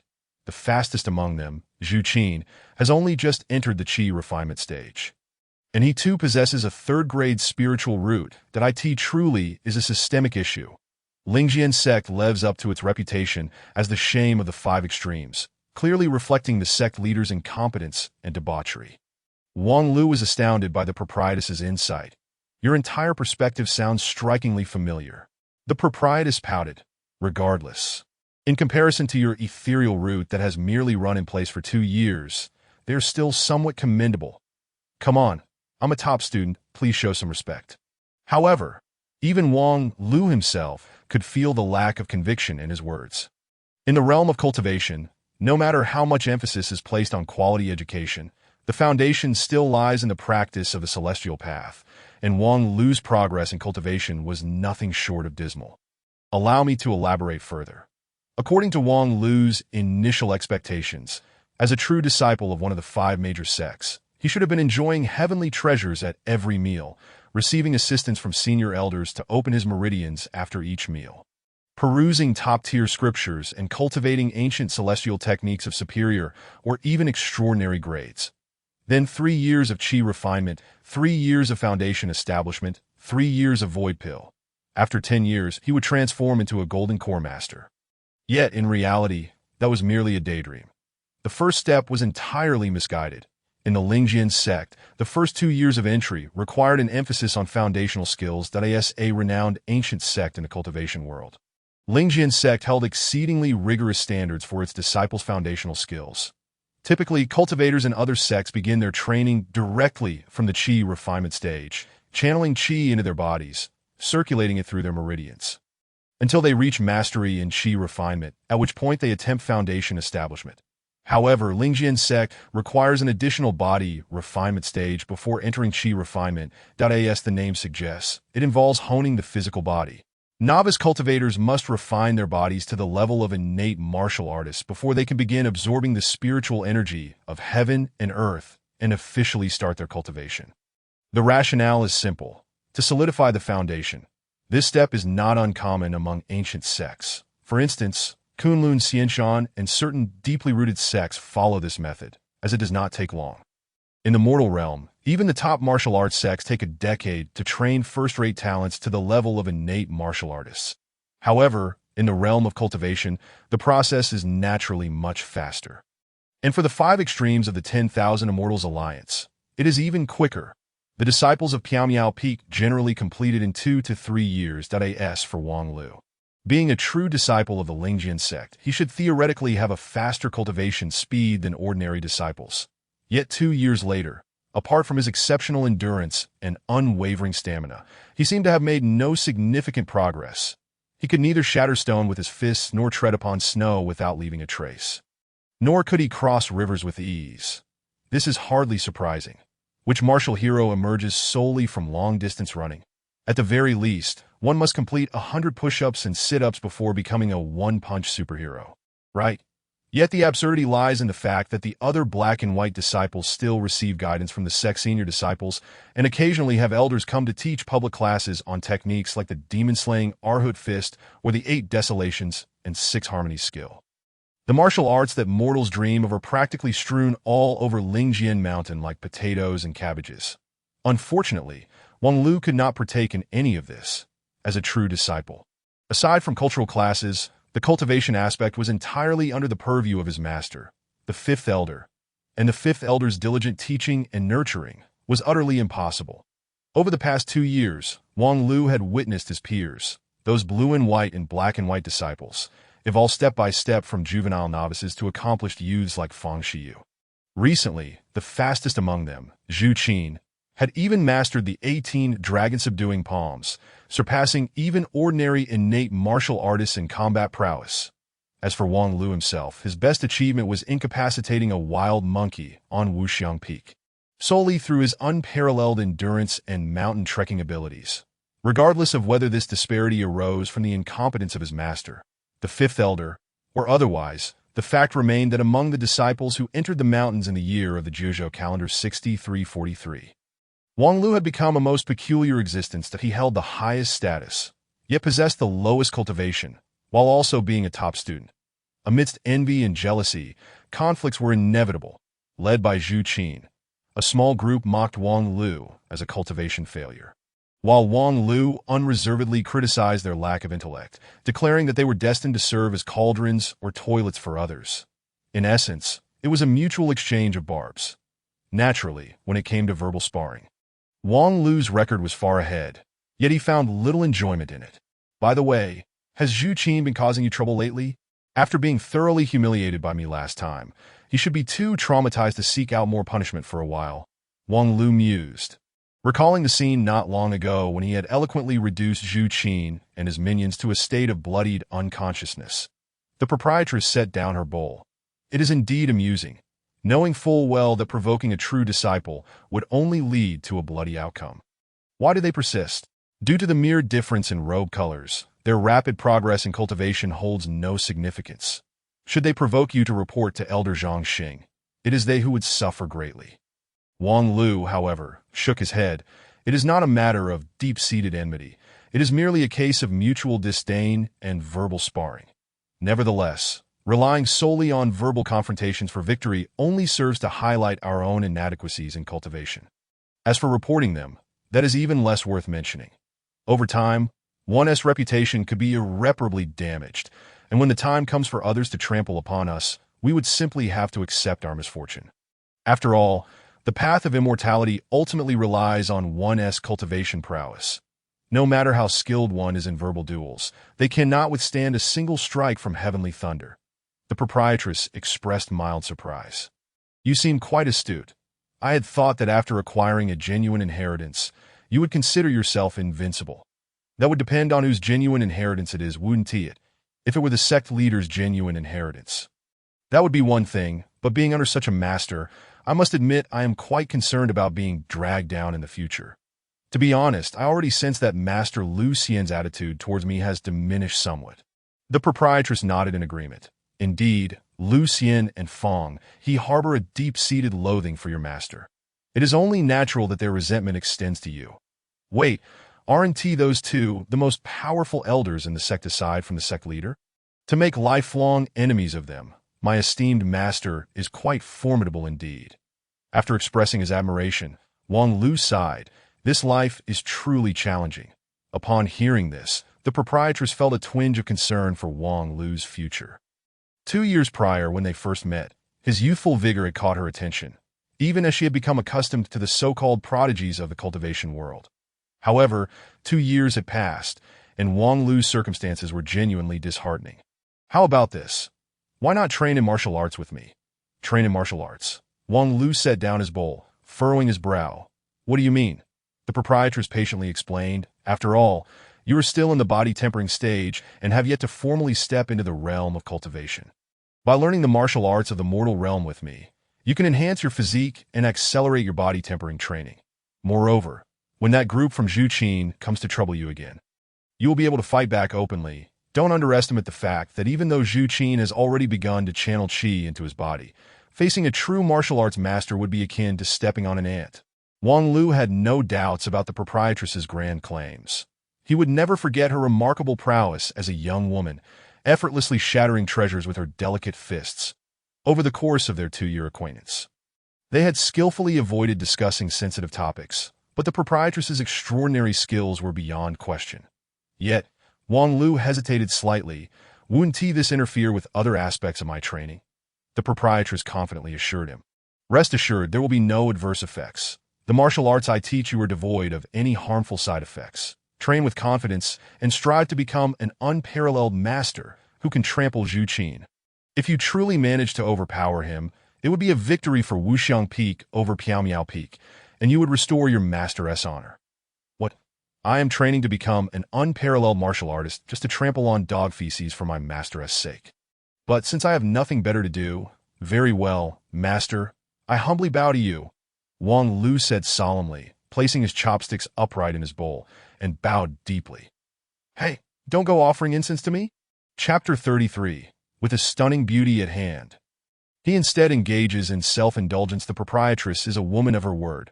A truth Wang Lu had come to deeply appreciate 2 years as the years passed. She remained steadfast in her commitments. Her promises as unyielding as a 4-horse chariot. After finishing their lunch under the tree, the proprietress tidied up the bowls and chopsticks, lifting the food container. All right, shall we begin? Begin what? Naturally, our martial training. There is no time like the present. Let us take advantage of this moment, treating it as a way to digest our meal. Follow me, as she spoke. The proprietress turned and set off along a rugged path, ascending without revealing their destination. Wang Lu did not inquire further. Following closely behind, the two advanced swiftly along the mountain road of Piaomiao Peak, with the proprietress effortlessly carrying the heavy food container, which contained fragile tableware, as if traversing level ground. The container swayed not in the slightest, not even producing a sound from the clinking bowls and chopsticks, showcasing her exceptional lightness of foot. Wang Lu, in contrast, lagged behind, despite having built remarkable endurance through 2 years of running and climbing. He was still not a martial artist, requiring both hands and feet to keep pace with the proprietress's speed. They continued for half an hour until they reached a grove of peach blossoms, surrounded by desolation, at which point the proprietress finally halted. Not bad at all. You've managed to keep up without even breaking a sweat. Monkeys can't climb as well as you. Wang Lu dusted off the mud from his hands. Well, I'm a mountain person. Catching monkeys is part of my skill set. Your skill set is rather unimpressive, I assent it. But this also proves that you indeed haven't wasted the past 2 years. Your foundation is solid. Given that, the next steps will be quite simple, that I will directly impart to you an unparalleled divine skill, and you can practice it with peace of mind. The only issue is that it may be a bit strenuous. Wang Lu laughed. Strenuous is of no concern. I serve the people. But at my age, starting to learn martial arts might be a bit late, don't you think? The proprietress confidently thumped her chest. You can't compare me to ordinary mediocre teachers that don't forget. You're only 14. Even starting at 40 wouldn't be too late. That sounds oddly familiar. Wang Lu and the proprietress engaged in jovial banter, enjoying their prelude. Yet when the proprietress demonstrated the technique she referred to as the dragon subduing skill, Wang Lu was immediately left in awe. The dragon subduing skill was not complicated. The entire set consisted of merely 16 forms, comprising a little over 30 movements. However, the difficulty of the movements was astonishingly daunting. The creator of this skill must have harbored a profound disdain for humanity, designing each move to defy human anatomy. Joints would twist outward, or limbs would stretch in ways that would tear ligaments. After witnessing just half of the demonstration, Wang Lu imagined that if a dragon were to attempt this skill, it would surely be forced to give up midway. Of course, while the technique was indeed anti-human, there were certainly exceptional individuals capable of mastering such an art. The proprietress completed the series without breaking a sweat, leading Wang Lu to highly suspect that this spirited young woman had consumed some strange fruit in her childhood, granting her limbs the ability to assemble and stretch at will. All right, that concludes the breakdown of the 16 movements of the dragon subduing skill. How do you feel after finishing this inhumane sequence? The proprietress inquired with a smile. How much have you managed to remember? Reporting to Master, I've already forgotten half. Does that mean if I forget it all, I can graduate? Just give me 2 more minutes. What? Are you mocking me? Because I honestly do not wish to burden myself with such excruciating memories. Master, do you have a more reasonable technique? The proprietress promptly flared up, akin to a great artist whose work has been entirely dismissed. You little brat. What do you know? Do you have any idea how many people in the mortal realm yearn to learn even a single move of this dragon subduing skill and cannot? Practice diligently. If you don't master it, you shall have no meals. How lowly to threaten with food, filled with indignation yet resolute. Wang Lu began to practice earnestly, though he felt 1,000 grievances within. Once he actually commenced his training, he progressed surprisingly swiftly. The proprietress had merely demonstrated once, yet every movement was deeply etched in his mind. Of course, this could also be attributed to the sheer intensity of those anti-human movements. As Wang Lu effortlessly executed the first 3 movements of the initial technique without much hindrance, even the proprietress couldn't help but express her surprise. Impressive. Your flexibility is remarkable, Wang Lu weakly retorted. You re the one who has a human-shaped figure. Since you can easily complete the initial movements, let us quicken the pace. Next, try to incorporate the breathing requirements. Now follow my cues for breathing. This time, the difficulty escalated significantly.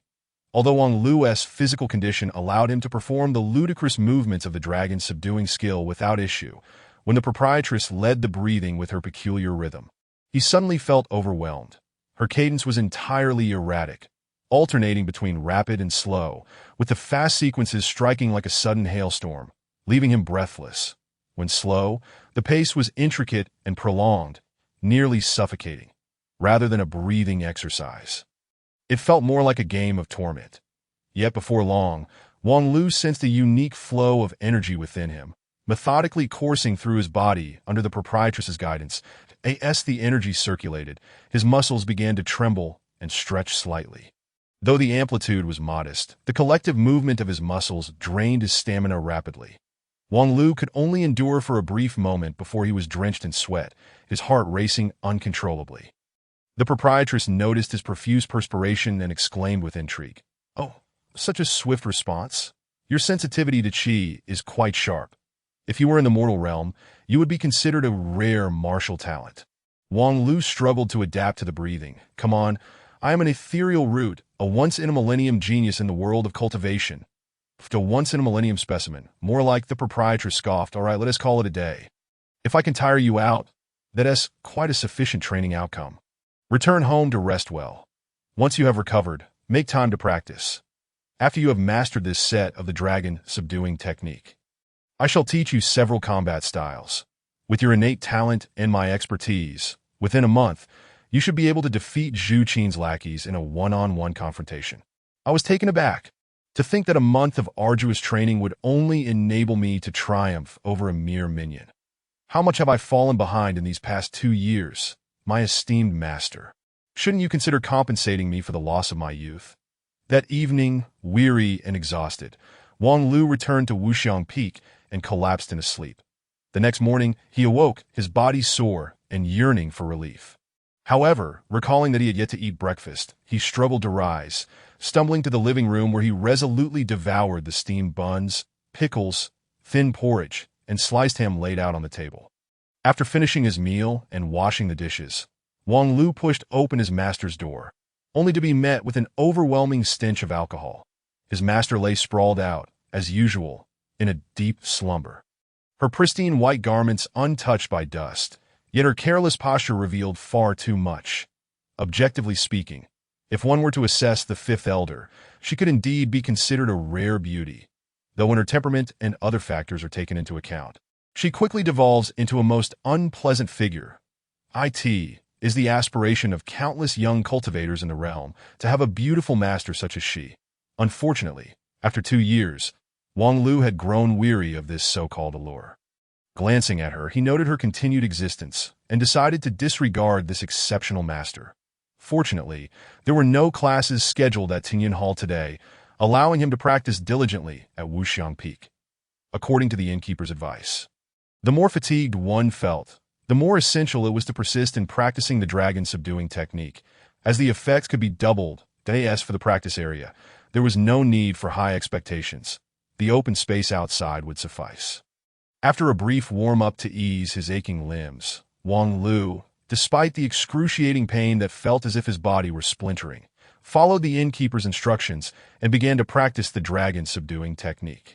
Although lacking the innkeeper's guidance to synchronize his breathing, the movements themselves constituted an excellent regimen for strengthening the body. After one round, he found some relief from his soreness, marveling at the remarkable efficacy of this mundane martial art. It was indeed a worthy investment to have taken the innkeeper as a master, especially in comparison to the slothful figure within the house, a truly heartwarming teacher. As he contemplated this, Wang Lu resolved to repeat the dragon subduing technique from the beginning. After all, he was merely idling about.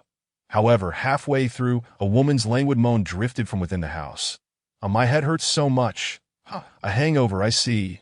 You foolish girl, reduced to stealing the sect's funds intended for disciples.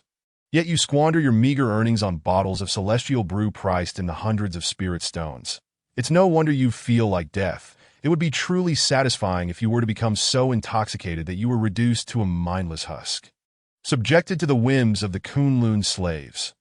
Yet the fifth elder, despite her state, was still a fifth elder. With a mere turn of her celestial mind, the effects of her inebriation vanished, her countenance radiant once more. That was some splendid sleep, and what a delightful intoxication. I shall drink again in a couple of days.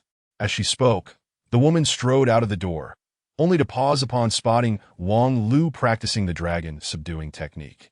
Oh, little Wang Lu, what are you doing? Wang Lu replied curtly. What do you think? Practicing? Practicing? The fifth elder regarded him with confusion. What technique are you practicing? Have I ever taught you any? For heaven's sake, how dare you even ask? 2 years have passed without imparting a single technique. It has been nothing but long-distance runs or hot baths. Are you training a disciple or merely raising livestock? The fifth elder, intrigued, circled around Wang Lu, scrutinizing his form, only to grow more perplexed. Why do I get the impression you are practicing mundane martial arts? Wang Lu, choosing to abandon his practice, stood upright and explained, Indeed, it is mundane martial arts. I encountered a master down the mountain who, upon seeing my 2 years of training under the Lingjian Sect, had only equipped me to outrun monkeys, out of pity taught me a set of unparalleled techniques. After a moment of stunned silence, the fifth elder erupted in frustration, stomping her foot. Nonsense! A master of the mortal realm teaching a true disciple of a cultivation sect mundane martial arts? What kind of foolishness leads to such a conclusion? Wang Lu, how could you be so foolish as to seek guidance from a charlatan when you have a master of my caliber? Wang Lu, equally exasperated, retorted, do you even grasp the state of the cafeteria at Piamiao Peak? Why else would I be issued a long-term meal ticket? And regardless of how much of a swindler she may be, the techniques she imparted are undeniably effective. Spending 2 years languishing under your tutelage is far less beneficial than a single night training with a true master. The fifth elder was left speechless. Incredulity etched across her features. You insolent disciple, how dare you compare me to a charlatan? Do you believe you are worthy of such comparison? Just as Wang Lu's derision was gaining momentum, he was interrupted by his infuriated master, nearly seething with rage. You imbecile! How could you possibly think I've been slacking off these past 2 years, neglecting your training? Wang Lu offered a sardonic smile. Then I implore you to swear a heartfelt oath declaring that you have devoted yourself entirely to nurturing your disciple. And if you have not, you shall renounce alcohol and carnal pleasures, aligning your habits with those of Elder Feng He. The fifth elder's face paled. Renounce alcohol and carnal pleasures? Who taught you such a vicious oath? Is my master feeling a tad insecure? Don't be absurd. My vitality may falter, but my spirit remains unyielding. I cough. I merely forgot how to make that oath. How clever of you to concoct such a flimsy excuse. For the love of all that is dignified, have some self-respect. Driven to desperation by her beloved disciple's relentless taunts, the fifth elder flushed with indignation. You go on and on merely because you doubt my capabilities? Very well, summon your so-called master, and we shall have a demonstration. Wang Lu was taken aback. Master, have you truly sunk to such depths? You, a dignified golden core cultivator, wish to compete with a mere mortal martial artist? The fifth elder retorted, I shall suppress my cultivation to that of a mortal. A fair contest, the victor reigns supreme. How naive. You would deliberately throw the match, then seize the opportunity to cast aside your ethereal-rooted disciple, reveling in your newfound freedom. Before he could finish, the fifth elder, in a fit of rage, declared, If I lose, I shall submit to your whims. I shall be your plaything without complaint. Deal. Seizing the moment, Wang Lu pressed his advantage, and the fifth elder, after a moment of reflection, seemed to realize she had been outmaneuvered by her own beloved disciple. Yet, she was still a novice in the grand scheme of things. Such trivial tactics held little weight against her. How foolish to engage in mundane martial arts when she was privy to the greatest teachings on Lingjian Mountain. It was akin to having a stunning beauty available to one while choosing to remain unfulfilled. This foolish disciple would require meticulous instruction following this incident. Chapter 34. My master is a plaything. To summarize, that is the entirety of the matter. At the guest house, Wang Lu slurped down steaming bowls of noodle soup while earnestly explaining the situation to the innkeeper. The innkeeper, chewing on garlic cloves, cast a sidelong glance at Wang Lu. And then, you actually agreed? Wang Lu nodded. Having reached this point, of course I must agree. She has consented to be my plaything. I would be a fool not to take advantage of such an offer. The innkeeper slammed her palm on the table, splattering soup everywhere. What kind of advantage is that? Do you really think she's a fool? No matter how unreliable she may be, she is still a golden core cultivator, and a peak one at that. How can a mere mortal, who hasn't even completed half of their body refining stage, dare to expect a golden core cultivator to submit to them? Forget it. You might as well take matters into your own hands. Wang Lu deftly lifted his bowl to evade the innkeeper's wrath. After all, it's not me who will be fighting. Of course, you wagered the bet, but I'm the one who has to fight. I'm merely the innkeeper, not the head of the Lingjian Sect. You expect me to duel with a golden core cultivator? What have I done to deserve this? Wang Lu remained unfazed. My master assured me she would suppress her power to that of a mortal. The innkeeper waved her hand dismissively. She's just putting on a show. Even without relying on spiritual energy or her own power, A golden core cultivator can easily dominate any mortal martial artist with just their innate abilities. You foolish child, after 2 years with her. How do you not see this? When has she ever been willing to place a bet unless she was guaranteed to win? If she were truly so adept at gambling, would she need to withhold funds from her disciples? I often hear her mumbling in her sleep, lamenting about her lost money and why she didn't bet bigger. Wang Lu shook his head, skeptical. Moreover, innkeeper, you are no ordinary mortal martial artist either. I shall never forget your prowess back in the day, shouting battle cries while dismantling artifacts with your bare hands. Upon hearing this, the innkeeper fell silent, clearly not pleased. Wang Lu understood her discomfort. While the innkeeper exuded confidence, she was still a woman, and a rather attractive one at that, provided she took care to present herself neatly. The tales of her past exploits as a mysterious shadow, screaming and shouting, certainly belonged to her less than glorious history. However, at a crucial moment, one must not shy away from revealing such truths. Recognizing the innkeeper's strong aversion, Wang Lu resolved to offer her some psychological comfort, soothing her with reason and emotion. Indeed, at first I had no intention of making things too tense with my master, but she boldly declared that the martial arts of the mortal realm are nothing but utter rubbish in the face of the immortal path, regardless of whether one is an innate martial artist, a martial sage, or a martial emperor. A mere practitioner in the chi refining stage could easily reduce one to a mere pulp. She further asserted that anyone who teaches me martial arts must have maggots in their brains, or else they are deceivers, squandering their talents. Moreover, they are likely to be flat-chested, rude, uneducated, uncultured, and lacking in proper upbringing. A barbaric woman who will find neither husband nor female companions in her lifetime, with her only friends being her fingers and a cucumber. After turning 30, she might even resort to raising a few large dogs to improve her existence. Oh ho ho! Silence. The innkeeper glared furiously, smashing the dining table into splinters. Indeed, it was shattered rather than merely cracked. A sturdy mahogany table was reduced to mere sawdust. Utterly obliterated. That scoundrel. How dare she speak of me like that? With a crash, filled with wrath, the innkeeper, despite her exceptional martial prowess, could not restrain her strength and crushed the bowl of noodles in her hands into oblivion. Wang Lu, take me up the mountain at once. If I do not beat her into submission today, this inn shall close its doors for good. Tomorrow, I shall take vows and become a monk. Wang Lu nodded slowly. Very well. Then he suddenly realized that his method of soothing her might be somewhat misguided. Alas, it matters not. The outcome remains the same.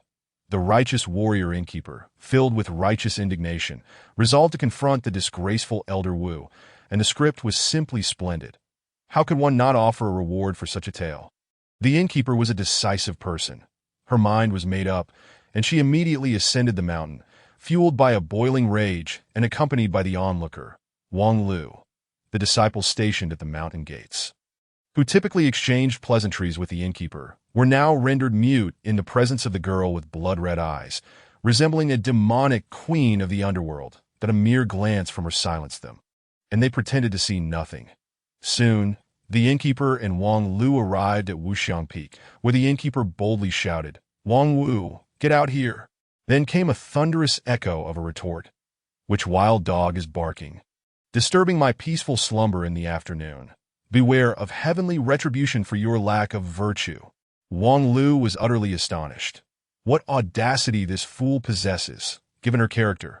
How can she even mention heavenly retribution? And sleeping until this hour. Is she preparing for hibernation? The innkeeper gritted her teeth. Today, I shall ensure she sleeps forever. With that, she kicked open the door, and Wang Lu followed closely, only to find his esteemed master halfway through dressing. His master was equally shocked. "What the hell? Are you being lewd? Kicking down my door is one thing, but not even allowing me a few minutes to dress." The innkeeper remained silent, pausing at the door for a moment before quietly closing it. Wang Lu had nothing to say and chose to whistle idly, keeping his silence. After a while, his master emerged fully dressed, her face displaying profound astonishment. "Little Linger, why are you here? I thought I was imagining things just now." Linger crossed her arms and tilted her head. "Is it necessary for someone else to remind you of the good deeds you've done?" His master slapped her forehead. Don't start with that. I dread when people ask me that question. It leaves me utterly at a loss for words. My goodness, how many good deeds have you done, Master? However, after a while, his master had a moment of realization and pointed at Wang Lu. Incredulous. Linger, could it be that the one teaching this fool martial arts is you? Linger responded with a cold laugh. Indeed, I am that flat-chested, rude, uneducated, uncultured, and ill-bred barbarian woman who will find neither husband nor female companions in her lifetime, with her only friends being her fingers and a cucumber, and who might raise a few large dogs for companionship after turning 30. His master was taken aback, cold sweat trickling down her forehead. Linger, what madness is this? Have you lost your mind due to your menstrual pains? Linger did not elaborate. You and Wang Lu have a wager, do you not? I am here to assist him in fulfilling that wager. So let's skip the pleasantries and get to battle. Fight. What fight? We are sisters after all. Why not resolve our issues through conversation rather than conflict? Mentioning their sisterly bond seemed to give the innkeeper pause. As she fell into contemplative silence, Wang Lu seized the moment. Master, you are quite clever. Knowing you have no chance of winning, you use sisterhood as a shield. Truly the disgrace of the Spirit Sword Sect. His master became agitated. No chance of winning. My foot, if I want to win, it will be a matter of moments. The innkeeper, no longer hesitating, declared. Fine, then I shall grant you 1 minute to defeat me.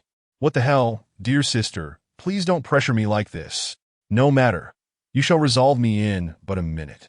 Thus, the elder in white found herself in a predicament, but it lasted only a moment. As the fifth elder, she was decisively ruthless, heedless of consequences. Very well, let us fight.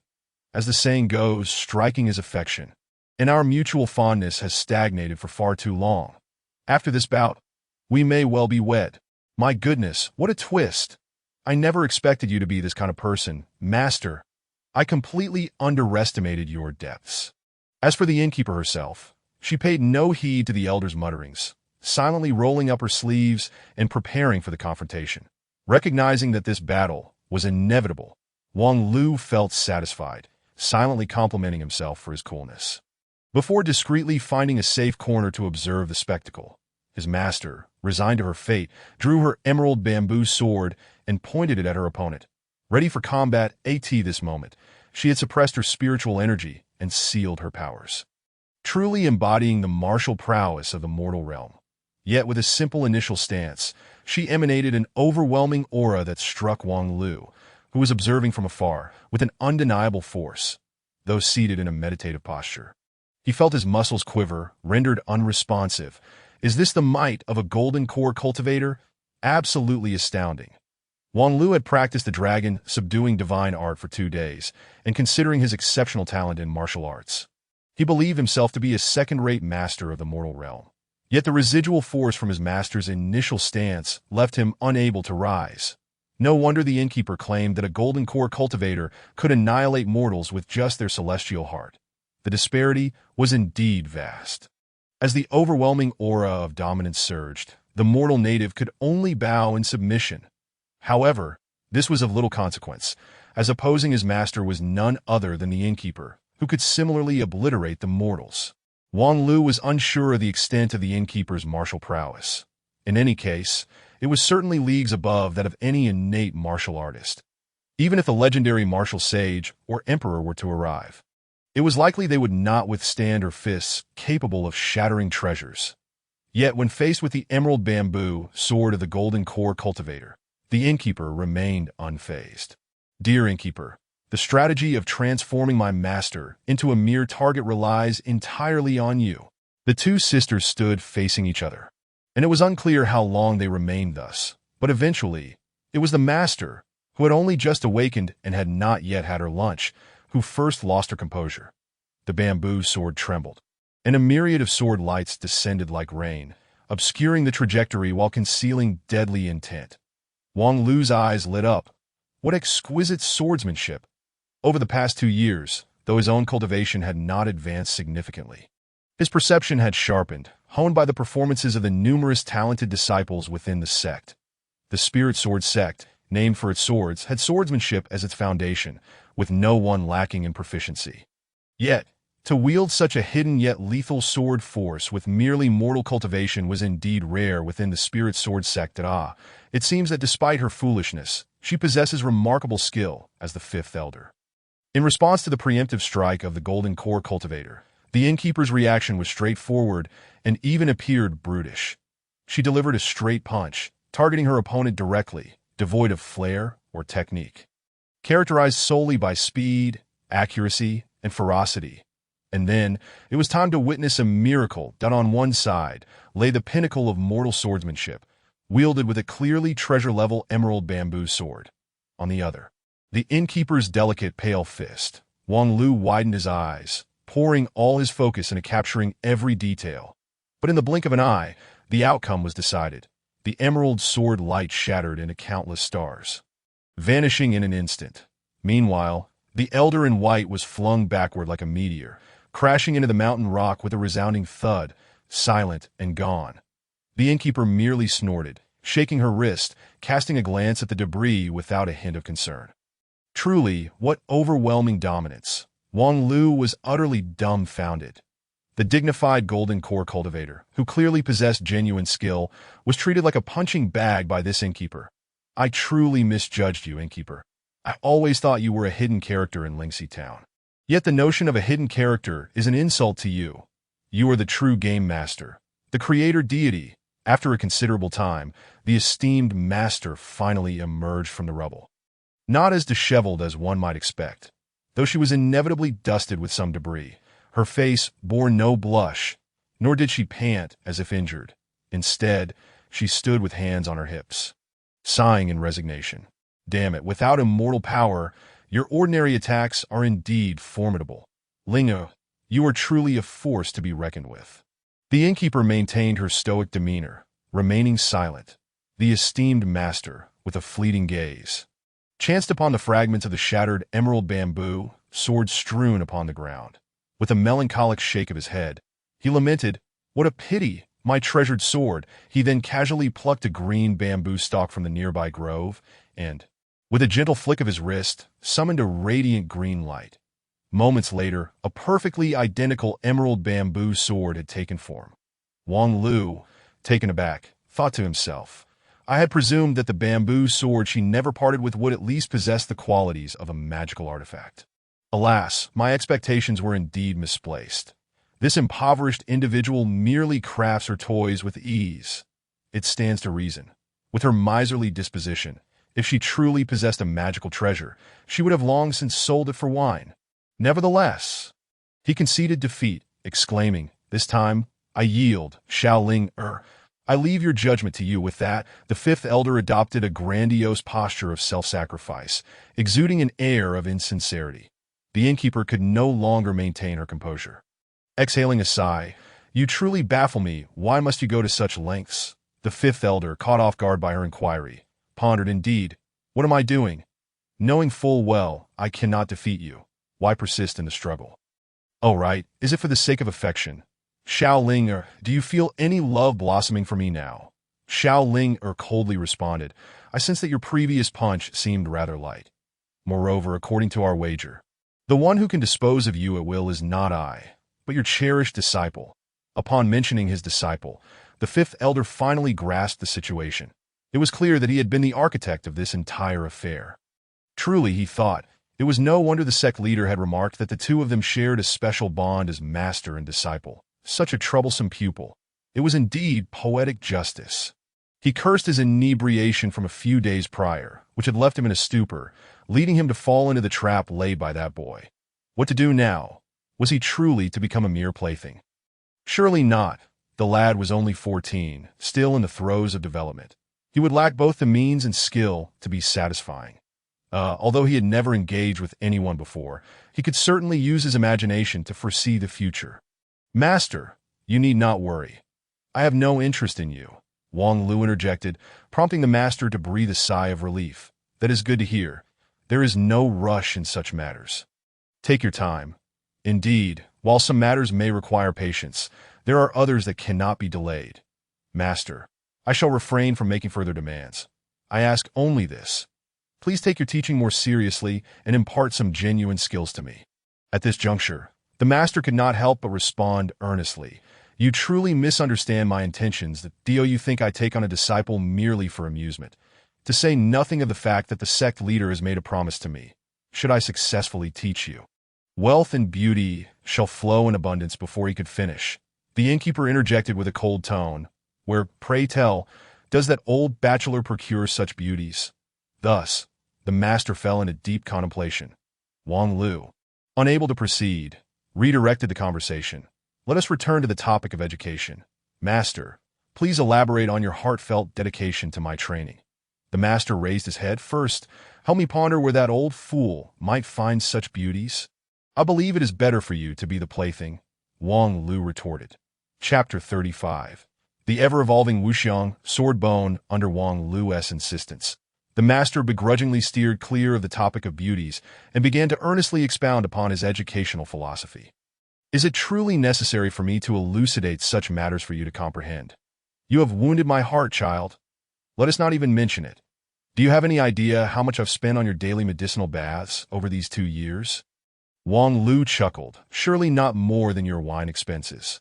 The master was momentarily silenced, evidently taken aback, and after a pause, he continued, yet the efficacy of the medicinal baths is beyond question. Even you, Xiao must recognize that as a bystander. The innkeeper sighed. Indeed, an ordinary mortal has been transformed into a rare martial genius through your efforts. It is quite remarkable. Wang Lu, perplexed, responded, please elaborate, the innkeeper explained. When I first met you 2 years ago, I discerned that while you may possess considerable talent for cultivating, your aptitude for martial arts was merely on par with that of an ordinary peasant. Your comprehension is commendable, but your innate physique is severely lacking. Wang Lu was left reeling. No way. Can these 2 talents truly be assessed separately? The master scoffed. Is that not obvious? After 2 years of cultural studies atop the mountain, you remain oblivious to this basic knowledge. Warriors cultivate the physical body, while cultivators pursue the path of immortality. How can they be conflated? As a top student of Lingjian Mountain, Wang Lu was certainly aware of this. He simply could not fathom that. Despite possessing an ethereal root, he would be bound by such common knowledge. The rhythm of his all-encompassing potential had been disrupted. However, another question arose. Even if his martial talents were mediocre, did that mean that all his peers who entered the mountain with him were exceptional martial prodigies? How was it that they had achieved mastery in body tempering after 2 years, while he could barely manage to flee? The innkeeper clarified, it is different. Those individuals merely improve their cultivation levels, not their innate talents, at least during the body tempering stage. Cultivation is somewhat superficial. One can simply swallow a miraculous elixir and gain decades of profound power in an instant. These tales are quite realistic. Though the Lingjian Sect emphasizes foundational skills and does not rely solely on potions to elevate someone to the realm of innate warriors, their training process is still significantly simplified. You, however, are not the same with your current talent. You could reach mastery in body tempering in no more than a year without external aid. Moreover, I suspect your master has invested considerable effort to enhance your physique for ulterior motives. The master nodded vigorously, his expression one of heartfelt emotion. Ah, Xiaoling, we truly share a deep sisterly bond, a mutual understanding. You are correct. My intention in bathing him for 2 years was to enable him to directly cultivate the Wuxiang sword bone. Upon hearing the 4 words Wuxiang sword bone, the innkeeper gasped, you cannot be serious. To have him start cultivating now, that is a body refining technique of the golden core level. Oh, that is ancient history. A few years ago, I modified the Wuxiang sword bone. Theoretically, it can be cultivated during the foundation establishment stage, albeit at a slower pace. The innkeeper replied, that still pertains to the foundation establishment stage. He has yet to even reach the qi refining stage. Wang Wu sighed, this is a last resort. Without cultivating the Wuxiang sword bone, his ethereal root means he will never hope to attain the qi refining or foundation establishment stages. Although the ethereal root is considered the pinnacle of spiritual roots in the cultivation world. With the best adaptability to spiritual energy, its heightened adaptability leads to rapid absorption and equally swift loss, ultimately resulting in nothing. It is said that the immortal Emperor Qin Shi Huang and the great ancestor of Disheng were enlightened by celestial beings. thus embarking on their cultivation journeys. Lacking true immortal abilities, I can only resort to my crude methods. Let us consider it a dead horse treated as a live one, that I tea this juncture. Even Wang Lu began to grasp his master's rationale, while the innkeeper appeared to comprehend even more that I see. So, you endeavored to enhance his martial arts talent. Indeed, if he were to be an extraordinarily gifted prodigy, it would be plausible for him to transcend common understanding and commence cultivating the wuxiang sword bone ahead of schedule. How unexpected that you have truly plotted with such intention. Thus, I must inquire, just how reliable is that old fool's promise of beauty? The innkeeper replied, well, Wang Lu, you have heard it. Your master is not as terrible as you think. She genuinely cares for you. Wang Lu chuckled coldly. Then allow me to ask one more thing, master. At this current pace, when might I begin cultivating the wuxiang sword bone? The master's expression turned awkward, muttering to himself. Perhaps in 3, 4, 5, 6, 7, 8, 9, 10 years. What? 10 years? Are you trying to incite a rebellion? The innkeeper was equally astonished. So long. You cannot possibly intend to continue using the same formula for a full decade. Right. The efficacy will diminish over time. You must upgrade the prescription. The master, now flustered, retorted, upgrade? This current formula has already drained my finances. To upgrade it further, you are forcing me to sell myself. Xiaoling or Wang Lu interjected coldly. You want to be able to sell yourself, so resign yourself to that, master. Damn it, in an instant, the fifth elder nearly spat blood in frustration at her rebellious disciple. However, before she could unleash her fury, the innkeeper mercilessly exposed her. She peered through the window of the wooden hut and caught sight of the wooden tub in the bedroom, curling her lip. It is not that extravagant, merely a muscle-relaxing tonic. In the mortal realm, it is priceless, but in the cultivation world it is merely that the formula is costly. The materials themselves are not expensive. Given Wang Lu's generous support, it should suffice. Wow, Xiaolinger, you are actually undermining me? To abandon over a decade of sisterhood for a man. I am utterly heartbroken. Wang Lu sighed. Let us dispense with the pleasantries. Upgrade the formula for me. I only seek a swift demise. The fifth elder of the Lingjian Sect, if one were to summarize her flaws, would find the list extensive. The only commendable trait was her unwavering commitment to her promises. Especially when cornered and caught in a compromising situation, she would exhibit a remarkable degree of integrity. After being relentlessly pressured by his beloved disciple Wang Lu and his own sister, the innkeeper, Elder Wu finally consented to upgrade Wang Lu's medicinal formula. Moreover, he did so in one fell swoop, presenting a fragrant concoction that evening. After just one immersion, Wang Lu felt an overwhelming sense of comfort, as if he were floating on air. While his physical prowess had not directly increased, he sensed an underlying reservoir of boundless potential within him. Following the discerning evaluation of the innkeeper, it became evident that Wang Lu had emerged as an extraordinary martial arts prodigy, akin to a rare gem born once in an ERA.IN response. Wang Lu felt a mix of joy and regret. He was elated that the foundational work had finally come to fruition, yet lamented the previous 2 years spent in relative futility. That's not entirely accurate. Without the uninterrupted medicinal baths of the past 2 years, my super easy muscle cleansing elixir would not have been effective. It's a case of accumulating strength over time. Overall, you've only lost a month or 2, his master remarked, calculating with a touch of pain how long he must abstain from alcohol to make up for this exquisite potion. Wang Lu accepted this explanation with a nod. So, what comes next? Is it the wuxiang sorbonne you mentioned? Indeed, it is the wuxiang sorbonne, which forms the cornerstone of our Wuxiang Peaks martial arts system. Speaking of which, it's been 2 years since you began your training, yet I haven't properly introduced you to my system of cultivation, his master continued. Wang Lu nodded in acknowledgement. True, I scarcely saw you sober for a year. It was either drunkenness or deep slumber. There really wasn't much opportunity for you to introduce anything. Haha, my dear child, you are quite humorous.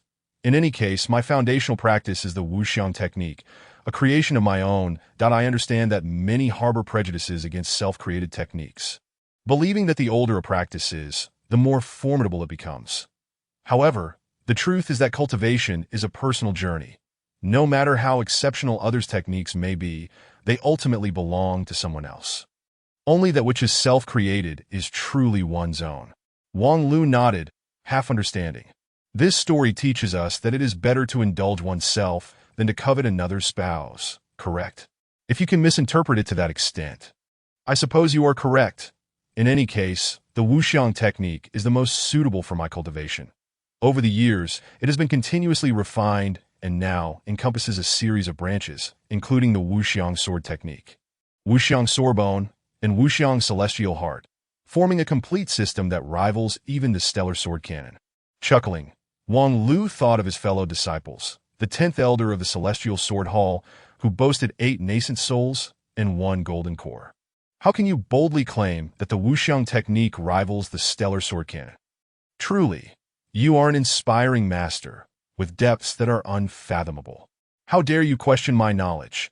The stellar sword canon has been passed down for thousands of years and indeed possesses countless mysteries, being one of the pinnacle techniques in the realm of cultivation.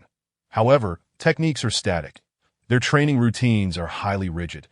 Except for a rare few gifted individuals, most cannot unleash their true power. Otherwise, why wouldn't we all practice the stellar sword canon together? Why would we need other techniques like sword heart clarity or 100-flower goddess? It's utterly absurd. Yet my wuxiang technique is different. Its greatest feature is its adaptability, allowing it to progress with the times. Adaptable, you say? His master declared proudly. Indeed. Do you know how many times my wuxiang technique has undergone revisions? You've revised it? Absolutely. Why not revise it if better ideas arise? The greatest strength of my wuxiang technique lies in its highly inclusive framework, allowing me to modify it at will. I have revamped the basic method of inhaling and exhaling the world's spiritual energy over 70 times. As for this wuxiang technique, it is now in its 98th version. Essentially, I conduct a major overhaul every year. The branch techniques, such as the wuxiang sword technique and wuxiang celestial heart, can be altered at any time without hesitation. Aha! As for this extraordinary matter, Wang Lu found himself at a loss for words. So what now, young Wang Lu? Currently, across the entire Jiuzhou continent, only this technique, which can be modified in real time and adapted to circumstances, can accommodate your ethereal root. For thousands of years, the cultivation methods for ethereal roots have been absent from circulation in the cultivation world. Your path forward can only be through trial and error. And the only one who can accompany you on this journey is the wuxiang technique that you understand. Wang Lu clearly comprehended. In fact, he had grasped the significance of the master's emphasis on adaptability the moment it was mentioned. The wuxiang technique is profound and requires a gradual approach to yield results. Theoretically, one should start with the inhalation and exhalation of spiritual energy, and upon mastering the qi, proceed to cultivate the wuxiang swordbone to refine the body, ultimately leading to foundational establishment. However, your situation differs. With an ethereal root, your physical form resembles a sieve, incapable of retaining spiritual energy, thus hindering the formation of inherent magical power. Hence, my plan is to first teach you the wuxiang swordbone to seal the gaps. Then move on to qi cultivation. Of course, I must clarify that the wuxiang swordbone is a body refinement technique that still requires ongoing improvement and cannot be compared to the methods of the celestial realm. While it can theoretically help you retain spiritual energy and prevent it from leaking, your ethereal root's unique adaptability may somewhat diminish its effectiveness. Therefore, do not expect to achieve greatness akin to the legendary Qin Shi Huang or to Sheng Taizu, who transformed from mortals to true immortals in 20 years, sweeping across Jiuzhou without rival. Wang Lu sighed. It's all right. I'm quite open-minded about it. Not becoming a true immortal is no big deal. It's certainly better than being a mere specimen. His master chuckled. In fact, my wuxiang swordbone possesses exceptional qualities that may even surpass celestial techniques. Once you practice it, you'll understand and won't regret it. What other exceptional qualities his master referred to remained a mystery to Wang Lu. Ever since he began training in the wuxiang swordbone, as a professional adventurer, he had begun to feel a tinge of regret. What kind of absurd technique is this? Since the first day of cultivation, every day felt like his body was fracturing, rendering him nearly lifeless. Curiously, despite merely following his master's demonstrations, performing a few stances akin to practicing the dragon subduing technique and sampling a few of his master's homemade dishes. By the third day, he found himself unable to rise from bed. Remarkably, his utterly unrestrained master did not mock or ridicule him at the bedside. If it were anyone else, they would undoubtedly have done so. Instead, the master offered words of comfort. My unorthodox method of refining the body first, without cultivating qi, greatly deviates from conventional practice. There are virtually no precedents in the realm of cultivation. Without magical power for protection, the pain of old body perishing and new body being born is unbearable. However, after immersing you in the easy muscle cleansing elixir for 2 years, your talents have been elevated from that of a mere waste to a martial arts prodigy. Theoretically, your body should be fully capable of enduring such drastic changes without excessive strain. I initially believed that practicing the Wuxiang Sorbonne would take you a week or 2 to see results. Who would have thought you'd grasp it in just 2 or 3 days? The ethereal root truly lives up to its reputation as the premier spiritual root in the world of cultivation. Once spiritual energy and magical power are involved, progress is remarkably swift. He then sighed. It's a pity you have yet to learn the method of inner vision. Otherwise, you could witness the miracle of the ethereal root firsthand. Wang Lu had no genuine interest in witnessing miracles. After lying like a vegetable for 2 days, he simply wanted to ask one question. Have I succeeded in my training? His master nodded. You have nearly completed the first level of the Wuxiang Sorbonne. When your excruciating pain subsides, it will signify that your cultivation is solidified and can yield tangible results. To be honest, I was genuinely concerned that your constitution might not withstand the trials of this first level, especially with the transformations concentrated within a mere 3 days. I never anticipated you would survive. Seriously, how can you be so full of surprises? How did you not foresee all this? Wang Lu thought. Nevertheless, the successful completion of the first level of the Wuxiang Sorbonne indeed came as a surprise. According to his master, mastering the Wuxiang Sorbonne would mark the official commencement of his path as an immortal, meaning that the conundrum surrounding the ethereal root, which had stumped the entire elder council of the Spirit Sword sect, had now been resolved. How can it be that simple? Just because you've completed the first level, you think you can take flight? Without achieving 10 or 8 levels, your sieve-like root cannot be adequately sealed. Take your time. From now on, focus on the foundational aspects of the Wuxiang technique. If you can cultivate qi within 3 months, consider yourself fortunate. Wang Lu couldn't help but inquire. 10 or 8 levels? Just how many levels does this Wuxiang Sorbonne have? Thus far, I have designed a total of 112 levels and have personally reached the 103rd level. However, the Wuxiang technique, with its strong adaptability and progressive nature, has no upper limit in terms of levels. Seriously, it has no upper limit. How unreliable can your Wuxiang technique be? Wang Lu mused. However, having already embarked on this path, he had no choice but to continue. Completing the first level in 3 days meant that within a month, he could potentially achieve the 10th level of body refinement and escape the depths of suffering.